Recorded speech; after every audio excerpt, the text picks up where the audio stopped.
It's just a few small scores, and the the lady in yellow, Takahashi Minato.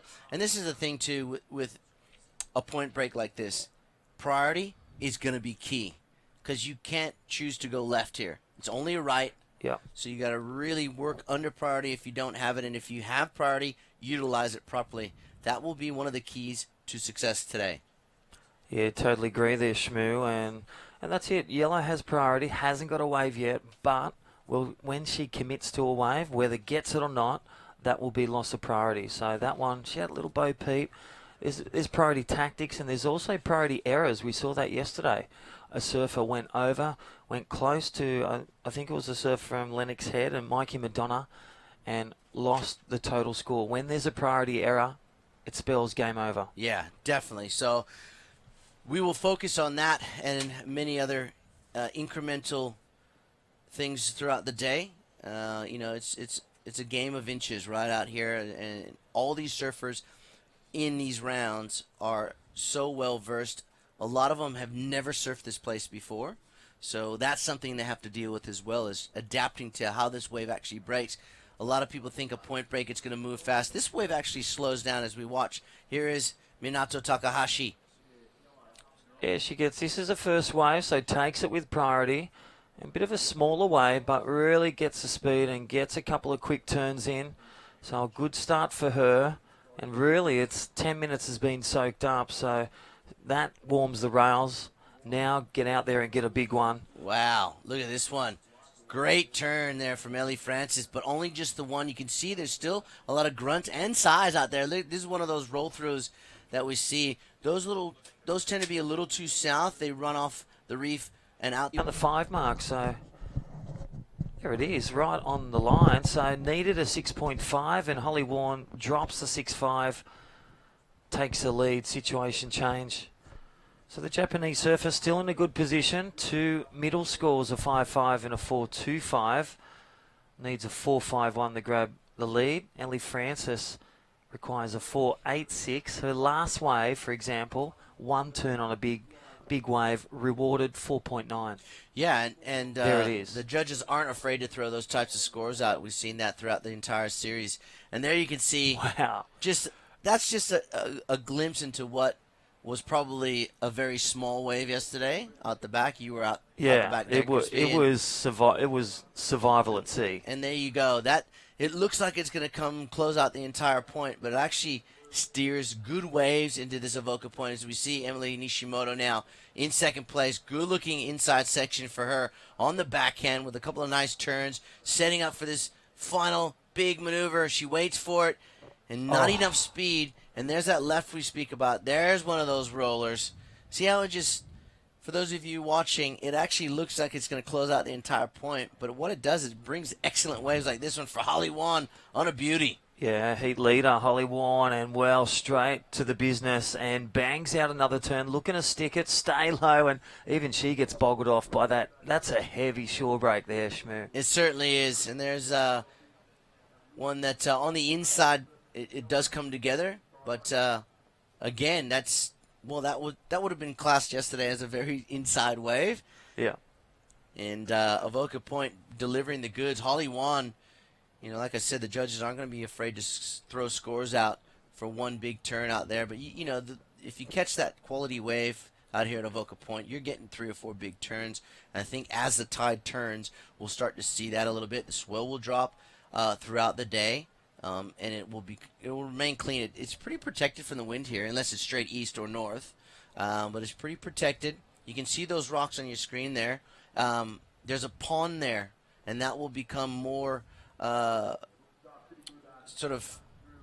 have less water there as the tide goes out, and those rocks will be more exposed, and that's when I think we will see some tube rides and some extremely good surfing. Yeah, definitely. It really just stands up here at Avoca that we've seen the last few days, and again, talking to the locals and the great local surf community down here, and other than Ace Buchanan too. He was down the other day with his daughter, enjoying a nice fresh juice at the kiosk here at Avoca. They have been delving out a lot of cafes. He won last year, Ace. Yeah. Matty Wilkinson from just around the corner. All those boys up probably Snapper Rocks, the The Queensland coast has been on fire. Instagram has been Oh, my gosh. off the chain with that many posts. Tyler Wright. Yeah. You just hashtag Snapper Rocks, Yeah, and you catch up all the great fun. We've had our fair share of amazing waves as well, so we've been very lucky, as well as all the surfers who have traveled from around the world to compete in the first World Surf League event. A good warm-up session, I guess you could say, for the boys and girls up there, and we've seen some amazing social media posts. And so with 4 minutes, or just under 4 minutes to go, our clock's playing a little bit of cat and mouse with us. We do know that Holly Won leads this heat. Emily Nishimoto in second, needing a 4.51 to take the lead. Ellie Francis looking for a 4.86. And Minato Takahashi, well, a 6 will push her into second place. And it's just winding down there, Crispy. Yeah, so Holly Warren's last score has extended a lead. 6.65 dropped in. That was that one cracking turn on that big wall. That was that gold section where, well, it just delivers greatness. You risk it at the start, right in that critical section with a big turn. 6.65 Holly Warren. Yeah, had she rode out of that second one. Yeah, This is it right here. Look at this first turn. Beautiful Boom. Snap. Now, she just got hung up there as she tried to ride out of it. And if she could have just, it's easier said than done, just bend your knees and just ride out, shoot out through the white water, that would have been probably in upwards of 9 maybe, 8, high 8s or 9s. So we're underway here at the Community Project's Central Coast Pro, presented by Rockstars. Holly Won, who is taking the lead from Emily Hashimoto, who started off with a few good rides. Still currently in second place, only 30 seconds remain. And you can see one of our surfers, that looks like Minato Takahashi, on what will probably be her final wave. So we, in my opinion, Michael Chris will end up with Holly Won taking the win, Emily Nishimoto, with second place. Ellie Francis just not able to find that wave she was looking for. And the heat is now over. That is our first heat of the day here at Avoca. We'll bring in heat number 2 very shortly. You can see a lot of the surfers. You can jump off the rocks here. You can paddle out. It's like a little conveyor belt. Just takes you straight on to the lineup. And so that's first heat won by Holly Won. Good performance for her. She saw her in the car park just before. Didn't have a warm-up, but she's been surfing out here every day. She looked quite comfortable. Yeah, she's such a strong powerhouse surfer. Really consistent. And like example there, just got busy, got the waves, went from the start. And speaking of Japanese surfers in Japan, just a couple of weeks ago, it was announced, of course, Vissla being our series naming rights partner, they will also be running, and off the back of the Olympics, Michael Crisp, the Vissla ISA World Junior Championships in Kyushu, Japan, September 23rd to October 8th, I believe. And that's great. It's really going to spark life back into the surfing community in Japan, and leading into the 2020 Olympics there in Tokyo. I think Japan is well and truly going to be set alight in terms of a lot of interest in surf and surfing. So well done to Vissla and ISA, bringing the junior championships back there at the end of September. Well, that's the future. So, again, the juniors will really replicate and showcase surfing. And a little taste test of some of these juniors here. Wow, it's going to be big. Yeah, I think there's well over 30 countries that will be represented at that event. And here we go. We can see surfers up and riding. This looks like, well, why? There's this little Alyssa Locke. Yes, it is. So on the backhand out there, a little bit more testing. Even though the wave does slow down for you, there's little sections there that can be very tricky. And another set pouring through the lineup. Here we go. Looks like Freya Prum. Yeah, it does. She loves the big waves and, well, gets a tag in. Looking to set the pace of that second. So good little connection here for Freya. And again, carves around. Nice little rebound. And, well, this one's cooperating a bit better. And, well, just hit a bit of a boggle. Again, high tide. Really tricky to stick that last turn. But some good bankable turns there. Freya Prum, good start for her. Yeah, I think she's going to open up with a big score here for Miss Prum, and Alyssa as well is going to put a score on the board. There you can see those are the ones you probably don't want. They're a bit south. They sort of tend to push out to sea. You want the ones that look like they're heading straight for those rocks, and those are the ones that give you that open face to work with and score some points out here at Avoca Point. So, morning conditions here. You can see on the sort of left-hand side of your screen, see those rocks there just being exposed. Lower tide, it's a nice little pond. The kids can swim in there over the weekend. It's very protected. Now there's a lot of water in there, obviously, with this high tide.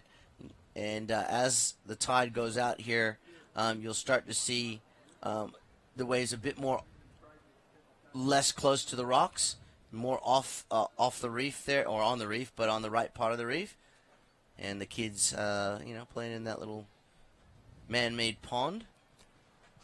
Yeah, I asked a few of the locals, how did those rocks get there? It just looks like someone's placed them there. Yeah. How they did it years ago, they must have just got the cart and the horses and dropped some rocks on a big low tide and flat day. Or it could be all natural. You never know. Here we go. This is Blue. This is Lucy Callister. She's found herself a nice-looking wave. She drives to the inside here, trying to link up with the inside left. She kicks out. But that was a good opening ride for Lucy. Well, you really want to start with, a score in the range of a 4 to 6, just to set the pace, get the cobwebs off the rails. But I'll tell you what, these girls, the first one, I think it was a 6.25, first of Alyssa Locke in white. Score to come for Freya Prum in yellow. And then Lucy Callister. Essential that you get that quality wave to match it with your competitors. Because you don't really know what score they got until they actually read it out, obviously. But you can tell by where they finish and the spray flying off the back of the wave if they have or they haven't gotten a good wave. So it's really essential that sitting out there, being last in line, so to speak, but with priority, that you get a really good opener. It's going to be a key out here at the point. Beach breaks, not so much, because you can go right or left and there's multiple peaks. I think tomorrow we might see ourselves back on the beach break, but in very good conditions. There's a couple of banks that are now starting to show themselves with the smaller surf. We were looking at one before the event started, Crispy, and it was looking pretty darn good, the right and the left. So a little bit smaller swell, that bank will be on fire. But today, it's all about the point and the lefts going back into the point later on, perhaps. Our screen, we're just waiting to get our scores up here for you guys in time. We'll see who's in front, who's chasing, and what they need. But look at those waves coming through the point. Yeah, classic weekend and finals weekend here at day 4 of the 5-day event. Again, Community Project, day 4, Central Coast Pro. And live on screen, this is the first wave. Elise Cooper, well, getting a bit of a bumpy start, but looking to get back on, and well gets pushed out of the equation. So costly error, but plenty of time left, 13.5 minutes. Yeah, how about that opening ride for Alyssa Locke? That exchange between Lucy, Alyssa, and Freya, as we see Alyssa again. Beautiful closeout reentry. She opened up with a 6.75, so she got the best of that exchange. Freya Prum, a 6.25 and a 1.25. Lucy Callister, a 3.15, and we just saw Elise Cooper on her first ride. So 13 minutes on the clock. Freya, as you said, loves the nice big ones. She does. Out there in the lineup, and she found herself a solid-looking score, but Alyssa Locke with the better of that exchange. And there's one of those rollers there. That's way out to sea. Yep, that was the Commentators' Cup yesterday. Yeah, and that was survival. We survived. We won. Well, you survived. I got absolutely hammered. Here we go. And this is Lucy Callister chasing. You can see that inside section gets a nice and smooth open face turn. And just needs to manage this, hopefully, and finds a connection. There it is. Doing a good job here. And she will get the opportunity to do one last big turn, and here it is. And she finishes off that wave. And that's that left we talk about. And she's gone all the way to the shore, Crispy. Yeah, it looks like the polar bears, they're enjoying a nice morning swim, and that was a great connection. That is how to complete your waves. We saw that first heat of the day, a bit bumpy, not much opportunity to get that steeper section, but Lucy Callister weaved a way through. Nice couple of carves, couple of tags, got the progression through turn, so that will be a good score. And that'll sit around, again, medium wave, but kept busy. Good variety of turns, variety of manoeuvres, speed, power, flow. Radical manoeuvres in the critical section. So Lucy Callister may take second, but scores the drop. Alyssa Locke, and then Freya Prum as well. And Elise Cooper on the board with that opportunity missed, but plenty of time to recover. 13 minutes to reset. A 1-5 has some work to do. Looks like she's up and riding, Shmoo. Yep, she's up and riding, and she needs to get around this section. And there it flattens out, unfortunately, but if she just stays with this one, it might wall up again, and it does. Staying nice and close, and kicks out. Unfortunately, that wave, she probably took off in the middle part of the takeoff zone, and unfortunately did not have the sections she was looking for Elise Cooper. So she is chasing a score. Coming up next, of course, heat number 3, another great matchup between Dimity Stoyle, Zali Kelly, Cody Klein, and Miho Ihara of Japan. Wow, that's stacked. Yeah, I mean, look, we got all 4 of these. The top half of the draw are amazing. The bottom half of the draw equally as amazing, with Eden Putland, Claire Bevilacqua, Georgia Fish, Sophia Fulton, Dax McGill, Bailey Nagy, Eliza Green. I mean, it just gets better and better. So once we do 8 heats of the women, straight into the men. And the tide will be on its way back out. And then we got a full day of surfing here, Crispy, the Community Project Central Coast Pro, of course, presented by Rockstar. And we got the women's to start with. We got the men's, and we got the women's again, and then we end with the men's. So we have got Super Saturday on tap. Alrighty, here we go. Surfer in white. That's Alyssa Locke from Australia. And again, the Cooley kid loves the point breaks, and well, on your backhand, you just seem to get a bit sharper. It's a lot easier to go nice and vertical. Really demonstrating attacking surfing. Judges really love that attack, that confidence. And this is a great connection for Alyssa Locke, getting the connection all the way nearly to the booth. That will be a massive score. She absolutely ripped, as we say, the bag out of that wave. You couldn't do anything more on that wave than what Alyssa Cooper did. That second and third turn combination was huge. It was on point. It was in the right spot. Her board was positioned perfectly, and she posted a lot of high-scoring maneuvers. So I wouldn't be surprised if that thing comes in at very high 9s. We'll wait and see. We'll get our scores up there on the screen with our time. And once the judges lock that in, I don't think they'll have too much debate over scores. I would dare say it'd have to go into the 9s. Yeah, definitely. Clean wave, clean turns, looking for an excellent score. Huge. So we have a little bit of a breather here at Avoca Point, but we are well underway. Super Saturday, as we're calling it, at Avoca Point. So a 9.0 is what we are hearing for Alyssa Locke, and, well, we only call it like we see it. Yeah, it's like that little bird in the brain says 9-0. You called it. Well done. This is not our first Excellent rodeo. Surfing. So Alyssa Locke has just pushed herself a lot further in front of this encounter. It's all it's an all Australian affair, but it's Elise Cooper, I should say, is chasing that score. Alyssa Locke just absolutely blitzed that wave all the way to the beach, mind you. So it's a big ride. So you're talking about where we're looking right now, Crispy. Probably 200-300 meter ride. Yeah, totally. And you know what? What I'll do, either go out that rip or walk around to the rocks. You got priority 4. Jump off, have a little cruise, soak in some energy, get back out there. And what a rhythm she's in.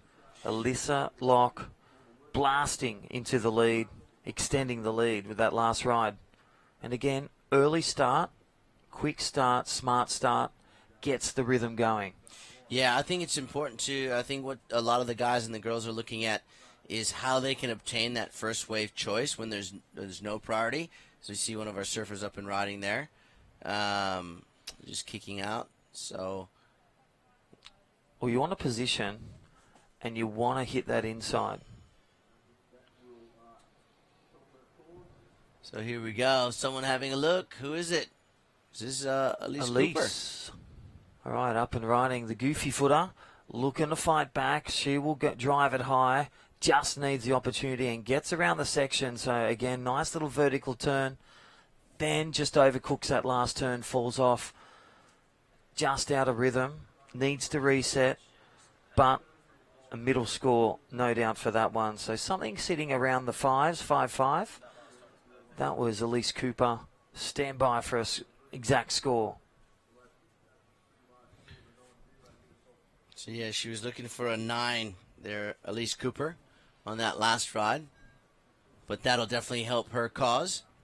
Yeah, I think it'll sit a bit younger than the girls that have been on the QS for about 5 to 8 years. And here we go for Alyssa Locke. And she, again, we talked about the rhythm, just has that energy, has that positive movement, has a 9.675.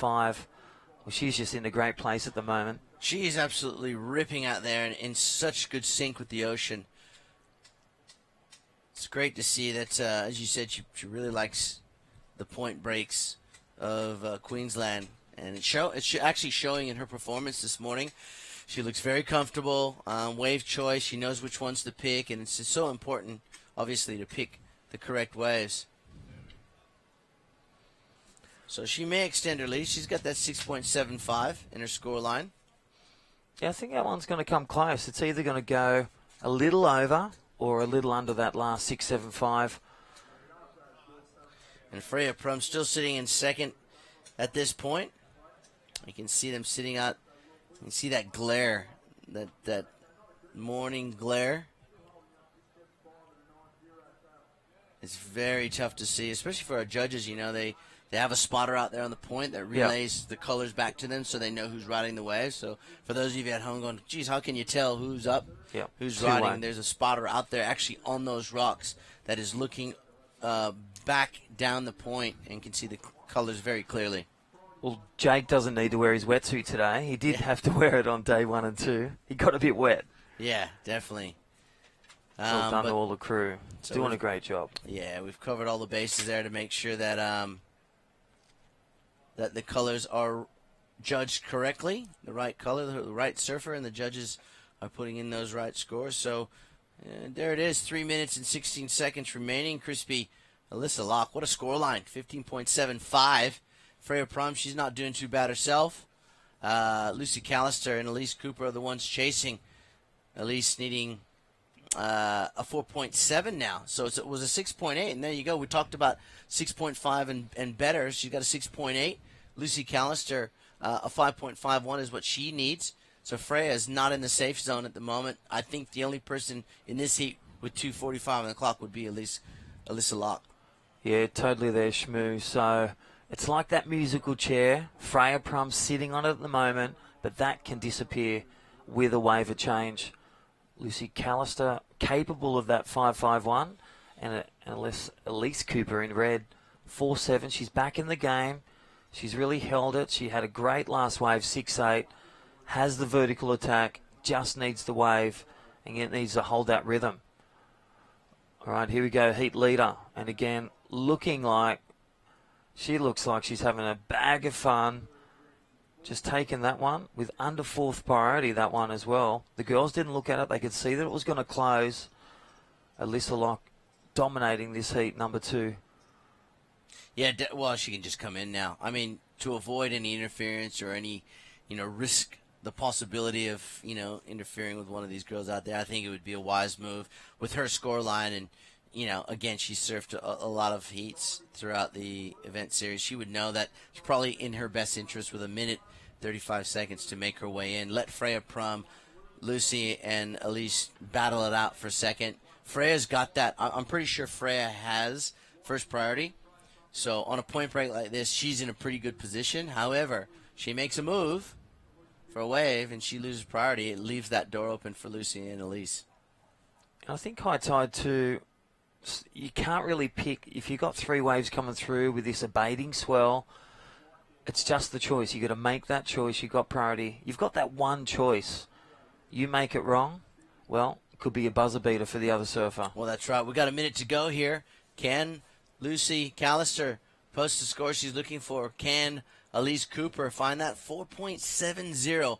Well within reach of both of these young ladies. Freya Prum sitting out there patiently. You know, she's been in many events around Australia and the world. She knows. And there we go. This is Elise Cooper. She's found one on the inside on the backhand, Michael Chris. This could be a 4.7. Yeah, so getting straight at it and look at that inside. So 2 good hits, negotiating some bumps. So Elise Cooper. And again, it's throwing it back to the judges. It's a 4.7. It's an average to middle score. Yeah, 10 seconds to go, and it'll be interesting to see what the judges are thinking. Wow. And Lucy Callister had one last go at it, but that's not going to be the 5.51. I think the judges will be looking at Elise's 6.8, and that's our heat winner. Well, we're going to go on hold, but I'll tell you what a great start to day number 4, finals weekend here at the World Surf League. Community Project, Central Coast Pro, QS Women's 1000 Shmoo. Yeah, we're going to go to a short break here at Avoca. We'll be back with more Super Saturday surfing right after this break.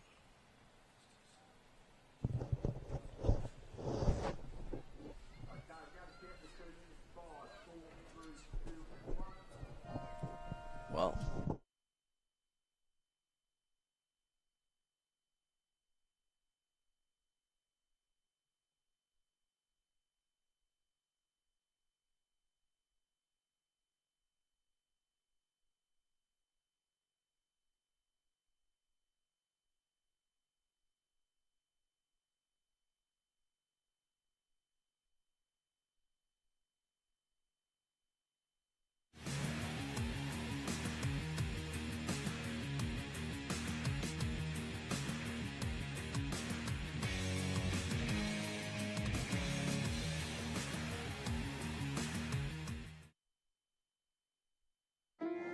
in olden days, a glimpse of stocking was looked on as something shocking, but now God knows anything goes.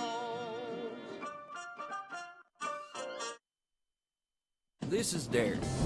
Thought he'd be fine in trunks, but it ain't quite summer yet, dummy.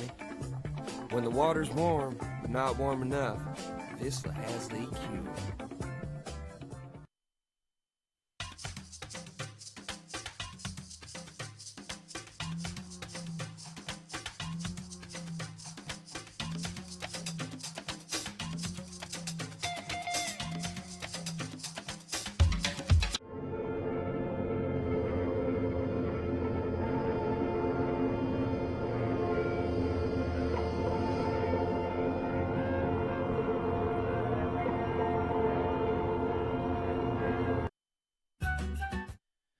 Okay, so good morning everyone and welcome back. It is day number 4 here at Avoca Point. You can see just some beautiful waves rolling through for day number 4 of the Community Project, Central Coast Pro, proudly presented by the gang at Rockstar. Taz McKenna jumping in the hot seat along with Saxon Lumsden. Morning, Sax. Morning, Tezza. Who we got in the water, big guy? That was Dim in the tube just there. Dimity Stoyle in the red, in the blue, Zali Kelly, in the white, Cody Klein, and in the yellow, Miho Ihara.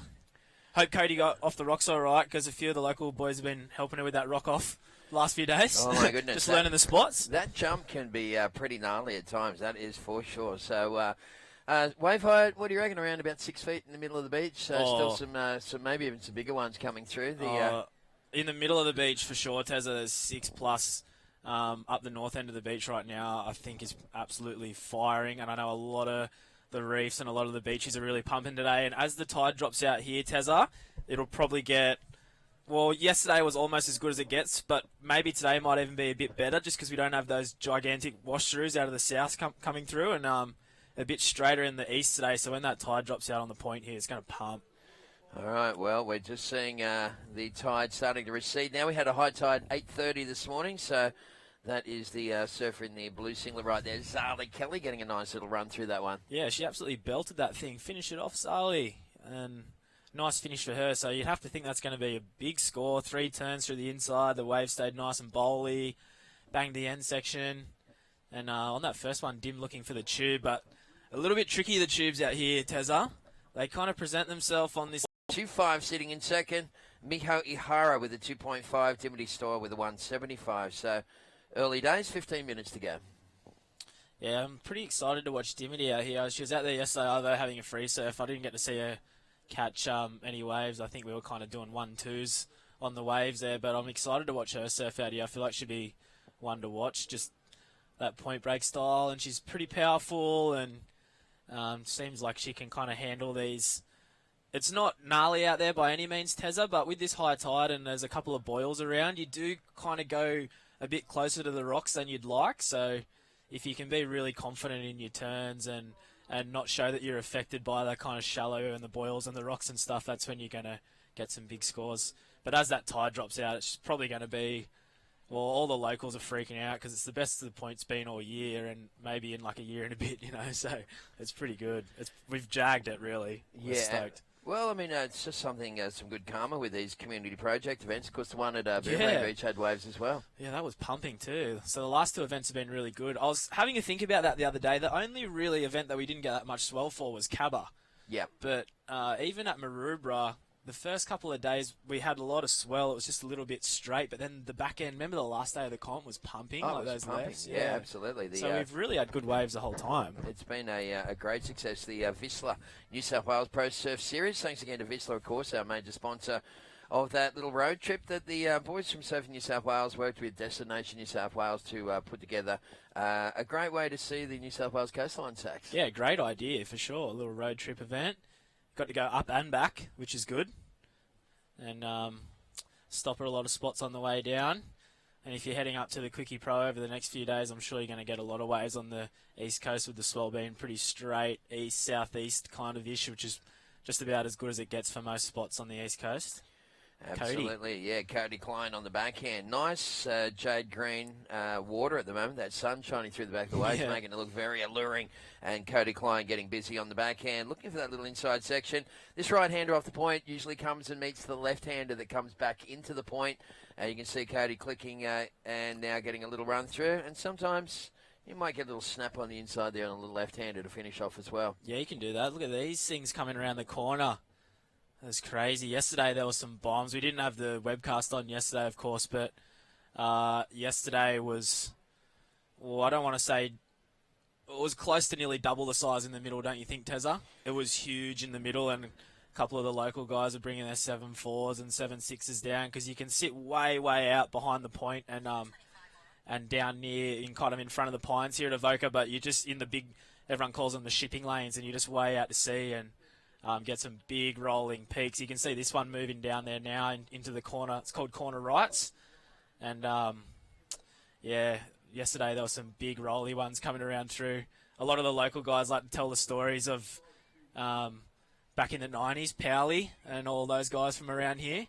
And a couple of people reckon they come down to watch, and you'd see Powley and a few of the guys standing up already riding the waves when they come around the corner. You couldn't see them taking off way, way around the back and come flying down. Yeah. What is that? A big reef out there, or what makes it break like that? I think it's just because of the swell direction, like that's east-southeast. You get swells out of the east and obviously out of the south, and they just create these big giant wedges. And the headland here at Avoca, like where the camera's facing right now, is nearly direct northeast, so it doesn't need to wrap to get into the point. So it's kind of just like a big southeast swell on a beachy, and it's just sand, and it just breaks out there, just big giant teepees. It's pretty nuts. Well, it makes sense why all the guys from Avoca are, pretty proficient in big waves because, this is not your average kind of setup here. The way the point handles the juice and that big left-right peak out the back there, it's almost very much got a Hawaii kind of feel about it. Oh, definitely. That big rider that comes off there looks like sunset sometimes. Yeah, and you can't not ride a big board out there. If you don't have, you need to have, if it's that big, you need a board upwards of 7 foot, if not over 7 foot, just purely for the fact of catching the waves and also escaping waves. If you don't have a board that big, you're just absolutely wearing things on the head. And down the beach where we might end up tomorrow, depending on how the swell is, you get washed all the way down in there. I've snapped leggies out there before and come in at the Shark Tower down near North Avoca and stuff. And but it's so much fun. You ride it forever. On the Pro Junior we had last week, swell was a bit more direct south, and one of the local groms, I think he's only 14, Finney Hill, does all the grom search. He had a 7-4 mayhem out there, and he caught a wave from that corner and came in at Ocean Street at North Avoca, which is about 400 metres, so it gets really long fun, just carving waves. Yeah, they're big fat peaks, but they've got plenty of juice, that is for sure. So Deputy Stoyle up and riding on this one. Yeah, nice little setup, cut back, just slashes around. You really want this thing to stand up on the inside. She's getting some work done here. She's going to get a score, but you really want those ones where the rip runs out and through it, and that's going to make it stand up, and then you can just be going vertical. Once you get that rhythm going up and down out here, it's so much fun and so hard to stop. You just can't not go up and down at the lip. All right, well, just past halfway for this current heat in the water.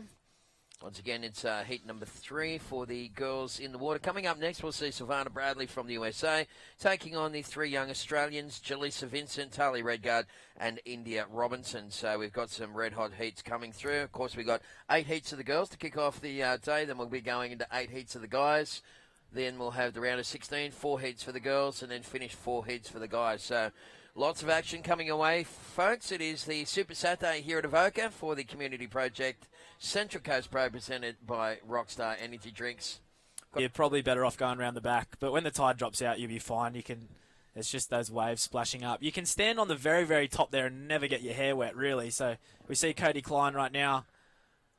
Oh, good-looking first turn. Got a bit on her heels, but she's ridden away with it. Getting a little bit soupy through here. Nice little turn in the lip, though, and work it over to the closeout. Cody.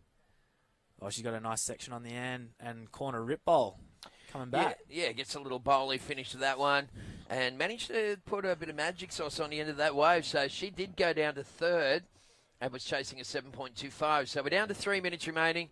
Heat number 3 of the day, and it's day number 4.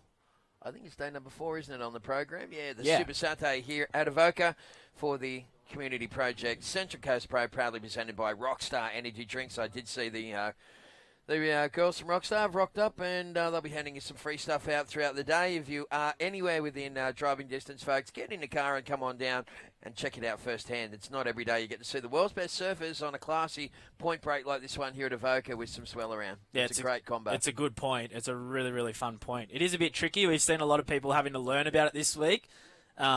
Couple of people jumping off the rocks in just the worst dangerous spot that people not from here, and everyone's just, all the local guys are just cringing, going, how did you get off there, but everyone's learning it really, really quickly, and the free surfs have been pretty stacked, and a lot of guys around here getting some good photos and good footage of the free surfs in the Arvo.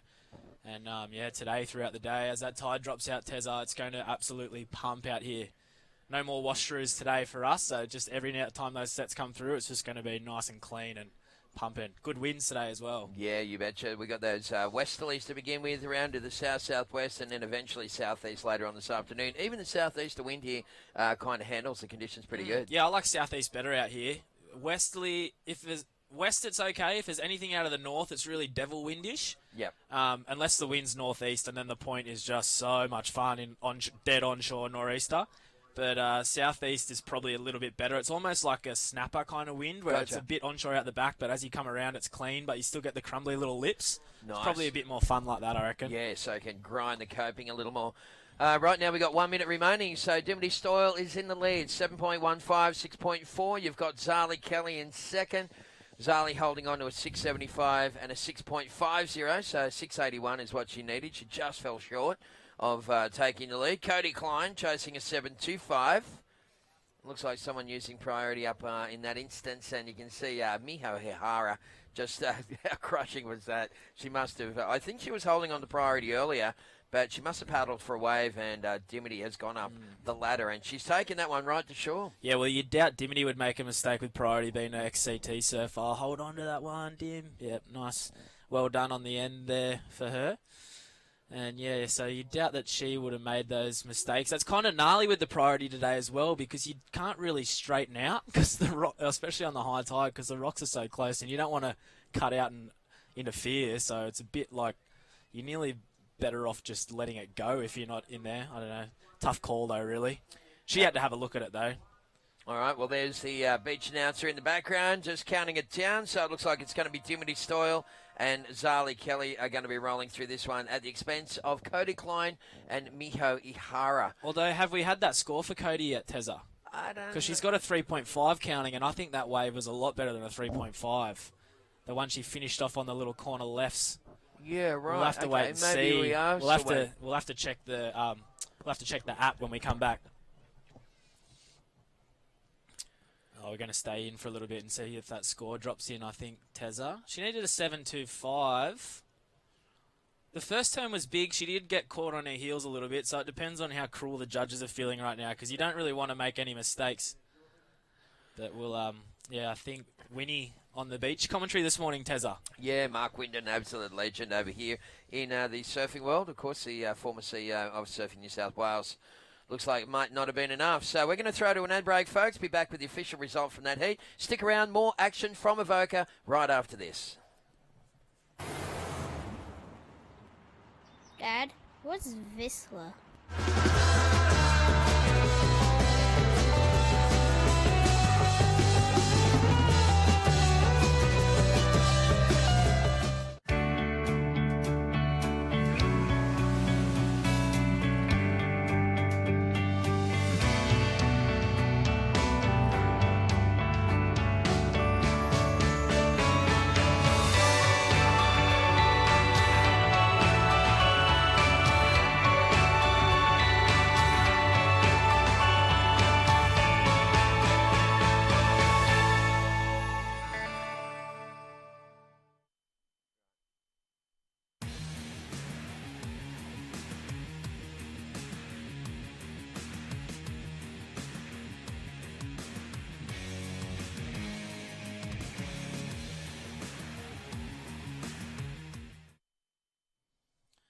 And we're back here at Avoca Beach. We see someone flying down the line on the point again. So just checking results from that last heat there. I think Cody Klein's last wave was a 5.7. So I don't think she achieved the score there.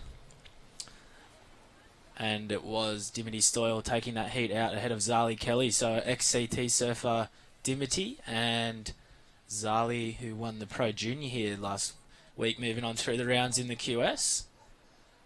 Yeah, there we go. There's the official results on your screen right now, just before they get wiped. Dimity took that one out, Zali in second, Cody in third, and Miho in fourth. So right now we have in the water Savannah Bradley, Jaleesa Vincent, Talia Redguard, and India Robinson. And I think Talia Redguard is here with Mick Campbell. Yeah, of course, she's been going out with Mick for a while, and they're a great little couple. I actually saw Talia out there 2 days ago when the swell was at its biggest, charging a couple off the middle. So she's an absolute charger, that young girl, and a very powerful natural footer from the Sunshine Coast. Gee, she's a great surfer. So there's a little bit of rawness to her surfing at the moment. I think when she smooths those some of those bumps out, she is going to be a real force to be reckoned with. Yeah, cool. I'm excited to watch her out here then. Oh, look at that nice little one just going unridden, just speeding off down the point with a little end section as well. Looks so much fun. Okay, so Savannah Bradley from the USA in the red singlet, Jaleesa Vincent, Sunny Coaster in the blue. Talia Redguard also from up that way is in whites. India Robinson is in the yellow. So great little matchup that we've got going here at the moment. Coming up here, number 5, Claire Bevelak will take on Denver Young, Taylor Hennick, and Jess Vandermeer in the next one. I was out the back 2 days ago now when the swells are still a little bit more south, Tezza, surfing those corner rights all the way down to the Shark Tower, and I was riding a 6.4, and India Robinson paddled out and paddled to my inside on about a 5.10, and it was big too. Yeah. Just charged it straight out there on a normal shortboard. I was like, "Where's she going?" And she just went straight up on like the inside on a 5.10. I went, "Holy hell! I can't even paddle in on a 6.4 out here." Yeah, all and she time. got a bomb left, like a bomb left. It was sick. Talia Redguard 7.75 straight off the bat. So Wow. that must have been her when we were coming back from break there, flying down the line. All right, well, wow, that's a dangerous spot to be right there. You've got to get out of She's there. actually on the rocks. Oh, she may as well just go in. Just Yeah, go that back is in, going to be India. really tough. You know, And yeah, I that think is she's not a washed good in. spot to be. She's on the backside of the pool now. Can you actually Oh my paddle? gosh. You What's can't she paddle doing? over that. What's she doing? You can see her there. So she's on this side. She's going to have to come in and go around. I don't believe she's going to make it off the rocks there. Oh, no way. That's Nah. just... You're just asking for trouble. This little double-up's going to get her too. Oh, no. Oh, don't go out there. Well, that India. is a gutsy little Scaring effort me. from, was that Jaleesa Vincent, I think it was, in the Was it? blue singlet? Is that blue? I'm not too sure. I can't quite see the colours I'll have to wait on that one this morning. But Talia Redguard, what a great way to start her campaign with a 7.75. India Robinson with a 0.35. Maybe it was India. Yeah, I because think she it was. probably went over the falls and ended up in the pool. Well, She better check her board as well, because she got absolutely dry-docked on that first bit. So if anyone's watching the webcast right now and you've got a heat coming up and you do find yourself in the rock pool, just go around, because you're just going to get absolutely pinballed on those rocks there. It's not worth it at all. And come in nice and cut up. There's a lot of barnacles on those rocks as well. I've seen a few of my mates go into there. It's hilarious when it's one of your mates. And may as well just come in and go jump off the rocks straight back up the inside. Although I got the brief from Woodsy the Beach Marshal, who, shout out to Woodsy, Avoca Beach legend. He was absolutely amped when he saw this Eastwell come in for the QS. He was frothing. He used to be the event coordinator for the Pro Juniors, didn't he, back in the day when we had Billabong Pro Junior here? back in the Billabong Pro Junior days. And, of course, both of his sons, Luke and... I'm not too sure. I'm not too sure of his other son's name. I've totally forgot it at the moment. But both his sons, great surfers. We used to come down and hang out with Woods in the gang. So he's been a part of the contest scene down here forever and a day. Well, this looks like Talia Redguard. It's that big, punchy move on the inside section. Unfortunately, again. And that's what I was saying about. There is a sort of a raw element to her surfing. I think once she learns to just dial stuff back a little bit, she's always going at breakneck speed, pushing everything at 110%. Yeah. It's just very good to see that. Tricky lip to hit out here as well, Tezza. It's a really hard lip to hit. It's hard to time well because it stands up and flattens out. And it's just those really good waves that do it. Guys like Ace and Wilco and Wade Carmichael and Sammy Shell and the Power Brothers and just all those local Avoca dudes that you'd expect. They've got it wide and they've got that turn which is... It's like a lip hit, but it's almost a snap before the lip, and then it's a fin ditch kind of. Sure. You're kind of turning early. Yep. Because if you get into that lip, then it's really hard to throw spray, and you kind of get stuck in the lip out there, where you can make it. But those guys are really good at timing it nice and early and pushing through. So it's kind of just one of those little things you have to learn about Avoca Point. And up and down there, they look like red, I think. Yeah, so I wonder how India's gone with her board there. I wonder if she's dodged a bullet, just especially on this high tide. And you get those waves that... Jaleesa Vincent, nice snap. You get those waves that one like Jaleesa got then. If you hit the end section and keep riding on the high tide, you're going so close to the rocks. And then if you get a little surge on the one behind it, there's nothing you can do, really. I've noticed the... like that one, you're just toast if right. you get that thing on the head. Absolutely, that's going straight into the rocks here at high tide. So high tide was at 8:30 this morning. Right now we're up to almost 9:30 local time, so we're just off the back of that high tide, and we will see an improvement in conditions throughout the day. Stoked to have you people out there in Webland tuned in to day number 4 it is on the Community Project Central Coast Pro. It's a QS 1000 event on the World Surf League, and of course it's the fourth and final instalment on the Whistler New South Wales Pro Surf Series, which has been another resounding success, Sax. Yeah, what a shame it's over. At the start, it seemed like we had so long to go, and all of a sudden it's over. But yeah, it is pretty sad. It's been been such a hectic time. I mean, you and I started together January 3 down there at the WSL World Juniors in Kiama. That just seems like a lifetime ago. Mate, there's some people still here from that event. Mateus Hurley was surfing the Pro Junior the other day. He's still here. I said to him, like, may as well get a passport, mate. He's been here for like 3 months. Yeah, he had bleach blonde hair when he showed up. Yeah, right. And now the roots on the thing are about 8 centimetres long. It's classic. And a couple of the, I think Lucas Messina Navarro, who surfed the Pro Junior as well, he put on an absolute clinic out on the point yesterday when I was pumping. Even the local boys were saying how good the waves were he was choosing. And it is a bit of a tricky wave to pick good waves, and he was just picking gems. He's the Peruvian natural footer, isn't he? Yeah, yeah. Oh, my goodness. I commentated that heat on the beach. That was insane surfing. He probably looked the most comfortable out of anyone that I've seen throughout the tournament so far. Well, I'll tell you who's looking comfortable. Talia Redguard with that 7.75 and now looking to improve her second best score, only 1.5. Indy Robinson in second with a 6.5 and a 0.35. Jaleesa Vincent got a 3.25 for that little wiggle, and Savannah Bradley, she got up and out, and she's chasing about a 6.11 to move to second. Jaleesa chasing a 3.61. This heat is well and truly a light, and we've got around about 12.5 minutes remaining here at Avoca. Yeah, I'm just so pumped on how good the waves we got here, and I don't know if we will be on the point tomorrow, Tezza. Yeah, I can't see it personally. I don't think so. I think it's probably dying too quick, but because of those swells we've had throughout the week, there's just the absolute most mental banks down in front of the Shark Tower. Yeah. And if it's a foot or two smaller without those big wash-throughs from out in the corner, and the winds are supposed to be northwest tomorrow morning. Yeah. It could be some absolute pits down there in the morning. It's really, really shallow down there, well, which that is sick. makes sense to go north if those winds are going to be from that angle. As we see up and running, that is Jaleesa Vincent looking for a 3.61 on that one. That's that little second section we spoke about, and oh my goodness, she's going to end up on that rock. There is Savannah Bradley also right behind her. Yeah, this is a nice wave for Savannah. It's got that little bit of south push, but it's also got a bit of east bend, as you can see right here. It's coming back at her. And those on the high tide, the second waves I've noticed too also drain out a little more. They just the water gets pulled off the reef a little bit. Not giving away too many secrets, but generally out here it's the second and third one. Yep. Generally the best ones. Gotcha. Just not, as long as the first one wasn't a huge one and then you're snowboarding down the point, but you kind of want a nice little one just to take all the water away, and then the second and third one's a bit more east in them, and you're just teeing off on them. Okay, so Community Project Central Coast Pro currently underway here at Avoca, and some lovely waves wrapping around the point here. It's not every day you get the point on, and right now watching a couple of nice snaps here.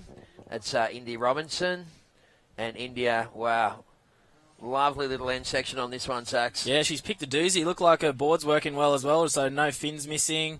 Here's that little rip bowl in the corner where just about every grommet from Avoca learns how to surf. Right in that little corner rip bowl there. And 6.5 for yellow. Maybe waiting on another score as well. But Talia Redguard's got that 7.75, and now she'd just be waiting for an absolute bomb out the back to seal the deal, you'd think. Yeah, that's right. Now she's got those two. She can, wait around and go cherry picking and get the good ones. Coming up next, we'll see Claire Bevilacqua from West Australia, along with Denver Young. She's from out that way as well, in the blue. Taylor Hannock is from South Australia, I believe, and Jess Vandermeer will be out in that one. So 4 young Australians coming your way, folks. We've got 8 heats of this round of 32 and for the girls, and then we'll be getting into the guys in about a couple of hours from now. So lots of action happening. Got 8 heats of the girls, 8 heats of guys, 4 heats of girls, 4 heats of the blokes, 24 heats today, so a big 8 hours or maybe 8.5 hours of surfing here for day number 4 at Avoca. That's good. Make hay while the sun shines, Tezza. While we got this swell on the point here, let's do it. Let's get it done. Down the beach is probably going to be really, really fun beaches tomorrow, though. But while we got waves on the point, it's just you can't not call heats off, 9.5 to go in the water right now. 7.5 for India Robinson's last one. So she's done everything in this heat. She's got 2 good scores. She's got washed over the rock pool. She's done a layback. She's making it into the corner again. Well, she had to deal with the lumps and bumps on that one pretty well. That thing had a lot of ribs and.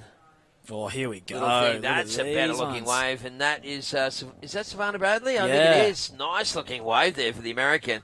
And plenty of green open face on that one. In fact, it was had so much grunt in it, it closed out through the channels. We'll get those scores through and give you the update. But it does look like India Robinson looking pretty good at the moment. Savannah Bradley, well, she's clawing her way back into contention. Jaleesa Vincent, 3.25, 2.75. But India and Talia, with those mid to high sevens, they've really kind of separated themselves from the other two girls. Yeah. And that's just the case of being in rhythm with the good set waves, you'd have to say, right now.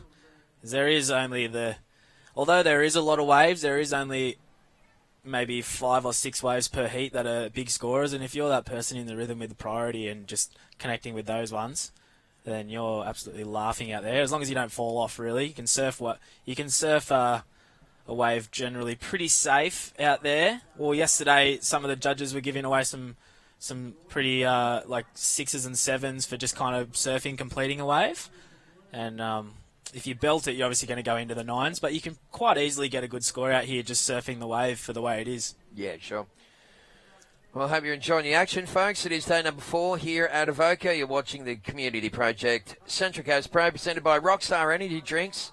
A little bit of cloud up there, but also some blue sky, which is nice to see. We have been inundated with bad weather pretty much right throughout February so far, right throughout March, I must say.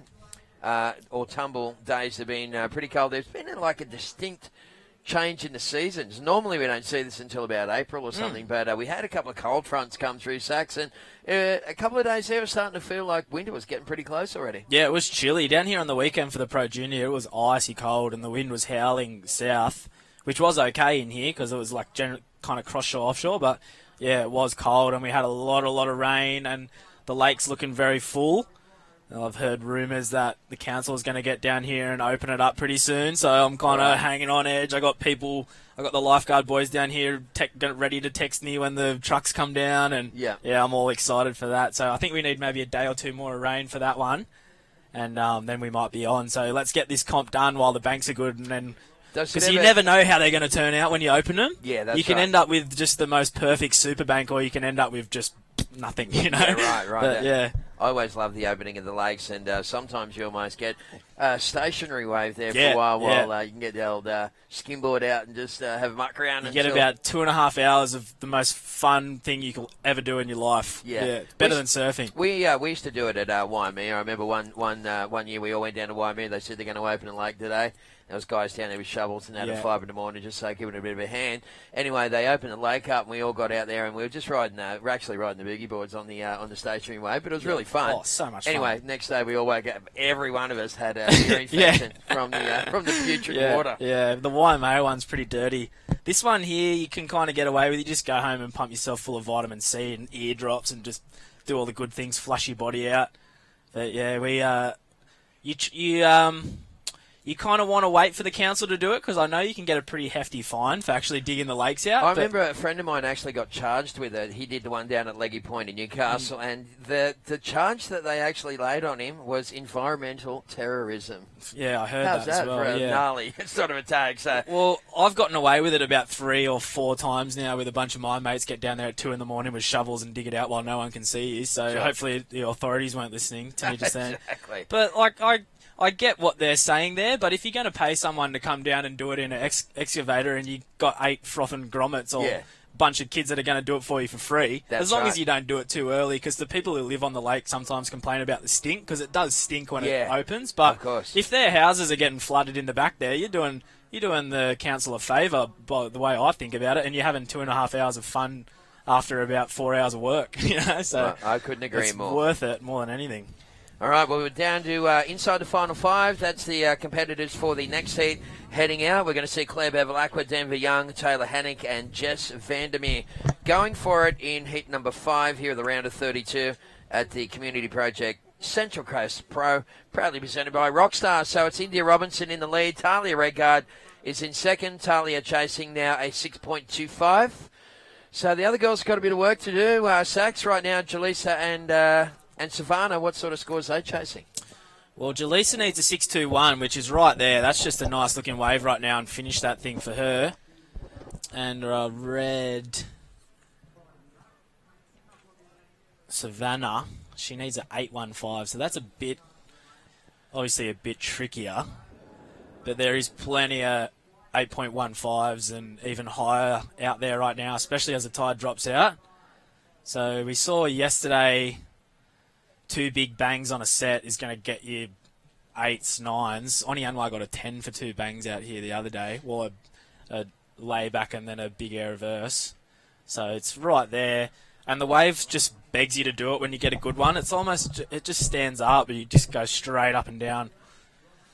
All right, well, you can see those bigger swells rolling around the point. We've got around about a 4 to 6 feet swell, maybe even bigger, down at some of the exposed outer reefs and headlands around the central coast here, but no shortage of swell, and that is a good-looking wave there for India Robinson. Actually, that might be that's Talia Redguard. And, well, Talia, as we said, a very powerful natural footer from the sunny coast, throws it up there and hacks away on that last manoeuvre.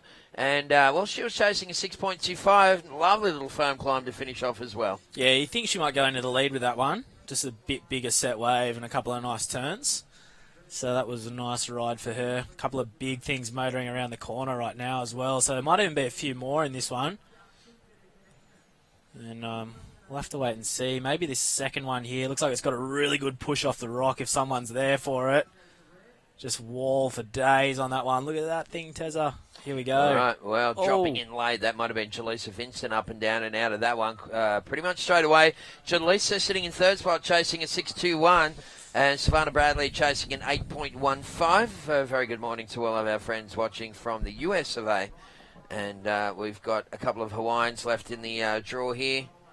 And I got a feeling that Savannah Bradley was the last of the mainlanders left in the draw here at the WSL QS 1000 event at Avoca. We're down to just on 2 minutes remaining. Kira Bell Olsen coming up in heat number 6. Watch out. She's just about... I don't think the comp's going to stay on the point, but she might win it regardless. But if the comp stayed on the point, I would have no qualms about putting my little granny flat that I live in on a bet about her winning the comp if it's on the point, because she picks better waves than most boys out there. Really, she the other day when this swell come up and we were surfing down the beach, the first day of the contest, she had about 4 or 5 absolute bombs from way back around at this takeoff we call the slide. And that rock that you were pointing out before, Tezza, the general jump off rock, you actually have to surf past that rock. Sure. So she was getting a couple of bombs from out the back of slide takeoff and cruising straight past that rock and just 3 upside downers. So she's an absolute standout on the point. And you probably wouldn't have it any other way, being I think she's Wilco's niece, isn't she? Yeah, she is. So Wilco's been doing that out here for yonks, and now she's taking the reins as well. Talia Redguard, this was her last wave from before, so she was chasing a score to go into the lead. She was pretty comfy in second, but it's always better to be in first. Let me see a nice little shot of the girls there.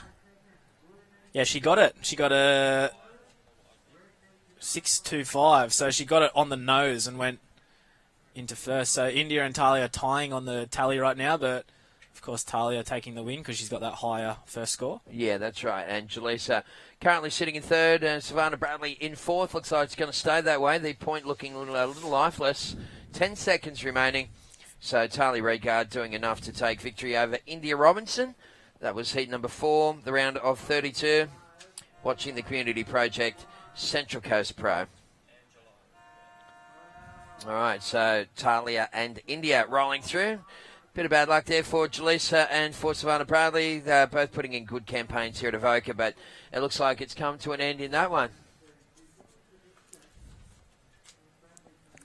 So heat number 5 coming away next will be a good one. Claire Bevilacqua, Denver Young, Taylor Hannock, Jess Vandermeer, for very talented young Australian surfers coming away in heat number 5.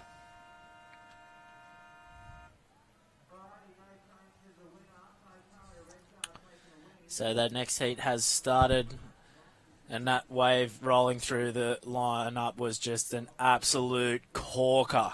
That was one of the best waves I've seen so far today. Look at that thing in the corner, Tezza. A couple of bales out the back as well. So, yeah, no shortage of action wave-wise here, folks, for day number 4 of the Community Project. Central Coast Pro, almost said Great Lakes Pro. So used to doing that on the previous event, of course. Community Project, which is a surf hardware company here in Australia. Originally kicked off back in the day, of course, with the K groups and that with Kelly, and then I guess it morphed into Community, and since then, of course, Kelly still is supporting and endorsing the company, so that's good to see. But these days, 100% Australian owned, making some really cool products as well. Yeah, so I used to have one of those grips when I was younger, so we'll be back here with some more surfing after the ad break at the Community Project Central Coast Pro. Dad, what's Vissla?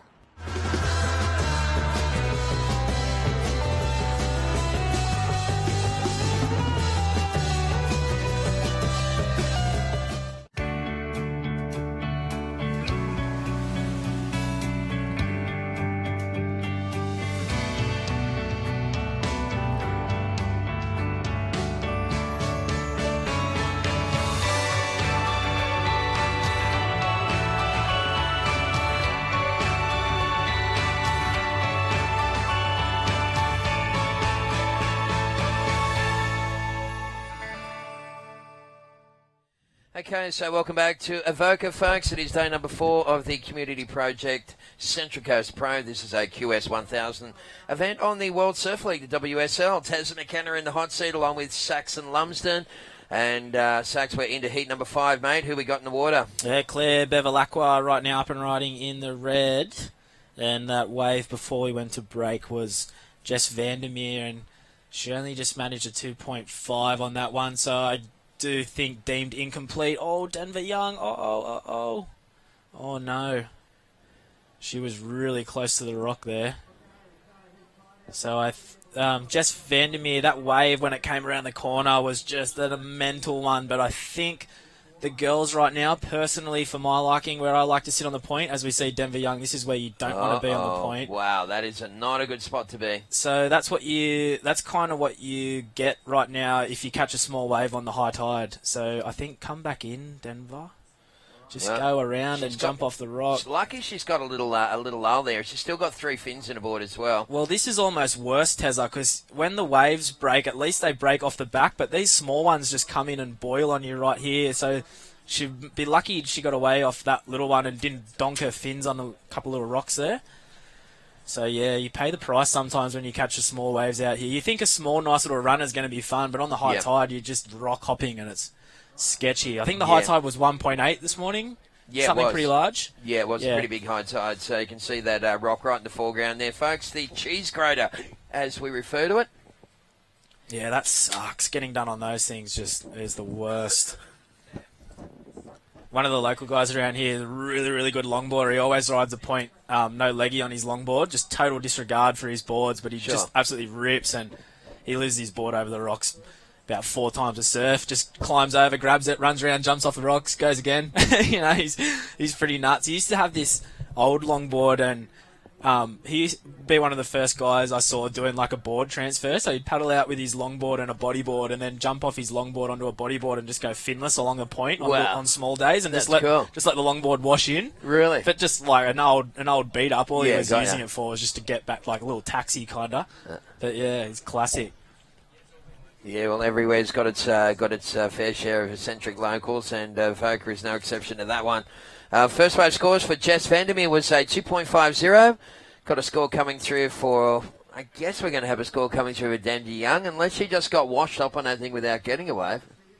Is that possible? Yeah, she did 2 turns. I think she did a little snap, and then she hit that closeout, and that's when I was going, oh no, because she tried to make the closeout turn, where I think it's probably only going to come in around the 4-point range because it was a tiny wave. I think it nearly wasn't worth it, because unless you got away with no scrapes and no dings to your board, but you can so easily your board can just go nose first into one of those rocks, and then it's bye-bye, So. Yeah, absolutely. Well, you can see the the rock pool you were talking about. It's a great shot there. That wide shot showing the spot where you could be sitting and watching the world's best if you're living close by, folks. Come on down here to Avoca, definitely the epicenter of pro surfing here in Australia today. And, of course, the focus will move up to Queensland. Looks like we've got some activity up there at the moment. a great week of waves on the Gold Coast. So all the boys are up there practicing for the first championship tour event of 2017. The Quicksilver Pro kicks off on Tuesday of next week. And have a quick look at the forecast, Sax. Looks like around about Wednesday, Thursday. Yeah, little pulse. Yeah, they're going to get a little low pressure system's going to sort of form off the coastline, not too far north of the Goldie. Nice. And those guys are going to get some waves up there. Yeah, because the sand's good. The sand looks really good. They had about 2 weeks now, week and a half of southerly winds. So the boys turned the pump on up there, and the banks filled in, and everyone was getting tubed, and a couple of other points are really good. Are you going up this year? You commentating? Yeah, mate, doing a beach commentary at the Quickie. That'll be good. Beauty. And that will complete 3 months of non-stop talking. So I'll shut up and go to Sumatra for 2 weeks after that. It'll be great. Go get lost and just cruise. Hey? Absolutely, down to Cruey actually, and I'm getting out of Cruey just in time. I leave Cruey on April 15th, and that's the day that the QS 1000 event starts, the Cruey Pro. Oh, no way! Yeah, is that where it is? Yeah, they got an event down there. Cool. So I was going there to get away from all of this stuff, but it's followed me over there. Yeah. But at one point I was thinking maybe I could stick around and commentate, but you know what? I just need a good holiday. Yeah, good so break. I'm going to head over there and then come back and head over to Tahiti for a while after that. But it's been a big couple of months here. Of course, we started off with the the WSL World Junior Championships at Kiama. We sort of got skunked throughout January pretty much for waves. As soon as February started, we started to see some action. Yeah. From there, of course, I think they had the Rip Curl Grom Search, and then there was the Carve Pro. That was the first event, QS 1000 on the Whistler New South Wales Pro Surf Series at Maroubra. We had some pretty good waves.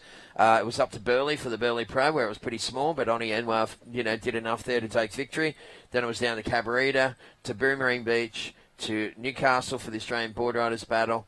Then it was Surfest. Then it was, of course, the Australian Open of Surfing. Yeah. And then it's here to Avoca. It's been a crazy couple of months. And you've been on all of them too, Tez. I was lucky. I got the Surfest and Manly off for me, so I was around home down here getting a lot of waves and doing a lot of work, keeping busy until the Central Coast Pro came back and timed it perfectly with the swell, because otherwise we were surfing mushy little closeouts down in front of the lake, and that would have been horrible. Claire Bevilacqua, this is a good section on the end. Oh, yeah. Yeah, it's lovely when you get that little bowl on the end where it just sits there for you and you carry your speed through. It's just so many points to be had on the end section. Absolutely, and Claire Bevilacqua, a very experienced campaigner and a little pocket rocket from WA.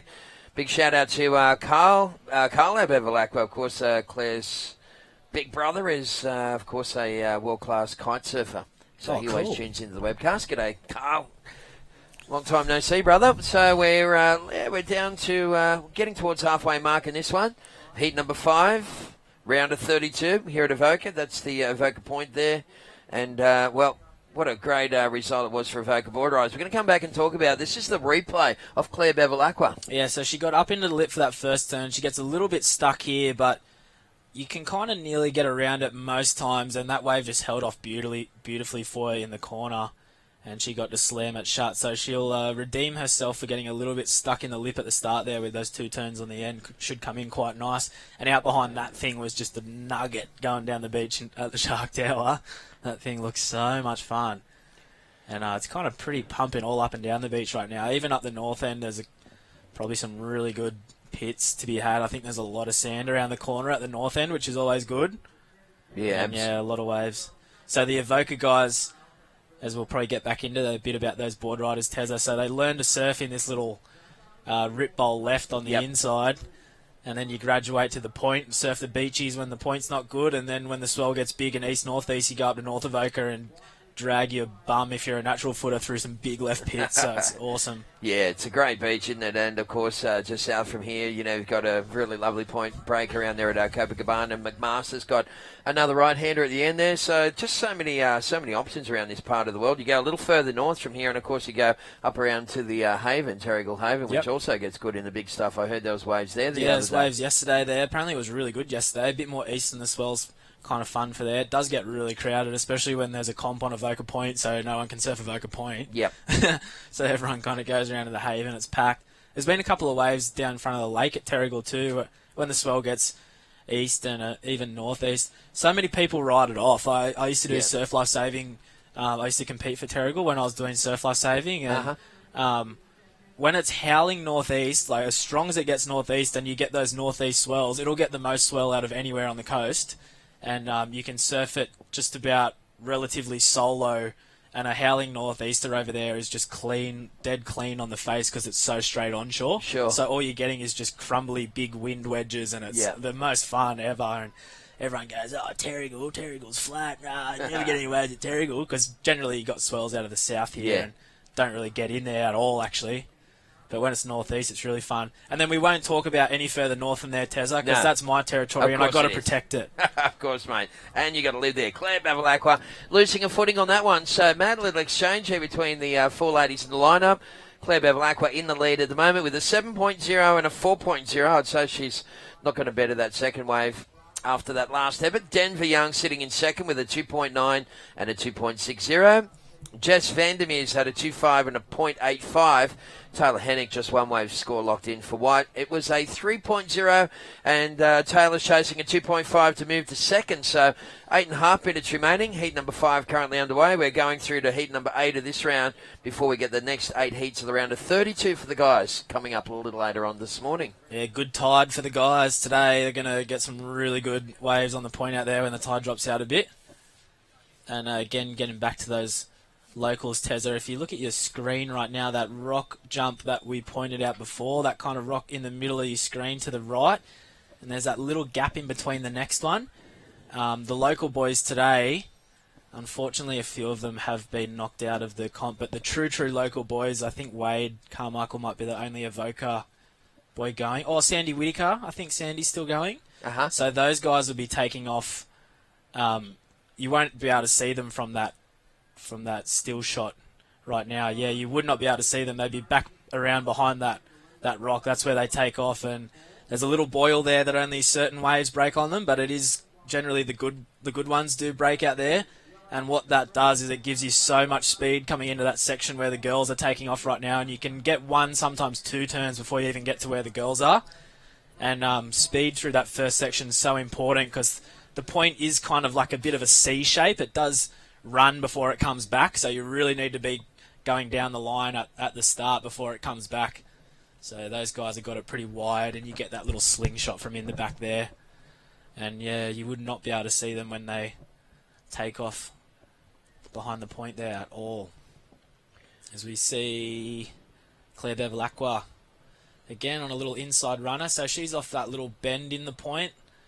There's a little rock that kind of sticks out you can put yourself off, and she's surfing her way through. So a little bit small without the end section there, but she was only looking to improve on a 4.0, probably nothing too major. And Denver Young, 2.9 and 2.60, so all that time spent rock hopping only eventuated into, I think it was a 2.9, so Taylor Hannock with a 3 and a 1.65, and Jess Vandermeer with a 2.5 and a 0.85, and it was such a shame that Jess didn't get onto that wave a bit further around the point, because that thing was a bomb. As we see Denver, getting around those little rocks. Yeah, that was close there. That one just had enough push in it to get her past, so... And again, getting those little bonus sections on the inside just adds, might only be a half a point here and there, but it could be the difference. Right now it's Claire Bevilacqua holding the lead with a 7.0 and a 4.0. Denver Young in second. Looks like she may improve one of those waves. We'll wait for those scores to come through. Taylor Hennick holding down third position as we get towards the tail end of this one. Coming up in heat number 6, going to see some pretty good action coming your way. We'll see Sasha Baker, Eden Putland, Kirabel Olsen, all from Australia, taking on Marie Moana Trojo from Tahiti. And Marie's been in great form here in Australia over the last couple of contests.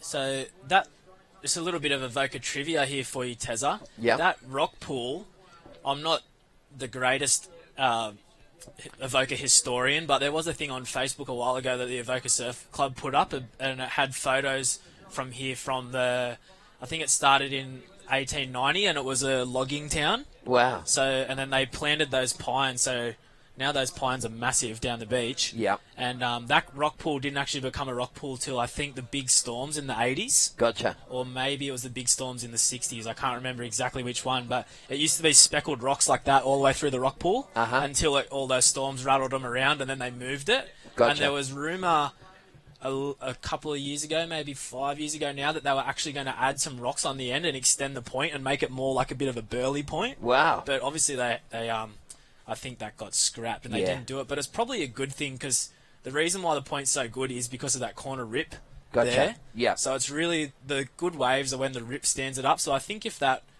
rock went any further down, we'd probably end up with just a bit of like a burly rocky. And I guess if the sand filled around it would be okay. But we don't have like a back beach like those Gold Coast beaches do to filter the sand around. Around the back from here is just 3 headlands of rock. So, yeah, that's right. Yeah, so I think they've made a good call. So yeah, that used to not be a rock pool at all. That was speckled rocks, a lot like the Masters. There you go, a little bit of trivia. I don't like it when they play with points and reefs and stuff like that. Anyway, I'd rather leave it just how Mother Nature intended it. Sometimes you can move it around and mess things right up. We've seen that time and time again, aka Dana Point in California, where they just ruined one of the best waves that the guys in Southern California had. And a big shout out to our friends watching in Cali. Right now we're watching this one here. And big attempted manoeuvre, and she again just finishes in front of the rocks. Got a feeling that might have been Taylor Hanning there just hacking away on that one manoeuvre, but that was unsuccessful. And again, that rock really coming into play on the off the back of that 8:30 high tide. So right now it is local time here in New South Wales is 9:42. So we're just over an hour away from with the tide receding. So we should start to see some of these waves really suck up. And I wouldn't be surprised to see some nice little tube rides at some point here today. Yeah, we could get a few for sure. There was a couple of big square ones moving in yesterday, Arvo, when the tide was low. Riley Lang got absolutely annihilated on one. It was mental. There's this big push that comes off the back of the slide rock. Yep. And if the thing didn't, if the wave he paddled into was straight east, it was wave of the year so far at Avoca, but it just had a bit too much south in it and airdrop and got caught on his heels, and the big south push just cleaned him up. He come in halfway down the point, got flushed all the way down. But, yeah, nice. Yeah.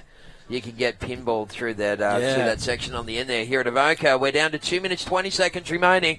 So we're going to throw a post up on the Surfing New South Wales page and let you people, we'll give you like a little forum basically where we can interact with our online audience. So we'll let you know when that happens. I've just sent a message to Ethan Smith to get something up there so as we can start to have a bit of a talk to you people at home. It's always nice when we hear from you guys. There's Red up and riding. So Claire Bevilacqua from West Australia hitting the high notes in this one and really surfing to the criteria.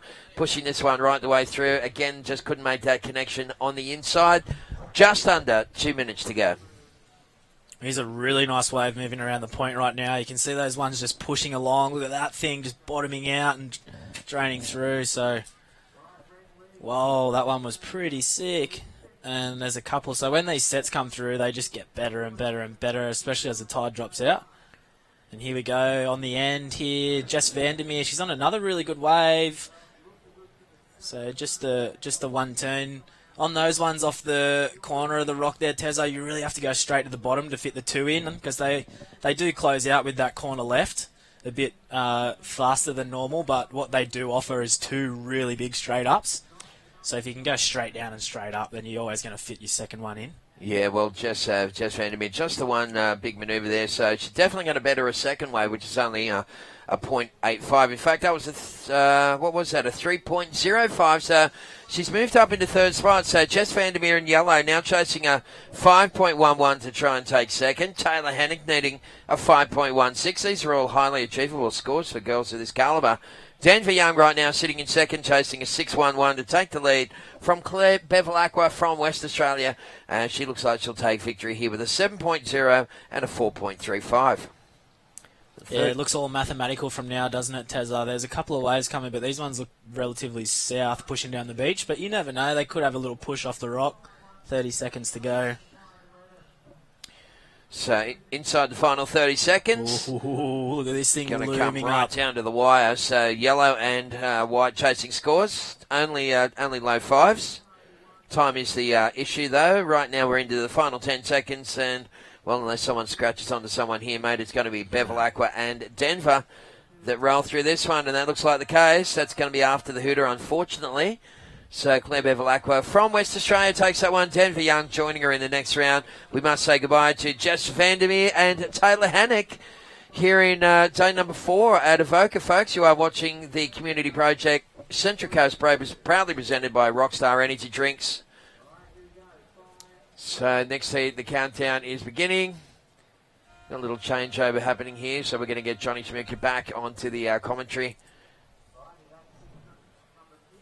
There's a jump-off spot there that can get so heavy there, Saxon. Yeah, that's not the right spot there, so I don't know what he's doing. Unless he's throwing a board to someone. All right, well, whilst there's a break in the action, we're going to throw to an ad break, pay some bills. We'll be back with more live action from Avoca right after this.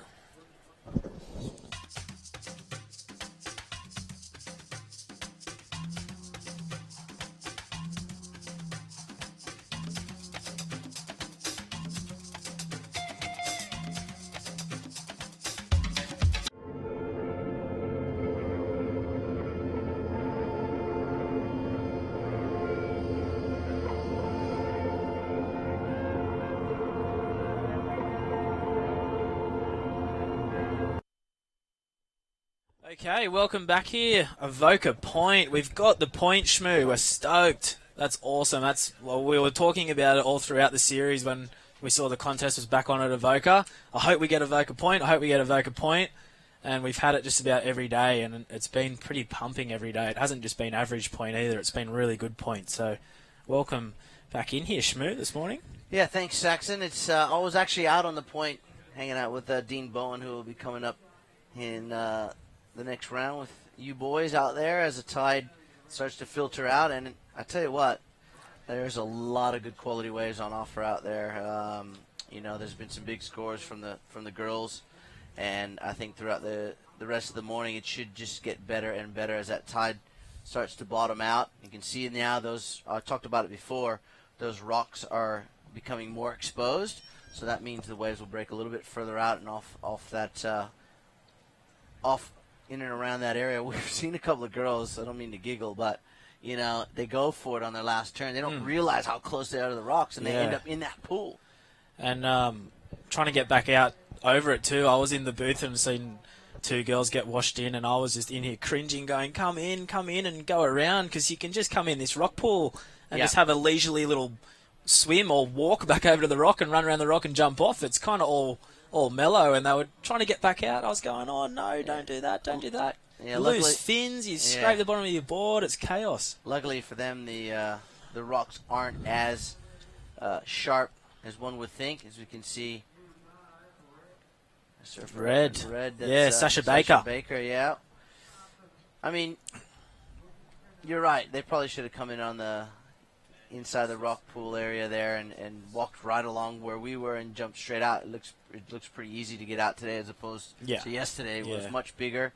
But good quality waves on offer. And this is a great heat. Yeah, I can't wait to watch Kirabel out here.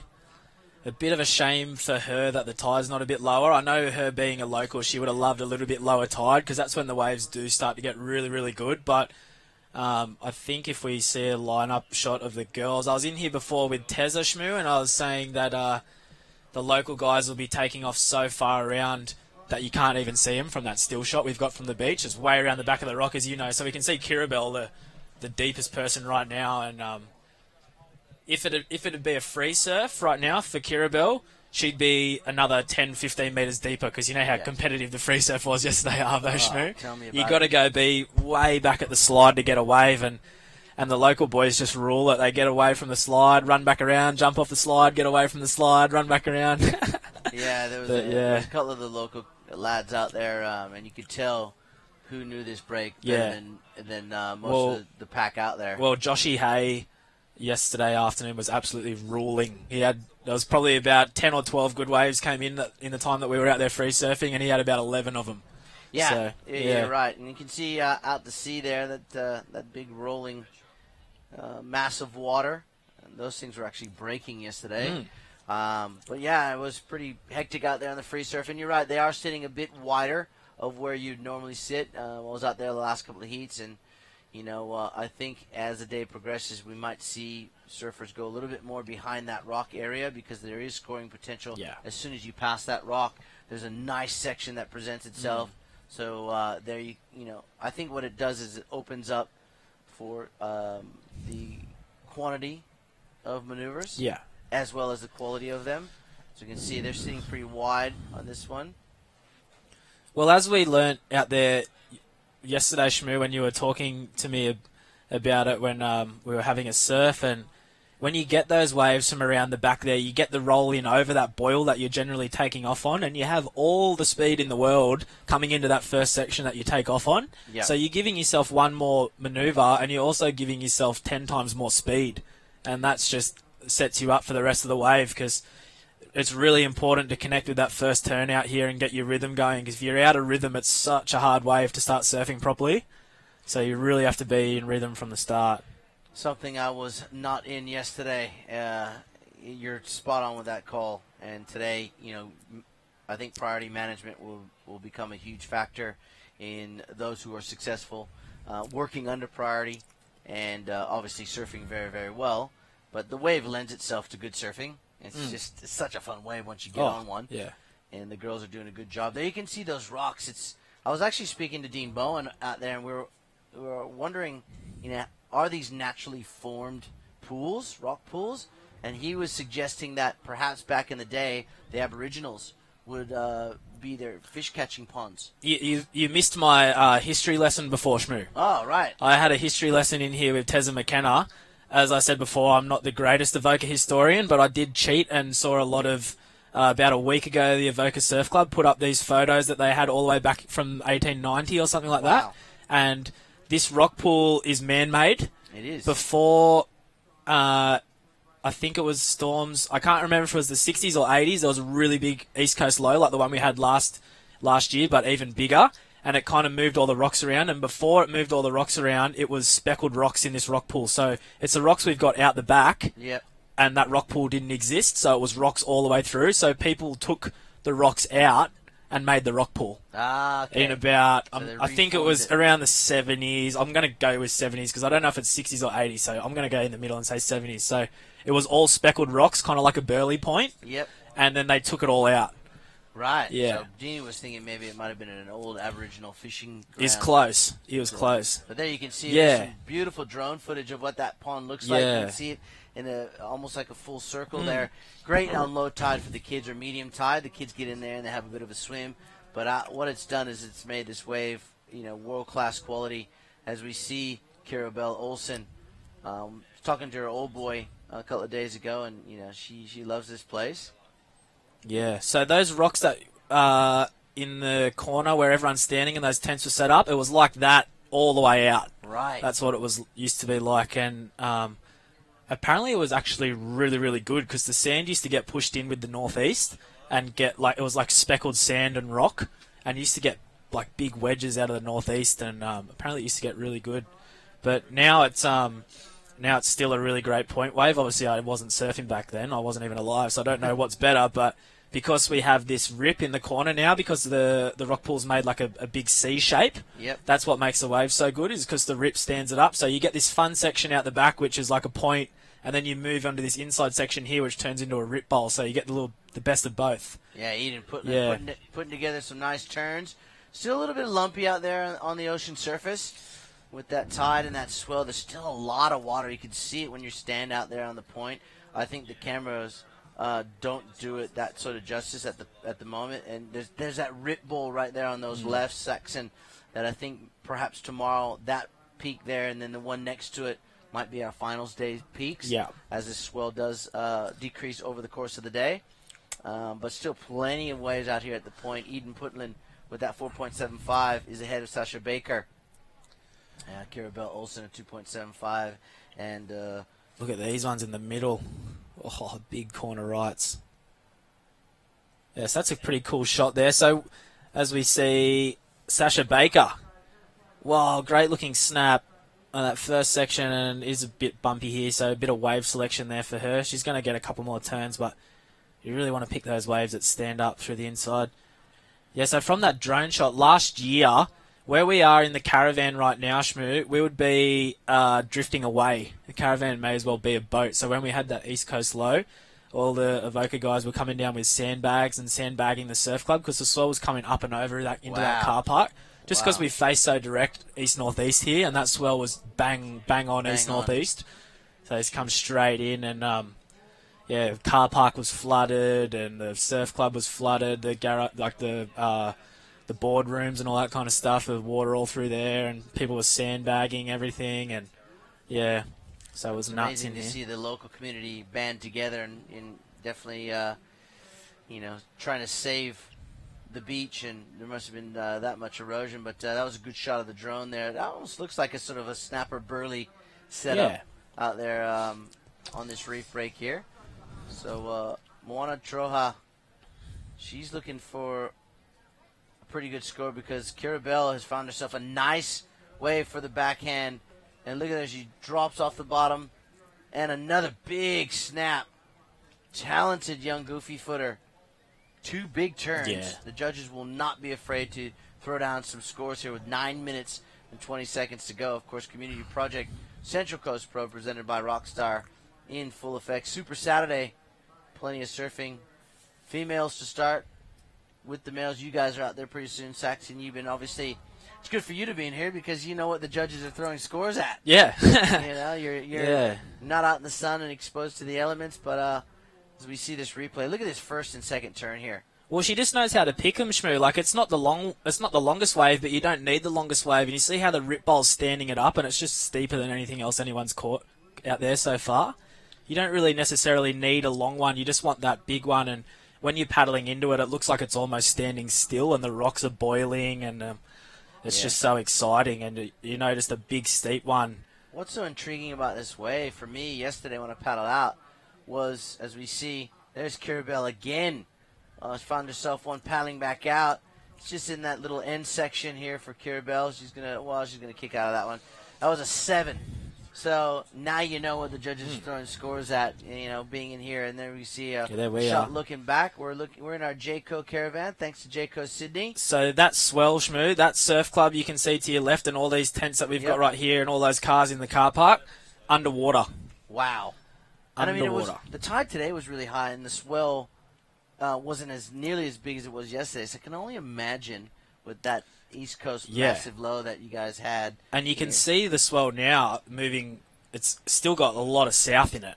Yeah. So that swell dead bang on coming straight in here, Wow. Yeah, and it was... I'm surprised a few houses didn't get washed away. Well, some did, just down the beach here. Like, it got eroded just down towards the pines, and people had to go and pack things up at the front. I think Collaroy was the worst. Right. Yes, that's right. Collaroy was horrible. I remember that. Yeah, there are a few houses that the erosion took pretty much the entire, if not half the house away. And they are no longer there at the moment. So, I can only imagine what it was like up here. Well, around the next beach at Terrigal, the same kind of thing happened, but there's a wave in between Womberall and Terrigal at the middle of the beach, and it's called the Ruins because there's a house there that was taken away in those massive storms in the 80s, I think, those big East Coast low in the 80s, and the house was swept away, and there's another house kind of built on the land now, but there's still that big concrete slab and all that kind of stuff there, so it's called the Ruins. Wow. So, just from those big storms, and that faces about the same direction that we are right now, bang on northeast, and it took all that away. All right, well, as I get my history lesson here from Saxon, who obviously knows a lot about this amazing place on the Central Coast. Love coming up here to Avoca. Everyone is so accommodating, as well as the surf. Right now it's Kirabel Olsen out in front of Sasha Baker. Sasha, to take the lead, needs a 5.01. Eden Putland looking for a 4.76, sitting in third with just that one rod. And Marie Moana Troha from Tahiti with a 3, needing a 6.05. Coming up next, of course, it'll be Georgia Fish taking on Bodile Jones, Sophia Fulton, and Raiha Ensor of New Zealand. So 2 Kiwis, stud. Tasman battle there. Georgia Fish has been a standout out here the last few days. Yeah, she definitely has been surfing. A lot of the girls, yesterday surprised me. It was massive. It was big. Yeah. And the girls showed no fear in jumping off that slide rock there. There was a couple of tense moments. I think we're all watching from the lineup going, oh, please time it right. Yeah. And even some of the local guys got it wrong, and they ended up in that where you were saying in that little, that little yeah. area where if you get caught, Just pinballed. pinballed in there, and it was. I'd kind of jump off there because I don't really like walking down to the slide because it's so slippery. The reason it's called the slide is because it's like it is a natural slide in the rock, and when the swell's smaller, you can go around there with your friends, and when the wave washes up, you go and plant your bum on it, and the wave sucks you down. Yeah. And you go really far down. It's heaps of fun, but that definitely is the easier jump off. But I don't like it because of how slippery it is and how slippery your feet get. So I just jump off the big rock at Mugs and into that deep gap and just make sure there's no waves coming. Otherwise, you do get washed into. There was a few. There was a few wash through. So, but that's just the lineup here at Avoca. You can see the girls out there with 4.5 on the clock. Kira Belt, a local lady, in front.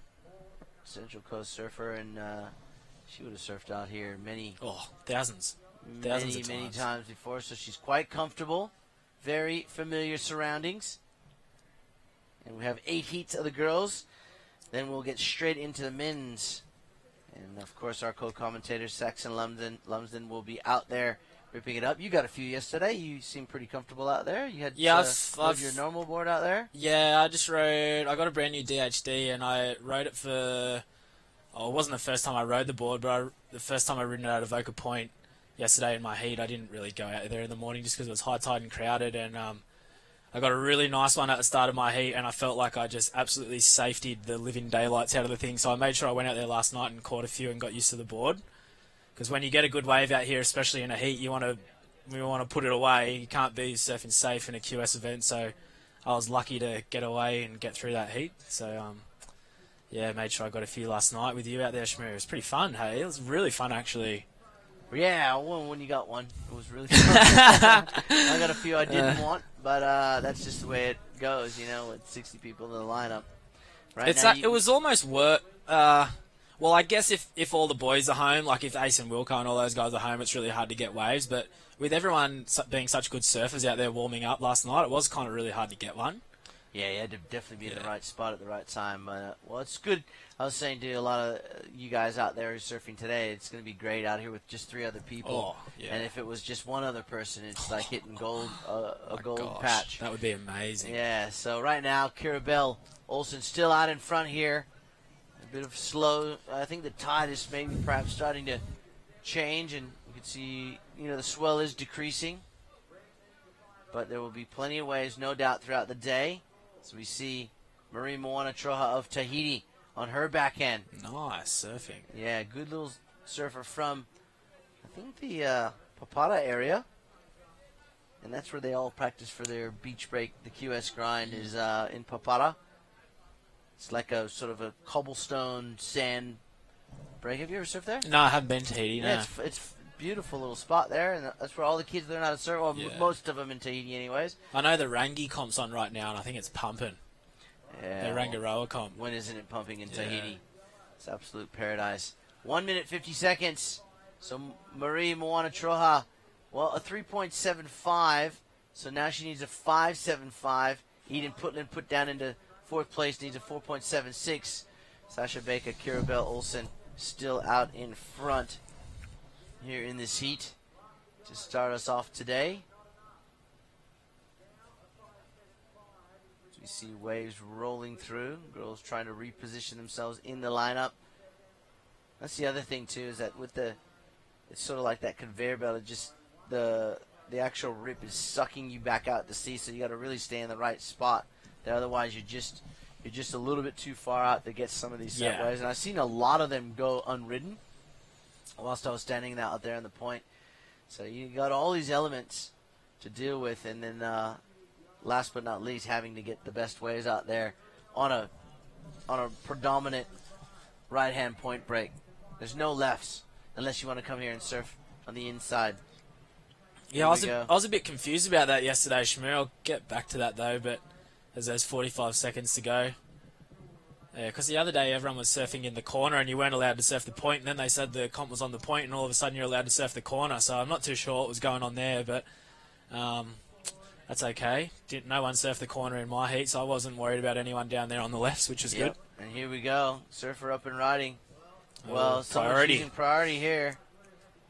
Yeah, and that's Sasha Baker. wanting to protect that second place position. Smart surfing from Sasha. 15 seconds to go. You got to be ruthless like that and take your opportunity. And it was a good little wave too. So I think that was blue on the inside. Only needed a 4.76.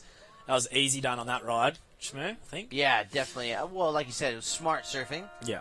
She's got priority. She's got someone chasing her down that needs a 4.76 and a 5.75 for Maria Moana Troja. I mean, why wouldn't you utilize your priority? That's smart, strategic heat surfing there from Sasha Baker, who will move into first place with that last ride, as you said, spot on with the call there. Kirabel Olsen finishing in second place. And that will do it for that heat. And coming up next, of course, we'll see Georgia Fish, Bodie Lee Jones, Sophia Fulton, and Rahia Ensor of New Zealand. We're going to go to a short break. We'll come back with more Super Saturday Surfing from Avoca right after this.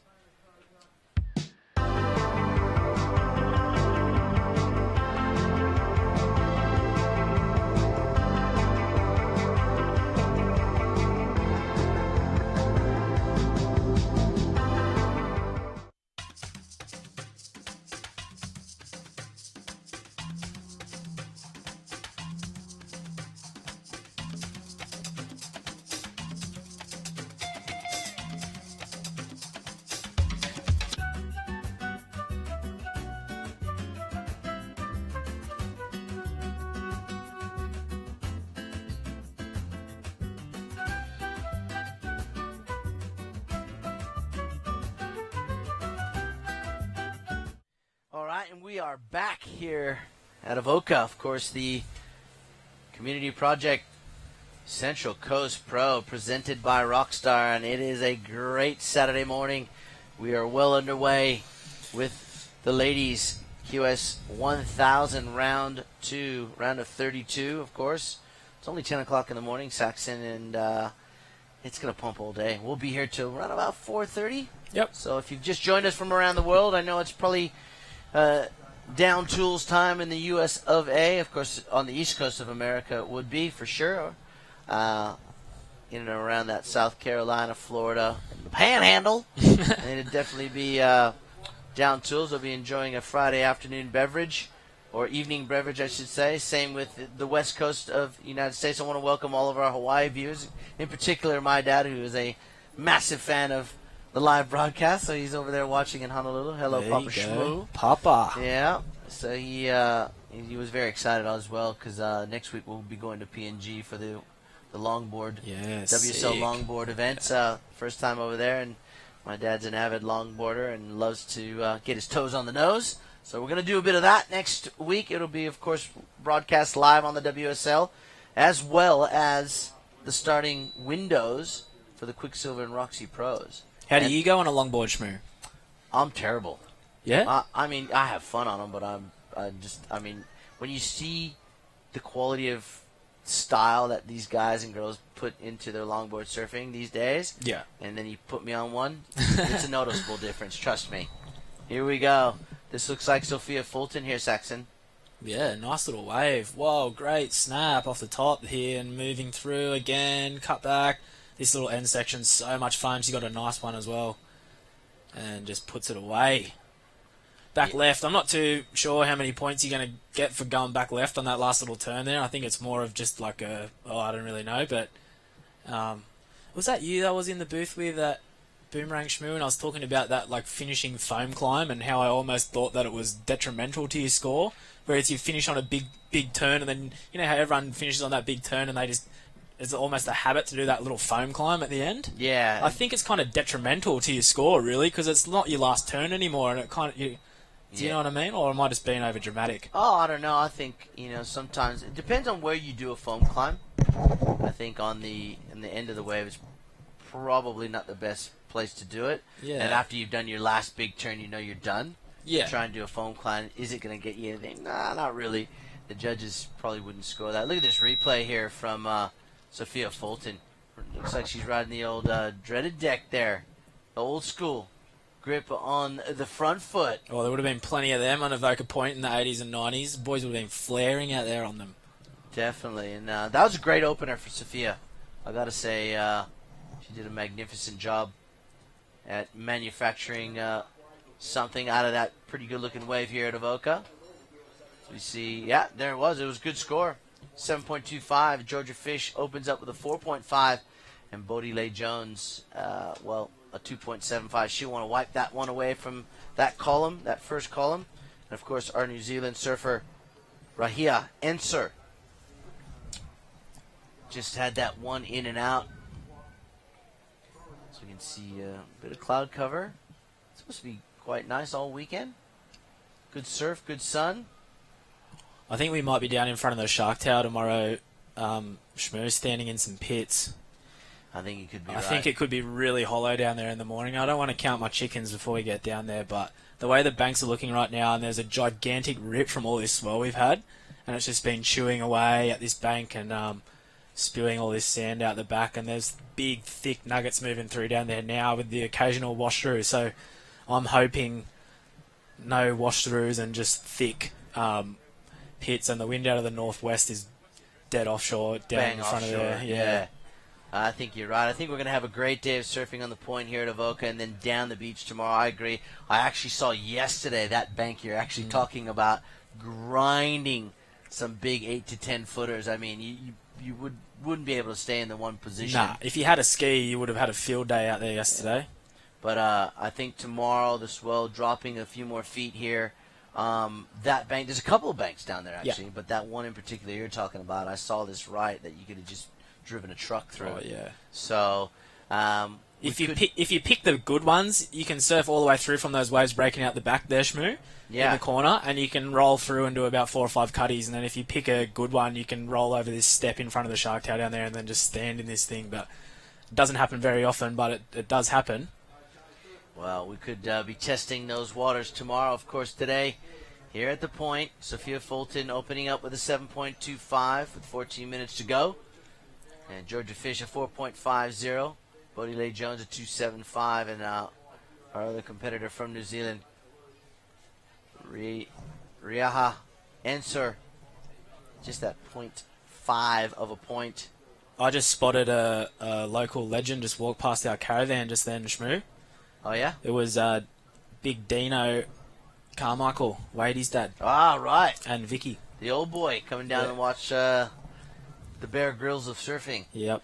Wade Carr, I saw you boys over there yesterday checking out the surf, and Wade was just, you probably had to chain him down to that bench you guys were sitting on. He just wanted to get out there and do his thing. I think Wade did a similar thing to what I did in my heat yesterday, as we saw so many good waves go through that when we got first priority, we kind of just dropped anchor and let probably 6s and 7s go through, just waiting for like that really, really good one. Wade did have a bit of a slow heat, really, though. Like, he didn't have the greatest waves in that heat, but I think I think a couple of the local guys did that as well yesterday, just kind of waited for one of those really, really good ones where you've only got 20 minutes out there, so, you know, it's a tough call because when you got first priority, you don't really want to give it up when you know how good the waves are out there. I was going to say, how hard is that, knowing there's 8s and 9s out there, and, you know, normally in a free surf you'd be all over those waves, right? But knowing that you have to sit there and be patient and almost let your competitors work underneath you. Yeah. Because if you move position, you put yourself way out of place to get those 8s and 9s. So it must be, you know, you got to just bite your tongue, so to speak, and just wait. Well, I know I got too eggy and took off on just an average one and ended up falling, and it turned into a 4. And Wade got to the place in his heat where he had to catch a wave no matter what it was like just to get into second. Yeah. So and then lucky he did because there wasn't really another good one in the heat, but yeah, it is so hard when you see those good waves running through all day and you know what a good one looks like, and waves are coming to you that you know you can surf up to a 6 or a 7, but they're not those good waves. It's so hard to like let them go and just wait. I don't know. It's a really tough one. It's almost a bit detrimental to the locals. But that being said, if you have first priority and you're sitting out the back, it's pretty silly to not wait for one of those waves, really. Because if you know what they look like, they're 8s and 9s all day. All right, well, it's a bit of a wait here for the next group of waves to hit the lineup. Lady sitting out there patiently. We know who's leading this one with that one rod of a 7.25. It's Sophia Fulton in the white. Georgia Fish in the red is your surfer in second place. Bodie Lee Jones in third, needing a 2-4-1, so just a small score for Bodie. And, of course, Raiha Enzer of New Zealand, just a few small scores, but is still very much in this heat. He's a 4.11. We'll see what takes place in the next 11 minutes. Here on the clock, we've got a few more heats left. In fact, coming up is the final heat of this round of 32. Lucy Littlechild, Dax McGill, Bailey Nagy, and Eliza Green will finish off this round. Of course, 2 Aussies, 2 Hawaiians. And then we'll be straight into the men's. Let's have a look at the men's draw. Yeah, the men's draw. We've got some crazy heats. You know who was ruling out here the other Arvo Shmoo? Nick Leslie. Did you used to surf with him back on the QS? Yeah, no, Nick. Yeah. He was out here the other day ruling when the swell was up. Local guy. Well, we've got some amazing surfers in the round of 32 for the men. One surfer in particular that was actually in your heat. Yeah, are you talking about Hiroto? Yes. Yeah. He is going to be the one to watch along with yourself now that you know what the judges are throwing scores at, Saxon. Yeah. I think that's an advantage to you. Yeah, I'm going to try and not be so soft in this heat coming up, Shmoo. Yeah, well, I think once you get into these rounds, it's all about being mistake-free and selecting those right waves, because I think, as the term goes, as the surfing cliche goes, it's 8s or lates. Yeah, for sure. So Hiroto fell on 2 of his scores yesterday, and he still had 2 8s. Yeah. And he fell on the end turn. His board, I think it's the same board he rode at Manly. Oh, mate, he's been on an absolute heater. And I tell you what, He's probably one of my favourite surfers to watch, actually, now that I think about it. That's a big call. I'm not sure how he goes in, big reefs and stuff, but if he's surfing a little beachy or a fun point, just style-wise, yeah, I think he's the one to do it, I really do. I think as we watch, here we go, Georgia Fish. Nice looking forehand gouge. Comes off the bottom into another one. Just really whips that tail around. Now she's out on the open face again. There's turn number 3, and she's looking good for a score. She only needs a 2.76 to take the lead. She'll get that. She could have surfed that wave with her eyes closed and got that 2.76. So good performance there. Behind her, of course, this is your current leader. So following up. See that tide dropping out, Shmoo, getting excited. Yeah, you sure are. Why wouldn't you be? Because when you're out there, it looks so fun, and it is fun. Yeah, it's such a fun wave. But yeah, Hiroto, I know I always say this, and it's just a fact that, and you brought up a good point, you haven't seen Hiroto in good waves of consequence. I can tell you what, he has a dig. In Hawaii this year, he had a dig. And he's only going to get better, more confident, more mature. Yeah. So I really think if he can be as consistent as he has been over the course of the last 2 months, especially in the 6,000s, 1,000 could be a keeper if he ends up winning this thing. Obviously, you don't want to hear that, but I'm happy to let him go through with me as long as I go through. Yeah, as long as you go through, and then you guys can meet in the final. Yeah, and then you can smoke him. But I think it's funny because I had Hiroto in a contest in Japan, and I thought, oh gosh, I'm toast. And I got him there, and then I had him in a heat somewhere, and it was 4 to 6 foot, and I thought, I might be sweet, and he smoked me. Yeah. So it's just surfing though. It's funny how things like that happen. But I really loved the way with 7.5 minutes to go in this heat here, as we see Georgia Fish take the lead. But Sophia has a wave to come in; she'll regain the lead. But I really like his approach, and this whole group of Japanese kids are coming over here and sparring with you guys, the best in the world.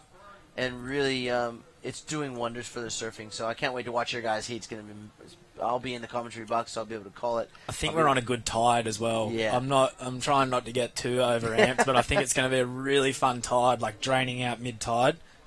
Definitely. Sick. I think it'll be great to watch. So it's one not to miss, but that's coming up in a few heats time. Right now, we still have this heat and one more to go. Look at this open face wave. She's picked a bomb. Bodie Lee Jones. This is a sick one. Just standing up in the rip bowl, and the whitewash is pushing her along.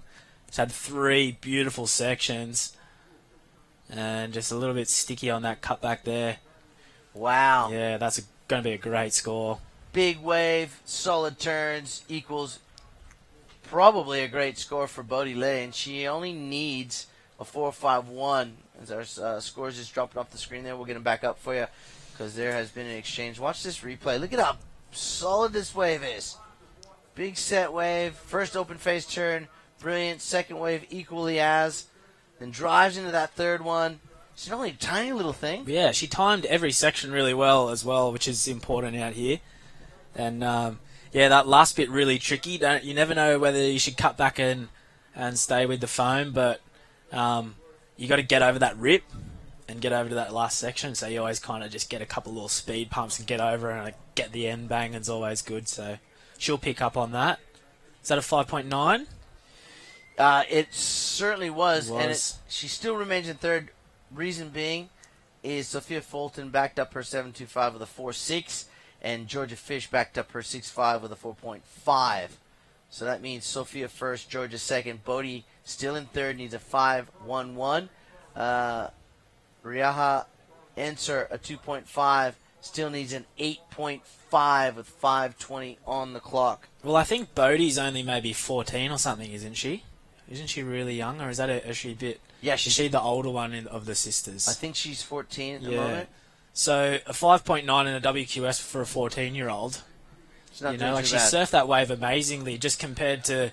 Obviously, Georgia Fish nearly qualified last year, so she's going to be a threat, and she's surfing really well. But Bodie picking the great waves, just as she grows as well, get a bit more powerful and a bit more committed, but she definitely knows how to pick a wave at Avoca Point and timed it amazingly well.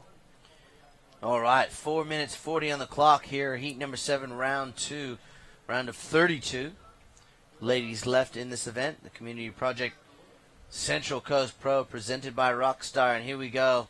Here's one of those south sweepers. So these ones don't offer a lot of scoring potential. Nah. Because they look like they're going more out to sea. Like, she's getting a little bowl in here, but you really want that thing. You almost want it to be closing out. And again, we were talking about it yesterday. Arvo out in the water there, Shmoo. Like, unless it's already breaking, if it looks like a closeout, you're going to get two of the hugest hammers out the back and a big end section. So you nearly want it to be closing out. But this tide's dropping out really nice now, and these waves are scoot along the inside on them as well. Yeah, I think as that tide, as you said, drops out, it'll make for more scoring opportunity under priority. You'll be able to get those medium ones that if you had priority, you probably would let go. Yeah. But if you needed a score or you needed a better, a second high score, you could still, as this tide goes out, those medium ones will have scoring potential if and only if you pick the right one. If you pick those ones that have that swirling whitewater ball around them, what I noticed yesterday is that they kind of just go out to sea and they don't really wall up. They don't steepen up for you. You just those ones that come out of the east that look like you said closing out. They actually, the wave stops for you. Yeah, well, the rip just holds it up. Yeah. So you think it's going to shut down, but the rip holds it up, and you can. Sometimes you take off thinking you're only going to go fit in two, and then you come out of your second turn and there's this big looming section in front of you, and the rip's just held it up for you, and you're just rubbing your hands together, going, "Oh, beauty!" Yeah, happy days, right? Okay, so here we go. And this looks like Bodie. You can tell by the sheer size of her. She's tiny, running what would be a step up or two.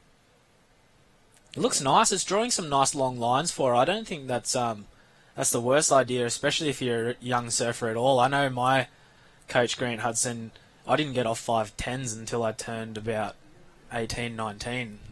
So he made me ride a 5.10 all the way through. He said, "Do you want to surf nice long lines, or do you want to surf good when you want to be whipping around when you're 14?" And I was like, "Oh, I want to be whipping around." And he was like, "Nah." Right? He was like, "Nah, mate, grab this single fin, grab this 5.10 and learn how to surf, and then you can jump down when you're ready." Well, there you go. 2 minutes on the clock. A 2-minute warning out there in the water. Girls know what's going on. They have been well informed by Mark Winden, Michael Crisp, and Terry McKenna, of course, calling in all the shots from the beach as we bring you live action around the world on the WSL QS 1000 event. And I think if memory serves me correctly, for the girls, as we watch our New Zealand surfer just kick out, she didn't want to end up on those rocks, let me tell you. That wouldn't have felt good. I think for the girls, it's the 6th event of the year, 5th or 6th, and for the blokes or the guys, it's already like 10 events, and it's just March. Because there was that event in Israel and an Hawaii, event Taiwan. in Hawaii, and Heaps they going on. overlap some of them Yeah, with the series. And then, of course, you had Manly, you had Newcastle. Yep. So it's been action-packed, and it's not going to stop. It's surfing in and around Australia for the next 2 months.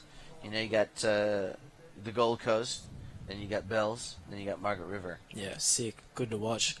I'll be posted up on my couch if the waves aren't good. Normally we get really good waves around this time of year, though, so I kind of miss a lot of the events just surfing all day. Georgia Fish. No, kind of a nice one here if this little thing stands up, but it looks like it's not. It's really hard to tell on this angle here, Shmoo. You can't, obviously, when you're out there, you can, and on the cliff, you can see them lining up. This one looks a lot better. Oh, yeah. For Ray Answer. Look at this. Second wave, nice and clean, big first turn. Going to get an end section as well. This little tag off the end. All goes down. Well, 7.21. I mean, those first two turns, when you look at Sophia's 7.25 with 10 seconds to go, Yeah, that's I mean, true. she could steal a spot here if the judges are seeing what we potentially saw in those first two turns. Well, looking back to some of the other sevens in the day, I thought no, but to the scale of this heat, maybe. We'll have to wait and see. It's, though. drawing a longboat here at Avoca. Super Saturday of Surfing. Day 4 of the event, known as the Community Projects Central Coast Pro, presented by Rockstar. We're going to go to a short break. We'll tell you who fared best in this last heat, heat number 7, as we start heat number 8. Stay with us.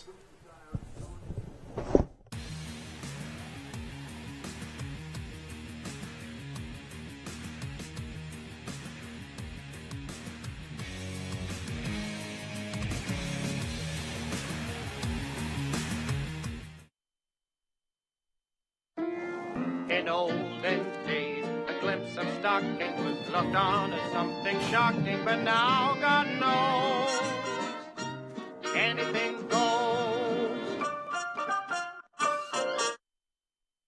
This is Derek. Thought he'd be fine in trunks, but it ain't quite summer yet, dummy. When the water's warm, but not warm enough, Visla has the cure.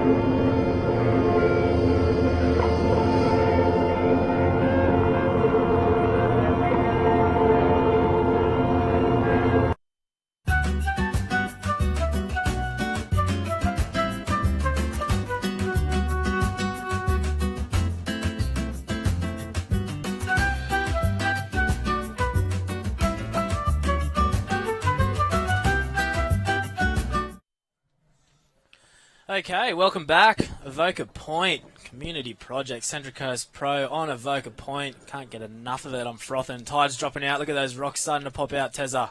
That's a good sign. Absolutely. Now we're starting to get a good look at that pool. So a very good morning to our online viewing audience tuning in from around the globe. This is day number 4 of the Community Project, Central Coast Pro, of course, brought to you by the gang at Rockstar Energy Drink. In fact, the crew from Rockstar here handing out some free stuff. If you're in the area, make sure you come on down.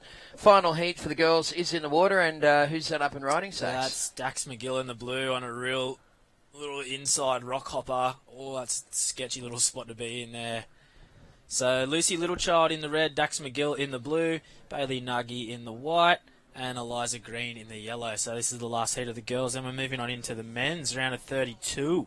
Oh, we are going to see some serious action going down here at Avoca today, folks. That swell is on the decline. You can see those sets just becoming a little few and far between, but occasionally there's still some very nice waves rolling through here, Saxon. Yeah, that's okay. A little bit smaller and low tide's not that big of a deal. Still really fun little double-ups on the low tide when it's small. First heat of the men's look really good as well. Tim Bisso, Harry Bryant, Tristan Gilboa and Riley Lang. Wow. So Riley was on a lot of bombs out here last night. He's from just up the coast a bit. He knows how to surf this point. Harry Bryant, even though he lives in the sunny coast now, he's originally from Avoca. Gotcha. When he's younger, and his grandparents live at North Avoca, so he comes down here a lot and surfs, and he knows how to surf the point. By gosh, does he know how to surf the point. Whoa, big fan from Bailey Nuggy, but going down So, yeah, Timmy Bisso's got a wet backhand, and Tristan is pretty gnarly as well. So these heats are pretty heavy, eh? Heaps of dudes from the 6,000 still hanging around trying to grab some more points. Yep, I saw that. Yeah, it's sick. Well, they've they've had a great little road trip to do here. This is the fourth and final instalment on the Whistler New South Wales Pro Surf Series. Of course, kicked off in early January at Maroubra. We got some pretty good waves there. It was up to Cabarita, where we were a little challenged by the conditions. Down to Boomerang, where we had some really good waves, and finishing off here at Avoca in good surf as well. So, Community Project, those guys got some good karma going on. Yeah. They had great waves for both events. Good on them. Thanks for helping us out, guys. It's so great to have an event here at Avoca. I know all the locals are... well, it has been the best the point has been in a little while, and they haven't been able to surf it, but I know they're stoked to have an event back here. No doubt about it. And they've been getting their fair share in the Arvo, going out and taking control. And a lot of the old boys have been bringing the 7.4s out and going sitting down the beach anyway, so they're not fussed at all. I'm loving it. Yeah. I saw them yesterday. Actually, I saw an 8.8 yesterday, big green one. I don't know who it was, but the guy, I guess he was in his late 50s. He was an older guy, but he went out and took on some of the big right-handers. I was watching him in the Arvo. Just had a big survival stance, but he was just... Mate, it looked like an avalanche out there. It was huge. So much fun out there, Tezza. You have the best surfs out there. You don't do a whole lot. You just do a lot of swooping cutbacks and stuff, but you go 100 miles an hour, and you get a bit of adrenaline going dodging some of those things as well. All right, well, we've had a couple of wave scores lock in so far for that first exchange. Bailey Nuggy, 6.25. Eliza Green, 3.25 and a 1. Dax McGill, just a 2.5. And Lucy Littlechild, 1.7 and a 0.3. So a couple... Bailey Nuggy with that 6.25. That's a keeper right now. All the other girls you'd think would be wanting to throw those scores away. This is Dax McGill right now. She's picking some waves with some nice angle, but I just feel like they're a bit too small, and that gets really sketchy on the inside when they're like that. But the wave had really good angle, so if she can maybe sit and wait for one that's a bit bigger with that direction, she'll be all over it. She'll be laughing. But right now, just probably a little bit small, those ones. As you can see, that tide dropping out in the rock pool there. The Grom's getting in there.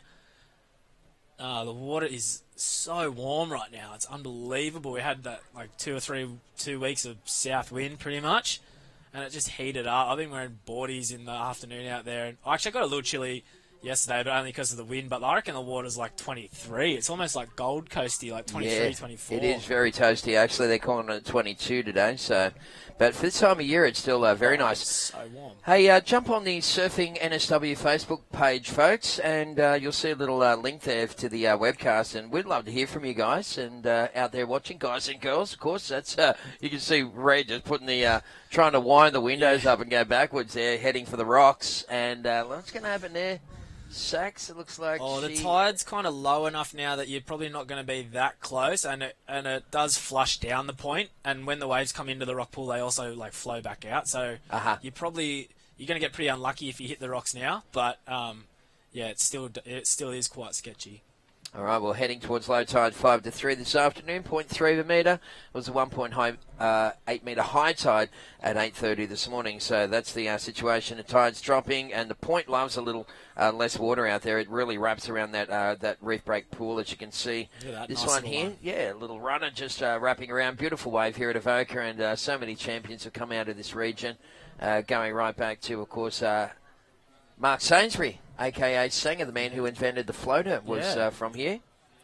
R.I.P. Sanger, of course, he's been gone for a while now. He's a great kid, an incredible surfer. Ross Clark-Jones, Bruce Turner, Sam Shell. There was a whole bunch of guys. Bruce was out there on his...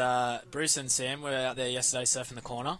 They're always out there when it's big. Yeah, Bruce really charges, a great surfer. Of course, Bruce Turner is in his probably mid-50s now. But, yeah, some incredible talent. And, of course, more recently, Avoca won the Australian Board Riders Battle at Newcastle Beach, and they are the #1 club in Australia. You want to know who wasn't surfing in the Avoca team, Tezza?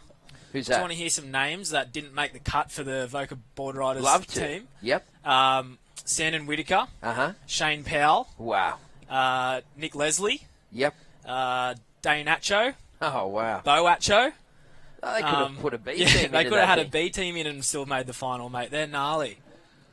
All right, well, that looked like Eliza Green there, just getting a little bit of a backhand hit on that one before coming unglued.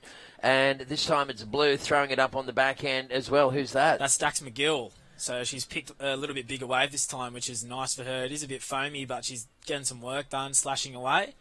Going to try and get the connection with the little left. She's got a good section on the end here. Yeah. Banks it. So nice turn. Dax just hitting that one pretty sweetly. So we're coming down towards the halfway mark of this current heat in the water for day number 4 here at the Community Project Central Coast Pro, a QS 1000 event on the World Surf League. So Tasman Canada, Saxon Lumsden cruising you through day number 4. A little bit of high cloud around. Apart from that, it's just a nice day weather-wise. In fact, they say that we're going to have some more sun a little later on this morning. So let's hope that cloud burns off and crowd's starting to balloon here. We're getting a good response. Of course, there's lots of stuff happening in and out of the water. This is the replay for Blue. Yeah, Dax McGill got a really good first turn. This is where the foam ball kind of pushes away, but she's still getting a few nice, like little cutbacks kind of things going on, a little slash, and then it slingshots you beautifully into that little end section. That was your dream about those little whitewashes coming back at you when you're surfing the point.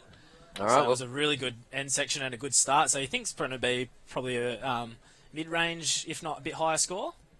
Yeah, 6-5. Was the score, hey? Yeah, I believe that's right on the money. So that pushes Dax into the lead.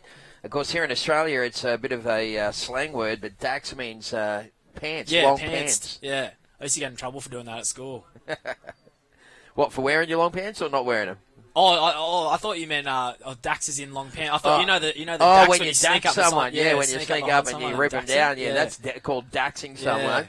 Used to get in a lot of trouble for that. Even just pair of pants is called a pair of Dax as well. So, yeah. but very cool name there from our American friend, and she's taking that one right the way through to shore. As we get down towards the halfway mark for this current heat in the water, 10 down and 10 to go. How good slang. Yeah, it's funny because here in Australia, so good, we're so lazy when it comes to speech that virtually every word we're cutting in half. I have to try and focus when I'm in here trying to Speak proper English. Speak proper English, yeah, Yeah, that's right. Wait till if anyone was to hear me outside this caravan down on the point hanging out with all the boys, you wouldn't know what the hell was going on. Oh, no, that sounds like double Dutch. You are right there when you got that thick Aussie accent. Well, that is Eliza Green pushing that one through to the inside. Been surfing really well over the course of 2017. Eliza's really taken her surfing up to a whole new level. I know that both her and her sister Michaela, or the Green Team as they're referred to, they've been working very hard with Martin Dunn, Supercoach Martin Dunn, really ironing out some of the biomechanical issues that the girls had, and they're really surfing fantastically, both of them. Yeah, he's a genius, Martin, isn't he? That's so good for Eliza that she's got Michaela ahead of her as well. Yeah, I think. that's right. Like Michaela has been getting some great results last year and this year as well. It's so good that Eliza gets to kind of chase her, and they're obviously really close sisters, so that's always good. Yeah, well, check them out on Instagram and Facebook, folks. They travel around the world, and they've got some very entertaining little clips that they throw up there. The two girls from West Australia. That was the replay for Eliza, so we'll see what that score came in at and give you the update as we're just past the halfway mark for the current heat in the water. So once again, jump onto the Surfing NSW Facebook page. You'll see a little link there to the competition event, the live link, and drop in a comment. We'd really love to hear from you guys. Here's the replay for the last wave of White. This was a pretty good wave as well. Two sacks. Bailey Nuggy, that really good first turn. A little, kind of a little bit weird through the inside, but gets that little tag on the end. So picked probably a really good wave, just maybe a little bit far down the point. There was maybe 2 turns to be had before then, so hopefully the girls sneak up a little bit further, especially now this tide's dropping out. You can go sit right off that boil and just get slingshot through. And 6.25 and a 5.85 for White. So Bailey's doing a good job right now. The two Hawaiians 1-2. The Aussie girls in the back half of the heat need to do a bit of work to get up into the 1-2 spot. All right, well, 8 minutes remaining. Plenty of time to find those waves to get those scores required. And if you do come on down, we've got lots of activations happening here today. We've got the crew from Rockstar in here as giving away some free stuff, as well as 101.3 CFM, the local radio station, part of the HIT network here in Australia, the Southern Cross Stereo network. And they're doing a whole bunch of giveaways and giving away some free stuff as well. So if you are in the area, come on down. If you're not, then jump onto that Surfing NSW Facebook page. Tell us where you're watching from and who you think might take out this year's Community Project Central Coast Pro. Who do you reckon? Well, okay, let me have a think. So we got O'Hara. I think that Hiroto O'Hara, look at that. Oh, wow, that's a bad wipeout right in front of the heavy part of the reef right there. That's kind of why you don't want to take off on that second section, because you get that foam ball through. If you take off from the start, that's that foam ball slinging you through, and you're just hooking through a big cutback in that section. So Sure. that's just the girls. Obviously, no locals in this heat, and the girls just trying to find their way in the lineup. But it is a bit daunting being deeper because you have to get past that rock. But it is a benefit. You just got to learn what waves are good from there. All right, so Liza Green currently sitting in third spot. Fourth place, of course, is with Little Child. And she's pushing that one right the way through, getting a little tricky on the end section there. So, once again, we're at Avoca Point, folks. We're on the central coast of New South Wales. Not that too far from Gosford is the main city here on the central coast. So the CBD, only about 15 minutes drive west from here. Yeah, to Gosford, 15, maybe 20. Yep. But a beautiful part of the world, and what are we, an hour and a half north of Sydney, pretty much, 2 hours, is it that? It depends on how close you live to the freeway exit. I live really close to an exit, so it takes me about an hour 10 to get to the city. But okay, there you go. Yeah, So, if you're from Avoca here, it's about an hour and a half, hour 45. all right, well, there's the girls asking for a little bit of information with the beach announcers. So we've got right now 6 minutes, 30 seconds to go. Sometimes, it looks bad when they put their hands up and you think, what are the guys on the beach announcing doing? But the reality is that the judges do like to look at replays. Now that we have the webcast, they have the beauty of the replay. So they'll, if they want to check out a wave again, they'll go back and double-check the replay. Make sure they get the scores right, because the accuracy of the scores far outweighs the speed of delivery. Yeah. So, no doubt quite about often, that. it's a live scoring system, but it's not an instantaneous scoring system. It's not like a race or anything. These guys have got to have a look at the scores, go back, make sure they get them right. And getting them right is, is way more important than getting them out there fast. Definitely, and scoring relative to scores already in this heat. So if it's in between, away from white and away from blue, you got to make sure it wasn't as good as this, but it was better than that. So you got to put it in, and then obviously the judges have got to write it down on a sheet in case the computer system goes down. So everything's recorded on a sheet first, and then okayed by the head judge, and then typed into the computer system. So it does take a while. And especially if it's a bit of a clutch score or a kind of a close score, you really do have to have a chat about it and a think about it, because this is someone's job, it's someone's career. So Absolutely. You can't rush a score out and not be sure about it. And and of course it's the judge's job as well. So they like to do things properly. Yep. So again, being a beach commentator as well with you, Tezza, when people are waving around asking for a situation, and sometimes you don't have the situation in front of you, you have to make sure you're saying to the guys, like, come on, guys, just like keep surfing your heat, because it's I know they do want to know what they need to achieve, but Sure. you can't tell them if you don't have the info yet. So yeah. No, that's right, Nate. Well summarised. So we're down to we're inside the final 5 minutes. Around about 4 minutes left on the clock. So the two Hawaiians are sitting 1-2 at the moment.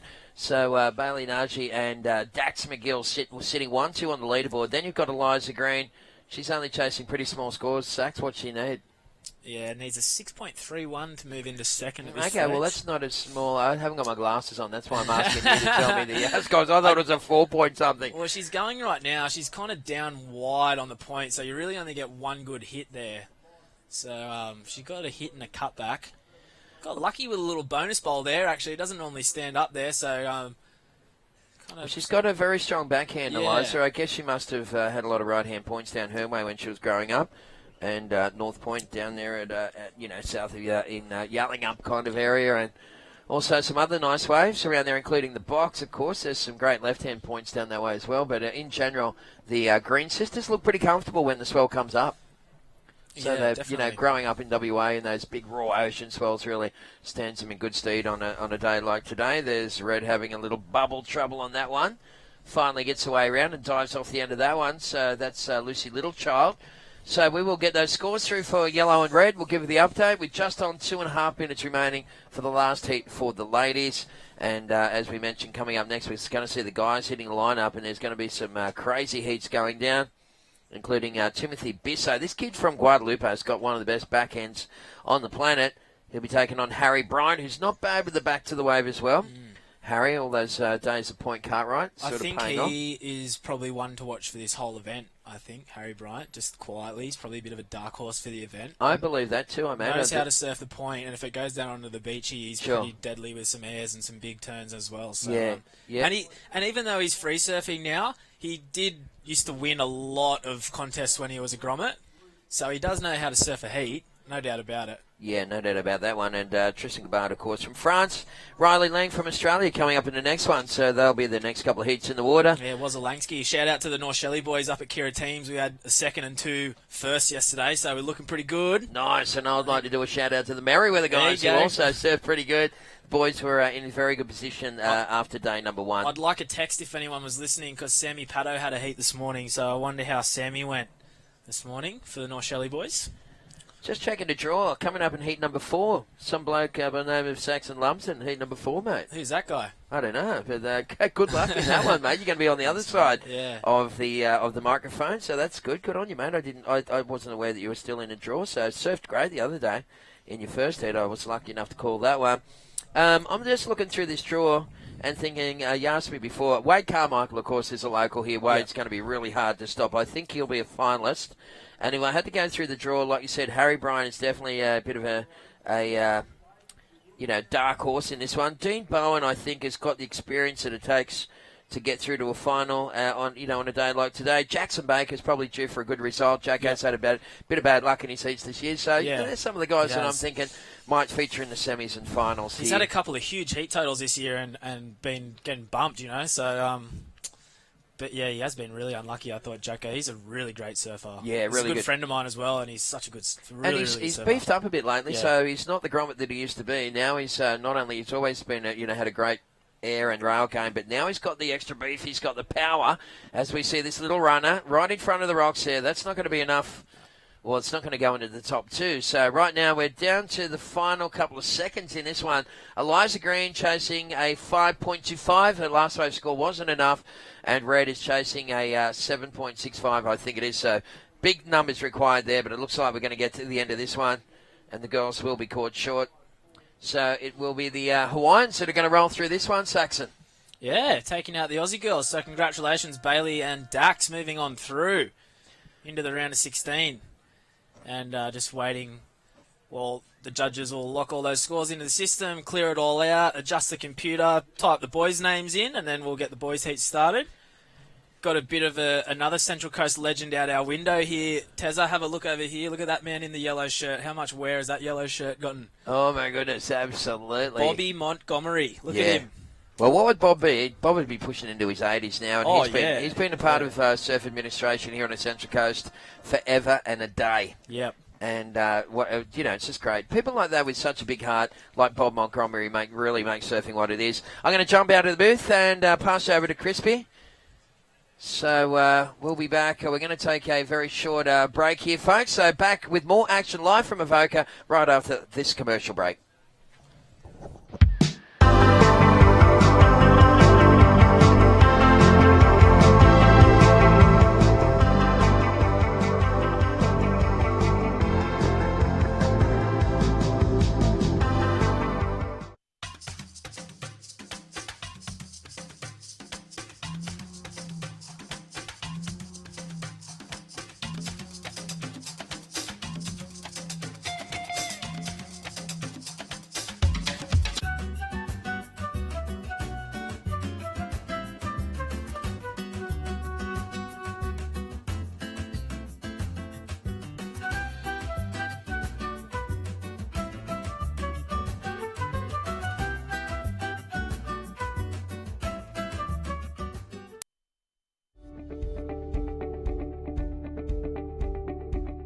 My name is David Mumford. I'm the Sales and Marketing Director for RBK Nutraceuticals.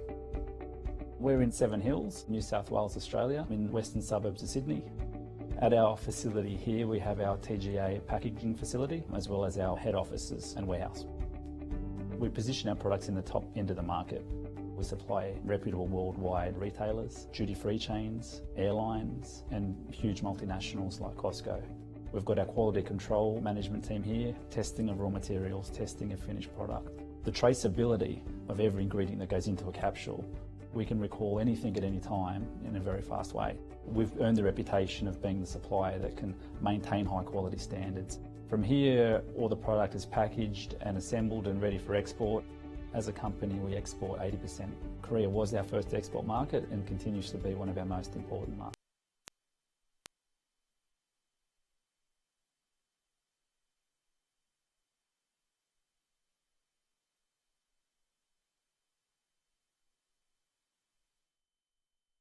Okay, so we're back here at Avoca Beach on the point. First heat of the men's round of 32.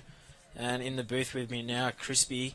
Got a couple of, maybe, what do you call an 8 to 10 foot nuggets down the beach on your 6-1 because he thought you were going to surf the point and then ended up down the beach? Yeah, that's it. So, yeah, was classic. 6-1 was fun, but man, there was some speed lines there yesterday. Mate. How fast do you go down there? Yeah. It's the biggest slingshots coming around from the corner out of nowhere. Got someone up on their back end right now, Harry Bryant. His grandparents live at north of Avoca. He used to live here when he was a bit younger before he moved up the sunny coast, so he knows how to surf Avoca Point, and he comes down and visits often. Get some good waves around here. New sticker on the top of his board. Getting a lot of exposure this year, so that's good for Harry. I remember I first met Harry, I think he was about maybe 6 or 7 in that rock pool down there on a green foamy. Classic. Yeah, it's pretty funny. I think I was like maybe 11 surfing the point. The breeding ground's still alive, so a lot of young kids, they're just rolling down the rapids of the river, as you see on high tide, and then just getting a bit of the wash and the smooth stars in the rock pool. The birth of champions. Yeah, fully. Wilco, Yeah. Ace, Lumsden and Bryant. Oh, I'm not an Avoca boy. I'm a North Shelley boy. You are a North Shelley boy. Yeah. NSB for life. Yeah, NSB for life. I do come down and surf here, though, when the waves are good, so sorry, Avoca boys, but lucky I've got a few friends down here that kind of, well, they don't let me have good ones, but they let me have mediocre ones, and I'm okay with that, because when they come to North Shelley, they're not going to have a good one either, so that's just how we work. Yeah, especially with Avoca and North Shelley, that's about 2 biggest rivals you can get, other than maybe, like, North Narrabeen and Merriweather. But I reckon we're on the way up. You are? I reckon we are. Next year. Yeah. Yeah, well done to the Avoca boys. The board riders taking a win at the ABB Series 4. $50,000. Yeah, fully. $30,000 all expenses Yeah. paid trip. World Safaris, thank you. Well, the guys are working out who they're taking to the Ments. I know Wade and Kirabel are going, and I think the club president Lovey's going. I'm not sure who else is going. But I think a few of the guys are tied up with work and contests, can't really go, but that's a bit of a bummer for them. But I know a few people are going to get in there. And the 20,000 for the club. 20,000. What a great injection. Yeah. New tents, new PA.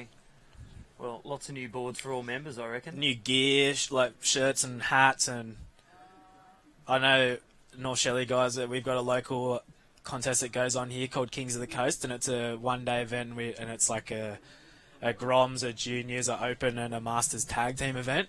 And you add up your tally at the end of the day, and we're going 4 in a row now, so we've always got NSB nice. times 4. So I'm sure the Avoca boys are going to come back with like a number 1 in Australia, or like Avoca number 1s. They're going to have something to joke about. We've got a couple of, well, Dane Atcho, he's supposed to be wearing a North Shelley shirt right now, actually, because a few of the boys have got to bet whoever wins Kings of the Coast, they have to wear the shirt the next year.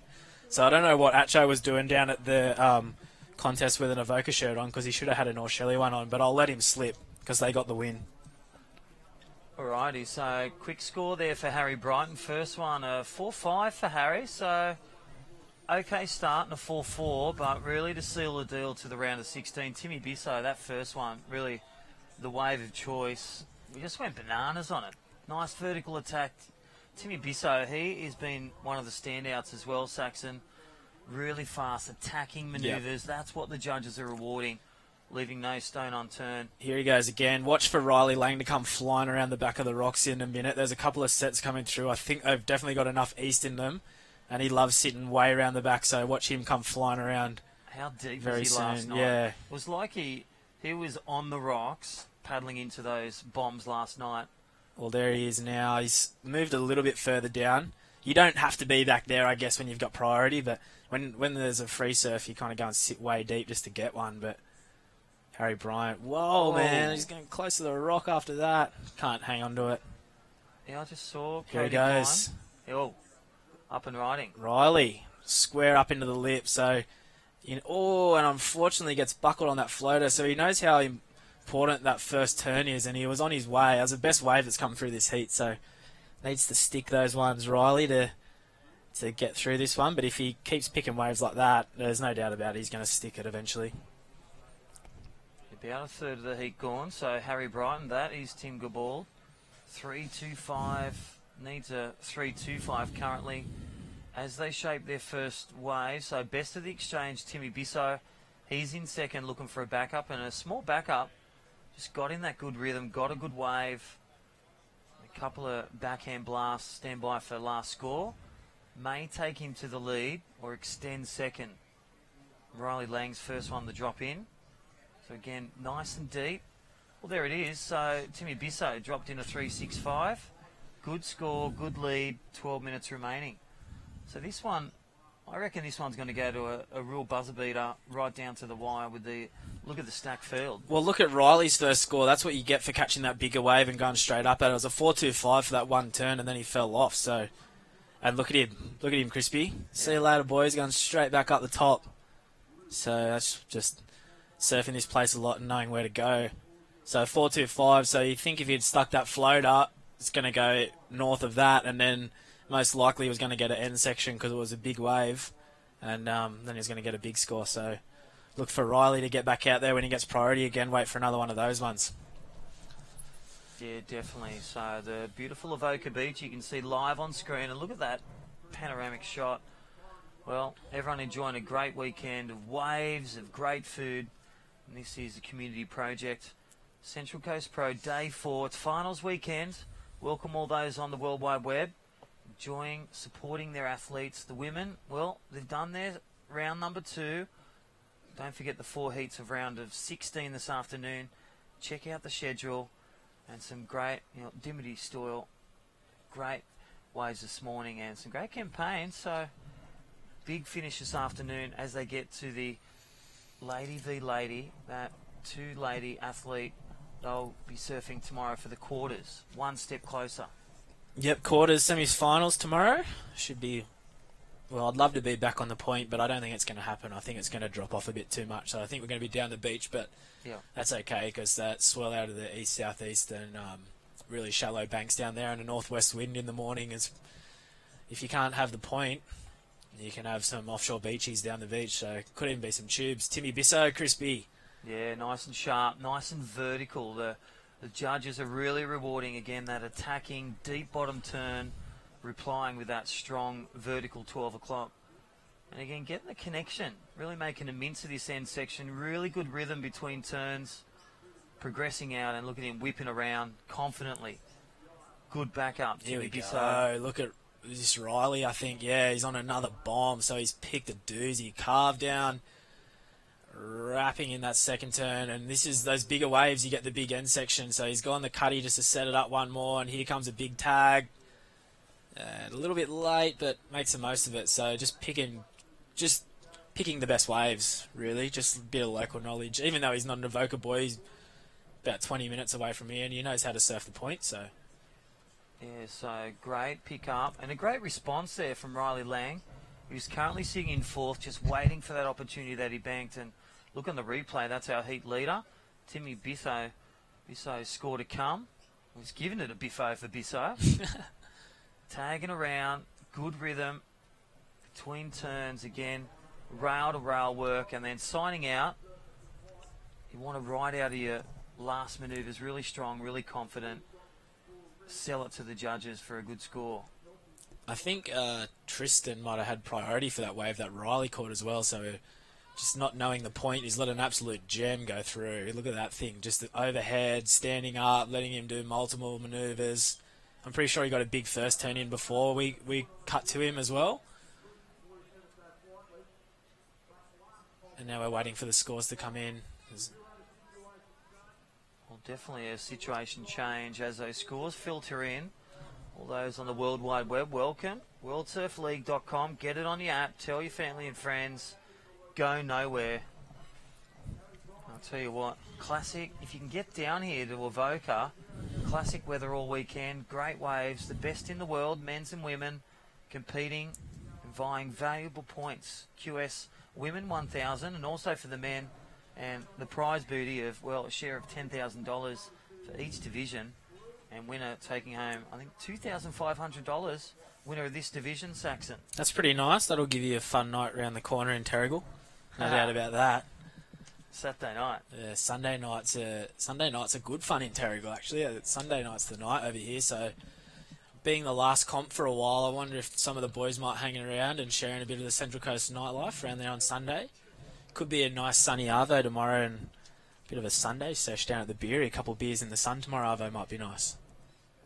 Alrighty, so all those online, a shout out to you. And Riley Lang taking the cake, that last wave again, confidently paddling past the guys, gets the score, 6-6-5, yellow in the lead. Yeah, well, they all let it go, which is so surprising. And I reckon they were banking on, they wanted to surf here free surfing next time without the rashes. Don't touch that man. Yeah, so just those ones that nearly look like they're closing out are normally really good. So it looks like Tristan and... Well, there is a bit of a boil right where Harry and Tristan are sitting, and sometimes when those big double-up ones come in, if you're not underneath that boil, you got no hope of paddling into it no matter what you do. So maybe they got caught a little bit far out. But I think where they are right now, they're definitely in the right spot. So they might have just maybe passed it up, and Riley swooped on it, got a 6-6-5 into the lead. Now we're waiting on those next sets to move around the corner. As we see, this is Tristan Gilboa, big snap off the lip and digs an edge. So that wave, just not a good one really at all.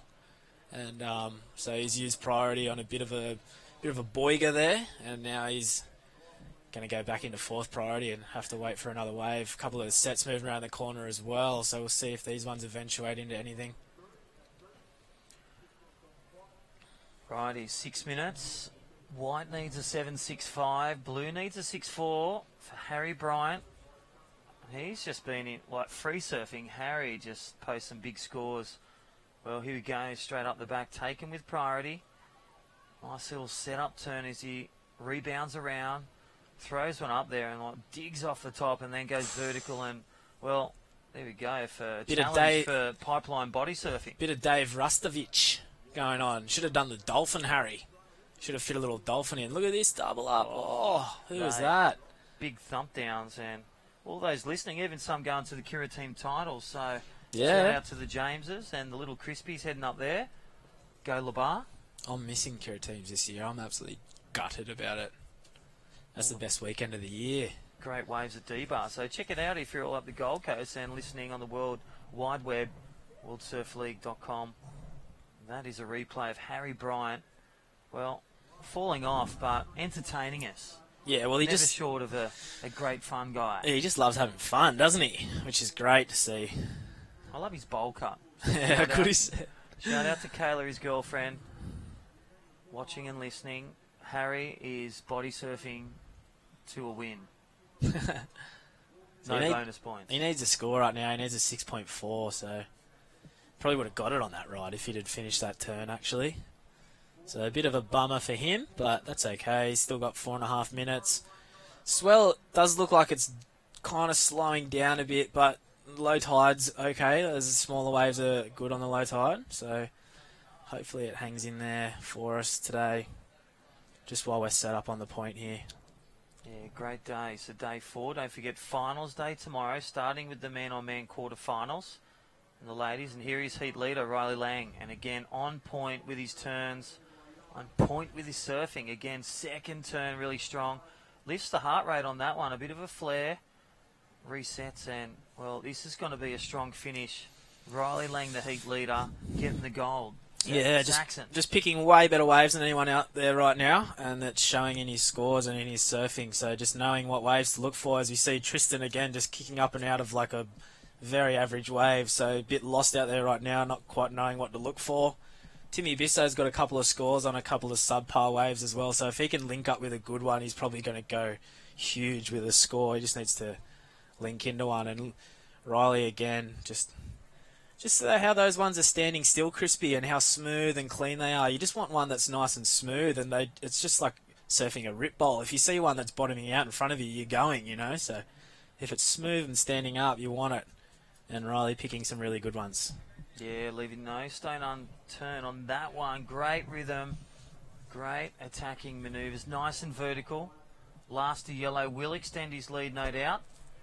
All right, up next, Heat 2, Zach Whiteman from Lennox Head, the beautiful Lennox Head. They've enjoyed some waves. The Brazilian, Victor Mendes versus Coffs Harbour's Jake Sharp of Australia.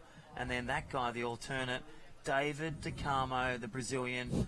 He struck some big killer waves yesterday, as with Zach, when they took on the big walls, the 10-footers over there on the mid-bank. Risky, but paid the dividends. Yeah, they went and surfed the corner. I was a bit confused about that, to be honest with you, Crispy. I thought the other day when the wave was, when the contest was on the corner, you weren't allowed to surf the point, and the point was pumping, and then they said the comp was on the point, and all of a sudden you're allowed to surf the corner. So I wasn't a big fan of that, but that's okay. That's what they've decided, so you got to roll with it. But to me and all the local guys, what we thought is if the corner's 8 to 10 foot and closing out and the point's pumping, why would you surf the corner, you know? But DeCarmo did a couple of big turns on some big sections, so he got rewarded. Look at this thing standing up, Crispy. Whoa. Oh my gosh, it's like it just rose and to about an 8-foot set, and that was a big turn for Timmy Bisso.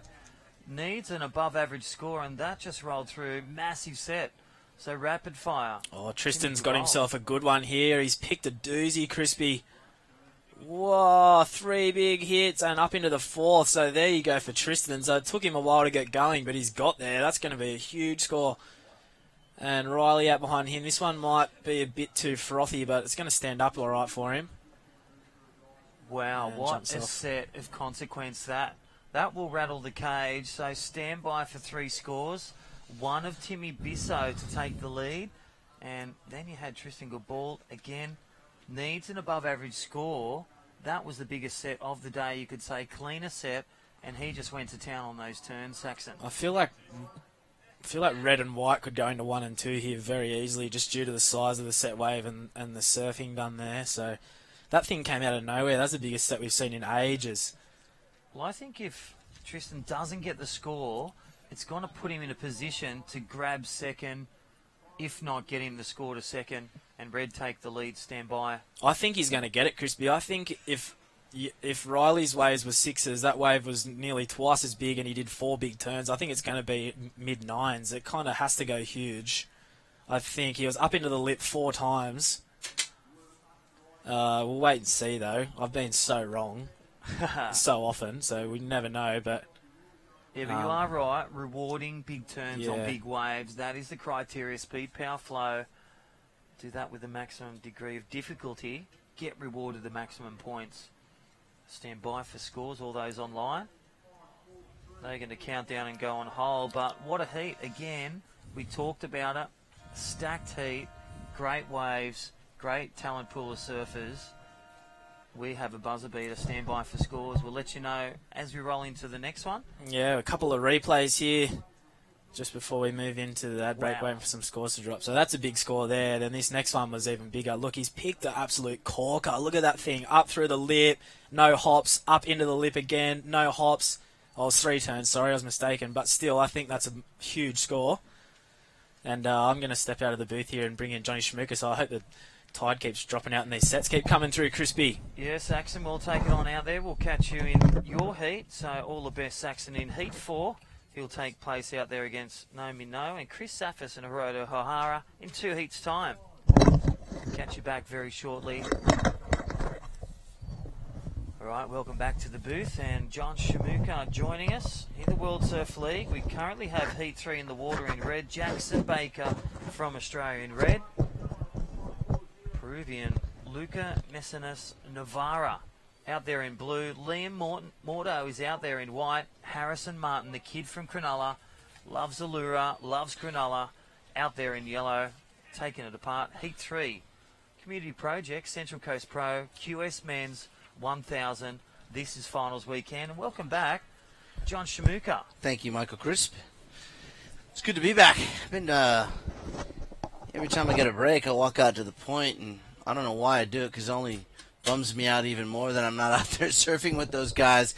Because as the tide moves out, You can see how exposed those rocks are. The waves just get better and better. And that was probably, at the end of that heat, probably one of the biggest sets we've seen all morning here. It actually almost it did wash all the way through the beach break.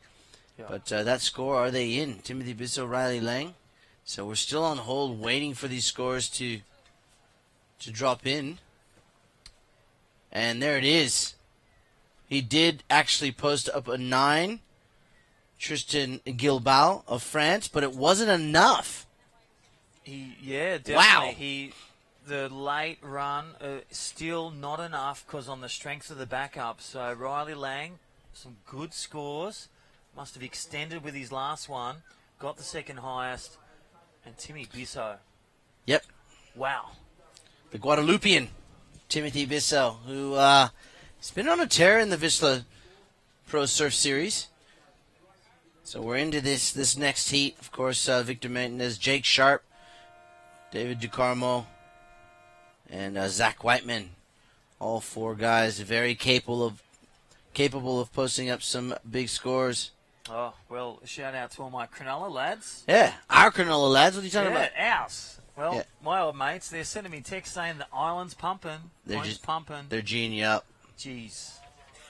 Well, and even all the Lennox, my new friends at Lennox, they're enjoying some great waves as well. Well, if they're sending you a text, they're not surfing. So, boys, get out there and get a wave. Unless they got the morning surf. Yeah. They're just in having a their bit of midway. having a bit of smoko, and then getting back out for the lunch or brunch session, if you like.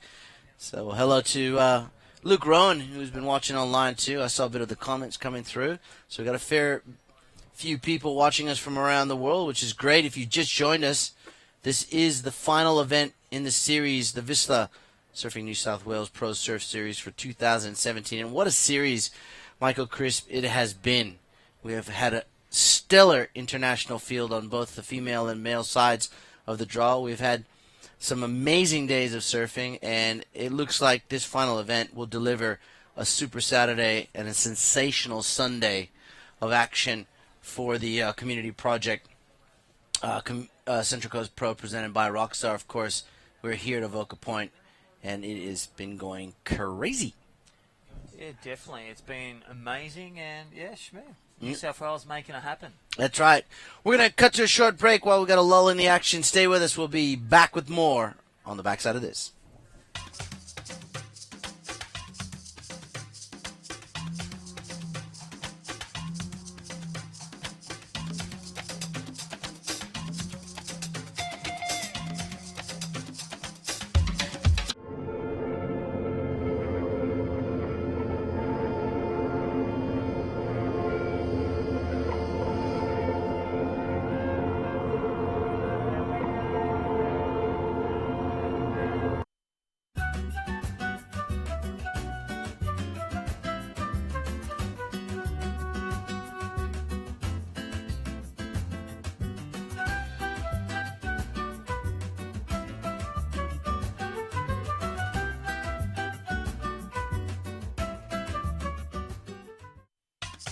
All right, we're back.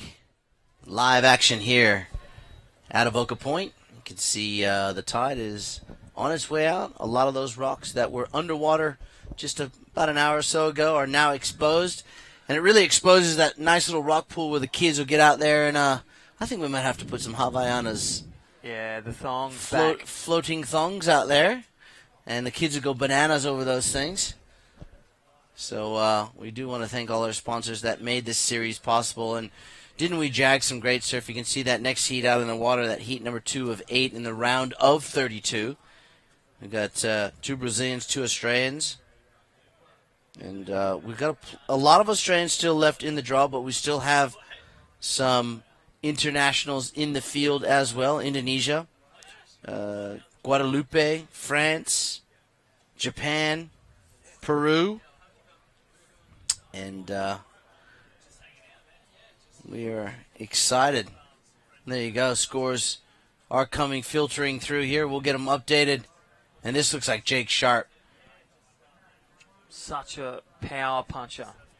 Fast, solid, attacking. Coffs Harbour. Size to ratio, I mean, he packs a mean punch, this guy. He's not the biggest surfer in this series, but he definitely has shown his ability to perform at the highest level. Also want to give a big shout out to all the people who have joined us around Australia, around the world, and in particular Mini Shmoo, who's not so mini anymore, Brandon Shmoo, and Lily, who are watching at home with Mrs. Shmoo. Good morning to you. And Dad's been on the QS grind for about 6 weeks. I'll be home for a couple more days before I'm off to PNG for the WSL World Longboard Series. That'll be exciting. I've never been there. I'm super excited. And, of course, the best longboarders in the world preparing. I've been stalking a few of them, crispy, on Instagram. Yeah, toes to the nose. Harley Ingleby, one of my Jed favorites. Snow will be there from Hawaii. There'll be Brazilians, Costa Ricans, Peruvians, Australians, Japanese surfers, American surfers, Europeans. So many different countries. The world, yeah. Yeah, so we're looking forward to that coming up next week. It starts next week Saturday. We'll be doing a live broadcast, and it will be the Komunity PNG World Longboard Championships over there, March 18th to the 25th. Komunity. So I was talking to Will Hayden Smith, and he's actually been up there. Yeah. And it's a great little right-hand point break. Very much like Avoca Point, which we're looking at now. So it would provide ample opportunities for the best longboarders in the world. So make sure you tune into that live broadcast. There's all kinds of different styles being represented, countries. So that's the 18th to the 25th. I love what's going on. You've got your longboard world championship, and then you've got also at Snapper, the Snapper Pro event number 1, Ethan Ewing, Connor O'Leary taking on the world Kelly Slater, Parko, Mick Fanning. Those guys will rattle a few cages as we see Zach Whiteman there on his backhand. Then you see that opening wave of this man right here, Jake Sharp, as he draws into his second wave. He opened up with a 6.25. Victor Mendez opened up with a 2.5. And David DeCarmo of Brazil. A great Brazilian contingency in this series. I've been super excited with the likes of Guilherme Mateus. And also, too, Rafael Teixeira, surfing extremely well. David DeCarmo and Victor Mendez. But the young Aussies coming through have been equally as impressive. Yeah, definitely. So, well represented here. Jake Sharp, a 6.25 in a 2, leads the charge. Zach Whiteman on the board with a good starter of 4.0 in red from Lennox Head, the far north coast of Australia. Victor Mendez, the Brazilian, a 2.5 to start. And David DeComo will have priority. Wait for the set to come. 12 and a half minutes remaining.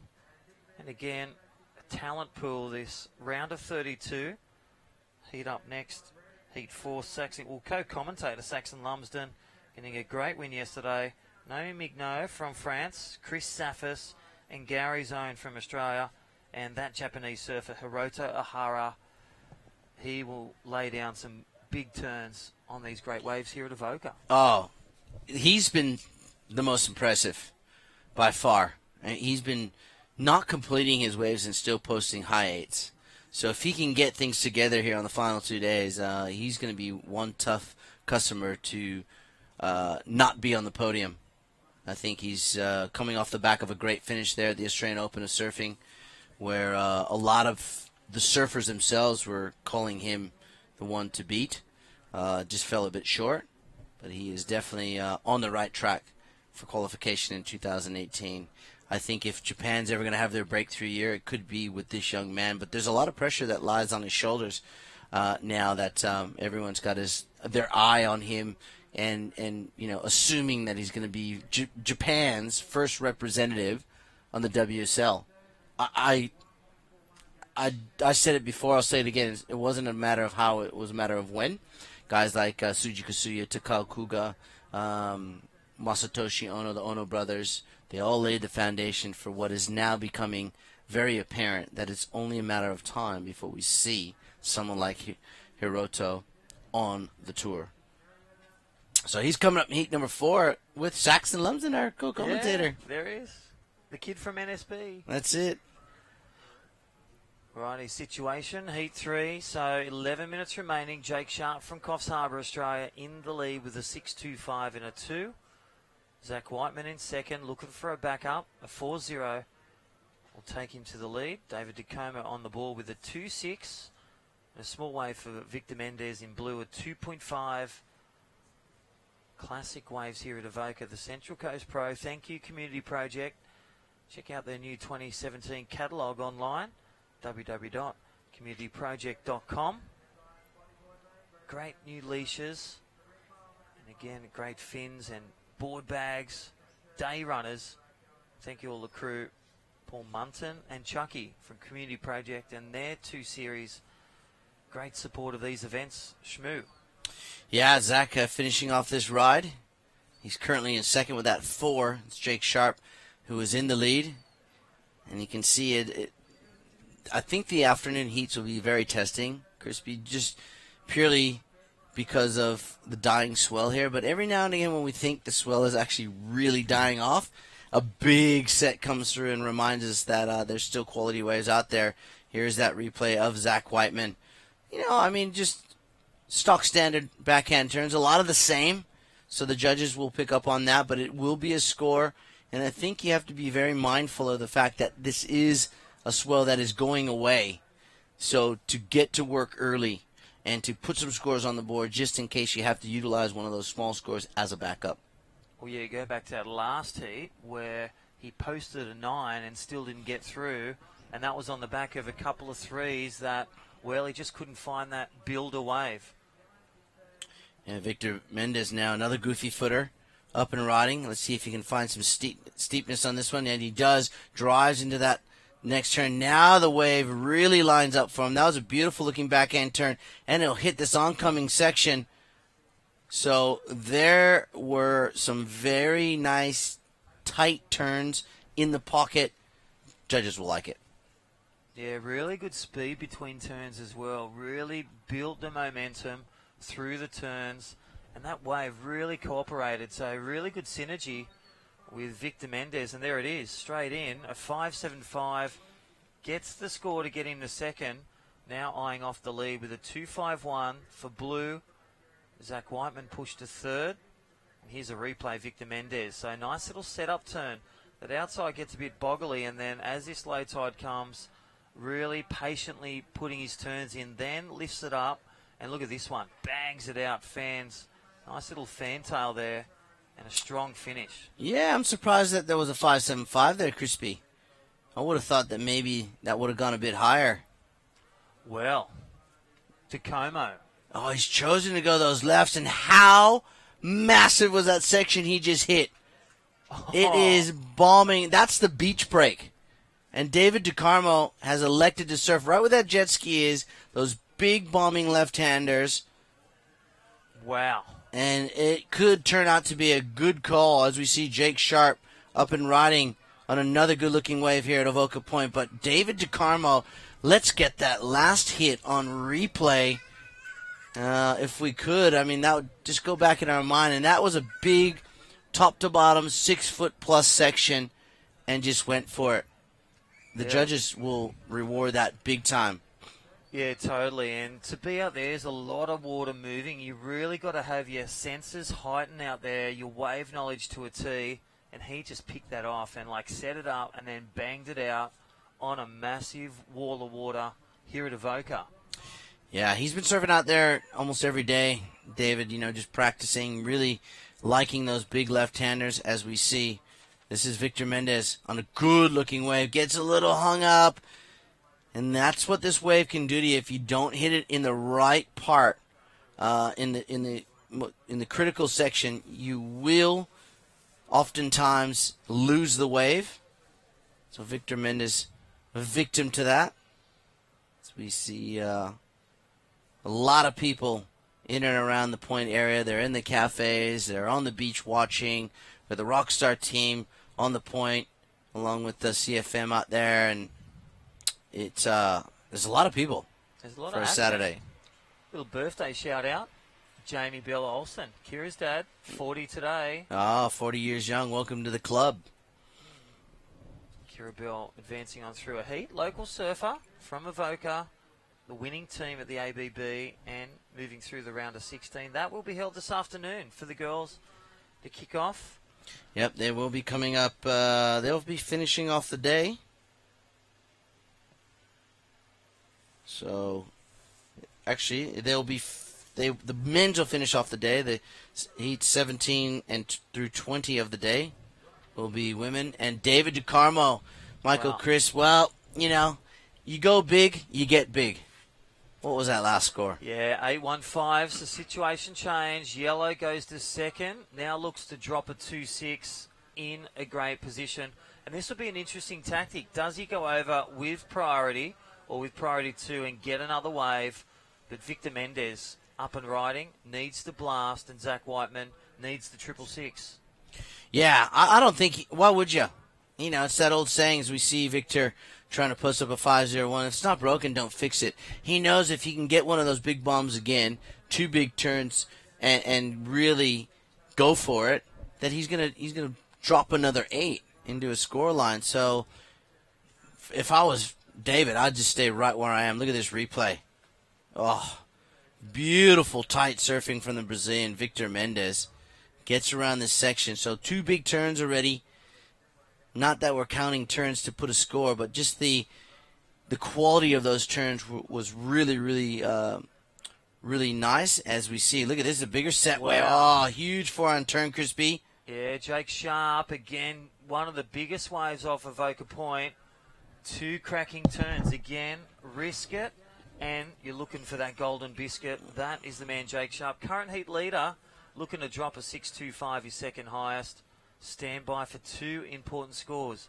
Victor Mendez, a middle, and then we've got Jake Sharp to extend the lead.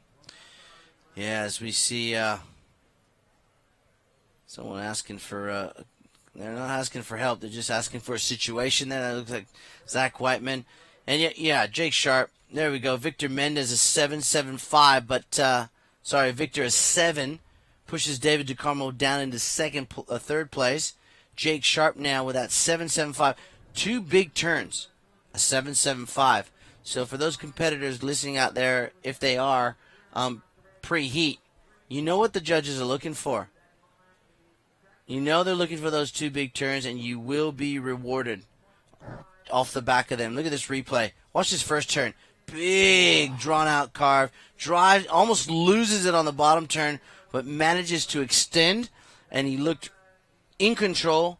The judges liked it, therefore a 7.75. Taking the lead, the Coffs Harbour surfer from the beautiful Australian town of Coffs Harbour, way at the mid-north coast. Again, Jake Sharp in the lead. Victor Mendez getting the score. He was looking for a 5.01 and posted a 7. And again, it was a class act from the start. Went vertical, got the rhythm, and then tied a bow on it for a confident finish. Indeed. 2 minutes and 34 seconds remaining. It is the Aussie Jake Sharp out in front of Victor Mendez. David DeCarmo, a 4.6 on that beach break. Well, he just needs a wave. I think the way he's surfing is definitely suitable for that score. Zach Whiteman, he needs an 8.65.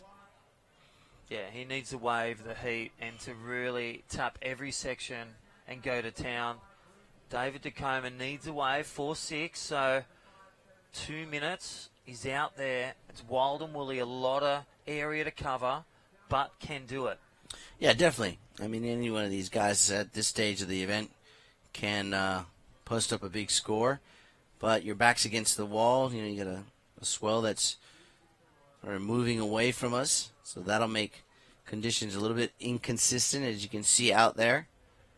And not sure what priority Zach might have. I do believe he may have first. I'm not. That's not confirmed, but we see that white and blue colors there on your screen. Those are first and second. They will move through if they can hold on for the next 1 minute and 20 seconds. It's the guy that's in the yellow, the Brazilian, David DeCarmo, who needs a 4.61. This guy needs a lot of work to be done on this wave. And that's not going to do it for Zach Whiteman. Well, I think he's hurt his leg. He's coming back from, 2 MRIs. Oh. Big floating manoeuvre. Well, I hope he's all right. Oh, he doesn't look like he's in a good position there. You can see him touching his knee there, and he might have re-injured that knee, unfortunately, for Zach. Well, we'll get our first aiders, but that man, Victor Mendez, out there in second. But David Tacoma, 30 seconds. So Jake Sharp in the lead. Victor Mendez live on screen. Tacoma out there, wild and woolly. Zach Whiteman currently fourth. Shout out to Linda and his dad watching. Yeah, it'd be good to see where David is. I think right choice, but wrong timing.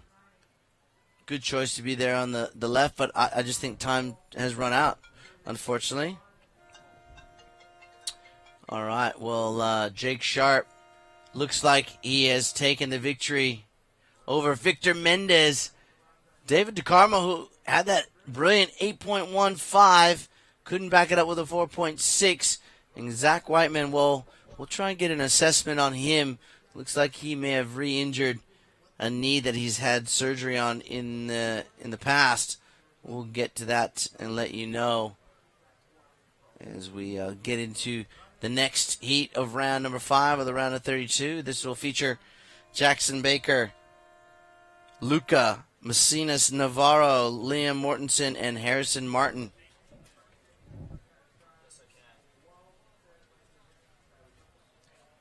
Righty, this is a community project. Central Coast Pro, day 4. It's finals weekend. QS Men's 1000. We've had the ladies, and this is, well, the start of heat number 3.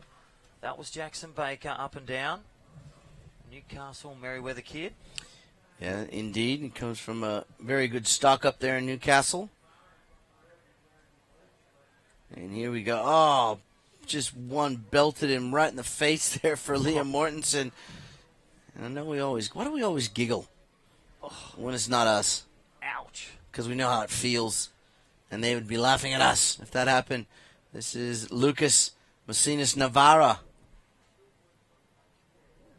And the goofy footer from your town. My old town. Yeah. Your new town, Shmoo. Harrison, Martin. well, it's not so new. I've been there for about 18 years. But, yeah, I'm just one of those blow-ins that you rarely see out in the surf. Dushire. Yeah, Dushire. So a few small scores in. 18:40 on the clock, so still plenty of time. Harrison Martin sitting out there. You can see no scores in his 2 columns. That means he has first priority. We know that's for sure. Him and his buddy, Allura board riders Jared Hickle. He'll be showcasing in Heat 8. Yep. Shane Campbell bowing out yesterday, and what a trifecta. They've been turning some heads. They had Connor O'Leary and the 3-pack. Yeah, well, they... So quite a power, for those, for Allura board riders. Really thriving. Well, that means the Allura board riders are producing some of the goods. They're byproducts of the Board Riders Club system, which is fantastic.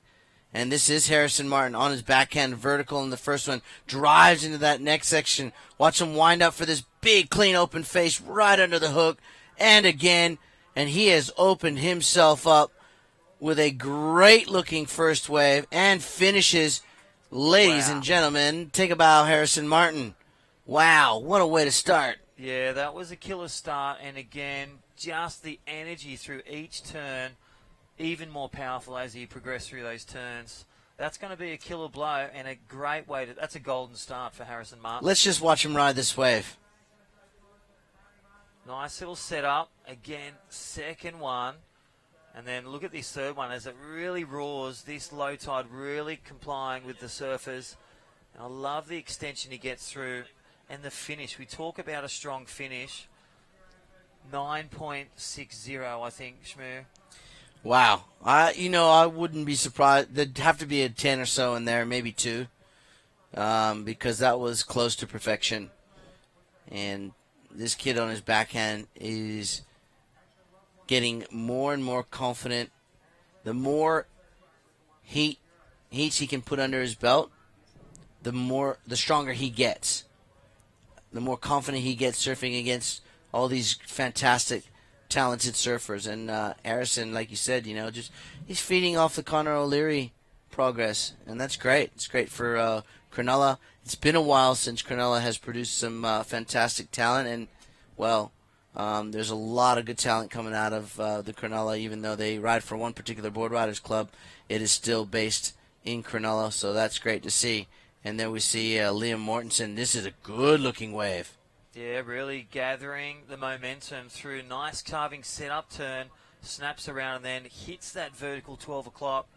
So Liam Mortensen striking on another good wave. So started with a 1. That was a better performance from him. Jackson Baker sits in there with a 4-0. And Navarra in blue, a 1-3-5, but Liam Mortensen back in action. Yeah, that's going to be a good score. 15-40 coming up next.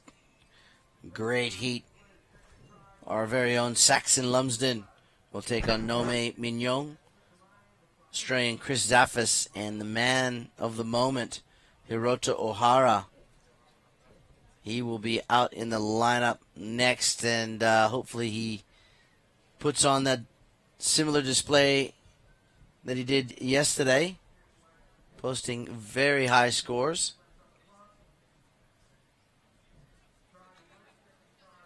Righty, 5 minutes gone. Harrison Martin in the lead. Just got a quick backup, just one up and down. 9.6. Well, one of the killer waves of the morning and the highest score. Rightly so. Tore the bag. Liam Mortensen just posted a 7.75, and again, biggest set of the morning. Really went to town with a variety of manoeuvres. Really hard, sharp and fast. Nice and vertical. Liam Mortensen back in the game. 7.75. And look at these sets rolling through, Shmoo. This is going to wash through. Jackson Baker out there with a 4. And then Navarra blue up and riding. Yep. Lucas Messinas Navarra. Look at him go. Beautiful sliding top turn. Some solid maneuvers on a solid set wave. Yeah, 6 minutes is gone. Yellow leads, white second. Jackson Baker looking for a wave, holding that priority. And then blue getting that last wave. So Lucas Messina, looking for France. Chile. It's Chilean. Migno from France. Yes, correct. For 13 minutes or thereabouts. And scores are coming in. There's that 9.60 from Harrison Martin sitting atop the leaderboard. And he only has a 1.35 backup at this point. So you'd have to say once he can drop another 4.5 or higher, it's going to make things very difficult for the other 3 surfers in this heat. Well, we talk about it in coaching, also with the athletes. We really drive home, be on the best wave. Wave selection, such a key ingredient in really putting board to rail on that wave. And it just creates opportunity. You're on the best wave, you're on the good wave, you have more opportunity to showcase your maneuvers. Well, that's right. Normally it's the case the best waves always win, but you have to complete them. Here we go, Jackson Baker. Looks like he's surfing out the back at ladies. Look at him drive into this turn. He's a big lad, loves those big power turns, and again, high flying floater into a closeout reentry. Kind of just missed that last turn though, Crispy. He was probably thinking, I need to get up earlier in that last turn, but nonetheless, a good looking ride. It'll be probably a middle of the road score. Well, he needs a 4.76, but it's previous to Liam Mortensen. He's got a wave as well, so the numbers will grow for blue and red. Liam Mortensen getting another wave, but Jackson Baker's wave, so a good wave back into the game. Again, Yeah, definitely. probably sit around the 6s, maybe the mid-6s. And up and riding, surfer in blue, 12 minutes remaining. Middle wave to go with. He's already posted a good score. He needs a 2.51, so numbers will grow, but scores will drop. 3 waves to come, white, blue and red. But in the driver's seat for round of 16, Harrison Martin. Killer wave, killer blow, 9.6. Well, he'd have to be sitting out there very comfortable with that score on his first ride. So we see one of those rollers, one of the free surfers there, rolling into one of those left-handers. And I got a feel for David DeCarmo in that previous heat. He really, he was sitting in the right spot. It's just very slow there now as far as consistency. So we see Harrison Martin now, after Jackson Baker posted a 7.55, and Harrison has found another runner. Well, I was just going to say he's sticking the turns, just extended a bit tall on that, but regathers and, well, just gets chop sueyed out of that one. But still a good wave, probably around the average to middle mark. That will be the score needed, 1.95, no doubt. Easy. Easy done. He'll take the lead. He'll make things... It'll be a battle for second at this point. Unless someone else gets another 9.6 and really shuts the other two guys out, Crispy. I think with 10.5 minutes to go, it's going to be a battle for second once Harrison locks in a 5 or a 6 here. Well, we've still got 2 scores to come in. Last esteem of Mortensen for Liam in white. Score to come. Only needs a 3-2-1. So he's going to taper close to that last one. And last of blue as well. Well, there it is. It's like a game of Tetris. There's colours going everywhere. Numbers flying. It is. And have a look at this replay from Jackson. This is his 7.55. Interesting score. I think that was probably his best turn. You can see he just missed something about those last 2 sections. Well, we know he was late on his last section, but the one before that third turn, really he was sort of halfway between thinking, should I go straight up and let the tail go, or should I just float over the section? Ended up with going with sort of a floating reentry. Well, look at that last exchange. And like we said, colours flying everywhere. Red goes from first to fourth with that last exchange. Yellow posts a 6.5. Harrison Martin in the lead. Great backhand attack, still strong. Liam Mortensen posts a 5.9 on the strength of your backup. This is where we're getting the round of 32. You not only got to get a good score, an excellent score, you've got to back it up with a good quality 13-14 combination. Yeah, that's right. You can see their score lines there on your screen. So at this this juncture of the event, 14 points is going to be pretty good. I wouldn't say you're completely safe with that sort of score line with 2 rides, but you definitely would be feeling better. But that 16.10 is something that you're looking at, quarterfinals and beyond. 17 plus to win a final, in my opinion. So, right now it's the battle of the backups. Lucas needing a 7.41, Jackson needing a 6.11 with 8 minutes, 15 seconds on the clock. That is our heat leader waving his arms, probably waving at Dad. So, hey, Dad, look at me, I'm winning. Shout out to Paul Martin and the crew. His brother Nathan down there listening and watching. Hope you're enjoying the webcast, worldsurfleague.com. On the app all weekend. Again, shout out and thank you to Community Project, Central Coast Pro, QS Men's 1000. Don't forget the 1000 women are back this afternoon to take on their round of 16 exchange to finish heats 1, 21 to 24 to finish day number 4. What a day ahead. Yeah, it's a big day. It's a massive day of surfing.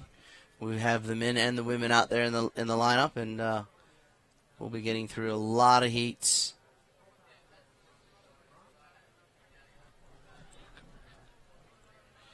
Seven minutes 20 on the clock.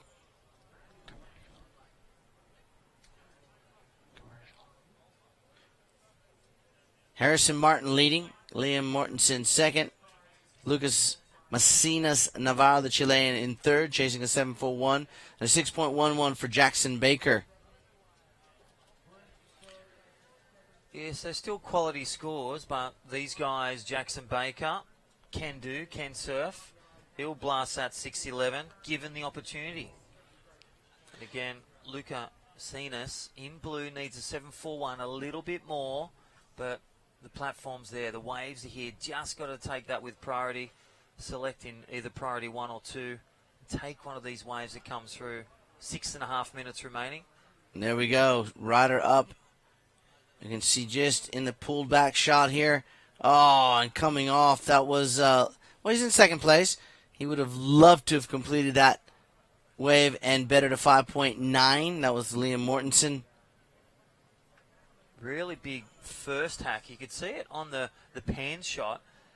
Really big speed car through plenty of spray and then got into his second turn and just his back foot came off. Still will remain in second, but opportunity to extend gone away.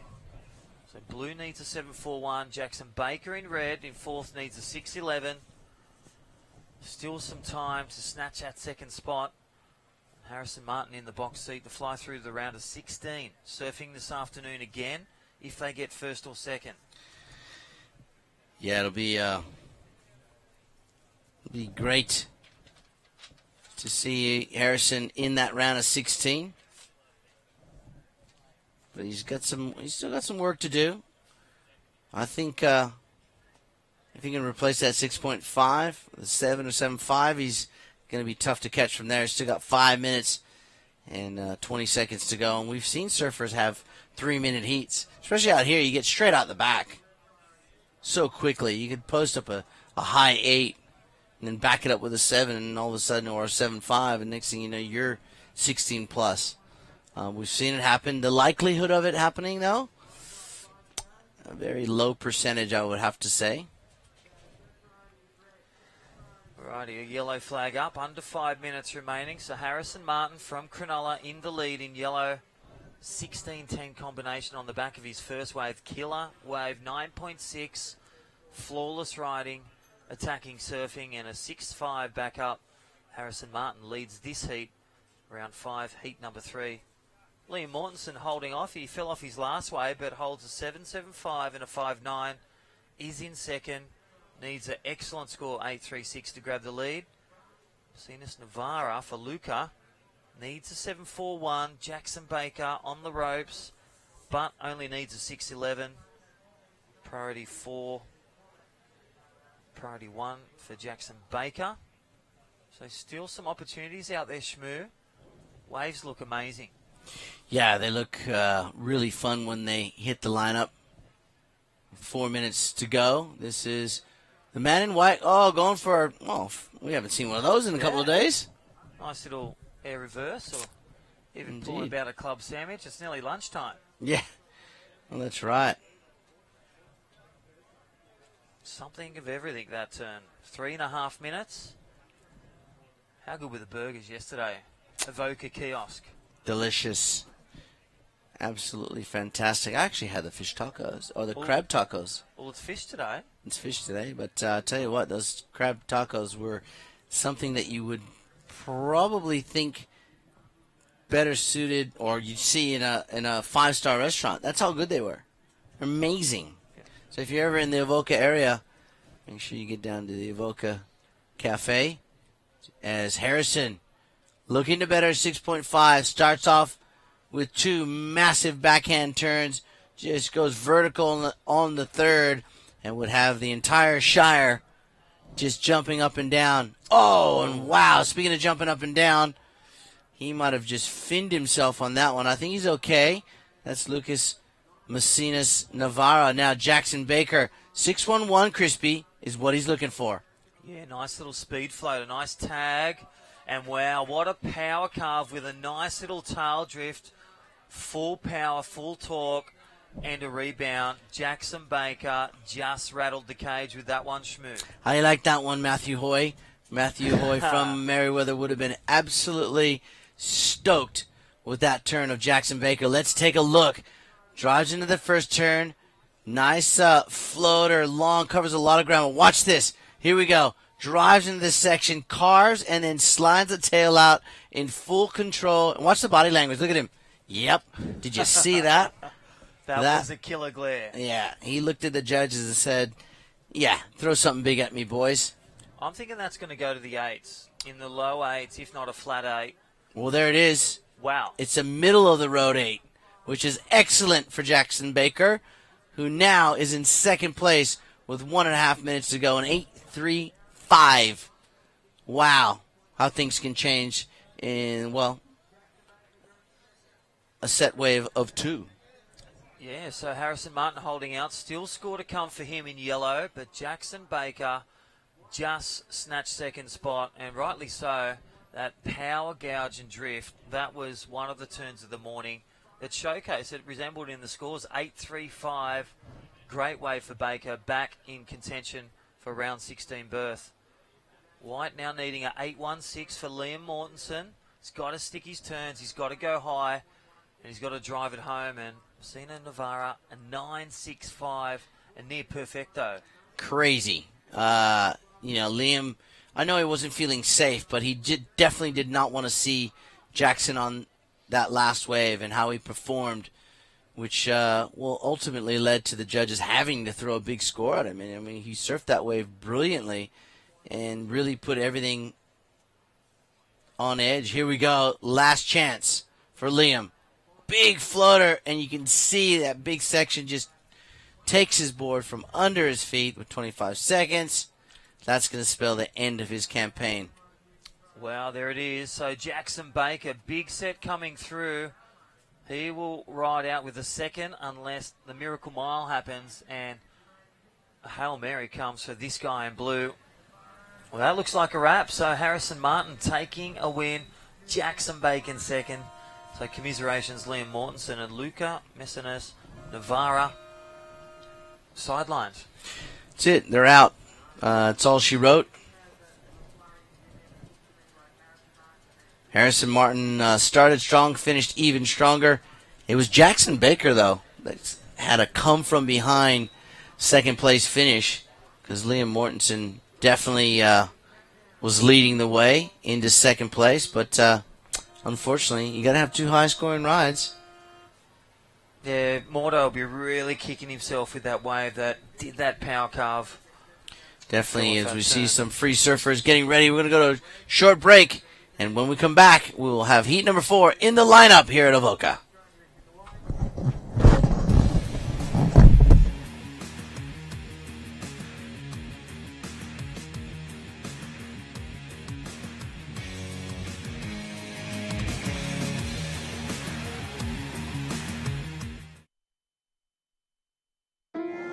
In olden days, a glimpse of stocking was looked on as something shocking, but now God knows anything goes. This is Derek. Thought he'd be fine in trunks, but it ain't quite summer yet, dummy. When the water's warm, but not warm enough, Visla has the cure.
Moby's beachside retreat, only located a stone.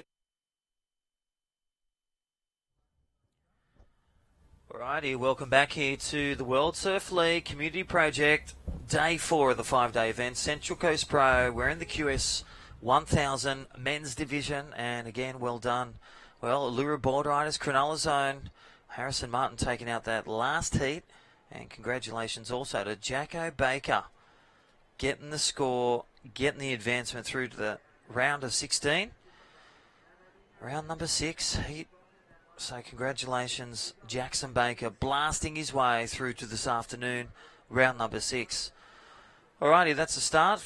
Welcome all those on the World Wide Web. My name's Crispy, and Shmoo will be back very shortly. Up and riding is co-commentator Saxon Lumsden. A nice little wave, and also Nome Migno from France.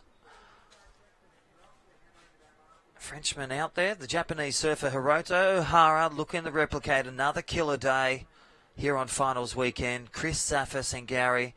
Big shout out to Billy and all the crew up there at Ngari. Hope you're enjoying the coverage. Two Australians in this one. Saxon from North Shelley, Australia. Chris Zaffis and Gary, Australia. First, the Japanese surfer Hiroto Ohara in yellow. Nome Migno in France in blue. Alrighty, 4 minutes is gone. So Hiroto, well, not leaving any stone unturned. That last one of yellow, 8.5, kick-starts his campaign. Chris Zaffis, the 5.75. That first one, welcome back to John Shamuka. Saxon Lumsden got a 5.0 and another backup. It's just gone rapid fire here in 4 minutes. Why you had a short break? Wow. Amazing. No surprise there from Hiroto, 8.5, picking up where he left off. And I'll tell you, the Frenchman. No, Migno, France, out there in blue. He's been on a tear as well. Had a really good performance down there at the Australian Open. So backing up with an 8.75. Takes the early lead. And this, well, so far, looking like it's going to be a high-scoring affair in this heat. Our co-commentator Saxon Lumsden's out there.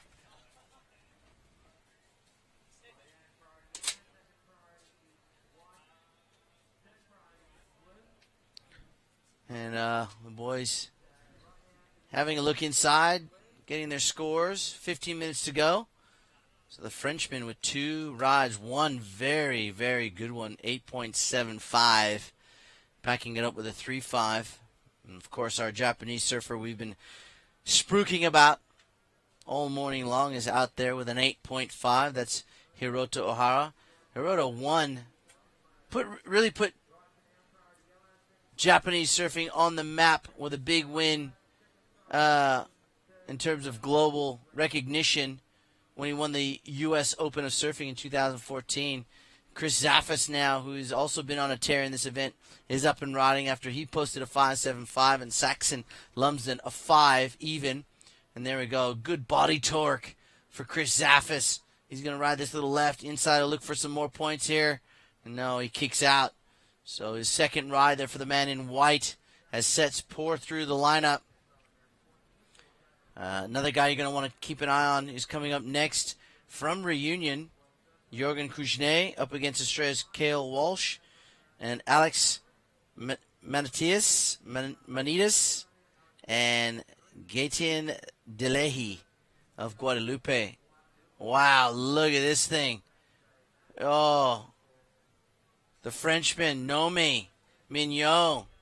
He loves it. Having an absolute ripper, as they say, of a time out here at Avoca. Saw him out there free surfing yesterday, getting more familiar with the waves. Nome Mignon of France. That will be another big score. So with 13:10 on the clock, things are really starting to heat up. A lot of big scores being dropped early. We're not even halfway through this heat yet. And we've got some big scores. Let's have a look at the replay of the Frenchman. Look at how he drives into this beautiful section. Vertical. Really hard to stay in control. Oh, and that second turn, he's almost laying down on his stomach. And straight into a fourth turn. And the Frenchman, look at him, watch the body language, say, yeah. How you like me now? Well, we like your big score that's about to come in, Mr. Mignon. Here is Saxon Lumsden, drives up over that first section. Now he's got some open face. Goes for the second floater. Just can't come around that section. So Saxon, well, He's going to need to dig deep here because there's another big score from Nome Mignon, an 8.80. Wow. Just on halfway, and the Frenchman drops an 8.8 and an 8.75, which means our Japanese surfer who dropped an 8.5 has only one ride. And that makes things extremely difficult for Saxon and Chris Zaffis. Because once Hiroto drops his next score,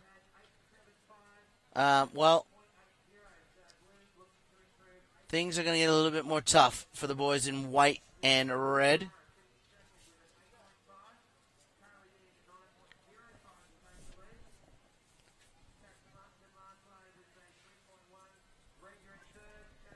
All right, well, there it is, an 8.8 and an 8.75. Does it get any better? Well, it can if you get a 10. But I'll tell you what, Nome Mignon from France has just gone absolutely ballistic out there in this lineup here at Avoca Point. Super Saturday of surfing. And this is exactly what we come to expect when we are this deep into an event. And Nome has not disappointed us one bit. The Frenchman out to an awesome start. We see now that Chris Zaffis, with a 6 on his last ride, pushes himself into second place. But that's only because Hiroto Ohara only has one ride. He needs a 3.25. Our Japanese competitor, Saxon Lumsden, with a 5 and a 3.1, needs a 6.75. And there is still 10 minutes remaining.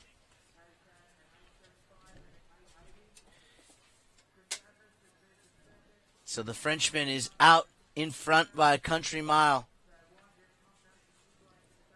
As we'll just be on the halfway mark here. 17.55 total. Wow. That's something you see in a final. So Nome Mignon in the blue, the Frenchman, has really lifted the bar here. And Chris Zaffis, the Australian, in second with a 6 and a 5.75. And the Japanese surfer with just the 8.5, excellent score. Sits in third, but a 3.25, so he's sitting out there with priority. There he is. You can see him just paddling over that little inside wave. He doesn't want to utilize his priority on a small one. He would love a set wave to come through. He's very cool customer, Hiroto Ohara. Now, here he is, Saxon Lumsden. This could be a good-looking inside wave. Good choice there as he drives off the bottom. Nice re-entry. Big open face carve. Look at this smooth face coming up for him. Well, he just missed that section, but he's going to wind up for this closeout. Oh, beautiful turn. Can he ride out of it? Well, the score will tell the tale on whether or not he actually rode out of that last turn there. But a good-looking wave. One of his better ones for Saxon in the red. He needed a 6.75. See what the judges are thinking. We're over halfway. Let's have a look. Here we go. It's one of these southeast burners here. Good top turn. Strong start. Goes for another big forehand reentry. And he drives into the section. There's probably his best turn of this wave. He kind of just mistimed that section there, but he made up for it here. Nice floating reentry. Throwing a lot of spray. Trying to sell the judges that he completed that wave. We'll see. Let's see what the judges throw at him. Okay, well, there he's a great result there for Saxon Lumsden, who now finds himself in second place with a 6.75. So I think the judges actually didn't score him for that last turn, but he did a lot of the work on the outside, which was great because it still netted him a 6.75. I'm talking about Saxon Lumsden. Noah Mignot is just sitting out there in cruise control, thinking to himself, well, the only person really who could catch me would be Hiroto if he was to post another high 8-point ride. So Hiroto's sitting out there on the point. You can see him. That's white Chris Zaffis looking for a 5.76 to go to second.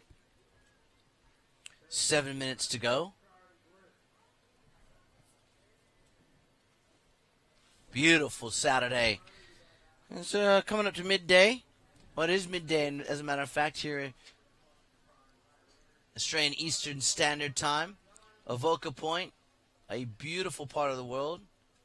And if you have never been to this part of the country or to the country itself, Avoca, when you do get here, make sure you put on your list of places to visit the Central Coast and Avoca. Because look at what's on offer. Look at the kids enjoying that little rock pool there. And I kind of find out it has been man-made. And what it does is it deflects big swells away from eroding the coastline here. But on the major big swells, which only happen probably once every 5-10 years maybe, they do have to sandbag the residences that are on the beach here. But it's beautiful for the kids. They get out there, have a swim. Water's warm, the sun's out, the surf's up. And we are here at the Community Project Central Coast Pro, presented by Rockstar Energy. And it is our French surfer, Nome Mignon, out in front with a massive score line. 17.55 over Saxon Lumsden, who is in second now, holding on to that second place very tightly. He would love for the heat to finish right now because he's got Chris Zaffis chasing him. And Hiroto Ohara with an 8.5 opener needs just 3.25.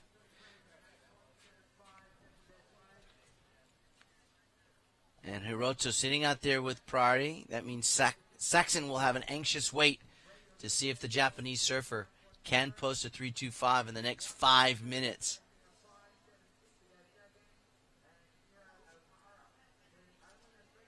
So we see a few waves going ridden. Those aren't the ones that the boys are looking for as scoring potential.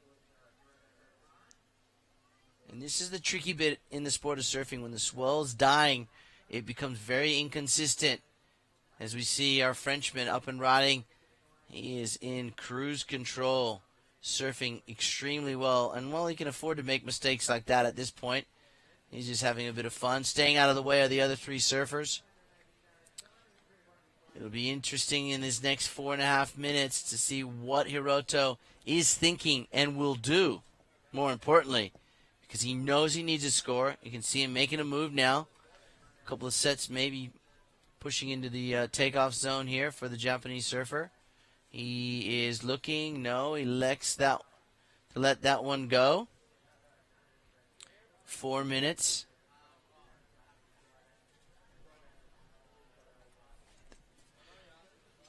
Three minutes 50 on the clock. Patiently waiting. And this is oftentimes our Achilles heel, is the ocean just takes a little nap. It goes into snooze control. You're sitting on an 8.5. You need a 3.25. You know that one big turn, two middle of the road turns, finishing a wave will get you that score, and you push yourself back into that first or second position. But in Hiroto's case, the ocean has hit the snooze button. Sitting out there, trying to compose himself, keep control of his nerves with priority, but he's got 3 minutes to manufacture a score of 3.25. This is where the drama comes in. This is where Saxon is going, okay, stay asleep. Do not come through the lineup any more waves. Chris Zaffis, on the other hand, well, he needs a 5.76, so two surfers that Saxon will be keeping an eye on will be Chris and Hiroto. And this is Chris Zaffis, a 5.67. Is this wave going to have enough quality about it to post up the score? Gets to this inside wall. Nice big forehand snap, throwing a lot of spray. Cuts back into the white water. So he has worked this wave over extremely well. The Australian, 5.76. Now, Hiroto, had he rode that wave, you would have said 3.25 easily.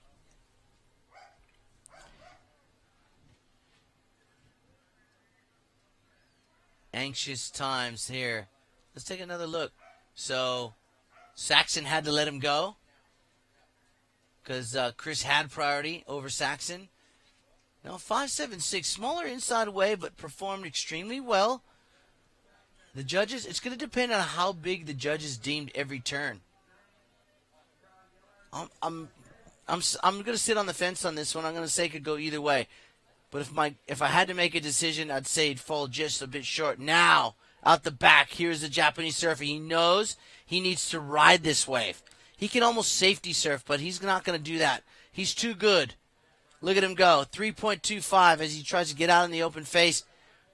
Down he goes. 3.25s. I think he's going to get that score. Just over 3.25 perhaps. And he'll move into second place. Saxon Lumsden is in the danger zone here with 1 minute and 10 seconds to go. He needs a score to back up his 6.75 and a 5. He wants to better that 5, the man in red. Nome Mignon, he's home and hose. He's into the next round, guaranteed. Under a minute to go. Now Saxon is in position. Having a look at this one. Can he better a 5? Good-looking wave. Well, a little bit mistimed on that first turn, but makes up for it on the second. Drives off the bottom. Look at this steep open face. And a good turn. Carves out on the open face. Gonna get some more scoring opportunity for the man in red. And this will be an interesting finish once the scores are locked in. Saxon is done. 20 seconds to go. Good, solid performance for the man in red. Decent performance on the second wave for yellow. Chris Staffis needing a 5.76. Here he is again. Oh, massive open face turn into another one. Can he ride out of it? No. Down he goes. And the heat is over. We know that for sure. And the judges have their work cut out for them. Wow, what a finish. Fireworks here. Super Saturday. Avoca Point, Community Project, Central Coast Pro. And Michael, Chris, welcome back to the commentary. Wow, you saw that finish. Yeah, that finish, that was stellar. That was stereo surfing, in sync, and rapid fire, all in one. I'm actually a little bit nervous here for Hiroto, who opened up with that 8.5. I mean, Saxon came home strong. Chris came home strong. Nome was home and hosed. No one's going to catch him. Well, there it is. Wow. And the judges went big for the Japanese surfer. So it looks like Hiroto has snuck back into second place. Saxon Lumsden in third. Chris Staffis in fourth. We're going to go to a short break. After an amazing fireworks display from those 4 surfers, we'll come back with more surfing after this.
Alrighty, welcome back here to day 4 of the 5-day event.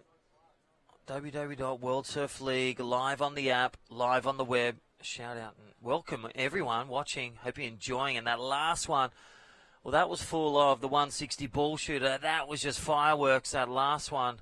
Nome Mignon from France taking and blasting into the round of 16. Congratulations. And Hiroto Ohara smashing that last wave to bits, getting the killer combos. Those two eliminating Saxon Lumsden. Great fight from Central Coast. Takes a third. Chris Safis fourth. Right now dropping into heat number 5. Jorgen Kazunet, France. Kale Walsh, WA, Australia in blue. Alex Maniatis, the Greek surfer from the Greek islands in white.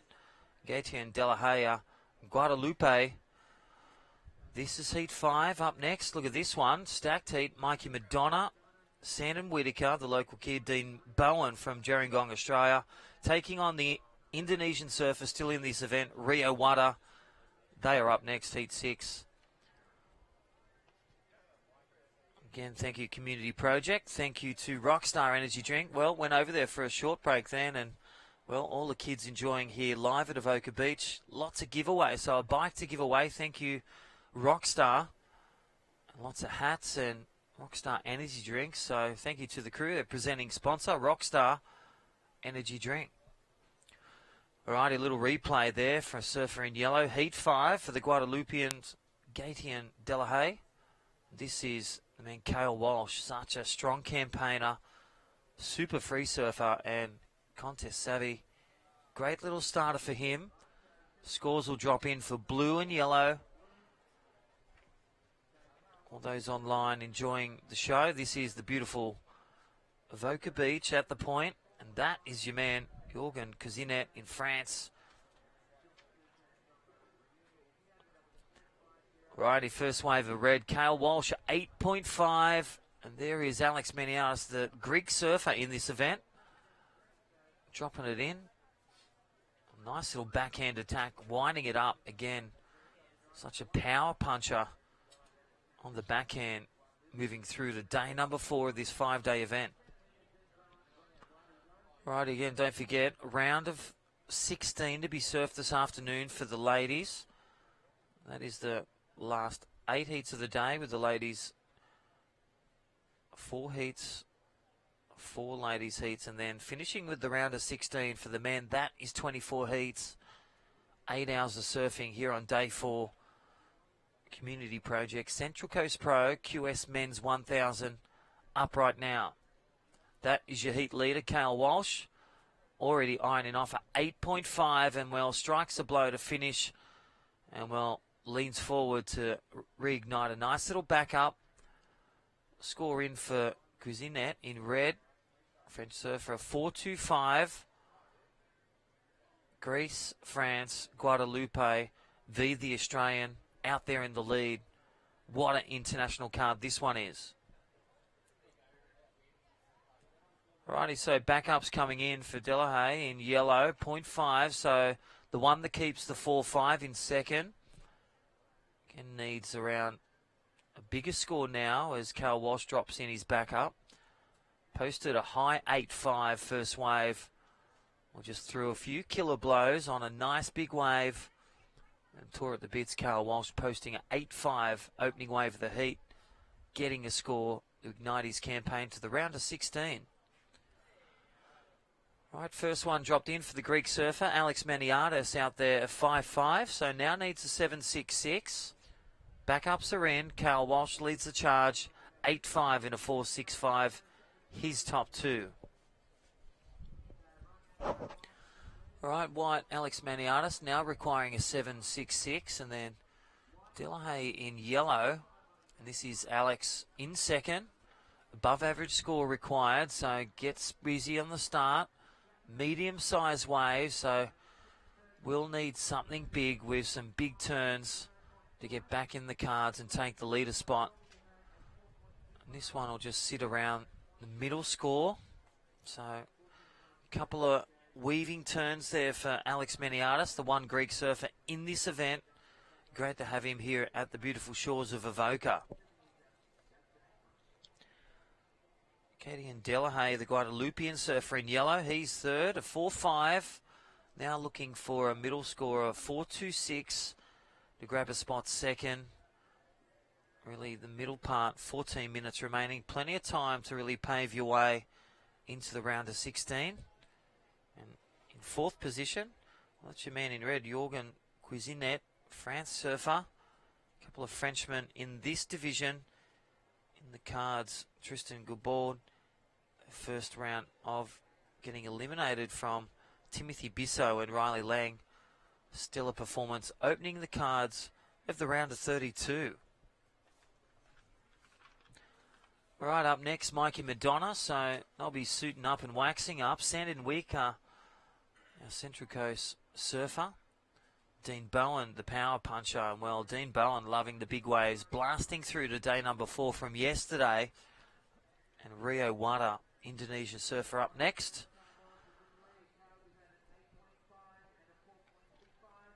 Yeah, so the guys really building their way, but Cale Walsh just getting the gold in this heat. 8.5 and a backup 4.65.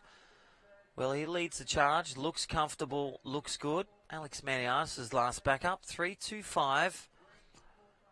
So again, the Greek surfer out there in second, maintaining second in white.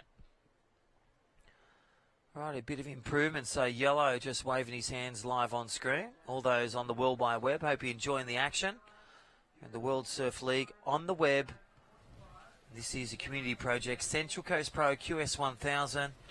And again, welcome back, Shmoo. Here is your heat leader, Cal Walsh, freeing up the fins, nice little air reverse, looking comfortable, riding in solo, leading a charge in this heat. Welcome back, Shmoo. Yeah, thank you, Crispy. Well, on 8.5, you'd be feeling a little bit comfortable over the rest of the field, or a little bit more comfortable, I should say. Starting off with an 8.5, and Cale, we haven't seen too many aerials purely due to the size of the wave and the type of the wave, but this is our Greek surfer. Wow, Greece. Yeah, Greece in white. Oh, sorry, Greece in white. Guadalupian. Yeah, the Guadalupian Gaetian Delahy. And this man, Jorgen Kujne of Reunion, but now resides in France. He loves the Larry layback. Just dropped his wallet on the cliff over here and went to go pick it up on that last turn and then dropped it again. He's stumbling all over the place, but it looks good. Signature turn. We saw it yesterday. We see it replayed today. Power surfing. Yeah, he stands about 6'2". He's not small by any means. So he loves the big stuff, and he can go to the air quite easily. Jorgen, so that was a good exchange from the Guadalupian Gaetian Delahy and the surfer representing Greece. I haven't seen too much of Alex Maniatis. I can tell you that he's definitely surfing very well, as is this guy from Guadalupe. So you got Gaetian and Timothy Bissau, and then this young man who I got some raps on this kid. He's kind of one of those surfers that has been unearthed throughout the Vista Surfing New South Wales Pro Surf Series. He came to Australia with probably, high expectations. Didn't get ahead of himself, but I think he's just jumped ahead of the pack. Wow. How about that score? He dropped his wallet. It's like someone just dropped the bills into his wallet and picks up a 9.65 and a 4.25, takes the lead. Well, I've been spruiking Jorgen this whole series, and with scores like that, why wouldn't you? He's a good kid. He surfs well. He loves every type of conditions, and he can perform in various types of waves, as we've seen over the course of the last 2 months. So a 9.65, one of the highest single wave scores of the day and the event. I love the way every wave's no same wave, no wave's the same, no turn is the same. So think about Harrison Martin's 9.6. That's a 9.65, so different, so many facets, but so much speed, power, flow. Yeah, I like the way the judges are mixing up their scoreline there. It shows that they're open to different types of interpretation on the wave, which is good. And they're willing to reward that type of surfing. Now, this young man, Gaetian Delahy, he'll be happy with that. He'll do the run around. Looks like he's coming in. He's beached this one. You can hear whistles and all kinds of excitement going on here at Avoca Point. 8:50 on the clock. Oh, actually, our clock is it's on 8:52 remaining. But the man of the moment, Jorgen Kujne, 9.65 and a 4.25 is your leader. Kale Walsh, 8.5 and a 4.75. Just needs a 5.41. So again, that air reverse, one turn. 4.75. It was a good wave. Just a bit with the landing. Got it clean, but just a bit dishevelled from a few of the bumps right near the rocks too. So a lot of risk. Yeah, definitely. As we see that man warming up on screen, that's Dean Bowen. I had a really good chat with him, Crispy, this morning, and he was jumping out of his skin. I think every other phrase that came out of his mouth was, "How good are the waves?" We'd be talking a minute later, "Geez, the waves are good. How good are the waves?"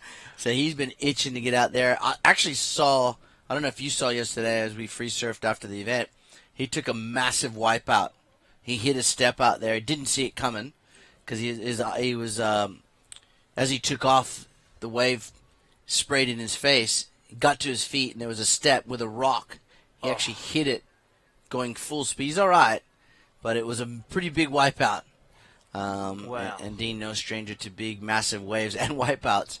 But he'll find a lot of fun out there today as this man with a 9.65 trying to back it up and goes searching for lobsters on that nosedive. Now out the back is Alex Manatias.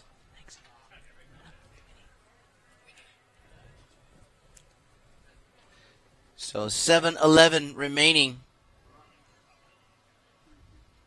And we will hear, he's stuck on the rocks. He's in the pool. The Frenchman.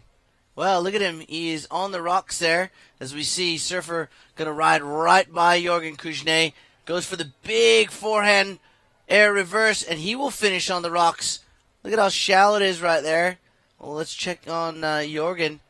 He looks to be back out there in the lineup. Okay. It looks worse than it is. I mean, you get stuck on those rocks. Obviously, they're rocks. They're hard. But there's not too much barnacle on them, so you don't really get caught up. We saw a lot of the girls this morning do maneuvers right on the rocks and go into the pool and just sort of hop, skip, and jump back out into the lineup. So it's not as bad as it looks. But how about that last wave from Kale Walsh? Puts him into first place at 6.35. Pushes Jorgen down into second. So Jorgen needs a 5.20 to go back into first. I can only think that last wave he fell on, had he stayed on his feet, would have posted that 5.2 easily. Yeah, definitely there, Shmoo. And again, Delahaye in yellow needs a 6.91. Still a good score, good wave required. And then an excellent one for Alex Maniatis, the Greek surfer. Needs to go big. 6 minutes remaining. So still plenty of opportunities. And Exchange is going to outplay. Heat 5, round 5. Again, the community project heating up here on finals weekend. Central Coast Pro QS Men's 1000. Don't forget, rejoining us this afternoon, the 4 heats of the round of 16 for the girls. All the winners from this morning in second, they'll do battle. Low tide Avoca, south wind. What more do you want? Well, up and riding. Talking about more, that's Delahaye getting a bit of a shampoo and coming off, but a couple of turns. I don't think that's going to be the score. 6.91 required.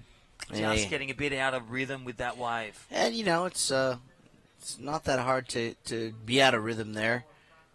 If you miss a turn, if you miss a section, you know, you got to sort of just really quickly wipe it off and move on. You can see, nice first turn, drives off the bottom here, and just catching a little bit of a chop, which really slowed him down, sort of took a bit of speed off the forward momentum for Gaetian Delahaye of the Greek Islands. Where do you surf in the Greek Islands?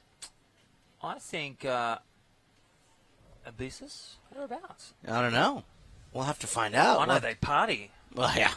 They party It's there. offshore and Party Central there, but I think surf-wise, I'm not too sure unless he resides somewhere where there is surf for the most part, but is born and raised, or born in the Greek Islands. And this is our surfer in white, Alex Manatias of Guadalupe. Have to watch Mamma Mia again. And Sorry, see. that's not that's our Greek Island surfer right there. So my apologies. The goofy footer. Yeah, I was just thinking back to Mamma Mia, where they filmed it. Haven't seen any waves. My big fat Greek wedding. Yeah, no waves on that. But great to have him here. So under 4 minutes remaining. Cale Walsh, the WA surfer, and what a power puncher and free surfer that guy is. The child has become a man, Cale Walsh. Used to be such a young grommet, great aerialist, great power puncher, and that man has grown to an adult. He's in the lead doing man tens. It tends to happen. You know, they grow up, these kids. We've got a few kids of our own, and they grow up right in front of you too quickly. 3 minutes on the clock. Cale Walsh is your leader over Jorgen Kuznet of Reunion. And Gaetian Delay needing a 6.91. He sits in third. 6.91 will push him into second. And Alex Maniatas of the Greek Islands. Well, he's looking for an 8.41. You can see all four surfers sitting out there. Righty, under 3 minutes remaining now. Cale Walsh leading the charge. Kuzine red second. Needs a 5.2 to grab the lead back. Delahaye in yellow needs a 6.91. Above average score on the scale of 10. And then the Greek surfer Alex Maniatis. 8.41 required. Where I grew up, San Susi, so many Greek friends. Oh, yeah? The Kuskoses, the Canavarises, all of them. And they own fish shops. We had fish and chips free all the time. So one of the benefits of having mates that have parents that own fish shops. Free fish and chips, mate. And chicken. And chicken. Oh, yeah, we love a good chicken. They make a good chicken, the Greeks. Oh, here we go. Speaking of Greeks, here's one of them. On the backhand, driving into that section, just holds on. And will make it through to the inside. Hits that oncoming section. And finishes. He needs a big score. He needs I think he needed a much more sizable wave. Now, this guy is just, he's trying to get back the lead at 5.2. And that was a good-looking ride from the Reunion Island surfer, Jorgen Kuznet, with 1 minute and 20 seconds on the clock. Up next, Heat 6, Mikey Madonna, Sandon Whitaker, Dean Bowen, Rio Wada from Indonesia. Minute to go, the Mad Minute. All right, well, what a finals weekend, setting pace, and we roll on to the afternoon. Australian Eastern Standard Time, it's 12:30. You're watching round 5, heat 5, minute remaining. The Mad Minute where things can go crazy. Cale Walsh in the lead. Kuzinet in red, the power puncher with the Larry laybacks, posting a 9.65 and a 4.25, sits in second. Yellow requires a 6.91. The Delahaye, the Greek surfer Alex Maniatis in white, requires a 8.41. Big score. Last wave of 5.5. Shaves it a bit. 8.41 required. I think he's going to run out of time as that hourglass drains, Shmoo. Yeah, it will. It will very quickly here in the last 10 seconds. So it will be Cale Walsh, Jorgen Kuznet moving into the next round, which we will see later on today. This wave will not count, unfortunately, for the man from the Greek islands. And so Jorgen and Cale move into the next round here at Avoca Community Projects Central Coast Pro. The final event in the Surfing New South Wales Pro Surf Series. Of course, this event presented by Rockstar. We'll bring in that next heat. And, of course, be interesting to hear from someone who was out in the lineup in the previous heats. Saxon Lumsden will be coming in to give us a bird's eye view of what was going on, or his take on what the conditions were like, how hard, how good, how difficult it was. It always looks easy from the commentary booth, but it never is. We're going to go to a short break. We'll be right back with more surfing action after this.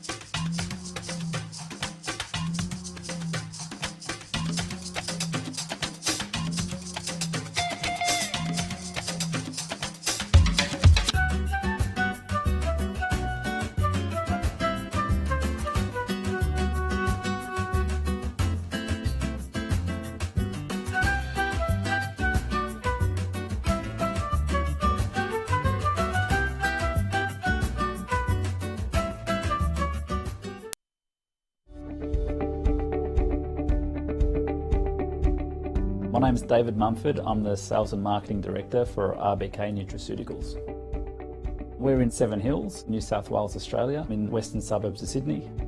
At our facility here, we have our TGA packaging facility, as well as our head offices and warehouse. We position our products in the top end of the market. We supply reputable worldwide retailers, duty-free chains, airlines, and huge multinationals like Costco. We've got our quality control management team here, testing of raw materials, testing of finished product. The traceability of every ingredient that goes into a capsule, we can recall anything at any time in a very fast way. We've earned the reputation of being the supplier that can maintain high quality standards. From here, all the product is packaged and assembled and ready for export. As a company, we export 80%. Korea was our first export market and continues to be one of our most important markets.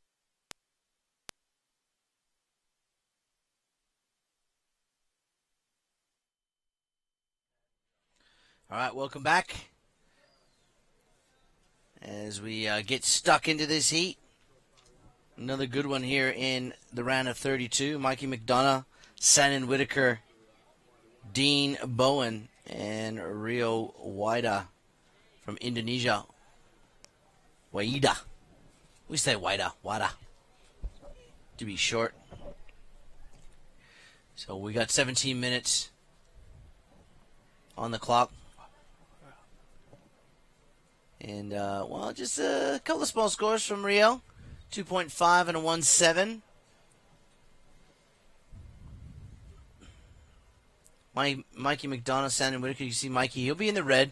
Shannon will be in the blue, and Dean in the white. And Dean loves a nice point break. He doesn't mind it at all. And here is Shannon Whitaker. Beautiful top turn, air drop. Drives up in that, but just late. Just mistimed that ever so slightly, and down he goes. We can see out the back there. This looks like, oh, it looks like Dean Bowen. That is, too. You can tell by that familiar style. He managed to put up some big turns.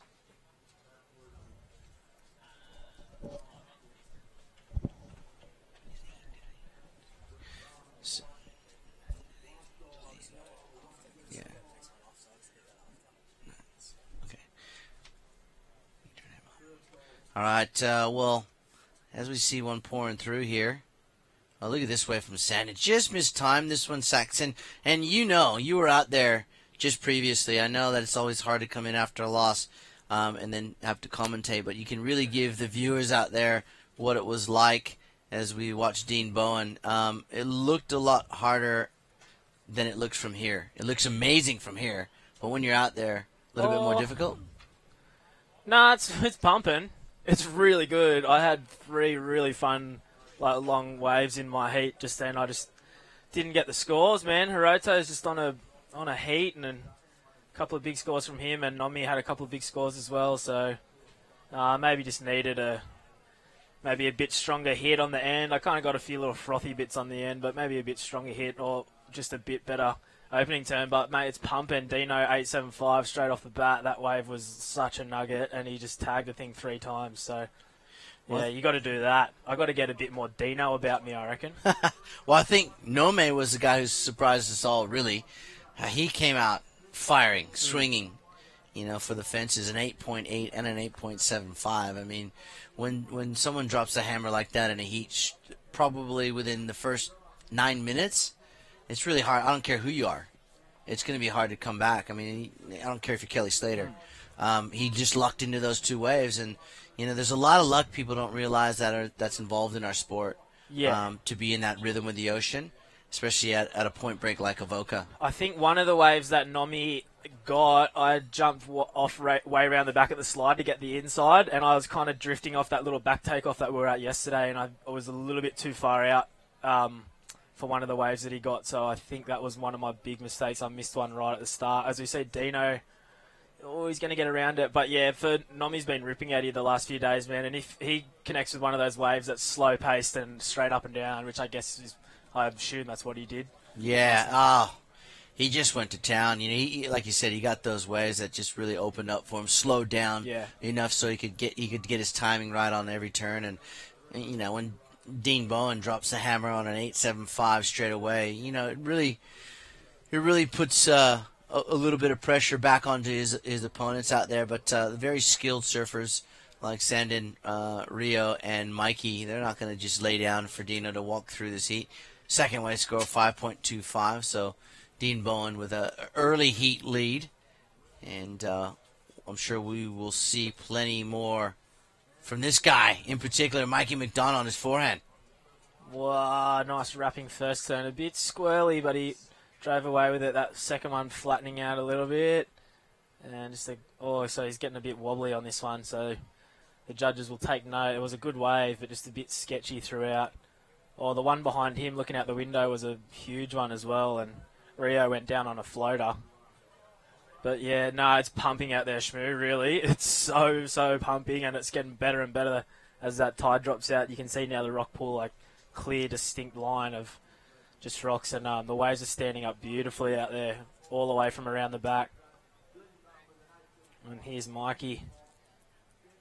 Ooh, yeah, drifty. It was cool, but I don't know if they're going to like that. It's probably going to come across as a bit of lack of control, don't you think, Shmoo? Yeah, I think, I don't know, he's not a small guy, and it just, to me, when you hit that, so the corner section of the rocks there's a bit of rib in the wave that you need to sit down a little bit more on your turns, and he's probably standing a little bit, I'm getting critical here, but you can tell, with a surfer his caliber, to look like he's stumbling a little bit to get to that next section. I think it's more and more has to do with that little bit of rib on the face of the wave. Yeah. It looks like he might be riding a step up too, which is interesting. I think he's been on that board the whole time he's been in Avoca, that yellow and white one. It was pretty big the other day, so it might be just a little bit up. But you seem to be going all right out there on your short board. Oh yeah, perfect curve. Perfect curve out there for a short board. You don't really need a bigger board on the point. If you were surfing the corner, well, if I was surfing in the corner in a heat today, I'd probably ride maybe a 6.4-ish, maybe a bit bigger, maybe even 6.6. But on the point, the curve's just look at it, Shmoo. It's a little rip bowl. It's a perfect little rip bowl, and Rio just going nuts on that one. This is a big score if he finishes. Oh, I jinxed him. Oops. Jeez, there'd be a few waves in Indonesia that would rival this point break, I'm sure. So Rio quite comfortable out there with 10 minutes and 50 seconds on the clock. Gosh, I had fun out there though, man. I want to go back out, Shmoo. I think he'll be out there after the I'll probably go out the Savo. Yeah, wipe off the dust there and of the day's work and get back out there and get a few good ones before this swell. I think it is, dying off. But as soon as we say that, you see those big rollers come through. So there's still going to be ample amount of surf throughout the day here at Avoca with 10 minutes to go. Dean Bowen out in front of Mikey McDonough. Rio Wada he needs a 5.25. He's in third, and Sandon Whitaker 4.25. We still have 2 heats to go in this round. We got Thomas Survey, Monty Tate, Reef Hazelwood, and Wade Carmichael. Now, Reef, he's been winning a lot of these Pro Junior events and doing quite well in the QS events, but the man I think we're going to want to watch out there is Mr. Wade Carmichael. Yeah, perfect tide right now as well, so he's going to go bonkers out there for sure. Hopefully there's a few waves in the heat for Wade, because that'll be a good heat to watch. And yesterday kind of had a really slow heat. I was up there watching with all the boys, all the local guys, and he didn't really have that many waves in his heat. He got a really nice one, but there wasn't a whole heap of them, so hopefully there's a lot more waves. Harry Bryant's down surfing the corner on a soft top finless, catching 6-8 footers on a soft top finless coming back towards us. It's pretty crazy to watch. Oh, these kids are mad, I tell ya. So yeah, it'll be interesting to see Wade in that next heat, and of course Duke Nexum, Luke Hine, Jared Hickle, and Diego Mignot. That's an all backhander, that one. Yeah, so that'll be great. Backhand clash to finish off this round. Then we will see some more women in the lineup, and I'm sure they'll be enjoying the conditions out there at Avoca Point. There it is, Community Project Central Coast Pro, presented by Rockstar. It's a QS 1000 on the World Surf League Qualifying Series Tour. And it's one of what seems to be 100 events throughout the year events all over the world, anywhere from 1,000 to a prime, which is a 10,000 for a win points event. So you see, looks like Deanie Bowen, have a look at that one. That would suggest he is under fourth priority, so trying to work under the noses of his competitors.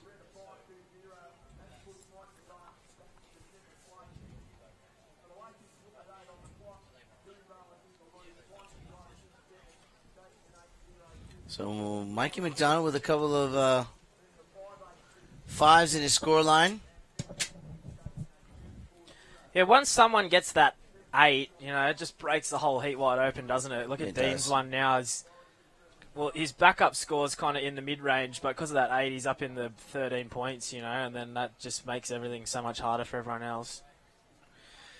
Yeah, those guys are thinking, well, when you look at, to get to second, is once Dean maybe drops a 6 or a 7, it's going to make things, to get to first, it's going to make things a lot more difficult. It'll be a fight for second because Mikey, Rio, and Sandin, all with relatively small scores at this stage.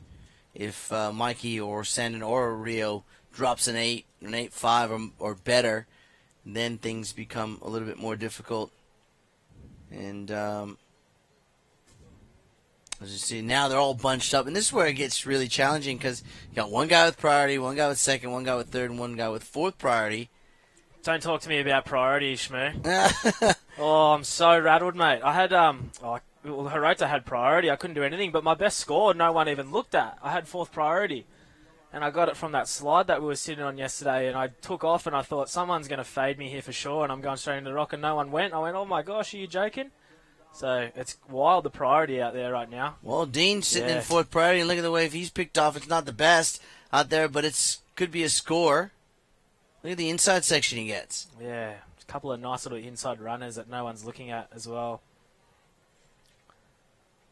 But the priority in the 4-man, there's nothing better, really. You can't really complain about it. But as you know, with the priority heat, Shmoo, there is sometimes that you get out of rhythm with priority, and every time it's your turn, it might not be such a good set, and then if you're needing a score at the end and you don't have priority, there's nothing you can do about it. And if someone, it's like, I think a great example is that in a skate bowl when they have skate tournaments or the half pipe, is they have a certain gentleman's rule priority system where one guy goes, the next guy goes, and they know that the surface will remain the same. Yeah, they already know what they're going to do before they even do it. But in surfing, you don't know if the ocean's going to deliver you a wave or something, a platform to perform on. Yeah, definitely. So it is frustrating.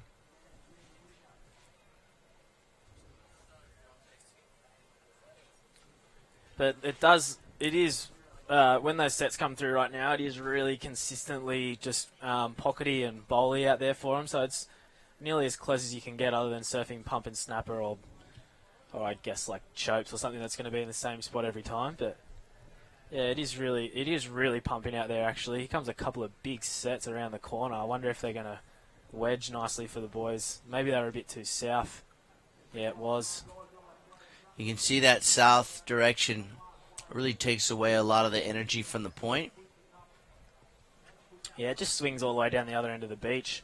Even that little one on the inside looks so much fun though, like if you snuck it off the edge, but it's not worth paddling for if you don't have priority. 7.25 for Dino. He's just so powerful. He's just getting those scores just from being so powerful on his backhand. And what have we got here? This has to be one, doesn't it? Maybe a next one. There's a really good wave going unridden out our window right now, Shmoo. I think that might have been that little one that the boys just kind of went over. Yeah, that's you hate to, when the waves are as good as you say they are, and you see these waves go unridden, you just sort of mind surf it and kind of bummed out at the same time because you want to be out there riding that wave. But it's up to the competitors to find those. 4 minutes on the clock. Dean Bowen is your leader.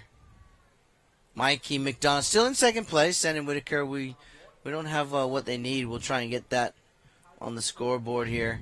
Not to take anything away from Mikey, Sandin, and Rio right now, but I bet you when Dean saw this heat come up in the heat draw, he was just rubbing his hands together. Just because for him, he's been around contests for so long and won so many big contests and major contests, and he would have been looking at it out there right now just going, like, 3 turns on my backhand. I've got 3 younger guys in my heat. Like, Mikey, Sandon and Rio are probably 3 guys that are going to be prime surfers, if not CT surfers, when they grow up. But right now, Dean would just be thinking, like, competitive strategy, a bit of mongrel about him. He's bigger than the other kids. He's a bit intimidating. You know, he probably would have just been thinking, oh, this is a heat for me right now. Control the inside, all that kind of stuff. Well, it's definitely showing in his scoreline as this young man, Mikey McDonough, trying to hold on to second place in 2 massive forehand turns. Look at how clean this face of the wave is. And there was his third. He's going to get this inside connector. This, to me, will be his best wave. Yeah, great wave. Great surf wave. Good, solid finish. Great start. A lot of goodness in the middle part of that wave, and then a big, strong finish from Mikey McDonough. I think it's going to go high 7s, maybe. Maybe pushing an 8, but I don't think it'll get there. I think they're going to go back and look at Dean's 8.75. But I think definitely good high 7-point ride there for Mikey McDonough. And he will make things a little bit more difficult for Sandon and Rio. With just on 2 minutes remaining in this heat. And then, of course, the final 2 heats of this round coming up. Sandon just sneaking one off the little wide bowl. As it gets more east, you can sit off that end and get 3 turns in, and he's just done that. So 7-6 for Mikey, and now Sandon needed something pretty big. It was well surfed, but I think compared to Mikey's 7-6, I don't think it's going to get there. Yeah, he now needs a 7.46, Sandon Whitaker, and Rio Waida an 8.25. He's been relatively quiet in the back end of this heat. He hasn't been doing much work at all, the Indonesian surfer.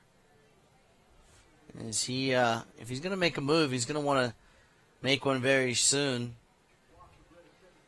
We definitely want to, while we watch Rio, look at this one. Here he goes. Hopefully we see him boost. There's some good air sections down here. He needs a pretty big score. Surfing well. He's got to get up in this section here. That was an important turn for him, and a nice solid finish as well. So the young boy's getting busy at the end here. Might be, well, it's definitely too late to take the win, I think, but battle for second with a minute to go. Dino. Yeah, the guys look like they're sitting a little bit wider in this heat. Maybe now the tide's dropped out a bit. Great snap for Dean. He's so powerful. Here we go. Square it up, mate.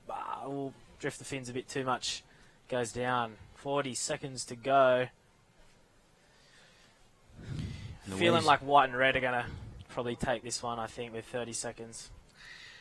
Yeah, unless something approaches the lineup here on the point, I'm with you. I think Dean Bowen. Rio, that last score, 6.75. Now needs a 6.81, but time will run out. And plus, Dean and Mikey will have priority, first and second. Sandon Whitaker looking for a 7.46. And that'll be it. That's all she wrote. So unofficially there, Dean Bowen with the win. Mikey McDonough in second place. And Rio and Sandon Whitaker will finish in third and fourth. Yeah, so local boy going out, unfortunately. Looking out our window here, I saw him paddling back out from halfway out a few times. So I think off camera he might have had a couple of little slip-ups, or maybe just picked a little bit shorter wave. So a bit unfortunate there for him, but Dino just taking control. This next heat's a corker, though. I'm going to go watch this one from up the hill, I think, Shmoo. Yep, out you get. And we will see you in a few heats' time, my friend, but we are definitely underway with this next heat. Heat number 7. Thomas Servey, Monty Tate, Reef Hazelwood, and Wade Carmichael.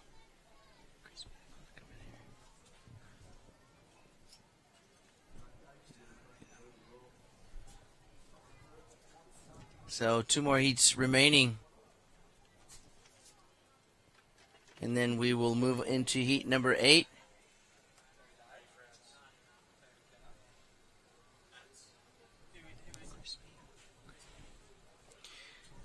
Oh, slow start here.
Here at Avoca, and we are live surfing.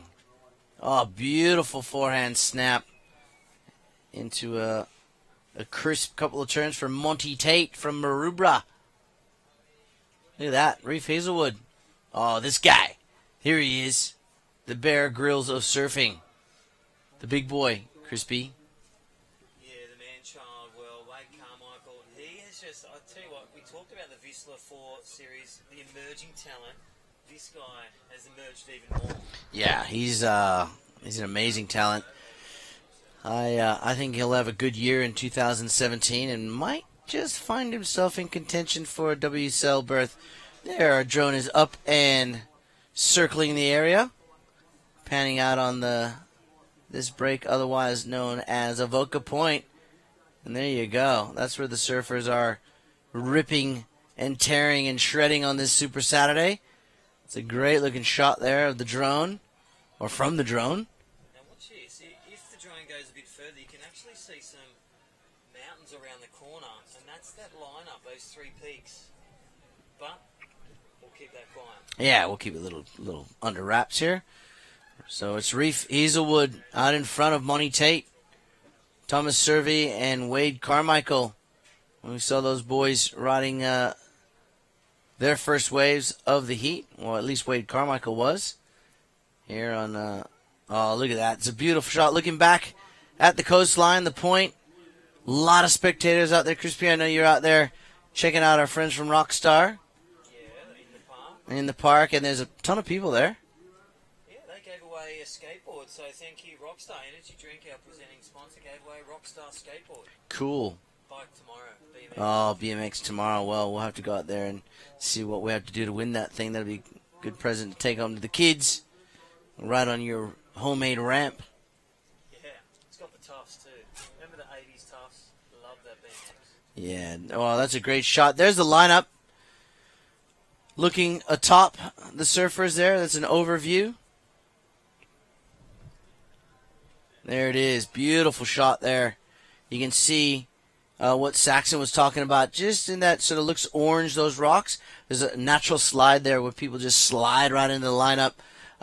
When it's small or flat, kids will go and play out there, and it's relatively safe. Obviously, there's lifeguards here. And look at the house. That house that's tucked into the corner there. How's the real estate here? It's just amazing. Yeah, lovely holiday places to let. So don't forget, check it out. Come to New South Wales. They make it happen. Thank you, Destination New South Wales. But Avoca, definitely put that on your travel charts. Yeah, 100%. It is very much on par with the likes of Boomerang, which I spoke very highly, or speak very highly of. Well, we had the Community Project Great Lakes Pro some few weeks ago, won by Keanu Singh of Hawaii.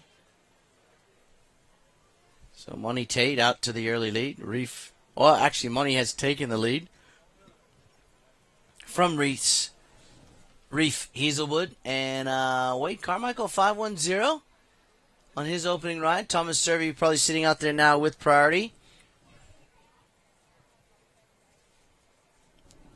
So an all-Australian affair. And Wade having a look at that one. Lets it go. And what a good choice. He knows this place pretty good. Knows which waves to pick.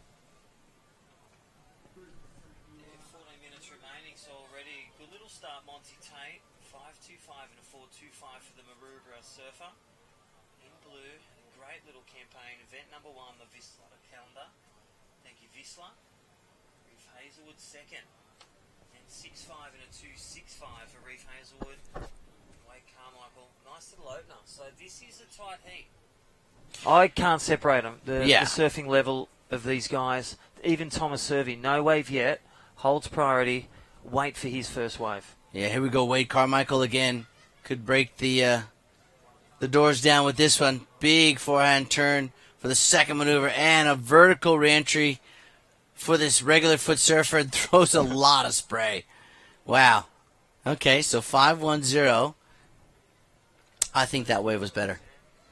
Yeah, totally. Again, throwing sparks, demonstration of power, speed, great progression, controlled. Tick, tick, tick. Yeah, he ticked all the boxes there. Guaranteed. Judges will throw a pretty good score at him. Could be the highest single wave score of this heat. I think it might go 6.5, 7s. Could do. Let's see what the judges think. And our drone is back up in the air, flying over this break known as Avoca Point. As we see, look at this, following the surfer as he tracks down the point. This is Monty Tate of Maroubra. 2 nice turns to start with, trying to get out in front of it. Winds up for this last turn. There is the Maroubra surfer being followed by our drone.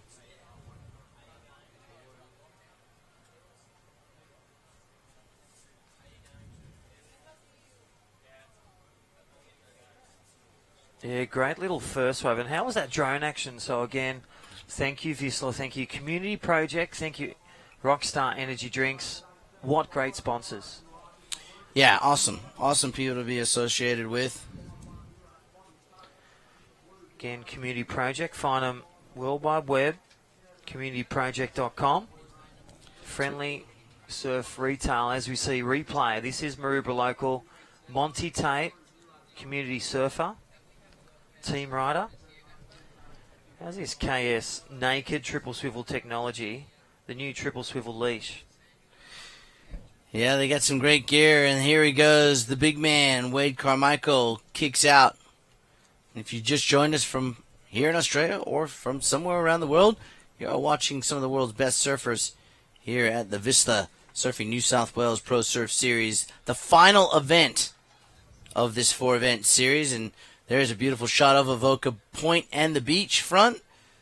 Beautiful part of the world. I want to give a big shout out to everyone in the Hawaiian Islands, all over Europe, Japan, and of course all around Sydney. I know family back home in Sydney watching.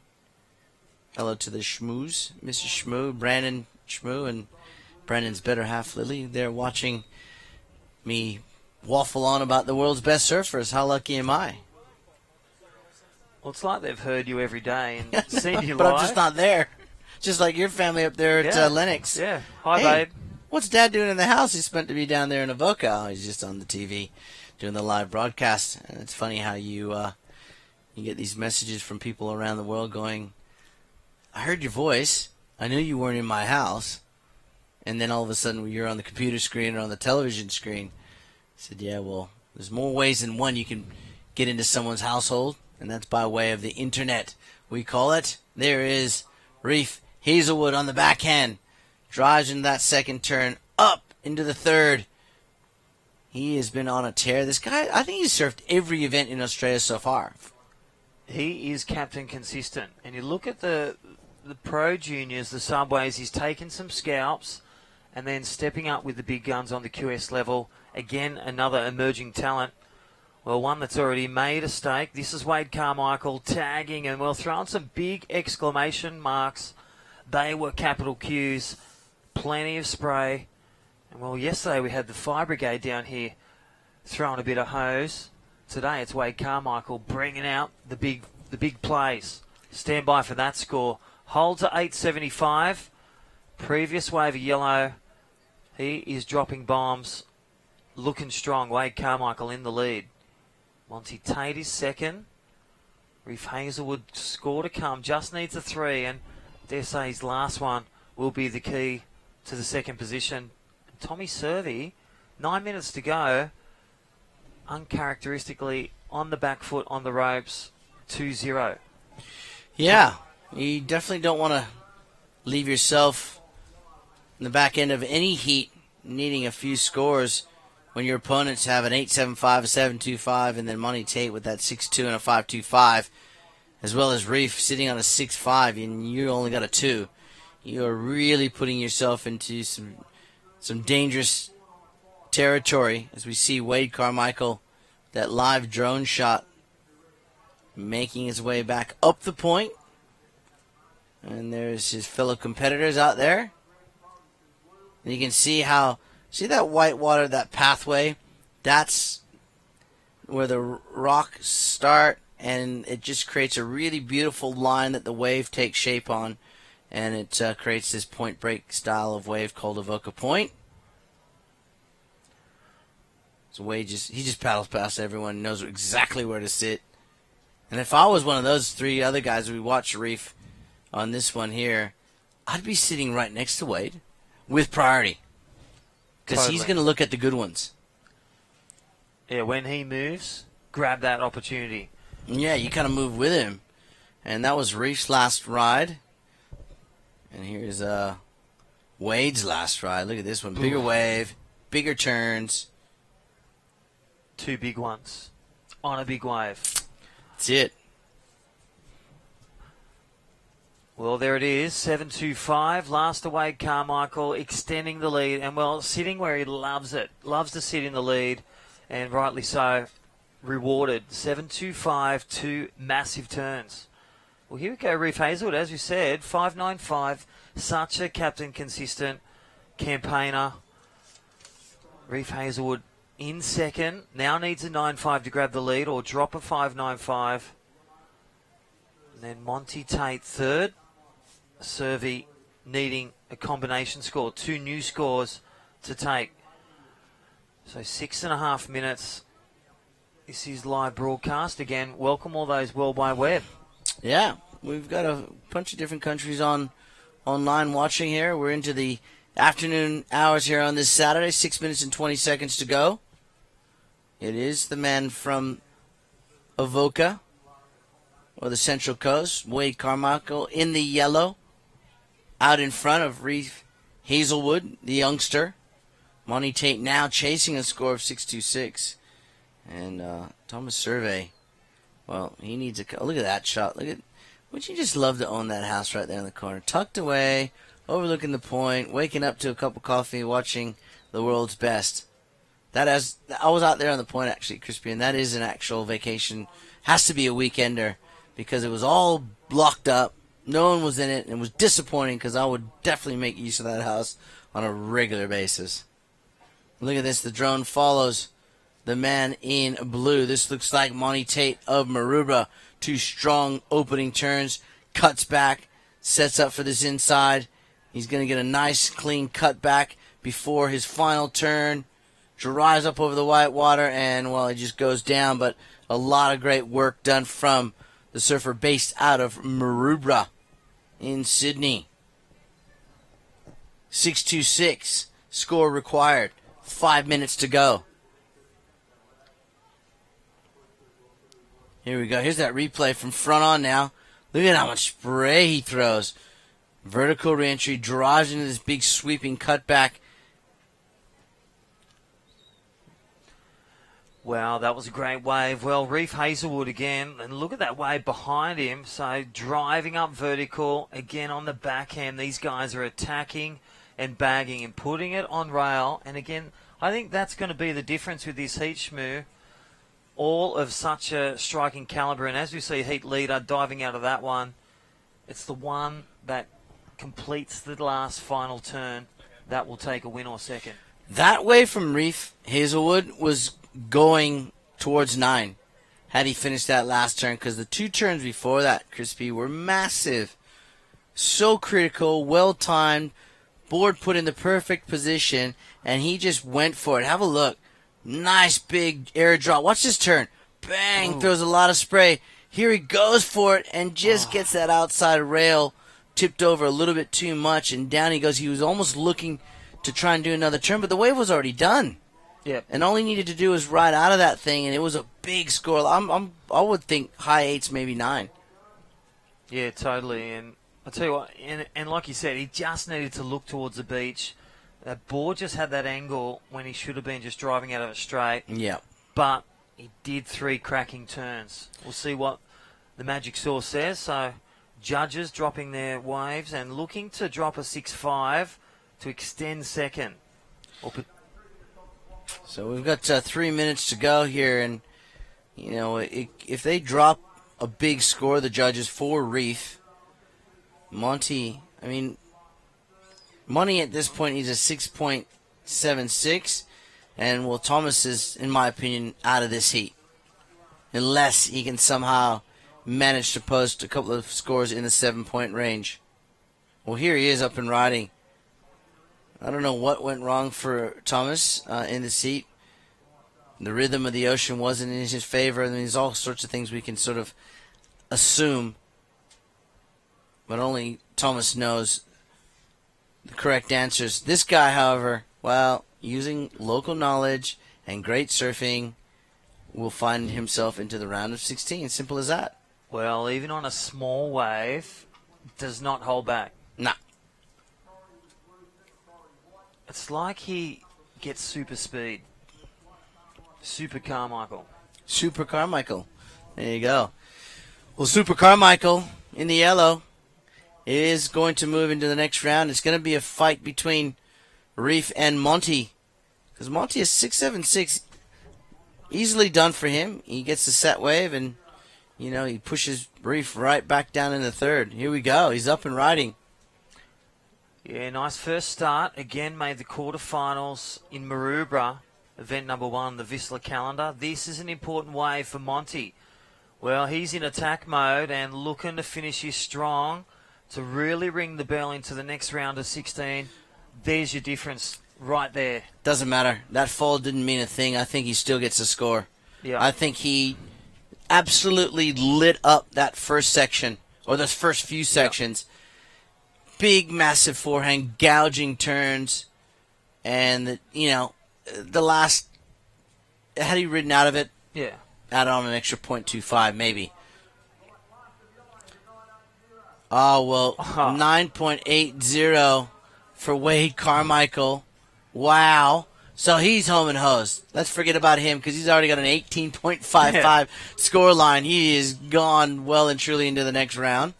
Reef Hazelwood is going to be waiting anxiously for this next score of Monty Tate in the blue, because he needed a 6.76. I believe he got that score, and he did. It was a 9.25. Wow. So it didn't matter that last turn, Crispy. He'd already did the work well before then. Proven wrong, but love it. Attack mode. He was in attack mode, the start in the middle. And again, that's where the magic sauce was. Well, situation change. Found the golden nugget, and Reef just had to sit back and watch, and now he needs a 9.01 with 20 seconds to go. Talk about taking the air out of your tires. He just slashed and burned them. Monty Tate. Wow. Go back, and here we go. This one, the buzzer beater. This is an important wave. Carves around Reef Hazelwood. As the beach commentators go on hold. Wow, he's off. That's not the score. Go back to Reef Hazelwood's wave where that ending turn, where he didn't ride out of it. Crazy. That was the difference. Absolutely crazy. Well, Wade Super Carmichael through. Monty Tate and Shmoo. Wow. Yeah, I mean, 2 high nines there. 2 well-deserved scores. And we're going to go to a short break, and we will bring you the final heat of this round on the backside of this break. Stay with us.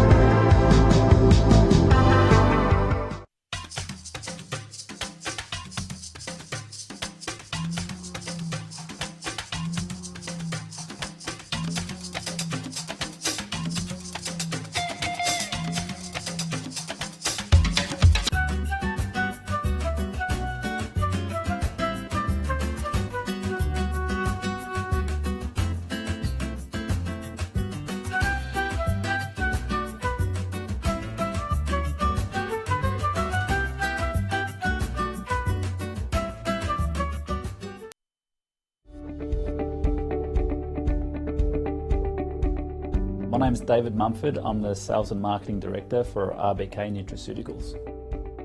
We're in Seven Hills, New South Wales, Australia, in western suburbs of Sydney. At our facility here, we have our TGA packaging facility, as well as our head offices and warehouse.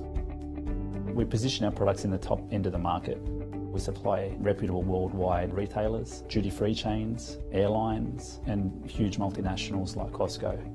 We've got our quality control management team here, testing of raw materials, testing of finished product. The traceability of every ingredient that goes into a capsule, we can recall anything at any time in a very fast way. We've earned the reputation of being the supplier that can maintain high quality standards. From here, all the product is packaged and assembled and ready for export.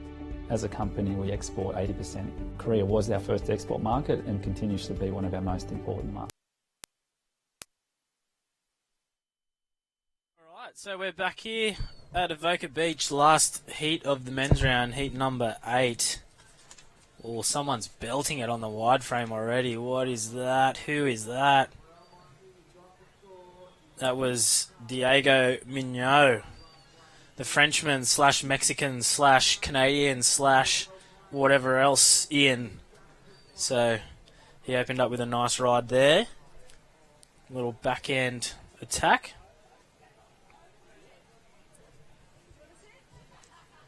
Let me see that tide dropping way, way out now. And that little right point just been pulsing through, really. It's a little bit smaller now, but low tide's not that big of a deal. Makes the wave stand up pretty nice on the inside there, so it's all gravy.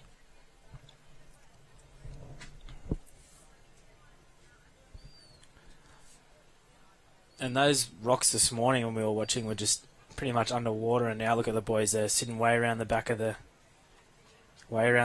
point. And coming from way deep, we've got Jared Hickle just opened up with a 1.5, a score coming in for Diego as well.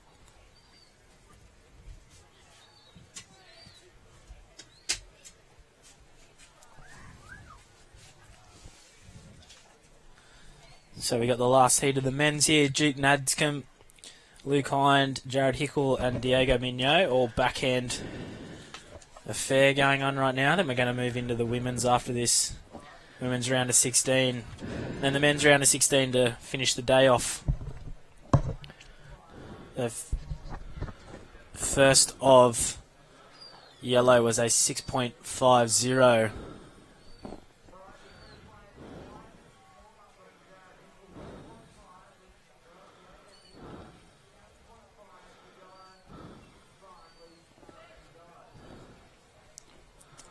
So 16 to go. Welcome back in, Tezza. G'day everyone, and big afternoon here at Avoca. Final heat of the round is currently underway. Then we're going to go back into the ladies in the lineup. You can see those waves are so beautiful at the moment. That jade green water, got the nice contrast against the dark rocks here at Avoca Point. So as expected, mate, that tide's run out, and we've still got some pretty good waves coming through, Sax. Yeah, did I just hear that Monty Tate got a 9.25? At the end of that heat then? Is that what I heard? I think you did, mate. I was right out on the end of the point. That's why I was running a little late for this heat. Just watching that one with Mont and the boys and standing right on the rock where you jump off. It was literally 2 metres away from where the guys are taking off. It's an insane spot to watch the contest from. And we've got a big crowd starting to balloon here, folks, for day number 4 of the Community Project Central Coast Pro. Proudly brought to you by the guys at Rockstar Energy Drink. And, lots of crowd starting to roll up. You can see that blue sky. We've had some very bad weather here in New South Wales for the last, week or 10 days? It's been a while. Yeah. Feels like it's been very gloomy for a while. But, today's a beautiful day. Diego Mignot opened up with a 6.5. This kid's been on fire here, the French goofy footer, taking on Jared Hickle from the Shire. Jared's wearing the white singlet. You've got Duke Naxam from Australia is in the red, and Luke Hind is in the blue. Do you know much about Duke Naxam at all? No, I don't know a lot about him, but I know he was in the Pro Junior last week, so I know he's only a young bloke, and I saw him surf a really good heat out here yesterday to get through that round of 64, and did some really big turns on his backhand, was pretty sick. So yeah, Duke, don't really know where he's from or much about him at all, so if anyone does, you can shoot us a message if you want, and we can talk him up a little bit. But I know he's a little goofy footer still in the Pro Juniors, and he tagged a couple of Avoca Point rights yesterday. And just the 1.05 to start. Hickle with the 1.25, and I guess that leaves Luke Hine with priority then if he hasn't caught a wave. Looks like the boys are sitting just a bit further down as well, just off that takeoff rock. So not all the way up behind the point, but just thereabouts. And we got 13 minutes and 40 seconds to go, waiting on the next set to come on in. Well, big thank you and shout out to Community Project. Got some great servers on their team, haven't they? Adriana De Souza, B. Durbich, Wiggly Dantas, Nicky Van Dyke, Stewie Kennedy, Savannah Lima, Clay Marzo. I've got some good heritage guys in there. Oki, Dean Bowen. Young guys, Harley Ross, Joe Van Dyke, Visser, the big wave surfer, Barton Lynch and Simon, of course. A couple of legends in there as well, so thank you very much to Community Project. They make some insane grips, great leg ropes, fantastic board covers. And I've also got some cool little trinkety sort of things in here as well, including some nice booties. They got a lot of sup accessories, good travel packs, all that sort of stuff as well. So thank you very much. Make sure you check them out at communityproject.com and you'll be able to see what we're talking about. It's a pretty stacked team, really, isn't it? When on that page you were reading the names off there, Tezza, they're kind of all just a photo of each other back to back to back, and you go, oh, good, Yep. good, and then there's like up and comers and Yep. big dog, big mongrel, Desi Bowen. Yep. Check him out. Look at that crook mug on that photo. Won't he be upset about that? I know. He looks about 20 years younger. And in real life these days, he's a very, very fit man, Mark Ocalippo. So, right for now, Diego Migno with a 6.5 and a 0.55 is in the lead. You got Duke Naxam sitting in second. Jared Higgles in third and Luke Hine. No scores locked on for Louis at the moment, so I can imagine Blue is probably in a priority situation. Yeah, he'd have to be. And, we just overheard Crispy on the beach commentary say that Blue had priority, so we were spot on there. Don't have our little P up here today like we normally do, that little priority P. Yeah, I think they're using the old Beach and Bite scoring system. So unlike the new Windows-based one, the old one is MS-DOS. But big shout-out to some of the people watching the webcast. I know we got some friends watching Alfred Sepulveda, Yo-Yo and the boys watching from Chile, Arica. Oh. Yeah, just sent me a message saying, hey, Tessa, we're on the webcast, checking it out. Happy birthday, Yo-Yo. Alfred Sepulveda, another one of the surf commentators in Chile. Alfred is the anchor for the, I think it's the Maui and Sons, the big wave contest that they have at Arica. Cool. Oh, who's this? Hickman. Oh, he's got such a tidy backhand. It's so whippy. Look at that thing. Spray everywhere. He's got to get around this bit. He timed that thing perfectly, didn't he, Tezza? This is going to be a gigantic score. Yeah, absolutely. Put the magic sauce on the end, but he's fallen off a little on that. Just shaved a couple of points off that one. Jared Hickle was sitting in third spot, only needing a very small score to take second. So I would not be surprised to see him possibly even take the lead. He's definitely going to go into the top two with that one. So 10.5 minutes remaining. A beautiful day here at Avoca Beach on the central coast of New South Wales. Here in Australia, of course, down under for the last event on the Vissla New South Wales Pro Surf Series. Of course, Surfing New South Wales working with Vissla and the WSL to roll out a great little road trip, mate. This is event number 4. Started at Maroubra, went up to Cabarita, came back to Boomerang, finishing off here on the Central Coast. A great way to check out this beautiful state of ours. Yeah, perfect road trip, and we finished off with some pumping waves down here at Avoca Point as well. So Hickle 7.50, so without the finish, still a really big score. And he's out in the lead right now, 7.5 and a 1.25. Diego Mignot, 6.5 and a 0.5. So Luke Hines still waiting for that opening ride. Looks like he'd been a bit out of posse for those couple of first ones. He's sitting there with priority. He might be waiting for a set, actually. So it's pretty good waiting for some of those sets. There's way bigger scores to be had. I think Monty did a layback snap on set wave and got a 6.25. It was pretty nuts. Yeah, he would have been frothing for that. And then I think he got that 9 at the end. Might have even taken the lead. Have to check the WSL app and see what happened. But I think it was definitely Monty and Wade moved through that last one. No doubts about it. Just that little wide peak now. The tide's dropped out a bit, Tezza. Look at that little spinner. Yeah, there's still some really cool waves coming through. So I hope you're enjoying the action, folks. The crew just getting very selective out there at the moment. Those low tide means that some of the waves, the bigger waves, definitely closing out into the channel. But Jared Hickle with a 7.5 on that last wave rocketed into the lead. Diego Migno down into second now, chasing a 7.05 to take the lead. Duke Naxam is in third. He only needs a 1.55. Is that right? 1.55? Oh, they're the totals. Oh, Yeah, that's the we don't total. have Sorry that about that. little- Yeah, we it's don't not have scores that little required. My Yeah. apologies. And Louis Hind, no scores locked in for Louis, with about 8 minutes and 40 seconds remaining. Is Louis Hind in the lineup there, or is he up surfing some of those big left-handers up the beach? No, I saw him. I saw him in there. I think he's lurking a little bit down, which I don't know if is the greatest idea. I know he knows how to surf a point, but I don't know if that's the greatest idea. I'm not exactly too sure where he... But I did see him in the pack just there before, so...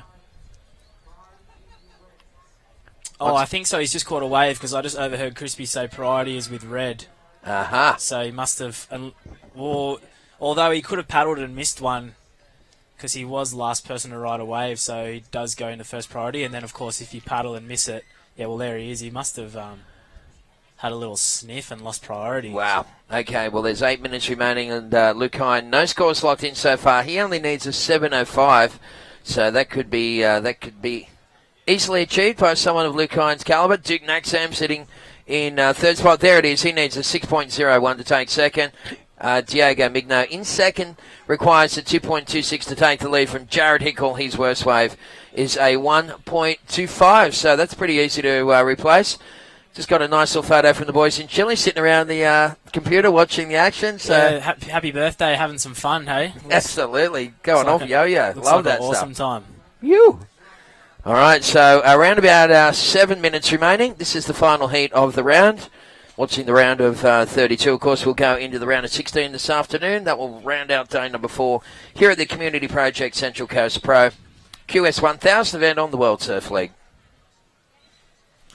So crowd starting to build up a little here, mate. The sun's out, guns out. Yeah, Saturday Arvo. State surf life saving titles are on up at Swansea as well, and I know that the Avoca club's a really strong club in the surf life saving, and a couple of the boys I know row boats, so they're headed up there for the state. So if that wasn't on as well, it'd be even more packed because you'd have all those guys down here as well. So yeah, well, they're going to have some pretty big surf to contend with up there in Newcastle as well. Swansea, So I think so. that's going to be awesome to watch. Here's Duke Naxam, speaking of awesome to watch, and the goofy footer in the red singlet just lighting it up on the backhand. Nice little whippy backhand hacks there for Duke. As you mentioned, was one of the guys that surfed in the Subway Pro Junior Series, the event that preceded this one here for the Community Project Central Coast Pro. Not a bad wave there for Duke Naxam. What a cool name. Yeah, really well surfed, especially for a young guy here in the QS. Surfed that wave really well along the point. Probably, I don't know if it's going to be such a big score just due to the size of him and the power compared to Hickle and Diego, but look, he puts his board in the exact same places that those guys do, so he's surfing really, really well down the line here. That was a tricky section to read. He did well and just bides his time here, which is perfect because you know you're going to, 9 times out of 10, you're going to get spat out that little section there and into that one. So just stuck with it, put it away. 6.05, so nice score there. Well, he was actually chasing a 6.01, so he got a 6.05. That was right on the money there, pushing the Frenchman in yellow. Diego Migno back down into third, but Diego won't be too worried about that. He only needs less than 1 point to go to second, and Luke Hind chasing a 7.1. Looks like Louis' hair is still not wet. No, he's cruising. That's got to be worth something. So you can see that springy hair of Luke Hind just still pretty dry. He has not got a score locked in this heat so far. I think what's happened is he's been out-positioned for the first couple or chosen to not go the first couple and then ended up with priority and then had a paddle or made a move for one and been caught off the back of that little boil and then lost priority and gone down into fourth. So everyone's got 2 scores before he even got 1. So, well, I guess right now he only needs a 7.10, so that's okay. He's not in the worst spot ever, but he's got 4 minutes 40 seconds to go and he hasn't got a wave yet, and I dare say he'd be in third priority out there, so not the best position right now for Louis. He kind of needs to grab something and just a couple of tags down the point. Here he goes. Speak of the devil, there he is, Louis Hind, and he is an excitement machine, this bloke here from the Northern Beaches, whipping off a couple of hits on the backhand, throwing a bunch of spray. Fantastic style, and of course everyone's been following on his social media. He's got a big following, and he's been, he's been really going on some cool adventures over the last couple of years, Louis Hind. Yeah, he put out some really good videos last year as well. Got some crazy footage. I think he went to Ireland, got some really good waves up there. Surfed a couple of weird little slabby kind of Indo reefs with sections on the end, which is kind of pretty gnarly. Especially on live reef, when you're surfing a proper slab on live reef is much gnarlier than a slab on a rock. So, oh, you betcha. Yeah. All right, well, 3:45 on the clock. Jared Hickle in the lead with a 7.5 and a 1.25. This is Diego Migno. I love this guy's backhand. Silky smooth Frenchman. Throws it up there. Wow, that was a nice vertical high hard hit. And you can hear the Frenchman in the background. Probably hear them in the background through the microphones just firing up. So he's got a good support team here at the moment for Diego and his brother Nome. Very interesting surfing family from France, I believe, living... French/Mexican/Canadian / living in Guadalupe. Yeah, / whatever else is going on. Yeah, pretty crazy. Well, there's the replay of Diego. He was only chasing less than one. That was a really nice finishing manoeuvre, hitting that one right up around midnight. So we've got just under 3 minutes left on the clock. Last heat of the round for the guys in the water. Coming up, the first heat of the round of 16 for the ladies in the lineup here at the Community Project Central Coast Pro. So 2:45 on the clock. There it is. Last wave scores. It was a 5.85. Last yellow. Situation change. Diego Migno goes into the lead. Jared Hickle in second. It's weird how everyone's got one good wave and one really bad second wave. So that's Diego's. That's the first time someone's locked in a good second score. It's pushed Diego into the lead. Jared Hickle in second, chasing a 4.85.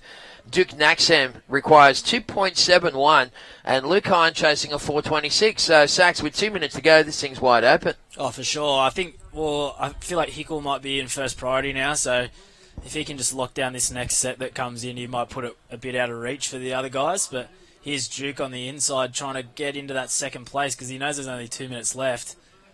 Good little slash up into the second time. He's going to have to float the foam here, and pretty nice surf wave, so he's going to go into second, no doubt about it. And now Hickle's going to be needing a score, and Luke's going to be needing something a bit more than a 4.26.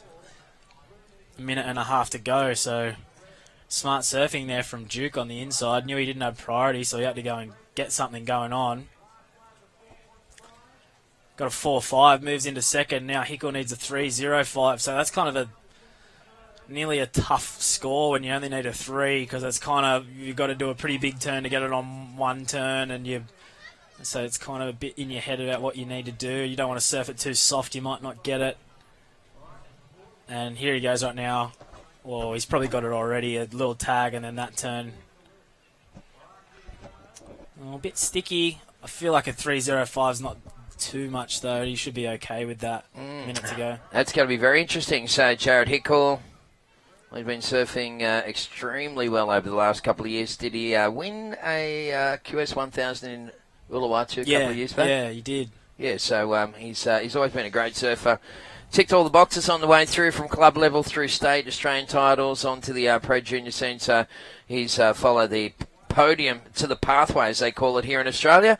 So just waiting for those scores for Jared Hickle to roll through. There it is. He was chasing a 3.05 and he got a 3.35. Just got it. Well, that was tight, really tight. That pushes Duke Naxam back down into third. So Red chasing a 4.81 and Luke Hine chasing a 6.36. But I do believe we're out of time in this one. There's 10 minutes remaining. A little action on the point there. But I think that the Hooter is going to win this race before anyone gets to their feet. And, yeah, that is the case. So it's going to be Diego Migno and Jared Hickle that roll through that one. That was the last heat of the round of 32 here at the Community Project Central Coast Pro, presented by Rockstar. Oh, my gosh. I think that was... Oh, who was that, actually? Was that Duke? I think it was Red. Yeah, it's a yellow. bit Oh, hard it was to Diego. see. I think it was Diego. I thought it was Louis after the Hooter. I went, well, I was about to say before, Tezza, with about 40 seconds to go, I thought Blue would have been in first priority, and no one really backed up with anything gnarly, so I thought he probably could have got there, but obviously ran out of time. So Diego and Jared Hickle moving on through. Okay, so that takes us into the ladies in the lineup for the heat number 1, the round of 16. So Holly Warren from the Northern Beaches, Newport local, actually is wearing the red. We've got Zali Kelly in the blue. Alyssa Locke is in the white. India Robinson is in yellow. And looks like Alyssa Locke just finishing off her opening wave. So Whoa, we've got the girls out there. sick turn, India Robinson. That was a big drift up. Yeah, well, she's a great talent. I remember last December I was doing the, not December the past, the previous one, I was up at Stradbroke for the Australian junior titles. We had some really good waves up there, and India was just in outrageous form. It was the first time I really got a good look at her surfing, but she's a star of the future, that's for sure. Holly Warren, wow, she's been just blowing up for the last couple of events. In fact, she got a pretty good result down there in Manly at the Australian Open of Surfing in the QS 6000. Yeah, what did she end up? I think she ended up like 5th or something like that. Oh, sick. Yeah, it was a big pretty good result. Yeah. I think it was a 5th or 7th or thereabouts. The girls don't have 10,000s, I'm pretty sure. So 6 is as big as you can get for the... I think a 6,000 for the women is like the equivalent for a 10 for a men. So well, that's pretty good. That's a good result. Great result. And that's her there just fading off the back of that one. But a very powerful natural footer from Newport Beach on the northern beaches of Sydney. So we'll get those first wave exchanges in and give you a bit of a look at the situation here. We can see the rocks are totally exposed now, and the little baby pool is almost too shallow to swim in. So we're working towards low tide, 0.3 of a metre at 5 to 3 this afternoon. Right now the local time, it's around about 1:40, so we've got about a couple of hours of tide to recede until we get to the bottom of the tide. And, in fact, even when that tide bottoms out and starts to come back in, it may even pull more swell onto the point. It does that sometimes. So we'll see what happens with the conditions. But either way, we've got some great waves and, you know, some of the best surfers in the world here putting on a show today at Avoca. Thanks again to Community Project, our major sponsor. Thanks to, of course, Rockstar Energy Drink. They're our presenting sponsors. And to our media partners. Thank you very much to 101.3 CFM. Part of the Hit Network, of course, here in Australia. That's, of course, Southern Cross Oz Stereo, the most listened to radio network in the country. Thank you very much to 101.3 CFM. They've been great supporters of surfing since they launched the station about 25 years ago. Yeah, awesome. They've got some cool little games and stuff going on up on the point up there as well. A few people hanging out, pumping some tunes. Whoa, look at this. 725 for white. So that was that wide shot we had. That was Alyssa Locke. We zoomed in when she was finishing off her ride. 725. India Robinson, the 5.5. Holly Warner, 4.5. And Zali Kelly, 3.5 and a 2. So Alyssa Locke out in front right now just on the strength of that one big score. So she'll be happy about that. Here she goes again. Oh, it's a close little rock hopper. Yeah, a bit too long, that one. This second thing, if someone's got a slingshot into it, might be okay. Ooh, maybe not. Maybe a bit too close. It's good to watch from up on the point up there, though, Tezza. Yeah, it's right up on the... It's incredible, because like you said, what it does is the swells come in and they bounce off a little rock section up there. They call it the slide, I think it is. Slide. And it just sends this foam ball just angling right in front of the rocks. It's a really cool wave here at Avoca. And today it's on fire as we see... Blue getting into this one. This is Zali Kelly. This young lady's been really ticking the boxes. Didn't seem like that long ago that Zali was dominating the Wahoo series, which is a grommet series here in Australia, and now, of course, up there and really dominating the Subway Pro Junior series, and coming in and having a go at some of these QSs. Great to see some of the young girls and guys, in fact, getting into these QS 1000 events. That's what they're all about, Saxon, to give young Australians and young international competitors a world ranking. Yeah, for sure. That's probably a really good score from Zali in the blue there as well. She might even go up into the lead after that one. And India Robinson driving around this section. Has got to get straight up in there. Oh, nice layback. Oh, unfortunately just skipped the fins and came undone. Look at this big square one. Ooh. Yeah, that little slide rocks is so much fun. Tezza, I was in 4th priority for my heat, and I went up to the slide and got pushed along on one, and because of the foam ball was pushing, no one else could get it, and it was a really good one, so that was fun. Yeah, really cool. Tell you what, these guys at Community Project got some nice products, but one thing that really caught my eye, apart from all the other cool stuff that they have, is the triple swivel on their leashes, so you just don't end up with any snags.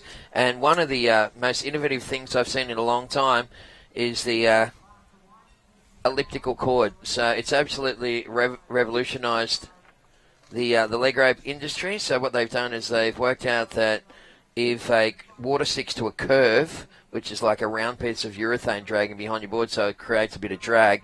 So they've created the world's first elliptical urethane, which means that it's oval-shaped. And with the triple swivel, the oval-shaped urethane, it drags behind your board initially, but as soon as you get some momentum, it lifts up and out of the water. So firstly, it skips behind your board, and then it just lifts up and completely just flies free. So it doesn't even touch the water. It's an incredible little breakthrough. They patented that one. And the KS Naked triple swivel leash, it's just a revolution in conventional leash design. So check them out, folks, online at communityproject.com. You'll be able to find out more, but that's just one of their very cool products. Well, we got a couple of second wave scores through, Sax. What's going on? Zali Kelly dropped that 6.35, so she nearly went up into the lead. She went into second. She's in a good spot right now. And India Robinson, the 4.25 for just that one layback. So a bummer she couldn't finish that one.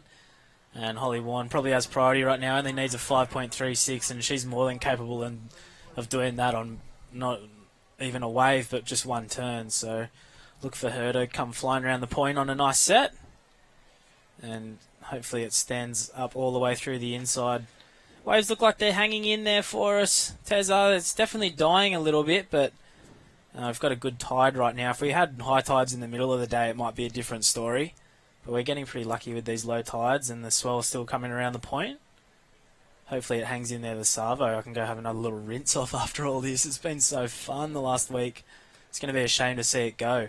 Although I think there is a little east-northeast push, but it's only a short period. But I think it might be coming next week, so still get some fun waves around here. Yeah, that's right. And, well, that swell's going to be pretty good news midway through next week for the guys going towards the Quicksilver Pro. Of course, the first event on the Championship Tour on the World Surf League. And looks like about Wednesday, Thursday next week, a little low-pressure system cell forming off the Queensland coastline. That's going to be interesting for the first CT of the year. Yeah, that'd be nice. I hope they get some waves this year. They've been a bit skunked lately at the Quickie Pro, so... Well, it's always fun, but you don't really want it. You want it to be behind the rock spitting snapper, you know? Absolutely. Well, that's when you really get to see the athleticism and the skill level of some of the world's best surfers. You know, it's in the good waves that it's really where they really shine. Well, right now we've got 12 minutes remaining. Alyssa Locke is in the lead. This young lady in the white singlet is shining. You can see them all sitting patiently waiting for the next bunch of sets to roll through. So Alyssa Locke in the lead with a 7.25 and a 2.65. Looking to upgrade that second best score significantly. Zali Kelly sitting in second. She's had a 6.35 and a 3.5. So Zali only chasing a 3.56 to go into the lead. India Robinson right now in third. Yellow's had a 5.5 and a 4.25. So India requires a 4.36 to go to second. And Holly Warren, only one score locked in for Holly. She's holding priority. You can see her out the back there in the red, waiting patiently for a 5.36 to go to second. So that's the situation. Right now, 11 minutes remaining. You're watching heat number 1 of the round of 16 here at the Community Project Central Coast Pro. Just had a little look at that forecast for the Goldie then, Tezza, while you were running through the situation. And, yeah, you're right. It looks like maybe Thursday, Friday, they're getting some pulses out of the east, but it also looks like 25 knot easterlies. Ooh, okay, that's not good. It might not be the best, but... Generally, if you kind of get a bit of easterly wind, like whipping the swell up, it looks as though the period grows and grows up in that back end of the week. So hopefully that easterly kind of just blows the wind swell, and then it goes back to the south while we got that leftover easterly swell. Maybe we'll have to wait and see. Yeah, it's a bit too far out right now, though. That's Thursday, Friday forecasted from right now on a Saturday. So yeah, that's right. That's pretty far away. Oh, well, fingers crossed. It looks like there's some action up there while we're there anyway, which is good to see. Right, for now, though, we've got this QS 1000 event. This is the last event on the Whistler New South Wales Pro Surf Series. So we've had 4 events in a row. It's been a great success, and it will be even bigger and better next year. Thanks again to everyone who came on out and surfed in it. There's quite a few guys stayed back for this one. Including our number 1 seed, Hiroto O'Hara. And Hiro, surfing a good heat this morning, made it through. We'll see him in action this afternoon, so make sure you stick around for that one. Rightio, so 10 down, 10 to go for the current heat in the water. How's the winds looking? Tomorrow, I spoke to Woodsy, the beach marshal, earlier on, and I said hopefully we can get back out the point tomorrow, and he kind of seemed pretty pumped on the point tomorrow. And we do have a decrease in period, but what we do is a swing to the dead east. So right now we got an east kind of tending southeast swell, so a little decrease in period tomorrow, but bang on dead east, still at 1.8 metres at 8 seconds. So if it does go east, we could even maybe be back on the point to finish things off if it goes right around to the east. And got some northwest winds in the morning, tending northeast, pretty strong. But the point out here is really, really fun in a nor'easter. Sure. It just kind of pushes wind lumps and wedges towards you all the time. Yeah. So as well as it coming back on that point, you get that little bit of wind crumble. So we'll have to wait and see, Tezzo. Especially if that nor'easter gets up maybe a bit earlier than predicted, it could change that swell way around to the east-northeast. So we'll have to wait and see. All right, well, let's keep our fingers crossed for that one. We're just waiting for a little bit of action to roll through here. We're just seeing a little swell move around the corner. I'll tell you what we're going to do. We're going to throw to a quick commercial break and be back with more action from Avoca after this. Dad, what's Whistler?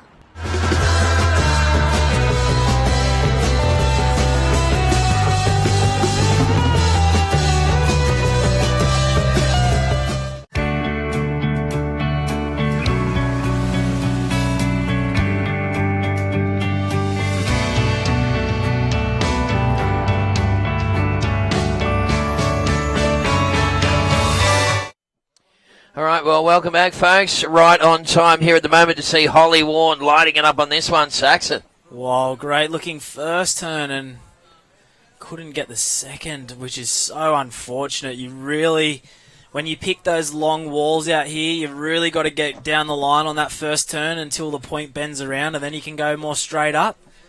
And that first turn was looking so good, but maybe just well, you never want to say too square on a re-entry because the whole point is to go straight up. But I guess for the way that wave ran off, nearly too square on that first turn. But it was a doozy, so she could get the 5 for that one turn.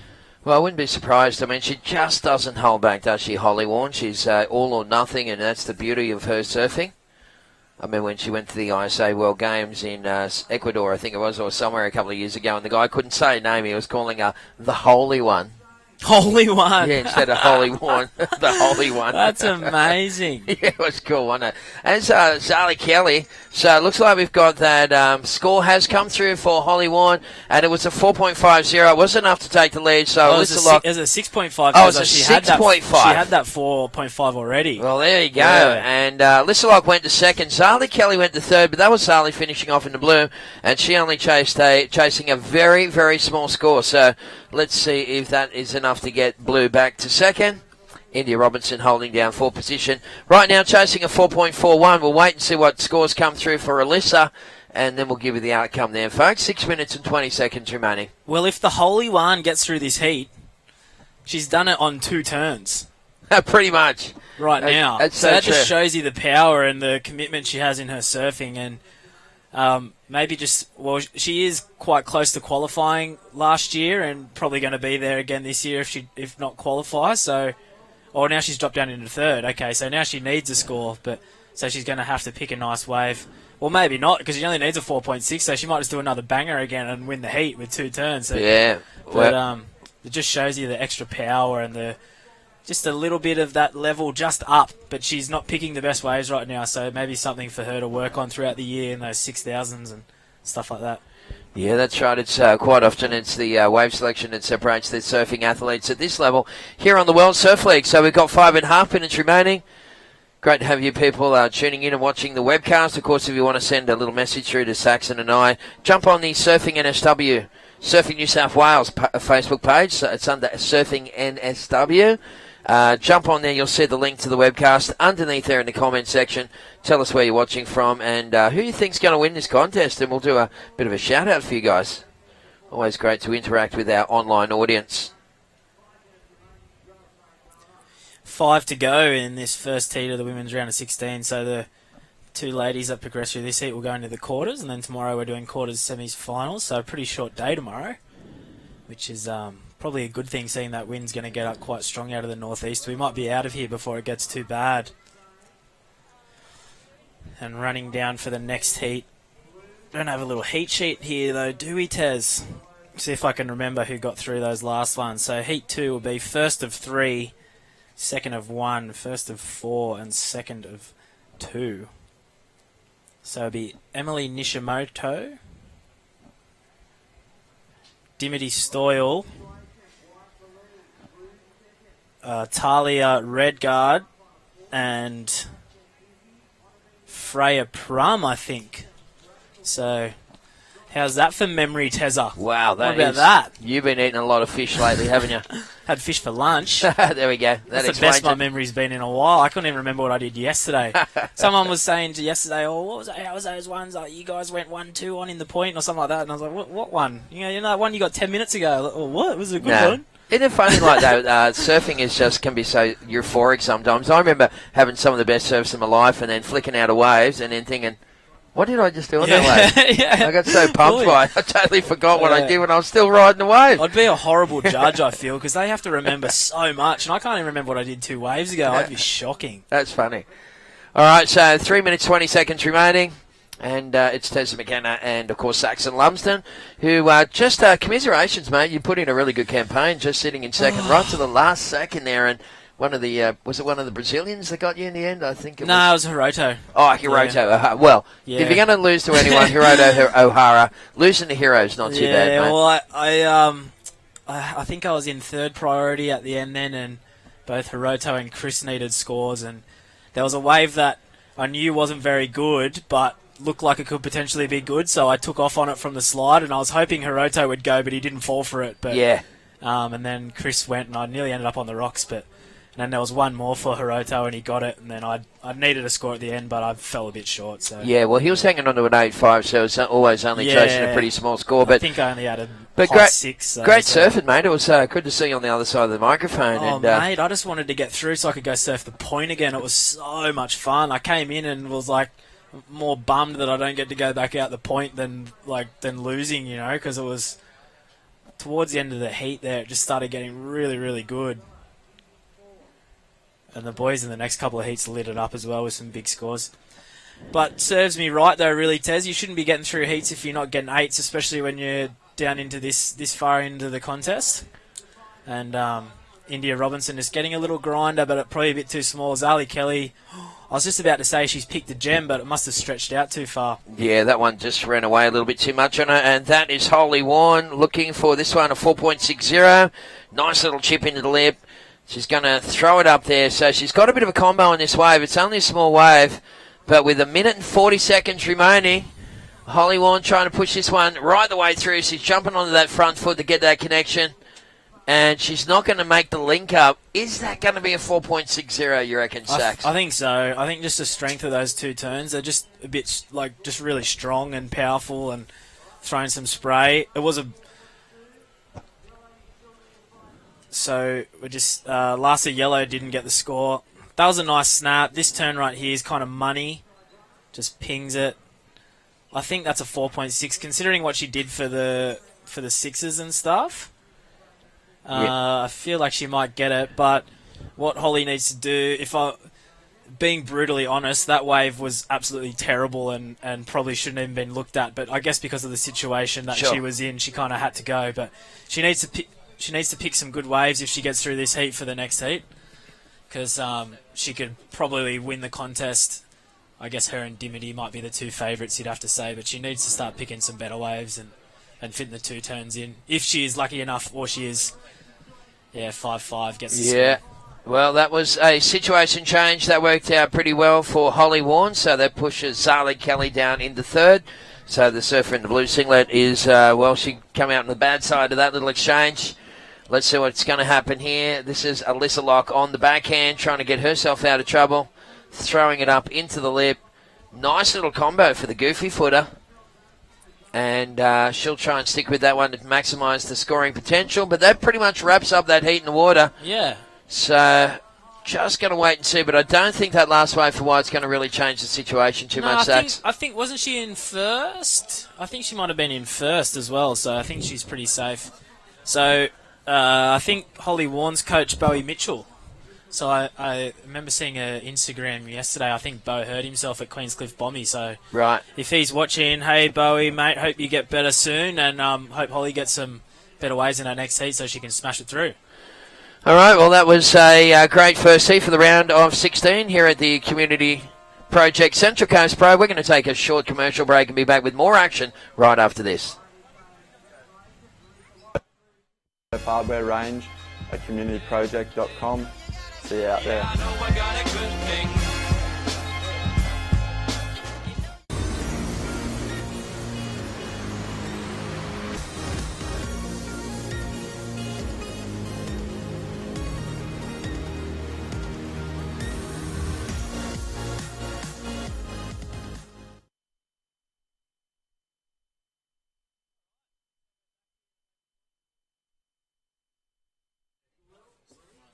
Okay, and we're back here at Avoca Point. A little bit of cloud cover coming over the point right now, but waves are still flooding on through. Got girls heat number 2, round 3 in the water. Dim Stoyle, Emily Nishimoto, Talia Redguard, and Freya Parham.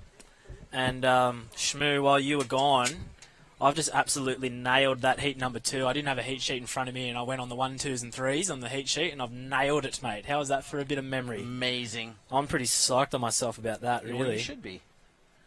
Well, it just comes down to pure and simple knowledge of the game. Well, I was just up there watching, so I guess I can't be too stoked, really. Like, overamping myself here a little bit. Oh, give credit where credit is due, buddy.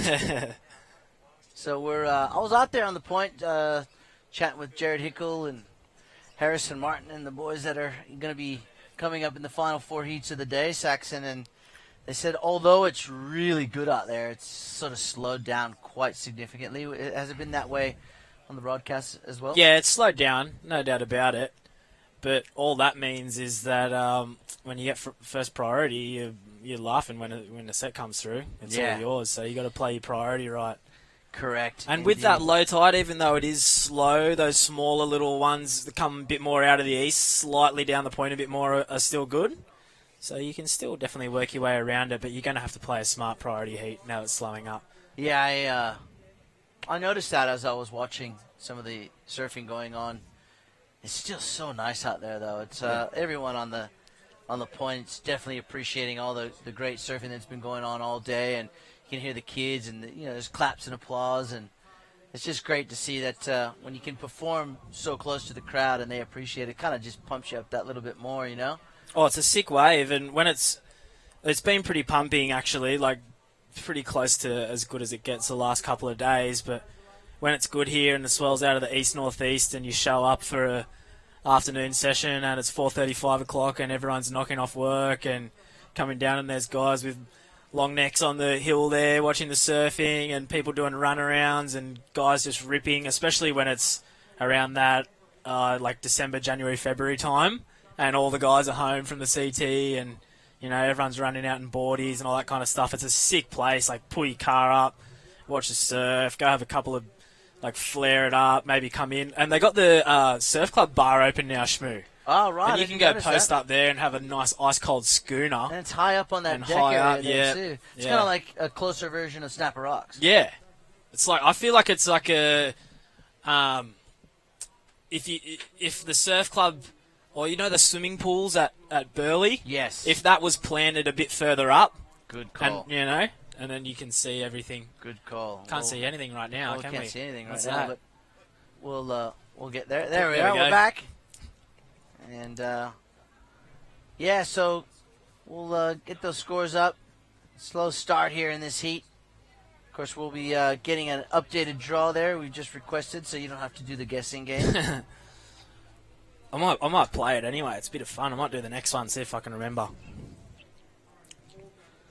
right, do your homework there, Mr. Saxon Lumsden. Of course, it's just a wonderful day here, and I know I say it a lot, and I've said it a lot throughout the series here, but we have really jagged some amazing waves and some awesome weather, and we're gonna have an amazing finish to this series. And I think all of our sponsors, including Community Project and Rockstar Energy and Visla, who's our series naming rights partner, Havaianas, Mother Nest, Toyota, our friends at Toyota, who give us these amazing vehicles to get our crews set up down the beach and on the beaches. Of course, Jayco Sydney, of which they've provided us with one of their great caravans to broadcast to the world out of, which has been a huge and massive help for us. All those people. Of course, Destination New South Wales, who really backs surfing 110%. It's been awesome. The WSL, who is broadcasting these QS 1000s, all these people make up what you're seeing in these events. The quality of surfing, the best international field we've ever seen for a QS Series 1000 event, for all 4 events, not 2, not 3, but all 4. So as we see, that was Dimity Stoyle. Yeah, well, how gnarly are the 1000s? It's crazy. The round of 32 in the 1000 in the women's and in the men's division. There's guys that are, well, what's Hiroto running? 3rd in the world? I think he's 3rd in the world at the moment. 3rd in the world, something like that. 3rd or 4th. A lot of the guys in the top. And he's doing 20. a 1000? What are you doing here, mate? I mean, good on him. He scored pumping waves, didn't he? I think. Look at this double up. Are you joking? It's just. Look it's at just that one. Really firing out there. Oh my gosh, that was a bomb. And everyone is enjoying. Look at that inside section there on the corner. Oh, It actually corner. spat. That corner bank now, when the swell drops off, is actually really good. Actually, maybe I should have kept my mouth shut. I think tomorrow morning we'll have options. Yeah, I think so. It's going to be northwest in the morning. I just had a look at the forecast, actually, Shmoo, and it is backing off, and it's backing. Well, the period backs off. That's about it. Oh, so I think the period backs off to about running at about 11 now, and it backs off to maybe 9.5. Okay. The swell drops the Savo, but over the night, in the middle of the night, it turns pretty much direct east, and right now it's southeast, east-southeast. So what are you saying, Saxon? If we get lucky, we could end up with a little short period east swell on the point to finish tomorrow. Wow. Maybe. Wouldn't that be amazing? Maybe. Yeah. Depending on how far around it turns. I think you're hedging your bets there with those big maybes. Could be. Could be. I don't know. I don't want to say anything. I've been trying to make calls all week on looking on my reports, and I reckon they've been like maybe 8 hours out, and I've been looking like a fool. I thought it was going to be quite a bit smaller than what it is, gauging off the forecast myself. So I think that's just due to the low moving away and it's slowly turning more east. Yeah. So even though it does drop down, we get more of it in here. Yes, that's perfect. Well, I hope you're right. I hope you're spot on there. I hope you're spot on with that call, because that would be amazing to finish here on the point. Thank you to Adam Hubbard, who has brought us the updated, so you don't have to do some guesswork of the draws here. Of course, in this second heat, we got Dimity Stoyle, Emily Nishimoto, Talia Redguard, and Freya Prum. That's a great heat. Followed by Claire Bevilacqua, Sophia Fulton, Sasha Baker, and Dax McGill. Finishing off heat number 4 will be Georgia Fish, Denver Young, Bailey Najee, and Carabelle Olsen. But look at these 4 heats of the men. Yeah, what have we got? We got some grinders. All right.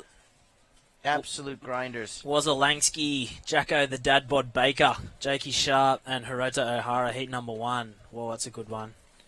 This heat number 2s are all backhander.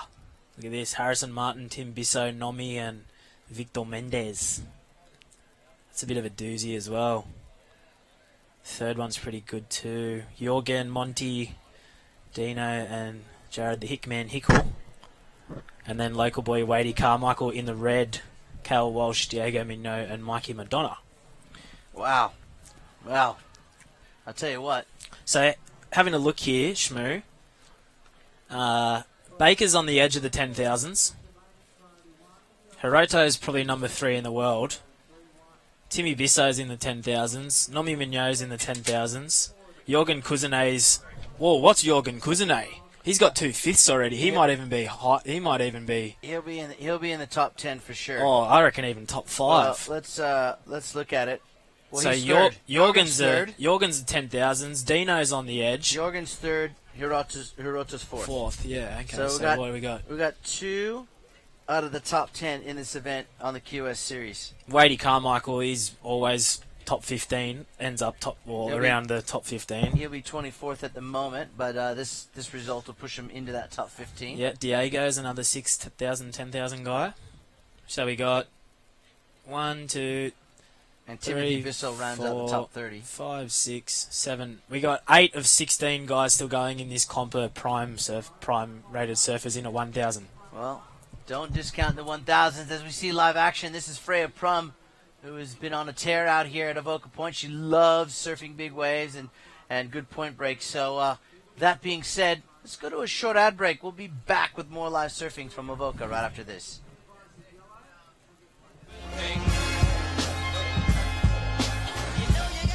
Hi, I'm B Durbidge. Check out the new surf hardware range at communityproject.com. See you out there.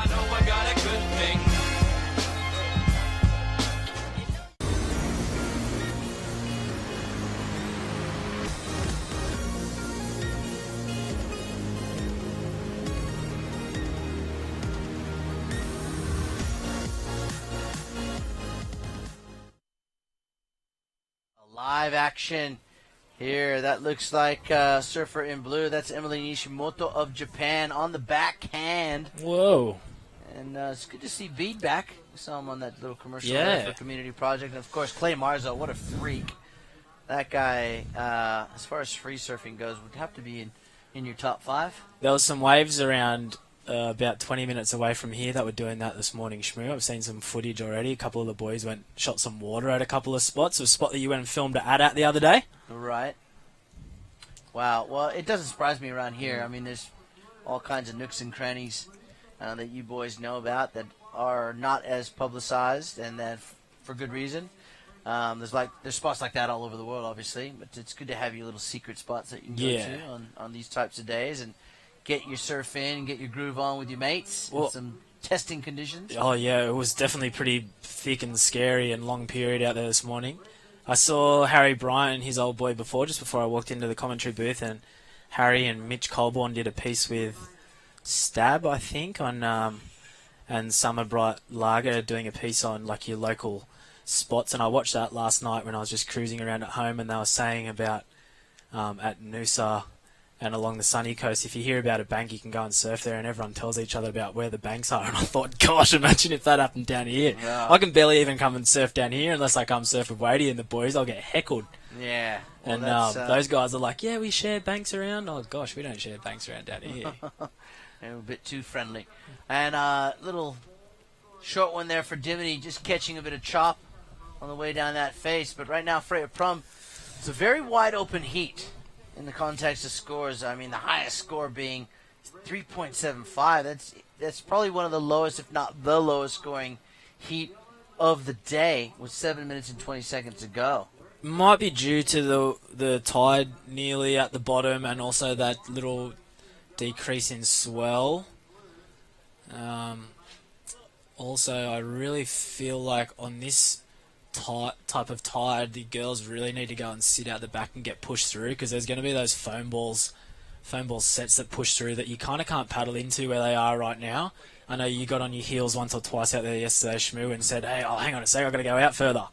You know, so. Yeah, and it's, you know what, I mean, when you're out there with 4 people, it should be a little bit easier to navigate the takeoff zone, but it's more about that little boil and the fact that where the real spot to go sit is kind of a bit sketchy, because you have to have your toes in, and or if you're on your forehand or if you're on your backhand, you have to have your rail in and get going, because if you go straight, you're going to hit a rock. Yeah, basically. that outcropping yeah. rock. I mean, I don't know. Some of the local guys that navigated it had it so down. As we watch Talia Redguard here, she looks to be on a good-looking wave, floats over that section, oh, no, and comes undone. She was in the honey hole for that thing as well. See, there's that little one with the side push, and Dimity's on the edge of it here, but you can get a turn in before you even get there, but she's going to get a big score here. Watch this. Oh, make it. Oh, no, have I jinxed her? I have. No, I haven't. Oh, hang on. Yes, I have. Oh. Sorry, Dimity. Sorry, Dimity, but no riding out of that one. And you can see, that was 2 scores that went begging, and one big one from Dimity there. Talia, who knows what she would have done on the end of that wave there, because as you said, she was in what you referred to as the honey hole. She was, but she looked like she was at loggerheads with going to do a tail slide snap and or a floater, and when she came down, she hit a bit of chop and just lost the. That is the great drama of Avoca Point. do you float or do you snap under and go? That is the biggest drama out here, I find, and about 50% of my surfs I get it wrong. So you gotta learn it. And if you watch Wade and Dane Atcho, who unfortunately got eliminated the other day when the waves were down the beach and it was big and closing out and horrible, and he would have been one to watch on the point out here. I feel like if you want to watch guys surf on the point, you got Ace as number 1 just purely because he's Ace, and then in number 2 and 2, 3, 4 is a toss-up between Wadey, Shane Powell, Lezo, Nick Leslie, and Atcho. If you're in that's the little area, and all those guys have that turn where it's Ace on his backhand, the other guys on their forehand, where it's that squaring it up under and pushing through and drifting through the lip and getting it before rather than going up on top, because it comes back at you, but when you hit the lip out here, it kind of hits you back. You want to get like in there just before it and spray turn. So all those guys have it wired. Well, you just touched on something. I've always wondered how, as we see, I'll get to that point after we watch Emily Nishimoto here on her backhand. She's looking for a 2.86 because Talia Redguard has pushed herself into second place. A 2.86, very achievable. I don't know if that wave's going to get her there, but now I know why Adrian Ace Buchanan, is one of the best backhand surfers in the world. And there we go, our Javiana's crew there. Look at the kids. Look at those thongs. They're going to put those things out on the rocks and make the kids get out there and get them. And they'll be floating away with a cool-looking Havaianas thong there. Those things are great to take to the beach. I've got a couple of those, and you just hang out. And look at the kids already trying to steal them off the big kids. I reckon I've busted about 6 of those things. And the other day, some of the boys were riding the big surf out here on them. Yeah. I've done that before and the kids busted going, a lot of look them. at them, they're going, cuckoo, give me my Havaianas thong. I want it now. All right, well, 3 minutes to go. And again, no one's scored anything over a 4.5. So Dimity Stoyle out in front of Chalia Redgard. And Emily's still needing a 2.86 and Freya, 2.1. So will we see another set approach the lineup and the girls? Well, when you touched on about Ace and his backhand there, as we see Emily Nishimoto on her backhand doing some nice surfing, and all of those guys that I kind of mentioned before, if you think about the way they surf, and they surf with incredible timing. Yes. And I feel like it's partially due to surfing this wave, because most people who come and surf this wave, it takes you those couple of sessions to learn how to time the sections and all that stuff, where those guys have been doing it for so long that they've got it wired. But I feel like it taught them how to get good timing in their surfing, this wave, because it is very tricky. You're 110% correct there. I've often wondered how Ace is able to put himself in certain positions on his backhand and make it look so easy, so fluid, so powerful, and so skillful. Now I know why. Have you seen him surf out here? I have not. I'd love to, though. I know he's just had another baby, so he's looking after the baby and doing daddy duties while mom and new bub, good on him, are resting probably at home. He's got a beautiful little daughter there. I saw them down the beach the other day. He did come for a coffee, but I'd love to see him surf out here one day, because it would showcase what you were just talking about and how well he surfs on his backhand. And his forehand's not too shabby either, by the way. But right now, with 1 minute and 20 seconds to go, Emily Nishimoto with a 4.10 has pushed herself into the lead. Dimity Stoyle down into second. Now Talia Redgard. She's out there in the white. You see her just on screen there. She's got a minute to post a 3.26. Absolute nail biter. Yeah, and Freya Prum just a 2.76. Oh, she kicked out. Oh, no. What did you do that for? Oh, boy. Oh, gosh. That was one of the biggest mistakes I've seen, I think. Could be costly. Now she's going to go into low priority as well.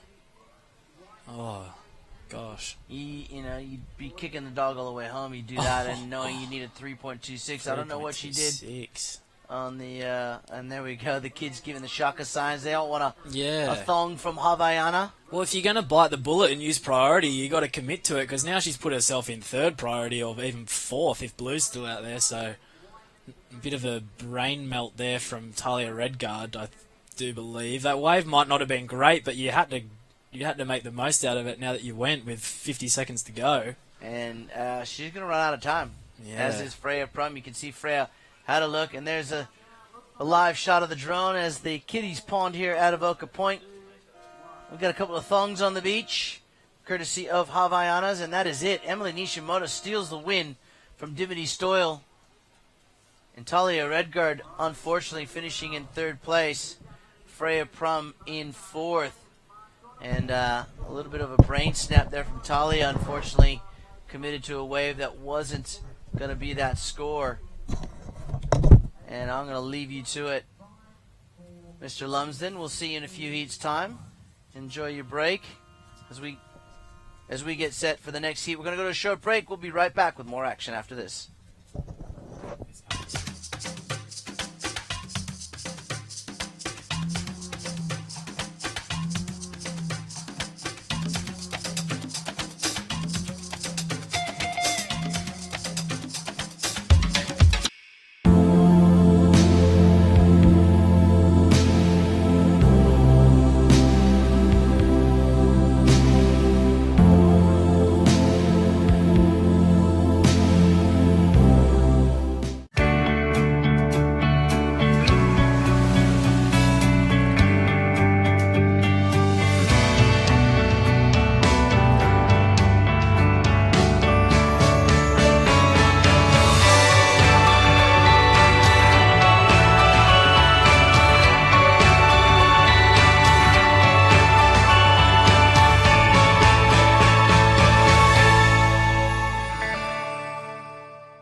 To Avoca, it's Super Saturday of surfing, sun, surf, sand, and fun. And the ladies are out in the lineup for the round of 16. Claire Bevilacqua, Sophia Fulton, Sasha Baker, and Dax McGill. All right. It's been a massive day so far. Well, we've got plenty of action still to come. We've got 4 heats of the women. Then to finish off 4 heats of the men. There's a drone shot of the lineup here at Avoca Point. You can see the spectators just to the right of screen. That's how close they are to the surfers out in the lineup. They're in the safe zone there, not to worry, as spectators continue to get a bird's eye view of the point here at Avoca. And look at that. Imagine owning that piece of property, having this point at your doorstep. Well, you can come and definitely rent that. It looks like a weekender or a house to rent. No one in it at the moment, but I'd love to be staying there. Let me give you the tip. All right, well, great shots there from the drone as we have live action. Here we go. This is Sophia Fulton on this inside section. Now she gets out on the open face.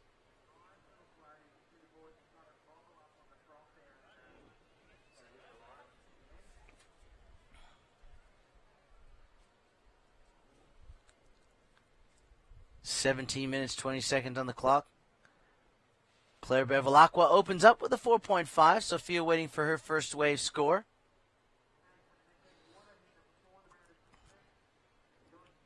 Coming up next will be that final heat for the ladies. Georgia Fish, Denver Young, Bailey Najee, and Kirabelle Olsen, the local lady.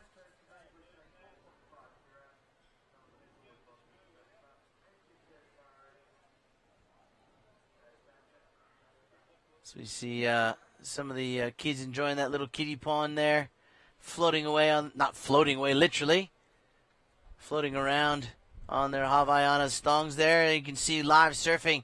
This is Sasha Baker on the backhand. Good clean open face in front of her, drives into that turn, high speed top turn, and it closes out, and she gets out of there. So pushes the eject button.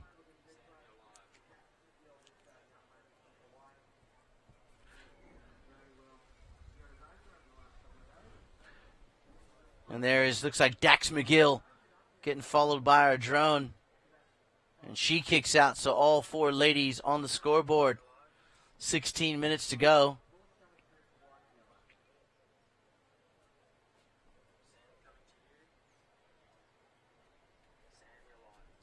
Oh, there we are. Great shots there. Kitty's enjoying. They're just thonging around in the Avoca Pond. And it's a great place to bring the kids. Safe environment. It's protected by that rock barrier you see surrounding this pond there. They are right there. Those rocks protect the kids from drifting out to sea. And right out in front of them, as we pull back with our drone, will be the surfers. Like Claire Bevilacqua, up and riding. Big high-speed top turn. Drives off the bottom into that next section for the Western Australian. And a big, clean, open-face turn. This is shaping up for a big score. And she'll be happy with that one. So Claire Bevilacqua, who opened up with a 4.5. We'll see what she backs it up with.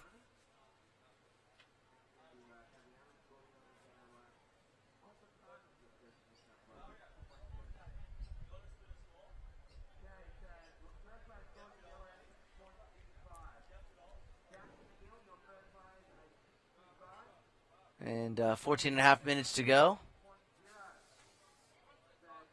There it is, an 8-point ride. And, well, as predicted, Claire Bevilacqua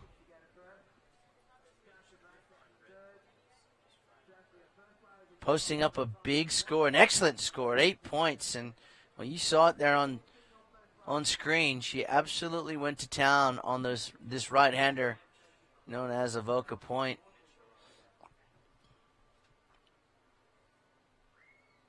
There we see Claire paddling back out. And this is Sophia Fulton picking up one on the inside, but a little too close for her liking to those rocks there.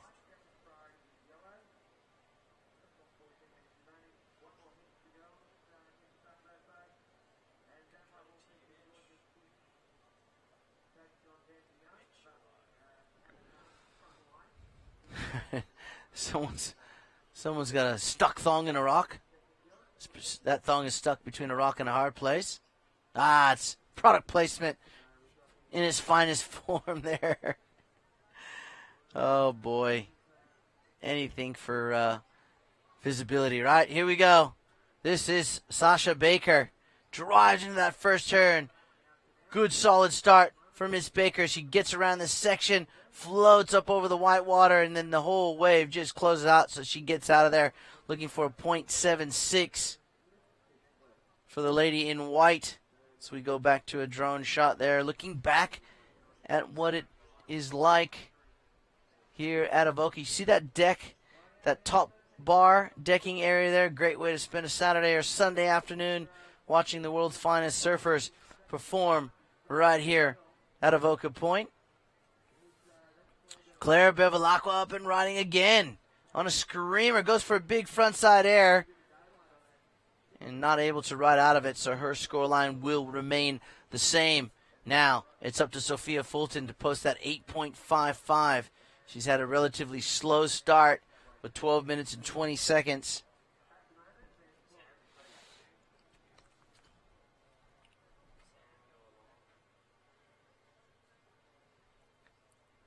All right, well, that score is not going to go in as Claire's top two.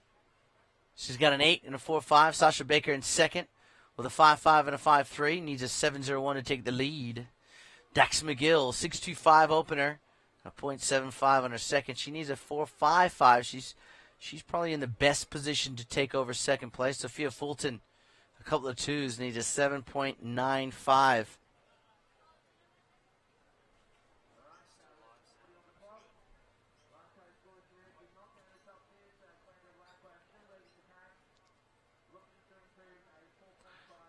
Beautiful shots here from South Avoca to the north end of the beach. It's a long stretch of beach here with a lot of good banks and, of course, this wonderful point. And tomorrow, well, it just depends. Based off what Saxon was saying, we could be still out here on the point. But we could also be on one of these incredible beach banks that have formed over this last big swell here. And now Sophia Fulton needing a solid score, nearly an excellent ride to push herself back into contention. And here we go. Claire Bevilacqua just opens up with a big open face carve into a nice forehand top turn. Cuts back into the white water. And then hits that oncoming section.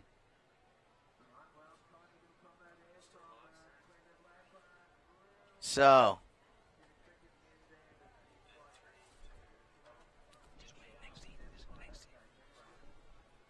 All right, 10 minutes and 24 seconds. And, Claire Bevilacqua, I think she's going to increase her score or her lead over the field. I'm pretty certain after watching that last ride that Claire will definitely increase her position, or her lead, I should say, over the field. Sasha Baker sitting in second place. So we'll just wait for that score to come through. As I said before, look at very kid-friendly, kid-safe here in the Avoca Pond.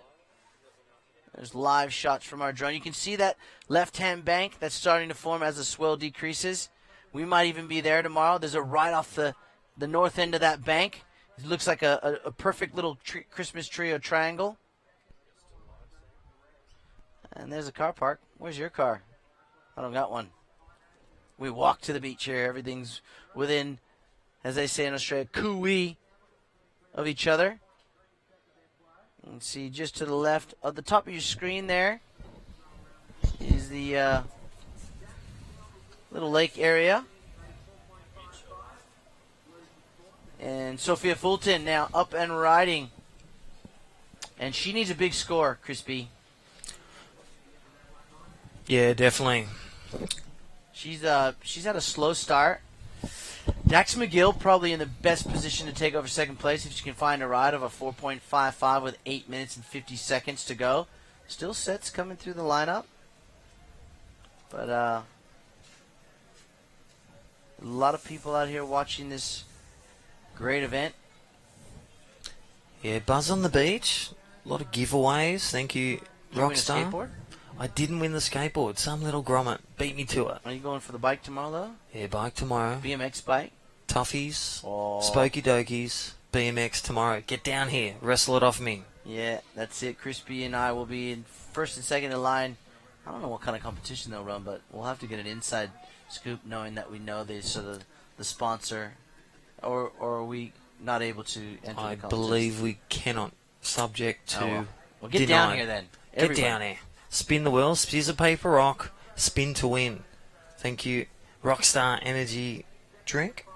Lots of giveaways too, some hats, some tees, and lots of heats to go. And Claire Bevilacqua, the seasoned campaigner, back in charge. And it's like she just has the hot rod, has the highway, drives the heat. 8.35 and 8.0. Sasha Baker, the youngster from Sunshine Coast. She's really turning some heads, emerging in second. And then Dax McGill, the big campaigner from Hawaii, used to these conditions, knows the big wave, how to ride it, how the ocean moves, but needs a 4.55. And Sophia Fulton, now in Ulladulla, the Aussie, needs a 6.9. And she would be used to reef brakes herself, Sophia, but she had a very low-scoring campaign. And this is Claire Bevilacqua here, up and riding, and she is just going from strength to strength. Are you kidding? The little pocket rocket from WA. That was a front side. That was like a chop up air, but she a foot off the lip. She had a bit of height there, Claire Bevilacqua. She's just having fun. Look at this replay. Boom. Now look at this, driving off the lip, releasing the fins, stomping it. She just comboed me. She combos me every day. Well, she surfs. She's got the field in combination as well with that 8 and that 8.35. So really it's a fight for second. And I think Dax is probably sitting out there with priority knowing she only needs a 4.55. But easier said than done, right? 4.55. She needs a wave. 2 turns, potentially. 6s. Well, I'll tell you what. Sorry I was late. I was on the beach commentating, and then that last, it was like someone lit off a grenade, that last heat, so small. The girls are in shock. Yeah, they needed small scores. They didn't know what happened. Well, Emily Ishimoto just stole the win there. Yep. She come from behind, and, like, it didn't surprise me, but with the amount of low scores in that heat, it was anyone's to win, Totally. anyone's to finish second. And what surprised the girls, it's going back to you can't hear the scores, you don't know where you are. What do you got to do? You got to do turns, get a wave. That's it. You got to definitely just rely on natural instincts, and that is to go out there and get those scores, as you were just mentioning. So, yeah, it was super low scores. Probably the lowest scoring heat of the event so far. And we got one more heat to go. Georgia Fish, Denver Young, and Bailey Najee, along with the local lass, Kirabelle Olsen. That's going to be a great heat. It is, and she's just cruising around. Her dad just had a surf. It's his birthday. Happy birthday, Jamie. Dad, yeah. 40 years young, I hear. Avoca comes alive tonight. Oh, boy. I know where we're I don't going. know. I think he's going to have to wait to celebrate the birthday, because if Kirabelle makes it through into the quarterfinals, Michael Chris, Dad's going to want to be fresh as a daisy tomorrow to make sure that his young lady gets to the podium. That is true. Sacrifices we make. Well, I mean, you're always going to have another birthday. How many times are you going to get to the podium in your career? Hopefully a lot for Kirabelle, but this could be one of many. You definitely don't want to miss it because you had a couple of sherbets too many. Shout out, Kate, a coach, HPC. Well done, Kate. Really doing a lot of work. Yep. Kate up there with Andy King with the talent ID. The youngsters, Zalia Kelly, Kirabelle Olsen, emerging talent, Nixie Ryan, just some of the new talent on the female scene. Kate's, was on the tour for many, many years, and now she gets to pass along that knowledge to some of the emerging talent. And, Australian talent pool's definitely deep, but we're starting to see the emergence of other countries, Guadalupe, St. Bart's, Germany, the Greek islands, Japan, and all through Europe, of course. So a lot of other countries trying to play catch-up, but unearthing some very, very good talent in this Vizsla Surfing New South Wales Pro Surf Series 2017. Look at the kids. He's so cool. Look at him. Thank you, Javiana. Yeah. Thank you, Big Thong. Yeah, that's it. They are pretty. They're about 5 foot tall. They're about my height. My suggestion to those kids, do not go near the barnacles. Well, that's it. That's when you lose a thong. You could become de-thonged. You definitely become de-thonged. And you can see them just, a lot of people thinking, what are those kids doing there? They're actually in a safe zone. The surf, unless it's high tide, does not wash over those rocks. So the kids, obviously, mom and dad are right there sitting on those rocks. So it is a safe zone. We do have the lifeguards on hand as well. But look at this. Had to give way to priority here, Crispy. Yeah, Sasha Baker, smart play. Again, utilising priority like in the last heat in the dying seconds. Took the wave where it was needed. And here's Dax McGill. Needs a 4.55. She's off to a good start. She needs to finish this wave here. And there she goes, Dax McGill. Well, that's a question mark over that wave. I know she did some good turns to start with. But was it enough for a 4.55? We'll leave that to the judges. I didn't really catch the first part of that wave, so I'm not quite sure. Yeah, a couple of turns on a good wave, but there's a bit of whitewash. We'll just see as she carves around. There is the replay. Thank you to the production crew. And just that important finish. You can see that free surfer really inhibited the scoring style. Did. So, yeah, I didn't see that free surfer there. I thought it was a body surfer, so yeah. That guy's not cool. Yeah, it's definitely when you're you need to stay well clear. And unfortunately for Dax, I don't know if it was going to be, she could have, it could have cost her another half a point maybe, and that might be the difference. Alrighty, so she's got to pick that up. 1.5 minutes. Sophia Fulton needs a 6.9. Big score. Big score in the context of this heat. We've had a couple of 8s, and they've been by our leader, Claire Bevilacqua, with 1 minute and 20 on the clock. Judges are thinking. So we watch Claire, who is so far in front. She can just let it all go here on this next turn. Looking for an air section maybe, or just a way in. I think she's going to the water tower. She's gone way downtown. Oh my gosh, she's got it all. Well, a 4.55 for Dax McGill. Now, the Hawaiian, well, here we go. 690 she needs. So we watch a little girl out the back just That's a holding classic. on for dear life. Big left-hander. We call it Himalayas. Avoca's Himalayas. It was, yesterday, a couple of ones you got. Definitely Himalayan-type waves. Oh, look at that. She just got the score. Needs a 4.55. Gets. Posts a 4.55. Wow. Oh. Well, good for Dax. And so Sasha Baker going, no. I can't believe this just happened with 10 seconds to go. In a little bit of disbelief will be the surfer in white. And that's all she wrote. Dax McGill steals second place from Sasha Baker in the dying seconds. And Claire Bevilacqua, she was in front of this heat from about the 10-minute mark to go. And we're going to go to a short break. We'll be back with more surfing right after this.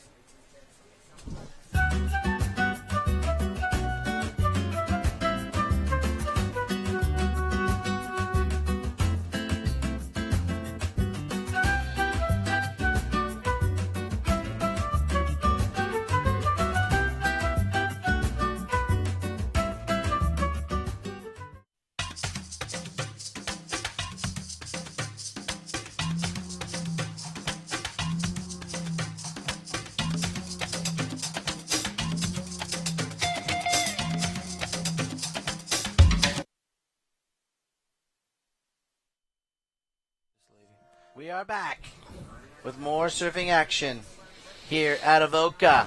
And Claire Bevilacqua, Michael Crisp, was on an absolute tear on that last heat. But the final heat for the ladies of the day. A couple of these girls already locked into the quarterfinals. Holly Won and Alyssa Locke. Can Georgia Fish, Denver Young, Bailey Najee, or the local lass? Birthday for her daddy. Put herself into... That'll be a good present. Dada made the quarterfinals. Carabelle Olsen. KBO up right now. I love when she gets in rhythm. She's in a league of her own too, just like Claire Bevilacqua. Just turned it on. Turned the power on. Supersize. Well, she would have surfed this wave a gazillion times, so very comfortable. She knows the lineup, so she should lead from the front, I would think, given the fact that she grew up here, is with the Avoca Board Riders Club, who won the Nudie Australian Board Riders Battle Final. They are the best club in the country, and two of the club members are represented, Wade Carmichael and Carabelle Olsen, still in the event. It's no surprise, really. Both sides of the draw. Wade Carmichael up later on. Don't forget, don't go anywhere. Still plenty of heats to go. We've got, hour 40 live surf action. All those on the wide world web, welcome. Day 4 of the 5 days. It's finals weekend. Community Project, Central Coast Pro, QS Women's 1000 right now. How was that first opening ride of Bailey Najee of Hawaii? She just ripped and tore her way all the way throughout the point here at Avoca. Great opening ride for her. So scores will be locking in. There it is, a 6 for the Hawaiian. Off to a good start. The flying Hawaiian, Bailey Najee. I think she was doing some work with Sunny Garcia. Bailey, look at this replay here. Just drives in that first turn. Into the second turn. And watch what she really lights it up on the inside here, too. Wow. So the Hawaiian off to a flying start there. Aloha to Sunny. Aloha to Sunny. He's probably watching online. He did do some work, I know, with Bailey in the past. I'm not sure if they're still working together, but nonetheless, he would be wishing all the best to Bailey. And she's up and running again. There's that rhythm. Well, nice little first turn. This one looks even... It is bigger, and, she's looking to sign out of this one. Great, powerful first turn. Heat leader, last wave of 6-0. Straight back into momentum for another quick turn on a good wave. Yeah, she really went to town on that second ride. I think it's going to better that 6. So we'll see with 16 minutes and 45 seconds to go. Kirabel Olsen, she opened up the small score. Here is that replay. Bigger wave, as you said. Big turns. And finished off. So completed her ride. Very well done from the Hawaiian. I reckon another good score. Yeah, I reckon it's going to better her 6. I think it's 6.5. Yeah, half a point I was going to say. 16 minutes and 15 seconds to go. We should be judges. We should do everything from the JK. No, it's a did not. No. No. I love when you're straight to the point. No. I'm the world's worst judge. I do not want that job. It's very hard to do. It is. And as much as I grill the judges and challenge them, which we're supposed to, they do a good job, and it's tough. It is tough to consistently look at hundreds of waves a day, especially when you have 24 heat days, and stay consistent. So hats off to them, but no thanks. I'm not going to apply for that one. Look at this roller. Whoa. All right, last wave of white, 6.15, so it did go an edge better. And this is Kirabel Olsen again. That first one, a 1-1, she's just out of rhythm. And that's what, she's got to pick it up. She's got to reset when you have those heats. You have her through throwaways, still sitting in second.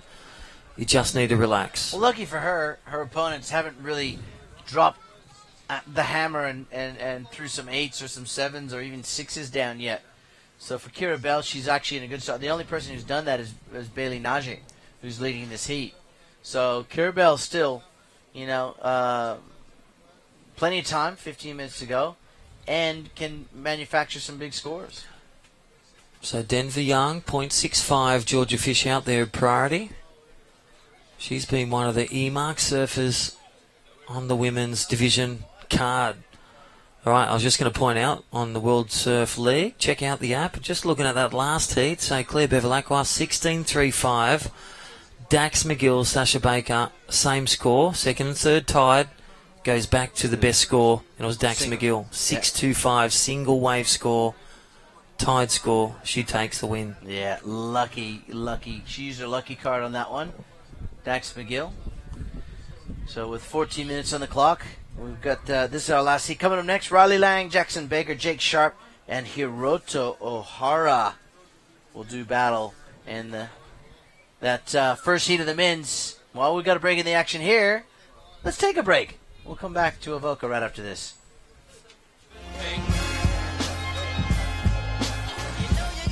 Hi, I'm B. Durbidge. Check out the new surf hardware range at communityproject.com. See you out there.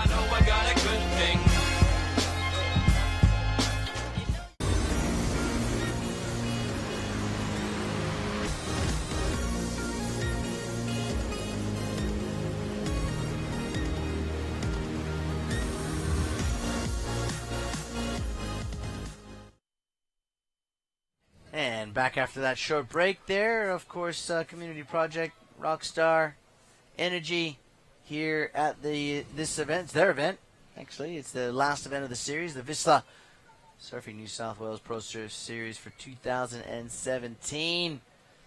And, of course, Visla also going to be at the ISA World Junior Champs in Japan, Kyushu, September through October, late September 23rd, I believe. So October 8th, and massive event. Next event on the after tomorrow's final, Crispy, will be the opening windows for the Quicksilver and Roxy Pros, as well as the Kumul longboard event in Papua New Guinea. So the best longboarders in the world will assemble in Papua New Guinea. Alrighty, one of those heats again, like a couple ago. Just the girls pushing either deep or just getting a few bumps, not getting rhythm, but the one in rhythm is the one in the lead. And that is this young lady in white from Hawaii. Nice looking wave selection to a tee, and look at that power carve. She is just she's in a league of her own in this one. Again, the Hawaiian. 2 big turns on a big score. Try and get a replay on that one. She will extend the lead. I think this one's going to go to the 7s, Shmoo. Okay, well, there you heard it from Michael Crisp. He reckons 7s. Have a look. Big wave. Watch his second turn. Drives it off and... Whoa. Oh, yeah, I'm with you. I'm going 7s. There it is. Oh, my gosh. See, well, still not going to apply for a judging job. No, still not. You call that one, so you can apply. So a 7 there from the young Hawaiian, Bailey Naji. She is increasing her lead with every wave she rides. So you can see some of the spectators enjoying a front row seat. One thing you can't do is at high tide stand on that rock with a towel. No. And remain dry. Or remain where you are. You'd just be swept out to sea or into the pool here. But as we said before, it is a safe zone at the moment with the low tide, and obviously the lifeguards looking intently. Otherwise, they would be telling those people, get off the rocks.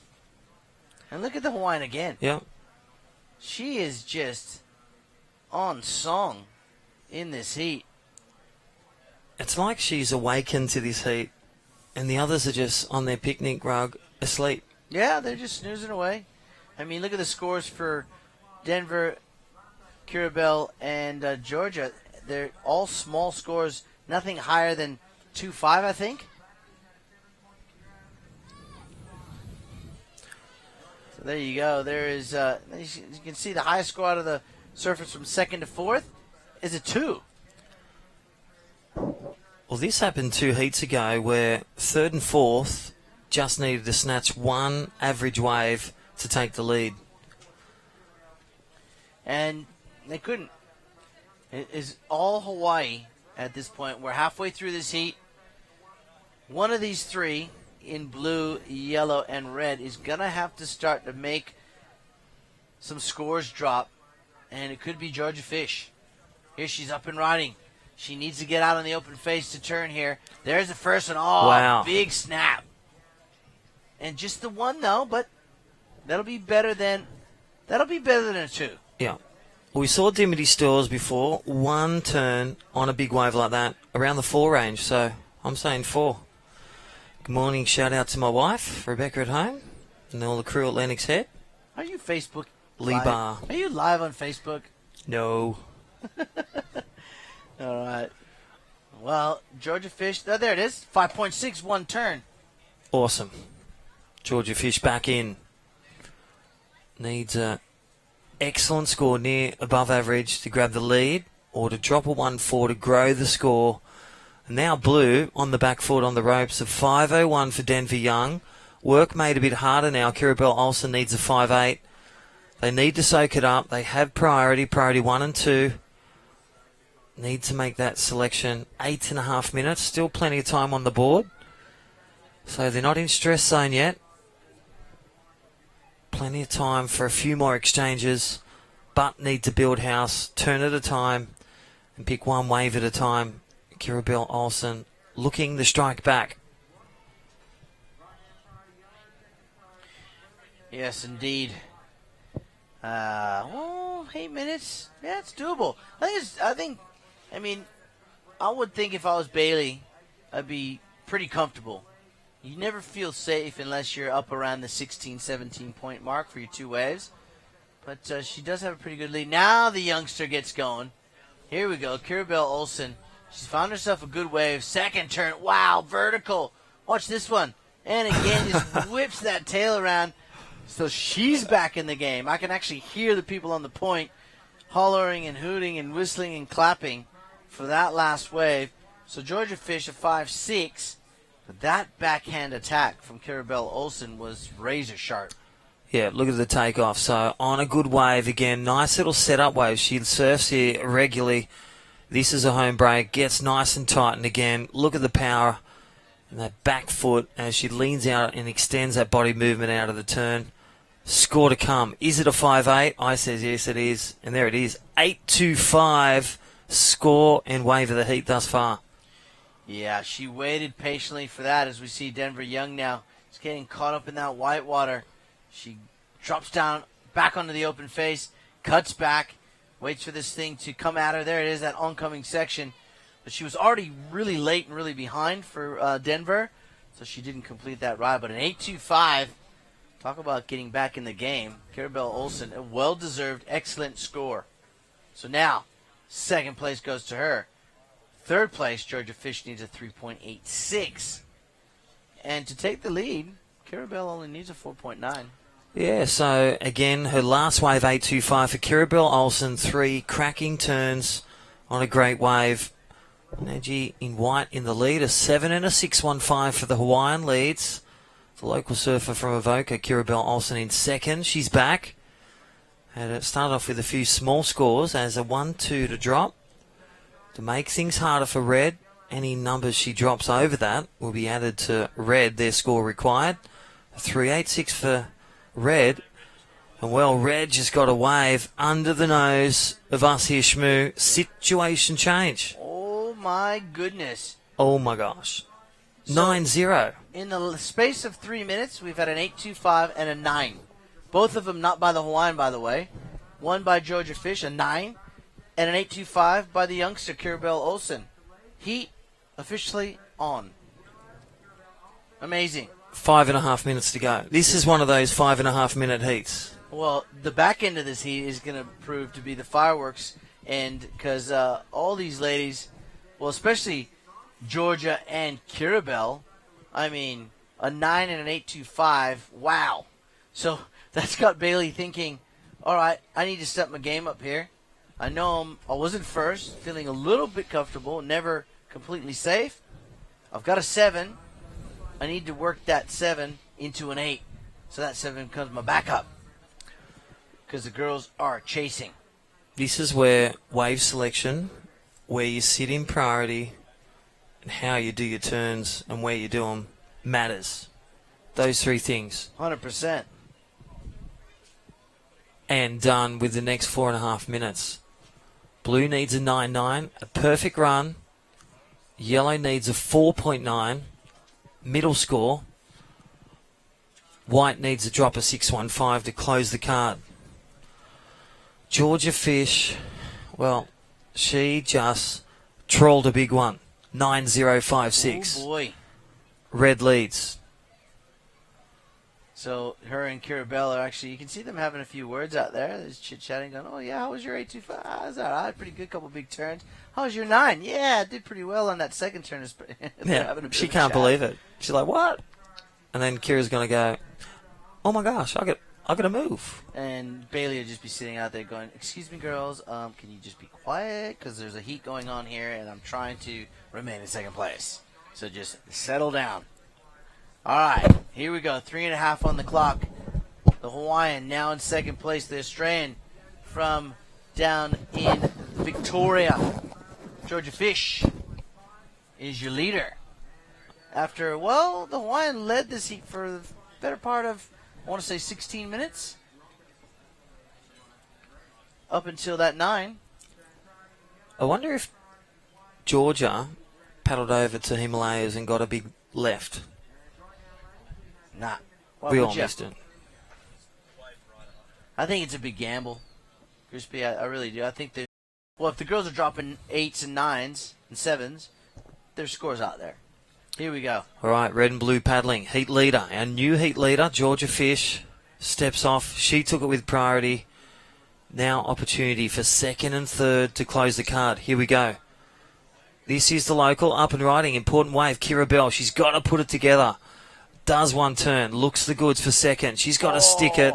And, well, this is where everything's got to come into play. And this girl is looking for, well, to give her dad the best birthday present on the birthday day. She's going to take the lead.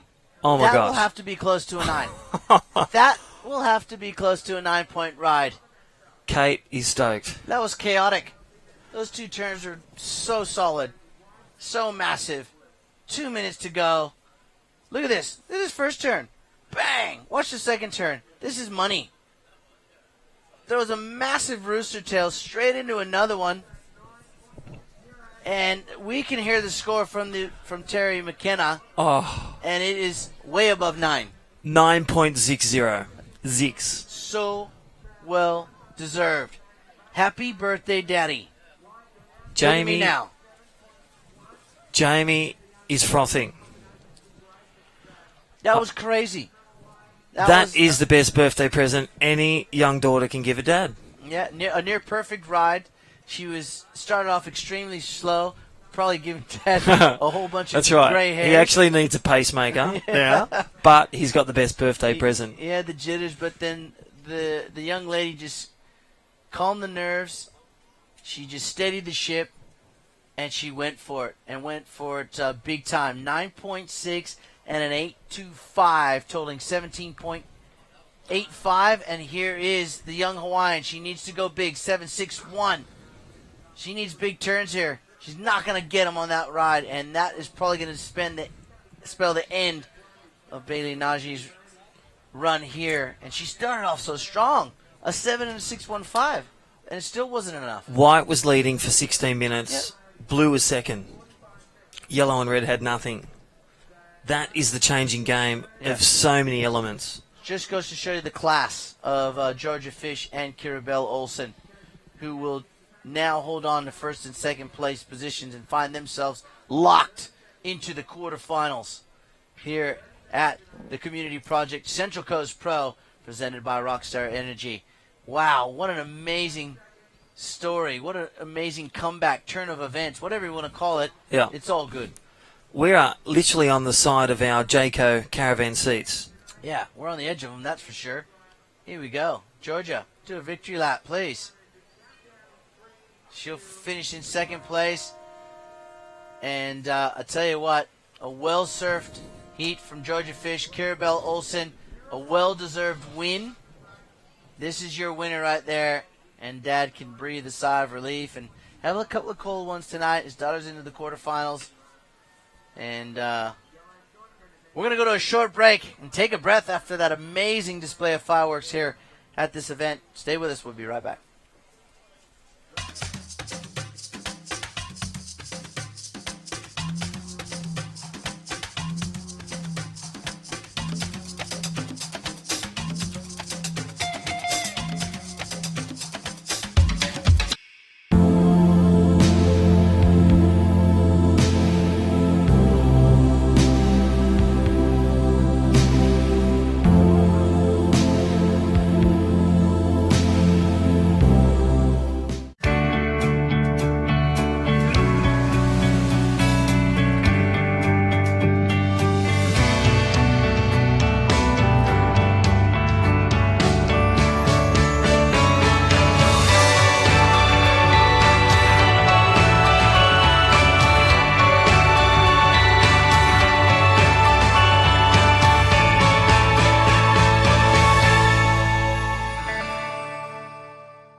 Take a long, deep breath after what we just witnessed here at Avoca.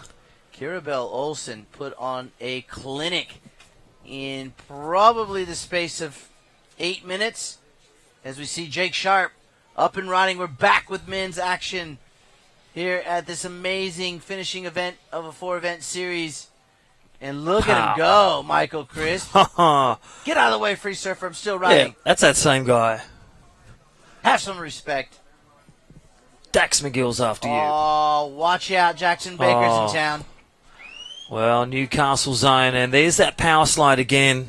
Hoyo. Hoyo-esque turn. Matt Hoyo would be so proud. And we're, well, the boys didn't waste any time getting underway. I know we did have a ride in the break there from Riley Lang. We'll get you those scores. And it's just been, a minute and 30 seconds into this heat, and already we're seeing an explosive display of surfing from 3 of our 4 surfers featuring in this heat. Of course, Riley Lang, Jackson Baker, Jake Sharp, and Japan's own Hiroto Ohara. I can't wait to see him start. Well, that's what we say. One of the game plans, start strong, start early, be quick, tick, tick, tick. White, red, and blue all exploded. Oh, Jackson Big Baker. fan. And look at this. Drives off the bottom. Deep bottom turn. Watch the tail slide. Body arc. Power. Look at the body movement. And again, total control. So good. So good to watch. I love that in slow-mo as well, Crispy. Wow, some powerhouse surfing. Look at the score. 0.20 from perfection. 9.8. Jackson Baker takes a lead. Intentions made. Straight out. Take this, boys. O'Hara. Oh. Wow. There's that man. We told you we couldn't wait till he started. And what do they say? Get your motors running. Yeah. He is off and moving. The Japanese surfer, 8.60. Riley Lang, a 6.75. Jake Sharp opens up with a 6. And boy, oh boy, settle in, buckle up. We are in for an amazing first heat back with the men's action. Wow. That was crazy. How about this next heat? All goofy foots. Harrison Martin, Timothy Bissell of Guadalupe, France's Nomi Mignot, and Brazil's Victor Mendes. 4 extremely solid goofy footers. Wow. I love the talent of international surfing in that heat. This is the top 16 here on day 4 of the 5-day event. Community Project, Central Coast Pro, day 4. And just when we were getting a bit sleepy, needing a coffee, the surfers woke us back up. Thank you, Kira Bell Olsen. Yeah. Thank you, Jackson Baker. Yeah, 100%. Couldn't have said it any better. And I'm sure the everyone around the world has appreciated what they've just seen in the space of about 10 minutes. We've just reignited the spark here at this event. It's been a long day, but, always towards the back end of any event, doesn't matter if it's surfing, golf, that finishing push. And these surfers have delivered. Look at this. Look at this. Watch this turn. Look at how he extends his body. Look at that right arm come right back towards the white water, but sliding that tail, pushing down hard, nearly loses it, but that kick pad holds his foot on the grip, and a 9.8. That was his second turn. That's right. His first turn was equally as good. But Hiroto Ohara, unfortunately, we missed that wave, but it was an 8.6, so he must have done something right. He blasted. All right, Riley Lang starting off a 6.75, so he would have went deep, and a 6.0 for Jake Sharp. Well, if you're safe in this heat, it's when you've got a 10 and a 10. That is the only way to say it. Well, you're not going to count any one of these guys out until the final seconds have elapsed. Wow. 14 minutes, 35 seconds. Here we go. This is Hiroto. A little bit busier in this heat than he was in his previous. Watch this turn. Whack! Throwing a lot of spray. Drives hard off the bottom. Floats over the section. Look how much speed he carries into this turn. Just a huge carve on the forehand and a tail slide snap to finish. And they love it. Yeah. Why wouldn't you? The gallery on the beach, on the Avoca pavement, loving it. Under the tents, in the shade. This is surfing on Saturday. Super Saturday of surfing. All I can say is at the end of this year, as we watch the replay, don't be surprised if on the 2018 World Surf League lineup you see a flag with a little red dot on it. Because that man will be the one representing that flag, Hiroto Ohara. Unbelievable. And people asking, why is he surfing these small events? Because he wants to keep his competitive repertoire up. He wants to keep the revs going. Coming off an amazing finish at the 6,000 in Manly. He's rated number 4 on the QS at the moment. He's got a couple of keepers. Surfed well in Newcastle at the 6,000s. And now he wins his event. It's 1,000 points. It's a keeper. Unless he goes off and wins a prime. He's got an event in his backyard in Japan coming up in May. So he's just putting himself into a great position. And you know what? He's the type of guy that, I know he loves big waves, but if he can get the job done before Hawaii, he need not celebrate, but he can breathe a little bit easier when you get to the Triple Crown, because you know that those two 10,000s points are going to be hard to come by. Totally. Well said, Shmoo. All right, Riley Lang knows his place, drives deep. First turn again, throws some sparks on the second, keeps momentum. Again, a bit bumpier on this one, so again, things made tough. He's kicked out, but look at the Japanese surfer heat leader. Last wave at 8.6. He is just turning this one up. Well, someone put some handcuffs on this guy. He's a criminal. He's just stealing scores off these guys. State police just gave out a speeding fine. Oh, unbelievable, the tenaciousness, the way his workload, the way he approaches heats. He doesn't care who's in front of him, who's on the side of him, who's in back of him. He's just going to power right through him. That's Hiroto Ohara. Let's not forget about Jackson Baker as we watch the replay. Looks like it's coming up here of the Japanese surfer. And, just going back through our heads, an 8.6 is his highest scoring ride. He's got an 8.25 to back that up. Now let's see with 11.45 what this wave was like. He absolutely lit this wave up. And here we go. This is actually Riley Lang. And Riley, as you said, he got a bit of bump and chop. Yeah, just here. That was his second turn then. Just it went a bit boggly, that wave. Again, that tide really low. It draws off a lot of water. As you can see, the rocks super low. Sometimes gives out. But look at this. Out of the gates. Speed, the key. And power turns of this Japanese surfer. Lighting the shores of Avoca. Throwing sparks. Yeah, I think it was a smaller wave, so maybe it was an 8.3, so he's better to score by 0.05, which is okay. 16.9 right now with a couple of 8s. Jackson Baker still in second with just the 9.8. He's going to drop a score. You think he's going to really consolidate his second place position, and that will mean that in order for Riley and Jake Sharp to get back in this heat, well, they're going to need, once Jackson drops his second wave score, they're going to need to start at their very least an 8.3 to really put themselves into contention. Because Jackson Baker needs a 2.2. 10.5 to go on the clock. Alrighty, so Hiroto Ohara in the lead. 8.6 for the Japanese surfer and an 8.3. Riley Lang second. That last wave of 5.25 takes second, but Blue Jackson Baker needs a 2.2. He could get that just going switch, taking off. Small score required for Jackson Baker. Jake Sharp, 6.01. He's been quiet. Again, this is going to go down to the wire. We're at the halfway mark. Stellar scores thrown down from Blue, Yellow, and the other surfers, and good ones from Jake Sharp and Riley Lang. Well, this one's coming down. Based off what Kira Bell Olsen did, Jake Sharp's not out of it. She posted an 8.25 and a 9. So, Jake Sharp, he does that. Happy days. Right back in it. But 9 minutes and 20 seconds. He needs to get a groove on pretty soon here. And he's such a powerful, like Hiroto as well, power puncher. And even Jacko Baker up and riding. And look at him drive through the turns, progress through speed. Just the timing is flawless. Again, that drifting back foot power.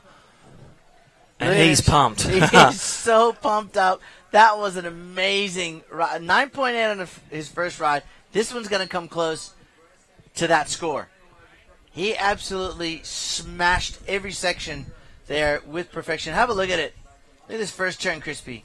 Nice high-speed snap. Floats over the section. This is the big turn. Bang! Big rooster tail. Straight into another one. And, just for good measure, how about a straight-up vertical reentry? That was big. I wouldn't be surprised if they throw 10 at this. Am I drawing a long bow? Not at all. Stand by for a massive score.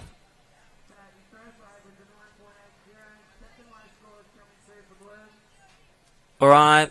Well, 8 minutes to go. You know how they have the scale? Small, medium, above average, excellent.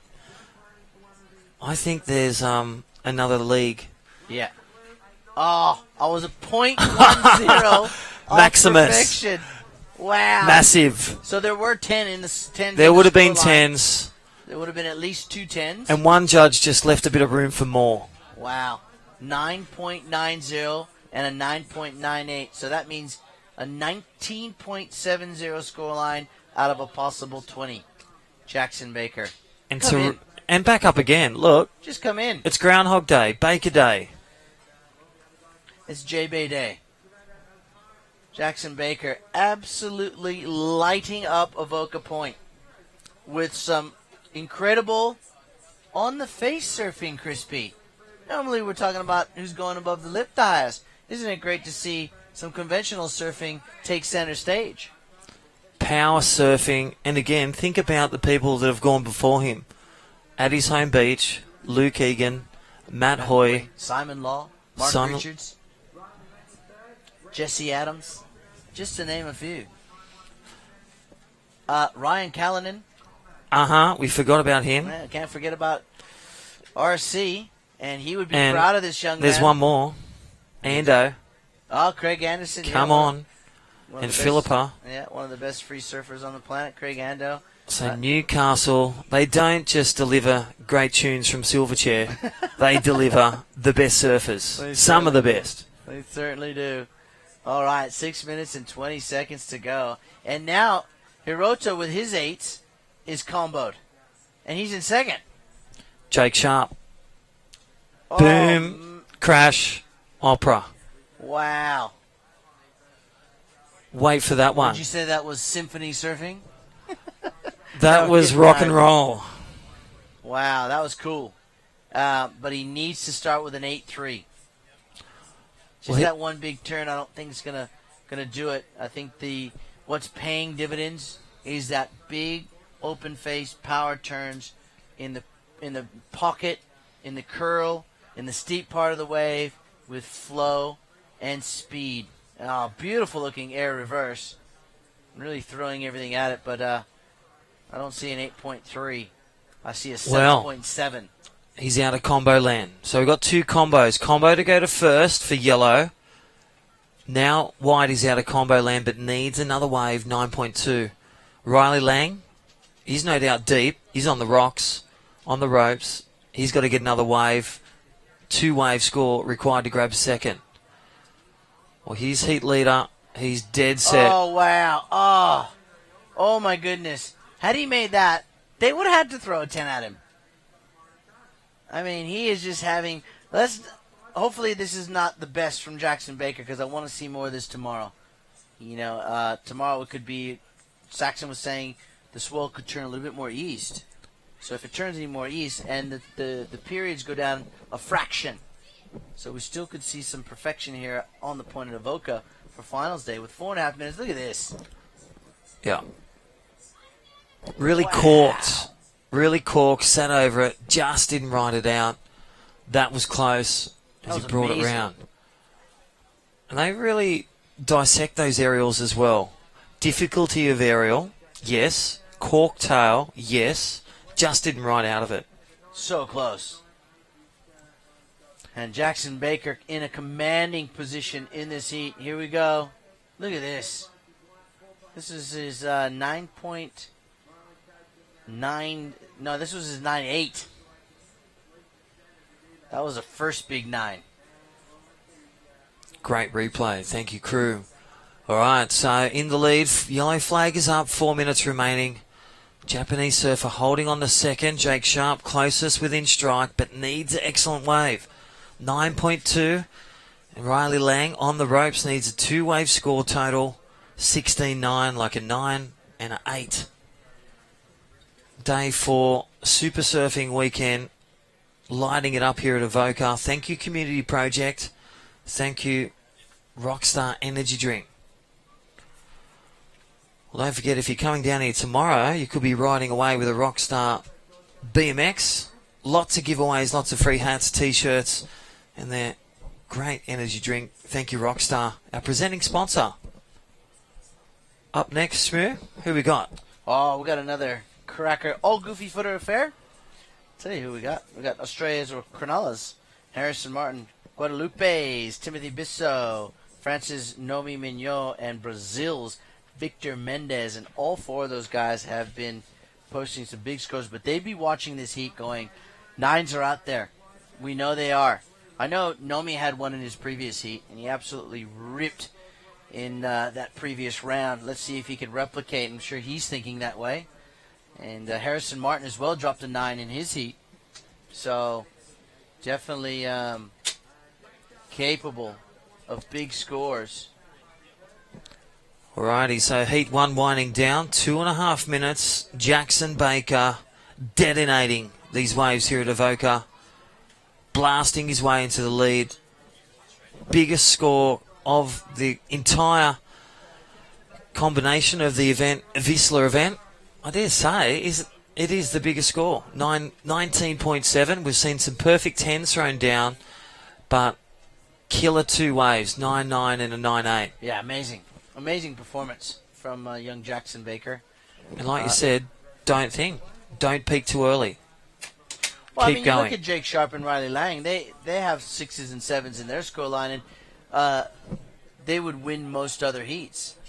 But when the guys start dropping high 8s and high 9s, you really put on the back foot, as Jake and Riley have been put. And it's really hard to come back from there unless you get delivered the waves. You get the priority and get those waves that will allow you the scoring potential like we've seen from Hiroto and Jackson. So it's a high-scoring heat as a whole, but the top 2 guys, when you look at the points difference, it's nearly 3 points from second to third, and that's a big gap there. There's a big points difference. And then from second to first, that's nearly another 3 points. So, the level has just gone through the roof. With a minute to go, I want to say that Jackson's, we know he's gone. He's home and hose. He's in the quarters. Now this guy, Jake Sharp, needs a 9.20, and this is the wave that needs to get him that score. And it's not going to happen. So that's it for Jake and Riley. Riley needed a combo. 35 seconds to go, Crispy. What a heat, though. What a great heat to watch. From the get-go, pretty much as soon as that green flag went up, the boys exploded. The men here at the QS Men's 1000 Community Project Central Coast Pro here at Avoca Beach. Day 4, Super Saturday of surfing. So we go from all regular footers to all goofy footers in this next heat. So that'll be great to watch. With 5 seconds to go, we now know and can confirm Jackson Baker, first place. Hiroto Ohara, second. Jake Sharp, third. And Riley Lang in fourth. Of course, that's unofficial until it's official. And we are going to go to a short break and come back with 4 goofy footers in heat number 2 of the round of 16. Stay with us.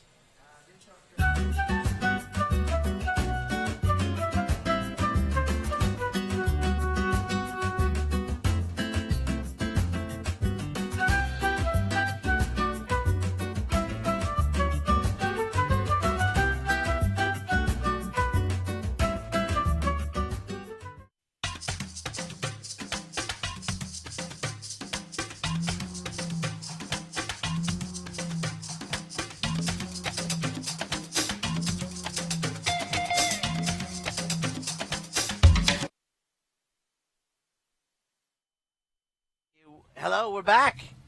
We are back with live action. Heat number 2, all goofy foots. Saxon, did you happen to catch that last heat? Did I ever? Oh my goodness. Yeah, I was up there with the Langy crew, and he got that first one, and we couldn't see around the back of the rock. We thought he might have done 3 turns, but he only got the 2 in, and we were calling huge scores if it was 3 turns. And then after, we thought he was well on his way, Riles, and then Baker just went absolutely burko, and Hiroto just got it done as per. Yeah, clinical, wasn't it? Yeah, as per usual, O'Hara style. Yeah, he is so methodical, that young man. And, 2 high 8s and still finished in second. Played 2 high 9s and nearly a perfect point score out of 2. That was Jackson Baker, who would make one Matt Hoy extremely proud. I was saying it to Michael Crisp there as we watch. This looks like Victor Mendez of Brazil. It's nice to see the conventional big open-faced turn paying dividends instead of going above the lip. Yeah, remember those spray turns that we were talking about before, Shmoo, and I was saying about the Avoca Point and the up and unders? Yeah. Well, we can add Jacko Baker to that list because he's got those things absolutely dialed in. Those 2 waves that he caught were probably the 2, if not the 2 best in the top 5 waves that have come through today. Yeah. By far. But he just absolutely spray turned them just up and through and under and through the lip, and it was pretty mental. Yeah, it was great to watch and hear. I'm sure it would have been great to watch from out there on the point. And he couldn't put a foot wrong. So they're into the quarterfinals. That is Jackson Baker and Hirota O'Hara. Who will meet him? Will it be Timothy Bissell? Will it be Harrison Martin or Nomi Mignot or Victor Mendez? We'll tell you in about 17 and a half minutes. We can tell you that Timothy Bissell, the Guadalupean, posted a 6.75. You been to Guadalupe? No, I don't even really. I couldn't point it out on a map either. I don't. It's in the reckon. Caribbean. I've been Caribbean. there. Yeah, I surfed an event there many moons ago. The waves would be good. You have to Waves think. are amazing. Yeah. There's a lot of big gray fish. Oh, okay. It's well known for its. So they're like their friends from Reunion as well. Yes, but some amazing surf there. A lot of great reef breaks, and so Timothy would feel right at home here at Avoca Point. Oh, just protected us from that sun coming in this caravan schmoo. I know the Jayco caravan providing some shade, but when the sun starts to go down, it just seeps in through these windows. And good job there. You've actually made the screen look a lot better. Yeah, I've got some experience with sitting on a couch watching TV. I'll tell you that for free. Oh boy, here we go. Nomi Mignot, he was on fire in his last heat. How pumped up does Nomi get when he finishes a wave? I love it. He does throw a claim every now and then, which I'm not a big fan of, but I love when he just like staunches out of it. But that's pretty. He gets so fired up when he finishes his waves. Yeah, he surfs with a lot of emotion. Yeah. Coming up next heat, we got 4 amazing heats, obviously. Jorgen Kujne, Mr. Drop Wallet himself, Monty Tate from Maroubra, Dean Bone from the south coast of New South Wales, and Cronulla's own Jared Hickel, the Hickster. We've just been told by our director there we're going to get some post-heat interviews. We want to listen to how Jackson Baker was feeling out there after those 2 9s. I definitely want to hear what was going through his head. I reckon he was feeling good. Oh, you think? I reckon he's feeling like a... Oh, Jacko I think he just got sponsored by a health food shop at Newcastle, though, but hates a pie. Oh, Jacko hates a pie. As we all do. He probably feels like a big Darbies after that. Surfed his way through pretty mental heat, 19.7 points. Oh, I'll go in and get a chunky steak. That's what I'd do. A chicken curry. Yeah. Get it stuck into it. Maybe go up surf club and have a schooner as well while you're at it, mate. Well, that's a well-deserved Saturday afternoon schooner after 2 heats here today at the Community Project Central Coast Pro, presented by Rockstar Energy. Now, Harrison Martin of Cronulla, who posted a high 9 in his previous heat. Can he do the same in this one? Well, he needs to get around this section. Goes vertical, and it's just he was playing from behind that whole wave there. Saxon really struggled to find the open face. Yeah, went a bit too square at the start for how long that wave was, and then that kind of crawled him. But talk about hard act to follow in this heat after last heats, you know. All right, well, we got 14 and a half minutes to go. We're going to go and talk to Jackson Baker and see what he was feeling like after that incredible heat.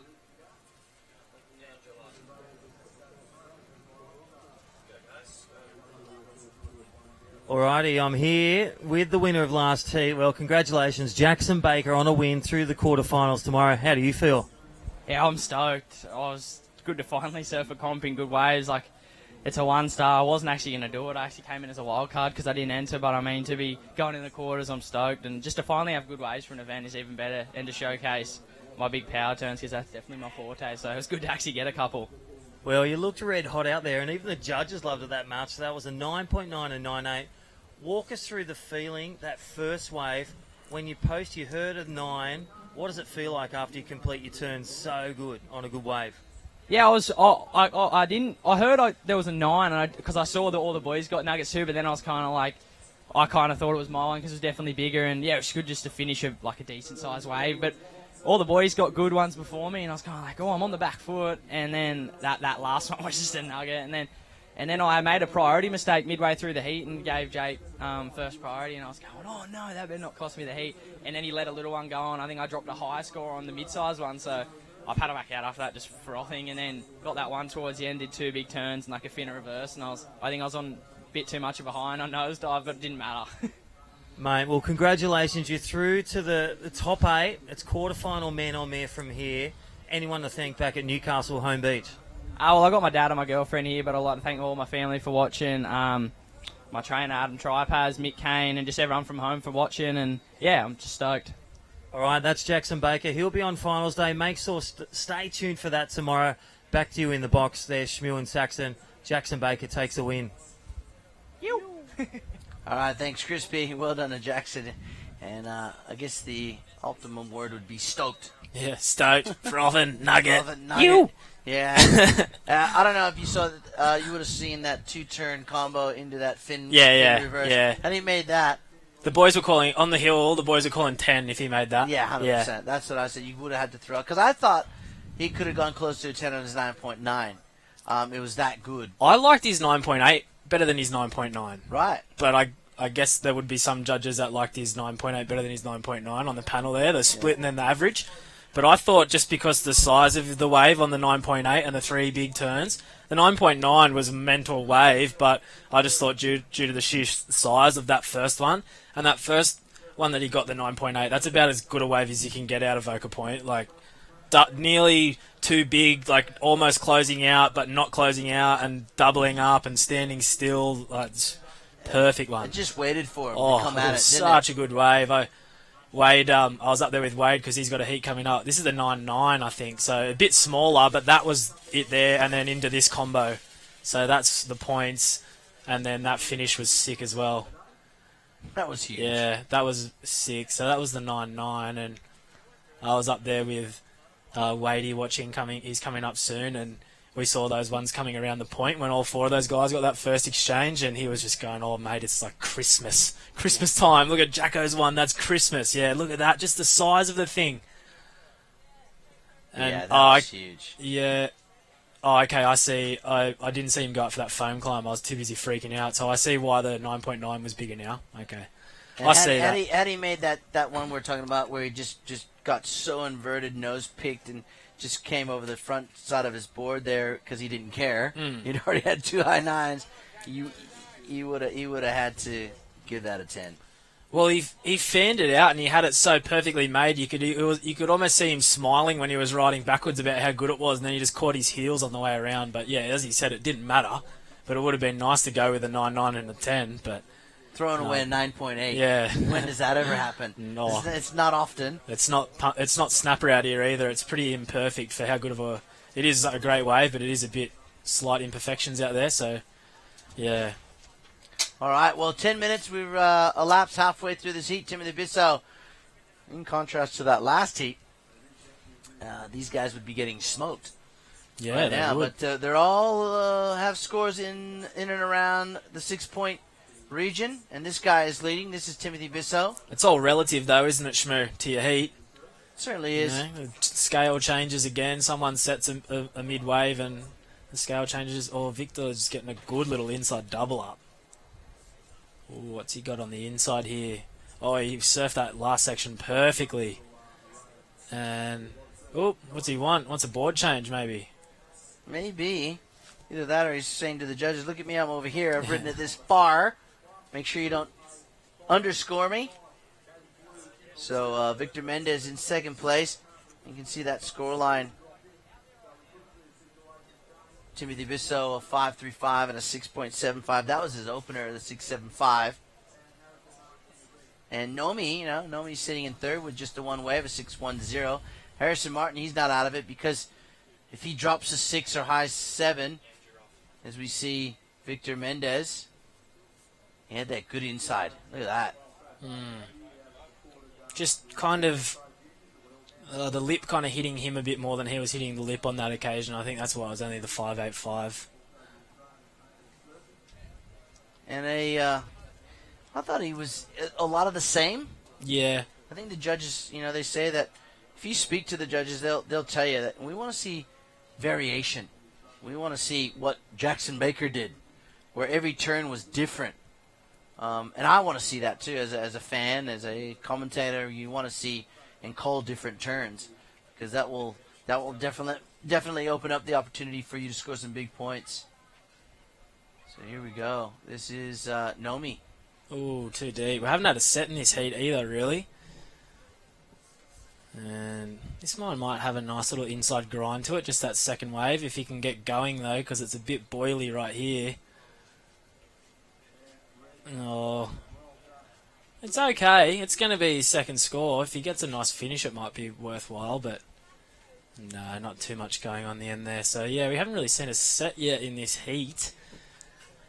So I guess the Ocean taking a bit of a breather. It does tend to do that, weirdly, doesn't it, Shmoo? Like, get a heat where it's cooking, and then the next heat might be a bit slow. And yeah, I wonder why that is. Yeah, a lot of times in events it does that. Just takes a little bit of a break, and we tend to go into a little bit of a sleepy hole in terms of, you know, us two being wave starved because the surfers are being wave starved. And I mean, if we could have all the heats like we did the last one, fireworks, we'd be out of breath halfway through the day. Because I tell you what, all four of those surfers had unreal waves, but especially the top two. And with 7 minutes to go, excuse me, here at Avoca, we're going to go to a short break, take a breath, and come right back.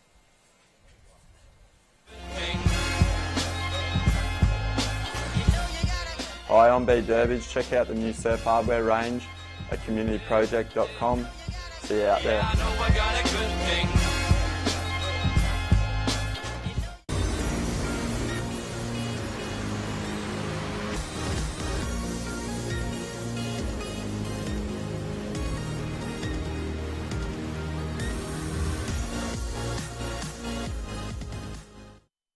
All right, and we are back.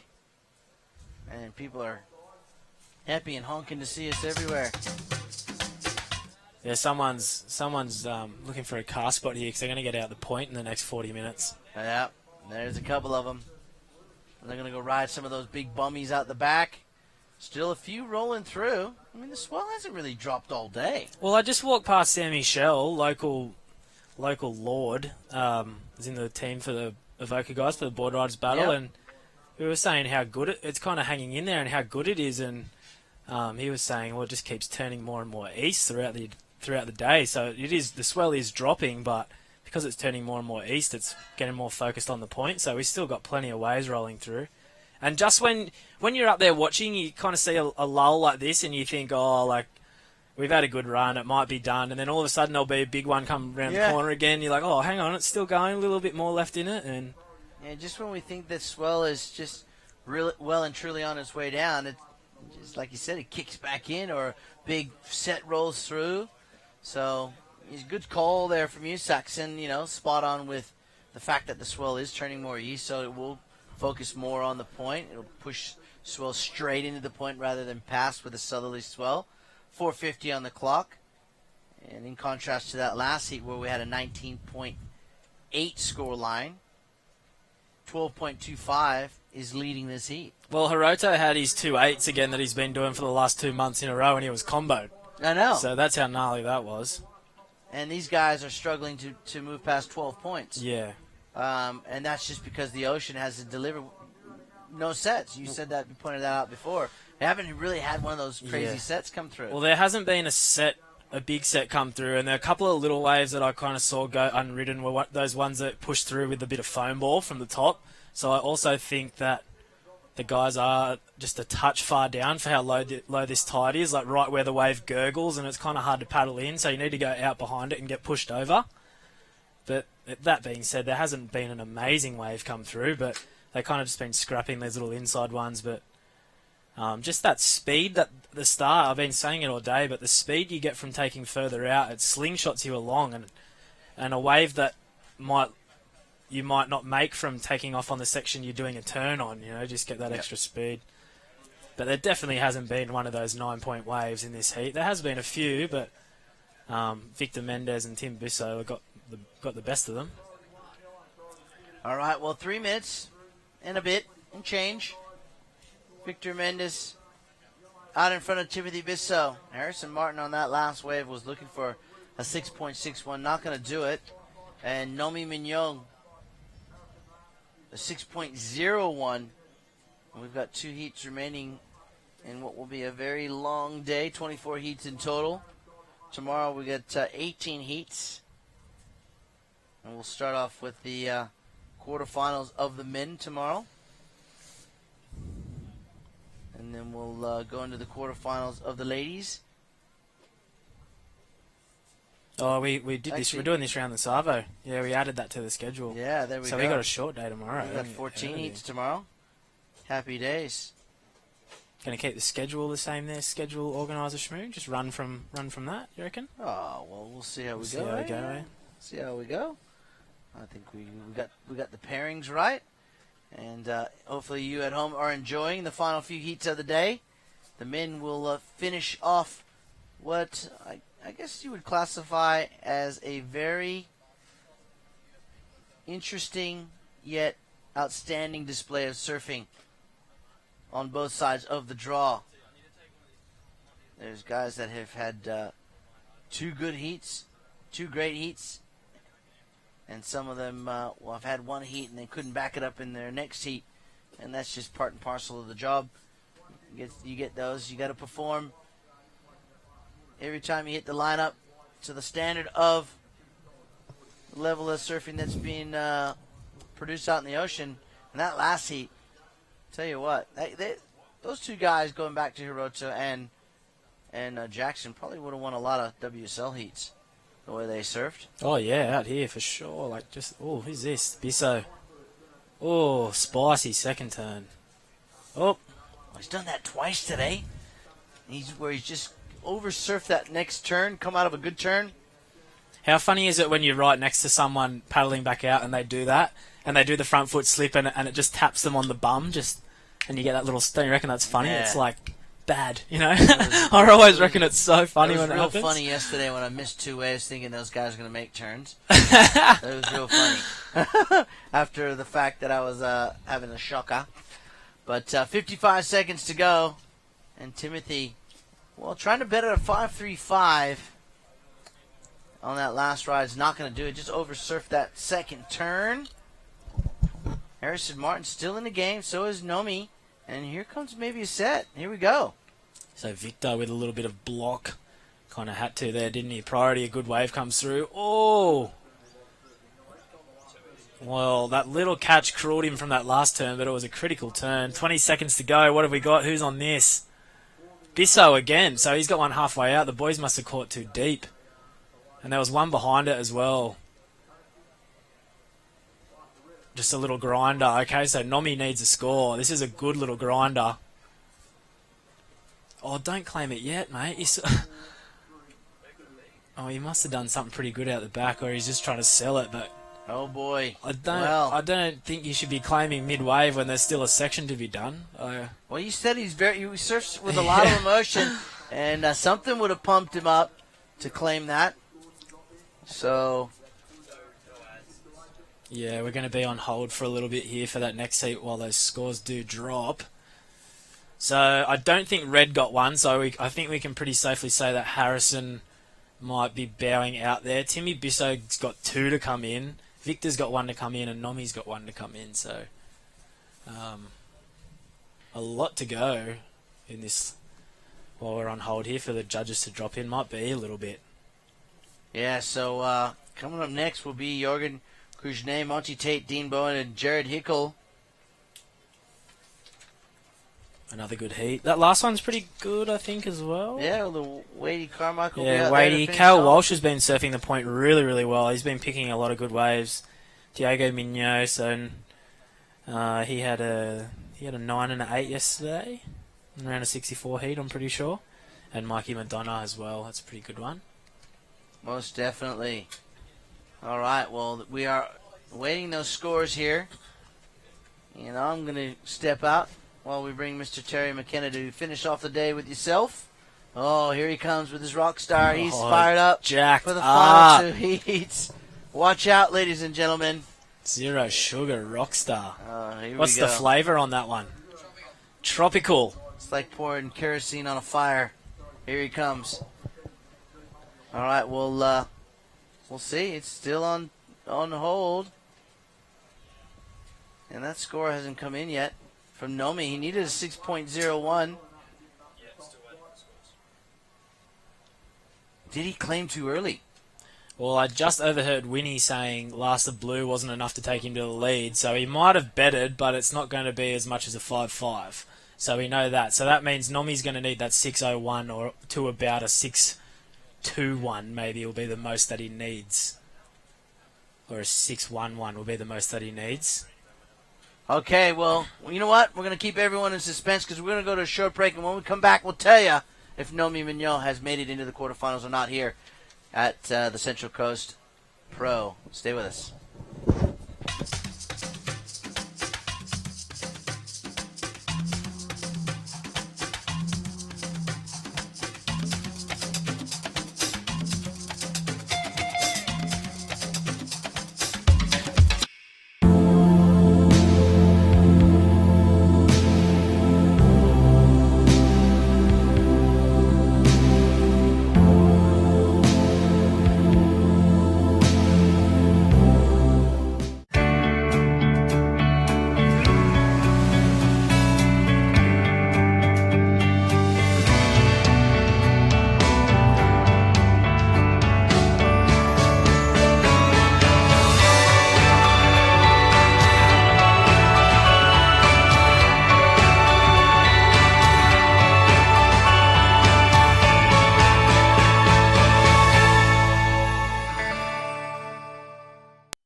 Okay, welcome back here. Avoca Beach, more like Avoca Point, actually. Love it when it's on contest on the point here. Back in the booth, Saxon Lum's in here with Tezza McKenna. We're in for the last two heats of the day, Tezza. We'll be closing it out, so I hope you guys out there aren't too sick of us. How could you be sick of us, you guys? Absolutely, and what an incredible first heat that was with Jackson Baker, 9.9, 9.8. 8, was it? Oh, yeah, 9.9. Yeah, that was heavy. That was heavy surfing. Yeah, wasn't it? It was unreal. That was the best hit I've ever seen him surfing. Oh, no, on his heels. And youch. A couple of good waves in this set, I think, Tezza, unless they look like they're doubling up really nice. This one's a bit gurgly, actually. Well, it looks like the bloke in blue is going to have a go at this one. Monty Tate from Maroubra. Always a lot of inventiveness and originality in Monty's surfing, and he gets a nice little combo to open up his account. He'll duck straight out of there to try and stay high on that priority loop. So heat number 3, there's only 2 more heats remaining here today, so this is actually the money round. This is where the coin comes into it. But it's not about the money at this level, it's all about the points. That's what the boys are after. So heat number 3, round of 16 is underway. We've got Jorgen Kuzner from Reunion is wearing the red singlet. Monty Tate from Maroubra is in the blue. Dino Bowen from Gerringong is out there in the white, and Jared Hickle from the Shire is in yellow. So a great heat is underway here at the Community Project Central Coast Pro. Beautiful colours there, mate, in the afternoon. Yeah, I don't know if they've colour boosted that or that's just how it looks. Really good Arvo light here. The sun obviously sets in the west, so when you're surfing down the point, you are looking into the sun, so it's just light straight into it. You get some really good footage out here in the afternoons. Really good colour. 2 pretty nice scores there for Mont. Well, 6.25, really based on just that one big woof, and because that second turn was only just up and over the foam. It was a finish, but based on that one big score. So he's going to be way out in the lead now with probably around 11 or 12 points nice and early in this heat. Well, that's going to put him in a pretty good position. He's got some pretty tough opposition, though. Of course, Jorgen Kuzner has been on a roll since he's been here in Australia. He's been getting some great results, including, what did he finish, equal third? Shmoo and I just looked up the ratings before. He's had 2 fifths. Right. So he had a 5th in Newey and a 5th in Manly, and he's sitting 3rd in the world. There you go. Yeah. I thought he was right up there. Of course, Dean Bowen, a former Championship Tour competitor and always a very hard man to beat. And Jared Hickle, who's been on a roll as well from the Shire. So this is a great heat. We're going to round out with an even as good a one. I was going to say better one, but that's not fair for the guys in the water. So Wade Carmichael, Kyle Walsh, Diego Midna, and Mikey McDonough. How's that for a way to finish? Really good heats. Just back to Jared Hickle. This is a very Jared Hickle wave right now. For the way he surfs, just fast and whippy off his backhand. And sure. backhand spray turns. This is such a Hickle wave, so I'm not surprised to see him this deep into the event and possibly even further. I believe he could go quite far. Just looking through this heat again, Tezza, who was in it just while the things are off, just all right, so maybe put a bit of a wager on. Oh, well, it is an absolute doozy, but yeah, I'm not even going to call it. I was going to say, or maybe Jared looking good to get through this one, but I'm not going to call that now. No, he's got some very tough opposition. Jorgen Cousineau from France, Monty Tate Maroubra, Dean Bowen from Gerringong. So that's the lineup here, folks. The boys just waiting for a little action to roll through. I think that was an up and out there for Monty. But he's so far sitting on a 6.25 and a 4.75. So, yeah, he's got the boys in combo land at the moment. This is a really good heat to watch, actually, Tezza. Now I look through the names again, because you've got Jorgen, who he does have a nice round turn on him, but he's really fast and spicy. So you've got a fast, spicy, natural footer. This is our rounder turning goofy footer right here. Dino getting a bit stuck, but he might... No, he's not going to get around. So Jorgen fast and whippy on the forehand. Monty a bit rounder on the forehand. Jared fast and whippy on the backhand, and Dino a bit rounder on the backhand. So we got two opposing, like two goofies, two naturals, and all different styles. So it's a pretty good heat to see what the judges are liking out there, whether it's that fast and whip or it's that real spray and power. And well, it'd be good to see. I think you mentioned it a couple of heats back, but this wave here, Mont. just the way that it breaks, Sax, I mean, it is lending itself to those backhand whips of Jared Hickle, because he can get up there and just hold it and just hit it a bit earlier. So it's not really a backhand off the lip Rio. It's more of a little snap before the lip comes down, because you've got multiple lips here at Avoca. It's a very tricky wave to serve for the best of days. There isn't that... Well, you do get it on the best waves, that real bowl that you can sink your rail into and carve back. It's more of a get in, get out type wave where you've got to get up and get through the lip and send spray and then get going. Very rarely do you get a big carve bowl. When it does get bigger, you do get slingshot around the point though, and you get that first opening carve. But then from then on in around it, you want to be going like straight up and down. The replay there for Hicks, and that was a nice little under the lip backhand Rio, and again just whipping it out of the lip there, driving it up and over. Back to live vision now and watching Jorgen Cousineau, and again the Frenchman, nice little rock and roll pump there, and you can see the boys there cheering him on. That's the posse. That's Nomi, Diego, and Gatien, and Jorgen, obviously in that little crew, little Caribbean French crew they got going on right now. All right, so 13 and a half minutes left on the clock. Day number 4. It's still pumping, Tez. I was kind of thinking it might get crowded and I might just go home and relax after this, but now I'm thinking I might go surf again. Well, I mean, there's still some nice big lefts coming through down the middle of the beach as well that are looking very enticing, I can imagine. I don't think I could bring myself to go down the middle when there's waves on the point. Of course, No, you're all right. You're going to paddle around, because there'll be an ant farm out there as soon as the last shooter goes. True, yeah. So, but someone like you will be able to get away, whereas I'd rather sit off the middle and just pick off a couple of big ones to before I go and have a beer. So we're down to 13 minutes remaining. Monty Tate is in the lead. Big shout out to all those people watching from Maroubra. I know that there's always a good crew that follow Monty through the contest. G'day to all those crew from the Bra that are tuning in. Jorgen Cousineau, well, he's locked in an 8.0 on that last wave. That's the best wave of the heat so far.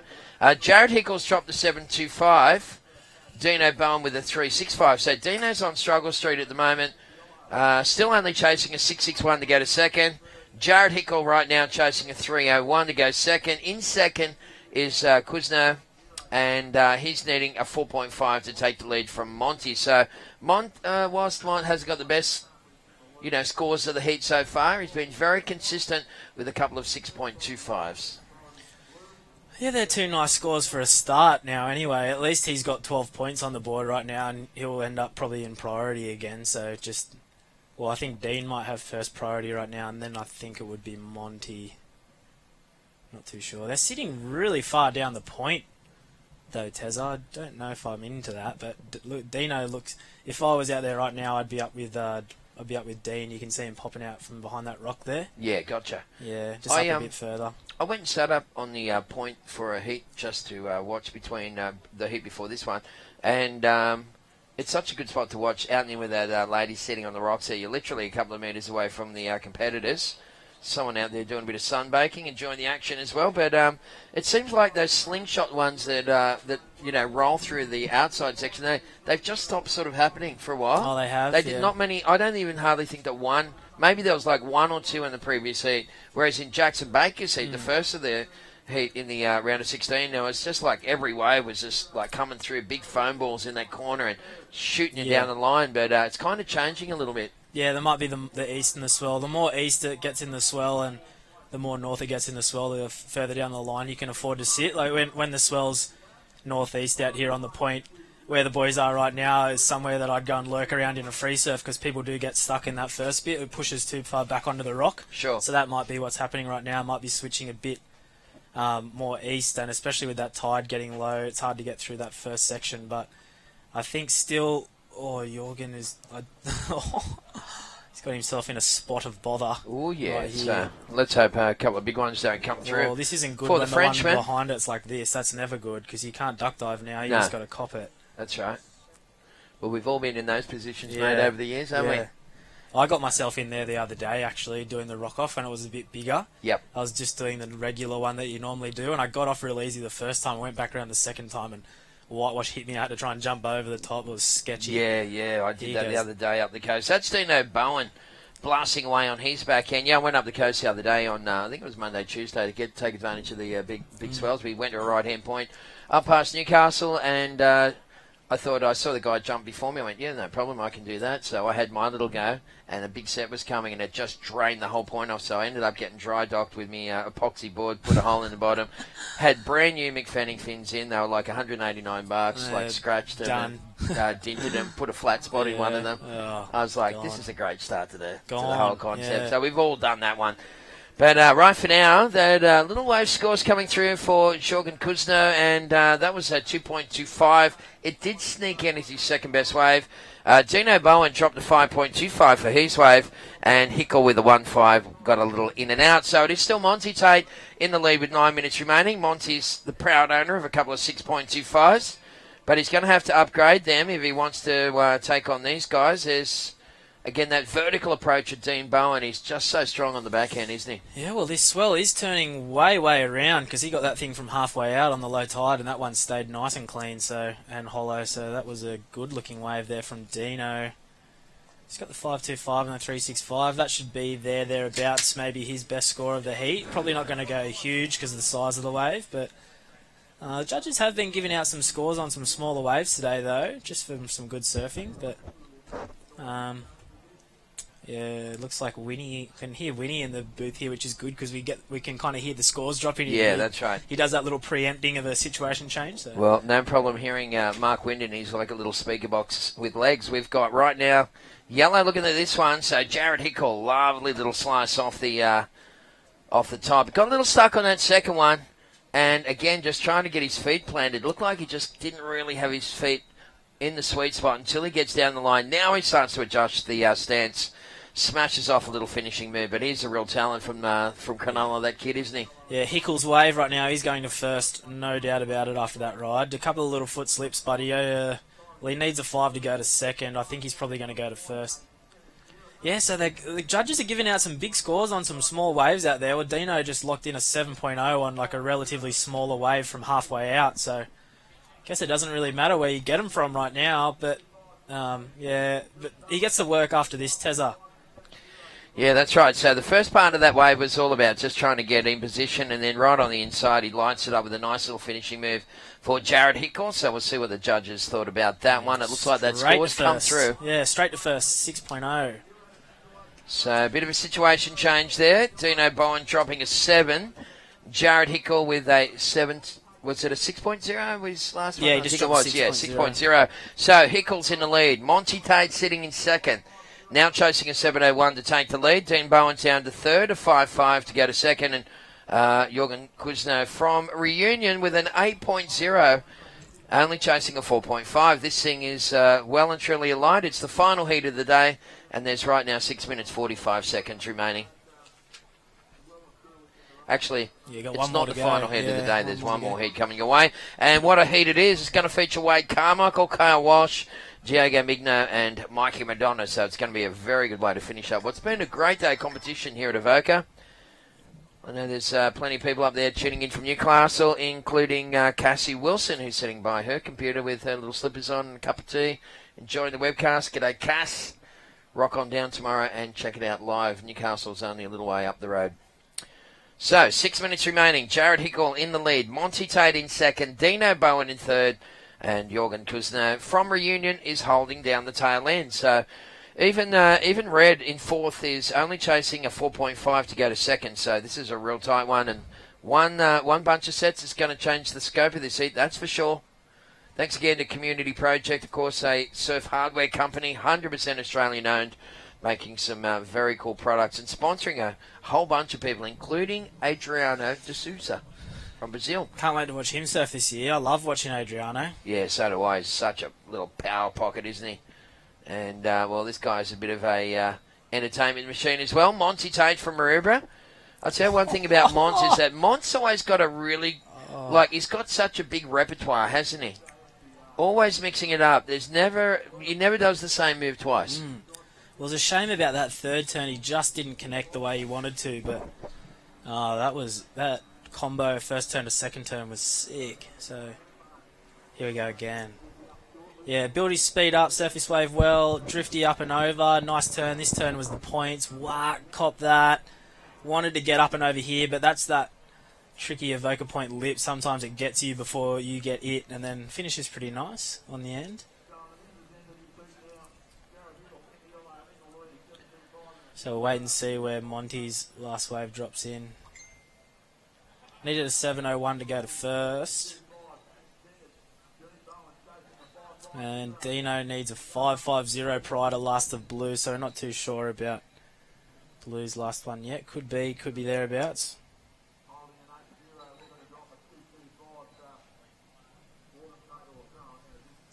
There's his turn again. Just back foot extension, drops the hand back, community grip, plug the sponsors, doing it all. Up into the lip.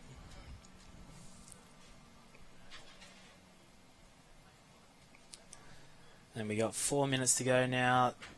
I don't know if that wave maybe didn't go in the top two. Who we got down the line again? Monty. Whack. There you go, drifting again. So if that last one didn't better it, this will, because, whoa, Monty, wow. Sick one, and finish it off, mate. Yeah, he's going to put the finishing touches on that one. Well, the wave had pretty much run out of steam, but what a incredible variety of manoeuvres there from Maroubra's Monty Tate. Just blowing up on that last one. So he's looking to better a 6.25, and I think this time it should be a no-brainer for the Maroubra local. We are down to 3 minutes and 20 seconds remaining. Just waiting for those scores to come on through. Thanks again to Rockstar, of course, our presenting sponsor, Rockstar Energy Drinks. They have the brand new Rockstar Zero Sugar, sugar-free, only one carb for the tropical flute-flavoured, lightly carbonated energy drink. Thank you very much to those guys. All right, Monty Tate, there it is, last wave scores. So Monty was a 7.90. Monty goes into the lead. So Hicks is down into second. Jared Hickle needing a 6.91. You can see him on screen there in yellow. Right next to him is Dean Bowen in the white. Dino Bowen's in third. He's chasing a 6.26. And Jorgen Kuzner chasing a 5.25. So highly achievable, all those guys, all those scores, Saxon. And we are down to 2.5 minutes to go. The only problem here is the lack of time for these guys. Yeah, time the enemy right now, 2.5 to go. You'd hope to see another set. Or if you're Monty and Jared, you don't want to see another set. But just from a spectator's point of view, you'd like to see it go down to the wire a bit. And just the lifeguard boys drifting around on the jet ski out there. They've been doing a great job for us over the last week here at Avoca. It's been big and challenging and drifting around on the ski, dodging these big sets rolling around the corner. Speaking of sets around the corner, there's one moving through right now, but it's way too south just looking out our window. But the second one sometimes might be okay. Looks like it might have enough east in it for this next one to get here. Yeah, we can see the energy just in that southern corner. A little something coming up for the boys. They're going to let that one slide. So it's white and red chasing scores. Dean Bowen in the white singlet. 1.5 minutes remaining.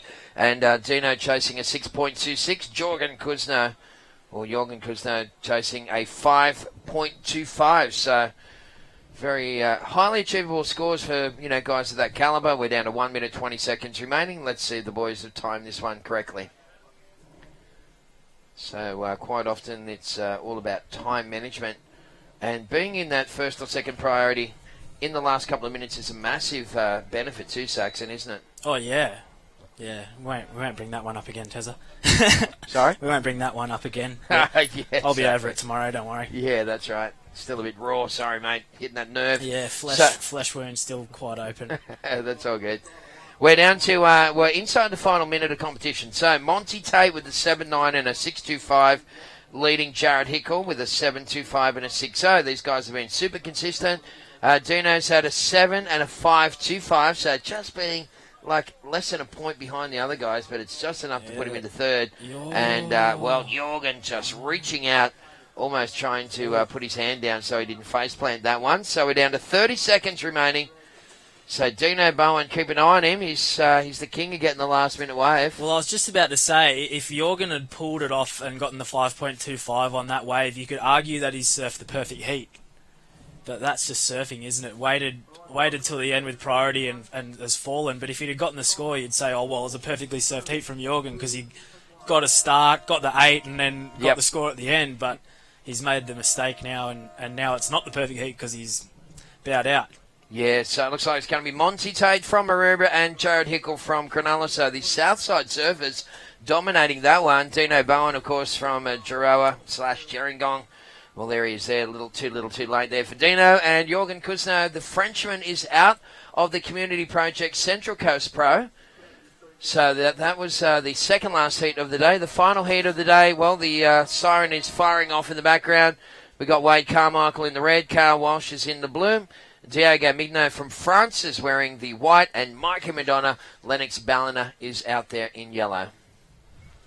We're going to take a very quick commercial break, folks. Don't go anywhere. More action from the last heat coming your way from Avoca right after this.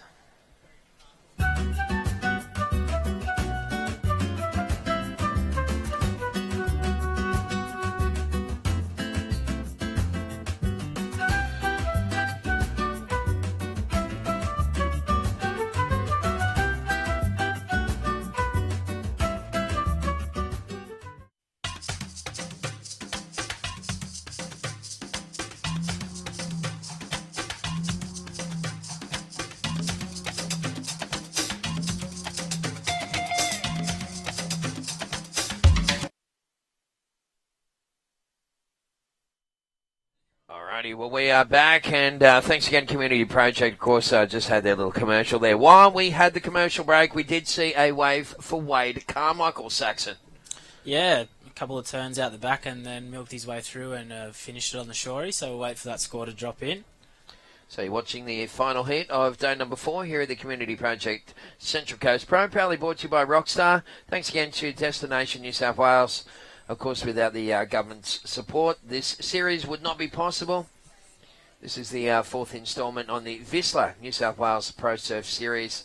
Started off at Maroubra, went up to Cabarita, just before the Queensland border, back down to Boomerang Beach, and finishing off here at Avoca. So we're showing off some of our special little secrets on this roadie. Yeah, we are. This one, I guess Avoca's a bit... It's not super secretive, but it is... Well, everyone knows how good the point gets now, so maybe that's not such a good thing. Yeah, that's right. That's what I was thinking. Yeah. They didn't know about the point until now, but anyways. Everyone's heard about Avoca Point, but now they know that it's 3 big bangers down the line. Sick fun. Well, we've had some great contests here. The Billabong Pro Juniors used to be held here in the old days, so it's not like it's the first time we've used the point for a major carnival. That was the surfer in yellow there, Mikey Madonna, getting his campaign underway. So the French cheer squad still out there. Yeah, they got Diego in this heat. They got to pump the brother up. Of course they do. 6.5 for Wadey's, pretty good start. Yeah. 3.5 for Mikey. Couple of big hits on the outside, a nice little finishing move. So Wade Carmichael just easing into his heat, and Mikey Madonna with a 3.5. So no scores locked in for Kyle Walsh. He's in the blue, or Diego Migno in the white singlet for the Frenchman. So, that's the situation. 17 minutes remaining. Beautiful day weather-wise. Looks like that's where we'll continue to fade overnight, so we may be back on the beach breaks tomorrow, but we can guarantee one thing is that the sandbanks up there in front of the Shark Tower look amazing. Yeah, there's good banks down there. The wind's going to be northwest in the morning too, so if we're not here on the point, it'd be nice to get a pretty early start down the beach and northwest winds. I reckon we'll get some. We'll probably get some 4-footers on the beaches tomorrow. Well, actually, it's probably even if there were waves on the point, it's probably not the greatest idea to surf it in a northwest wind. It's kind of horrible and hard to surf. Sure. When the wind goes around northeast, yeah, go for it. Then you got fluffy little sections everywhere, but northwest is gross out there. All right, so we're hoping for a big finish tomorrow. So make sure you tune back in again tomorrow for the webcast from around 7:30, 8 o'clock onwards. That's Kyle Walsh enjoying his opening wave. Kyle needed only a very small score to go to second. He may well have done that. So Diego Migno will be in a priority situation. Someone's just come unglued right there. Wade falling off. Who do you reckon it was? Wade? I thought it was Wade. Yeah, I saw the red red on the top of the board, and yeah. So some great performances throughout the day. I don't think many have been better than Jackson Baker from Merriweather. No, you can't top that at the moment, unless Wade or one of the guys in your seat does something special right now. Jacko's by far the standout of the day.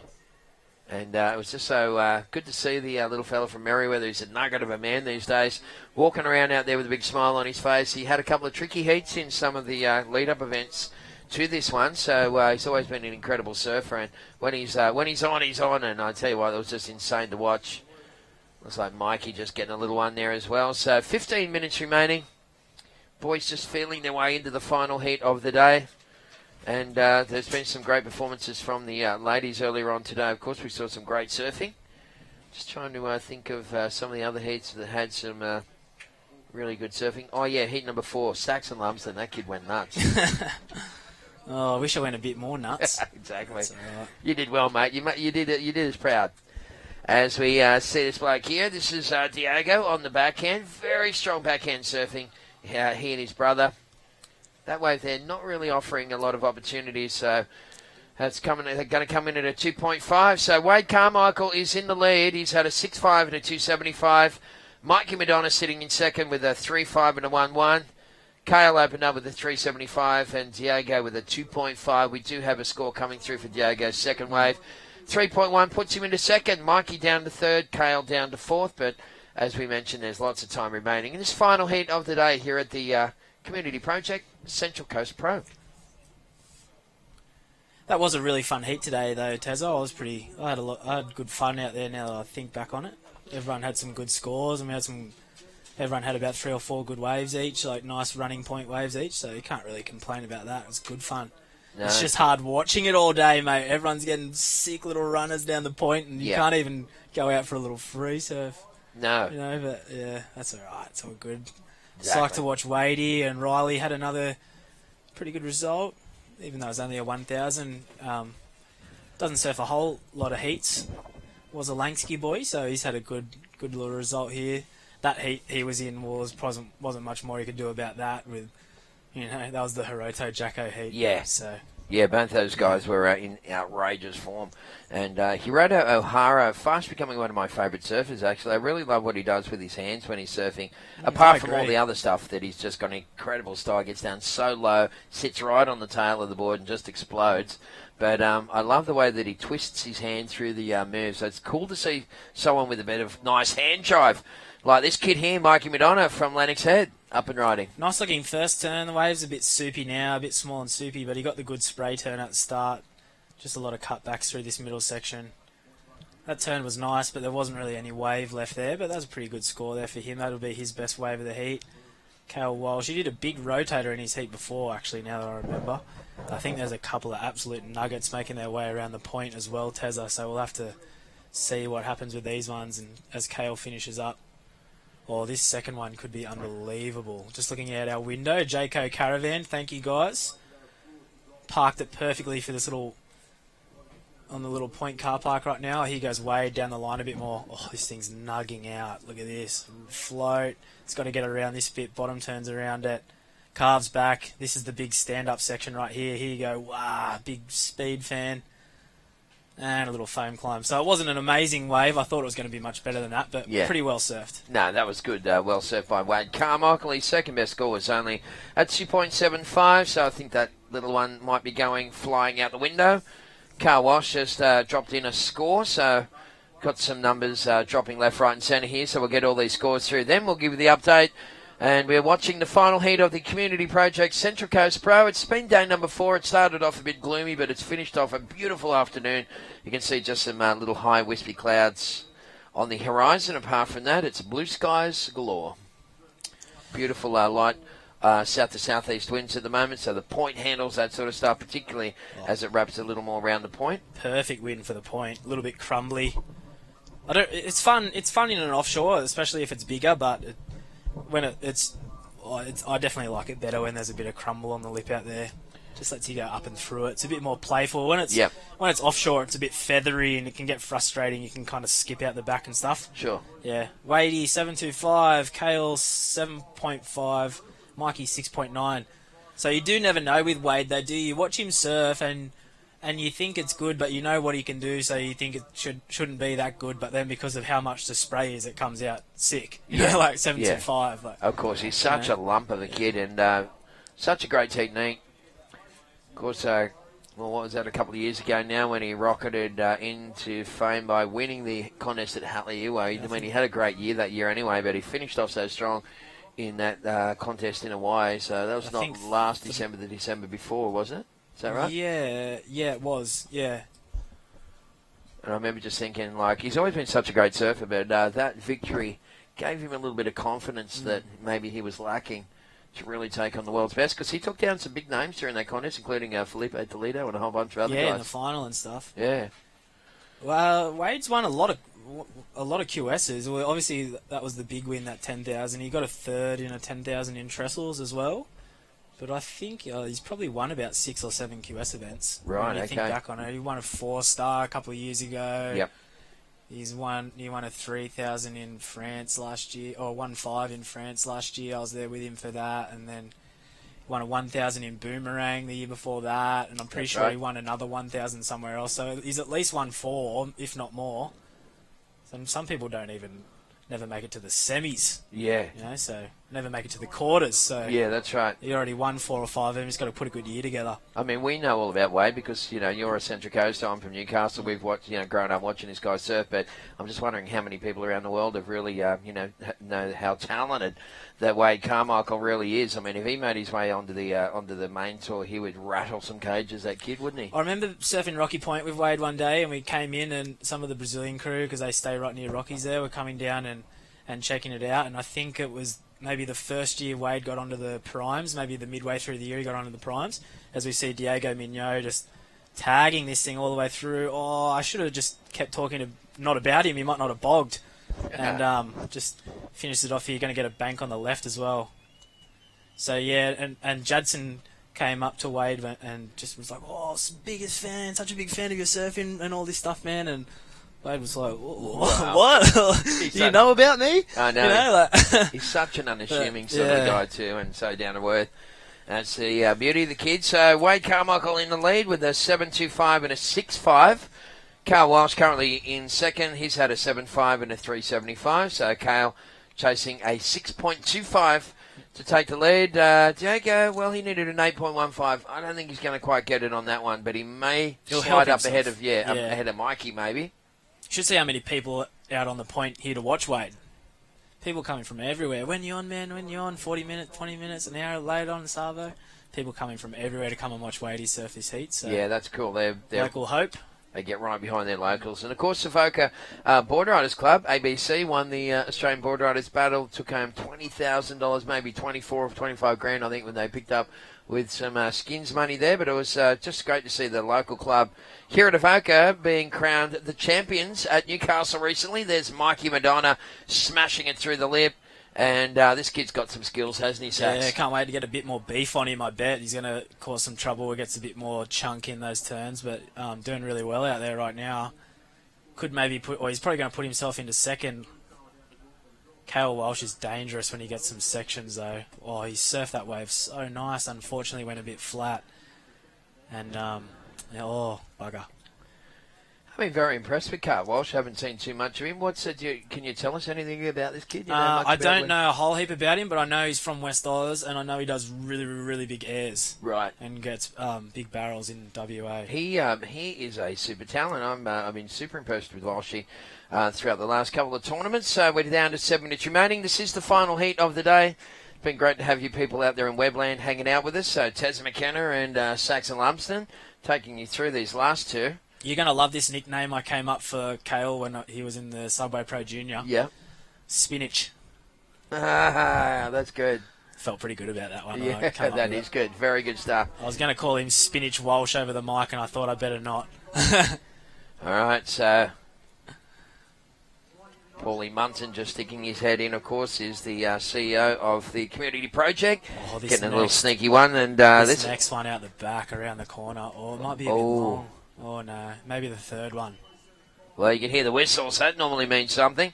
There's a nice little overview. You can see that wash through from the whitewash from the previous wave. So that was a big set wave rolling through the point there. Maybe even shut down the point as we check this one out. And old mate, look at him on stuck on the rock there with his camera. Oh, watch out for the kiddies there, buddy. That's quite a little dangerous little position to be in there with the Grommies. So we're down to just under 6 minutes remaining. Mikey Madonna, last wave came through. What was it? Well, 7.05 jumps into first. So now Kale Walsh dropped to 6.3 as well. So now Wadey down into third. So Wadey needs a 6.56 and just boys sitting pretty wide down the point there. Must be getting really low up the top. So, 5 minutes 20 to go. Local boy needs a score. Diego got a 6.1, so now he needs a 7.7. So, bit of a switch up right now in the heat. Yeah, we're down to 5 minutes remaining in this final heat of the day number 4 of the Community Project Central Coast Pro. Again, it's a QS 1000 event on the World Surf League. It's the fourth and final event, of course, on the Whistler New South Wales Pro Surf Series. Thank you very much to Whistler. If you want to find out more about the series, go to nswprosurfseries.com. It's got its own website, and you'll be able to check out all the info that you need for next year's series, because I'm sure it'll be back bigger and better. It's been a huge success. Oh, I hope so. It'd be nice to get a little 3 going as well if we can get the money and the sponsors, so that'd be nice. Look at this thing, doubling up, sick. Here we go. Ooh. Speed turn. He's got to get around this section, get up and over. Big drifting foam climb. Gosh, he did well to hang on. That was sketchy when you need a score. And a nice tag, and one more on the left for good measure. Oh, wow. There you go. Okay. So without that last turn on the left, it was looking thereabouts, but now I think he's going to get it by a country mile. Wow. Yeah, that on the left. That was very interesting surfing there from Wade Carmichael. You can see him just waving to the beach commentary team, saying, "How much time has I got, fellas? How am I going?" There's blue. So Spinach just smashing away. Yeah, it's catching on. Nice little finish for Spinach. Yeah, perfect. So we're down to 4 minutes. Here's the replay. Big first turn for Wade Carmichael. Sets it up nicely on this one. Climbs up over the froth. Oh, that was really sketchy when you need a score, but he handled it perfectly. And then brute force on that one. And have a look at this one. Youch, just throwing his weight into that final turn. And that is just brute surfing there from our Avoca local. And that is Wade Carmichael. So we're coming down to 3.5 minutes remaining. We're waiting for those scores to roll through. We also had a bit of a wave there for Kale Walsh, who also got some turns going. I mean, he's looking to try and replace a 6.3. So I don't think we captured the first turn for Kale, but looked like the end of that one wasn't really that as exciting anyway. Yeah, 8.25 for Wade, straight into first. Still a couple more waves coming around the corner again, so a bit of a little pulse in this. Diego just paddling over that one. Must have been a bit too long. Maybe the one behind it, though, could be standing up nice for him. Well, Diego only chasing a 7.35. We've got 3 minutes on the clock. And Walshy, Car Walsh down to third now. Blue chasing a 6.45. So all these scores are highly achievable for this calibre of competitor. So 2.45 on the clock. Final heat. Let's see what happens in the closing stages here. But make sure you tune back into the webcast from 8 o'clock tomorrow, folks. We're going to have a big finishing day. I'd say this will be our last day on the point here at Avoca. We'll be down on the beach break surfing some big 4 to 5 footers maybe, or at least 3 to 4 feet of swell tomorrow, according to the charts. You can still see a bit of corrugation on the horizon there, just under the top of the screen there. So plenty of open ocean swells. Yeah, we've still got heaps going on. For sure. Got a real shake-up this week, didn't it, courtesy of that low pressure system that it kind of doubled up. It sort of ran into another low, and then I think as it was heading to New Zealand, it bumped into another one, and sort of three of them joined together, and we ended up with a very deep low pressure system. It was very nice and well overdue. Well, just wasn't for some it what? big waves, and it shook the banks around a bit, so we're going to have a bit of a change-up when this swell dies down, a couple of different banks here and there. I know my favourite little spot up at up north hasn't broken for 6 months, a little left wedge, and boys rang me up today and they said, finally, we've got a big enough swell to pull all the sand off the beach back into the ocean, and it's pumping again, so that's good news for the King of the Box contest, which I run once a year up there at Port Stephens. Oh, okay. So, I have to get you up there, mate. It's a good fun weekend. There's a nice little replay of Wade. Watch this last one here. Whack! Just hitting that one so strong. Freed the fins up. And that wild man from Borneo, look, it works for him, doesn't it? Yeah. He's got a brand new dirt bike too. He's been cruising around on. Doesn't drive his car down here anymore. Just fangs down on his dirt bike over the hill. What a class. Shows up in a car park. Brah, like popping wheelies. I bet you he does. So right now, Wade Carmichael is in the lead. Mikey Madonna sitting in second. Carl Walsh right now in third. Blue chasing a 6:45 to go to second. And Diego, well, he's down to the final minute. I would say that Diego's probably holding on the priority here because it's been a long time since he's had a wave. Yeah. And he needs a 7:35. 40 seconds to go. Final heat of the day. Doesn't look too promising for Diego right now, having a look outside our window around the corner. There might be a few smaller inside bumps, but I don't think there's going to be one of those big corner wedges coming back in. So, yeah, 30 seconds to go. Things looking pretty dim, although the boys are whistling. Yeah, there's a couple of whistles. 20 seconds remaining. So Diego Midno, the Frenchman, needing a 7:35. This kid's been lighting it up on his back end all week. And look at these things rolling in. He's got 10 seconds. Is he going to latch onto one? Well, the first one looked good. Wade paddled, and he's going on the first one, but I think the second one's better, but he would have had to go anyway. So, He wouldn't have had the time for the second one. Oh, the second one's amazing. So he's finished up. So now we're going to wait on a score, 7:35. Pretty big score on a small wave. I don't think. This is that second one. Yeah. He would have loved that one. Well, that was the one that he wanted, but he didn't have time for it. There's Mikey. Mikey got that one after the hooter, so it won't go into top two anyway. Won't even score, actually. So that pretty much concludes day number 4 of the Community Project Central Coast Pro. Proudly brought to you by the gang at Rockstar Energy Drinks. We're just waiting for that last score for Diego. I got a feeling that it's not going to be enough. Yeah, so it's like Wade and Mikey are going to roll through that one. Kale and Diego, unfortunately, eliminated. So thanks again, Sax Lumpton. Awesome hanging out with you, buddy. Yeah, you too, Tez. I've got one more day of it, then we're going to have to wait till next year, mate. Yeah, what are we going to do with ourselves? I know, it's going to be a long way, that's for sure. Thank you in Webland for hanging out too, folks, on behalf of the World Surf League. We want to thank you for hanging out with us over the last couple of days, and of course we'll be back tomorrow from 8 o'clock with the final day of the Community Project Central Coast Pro. You guys have yourself a wonderful afternoon. We'll catch you guys tomorrow.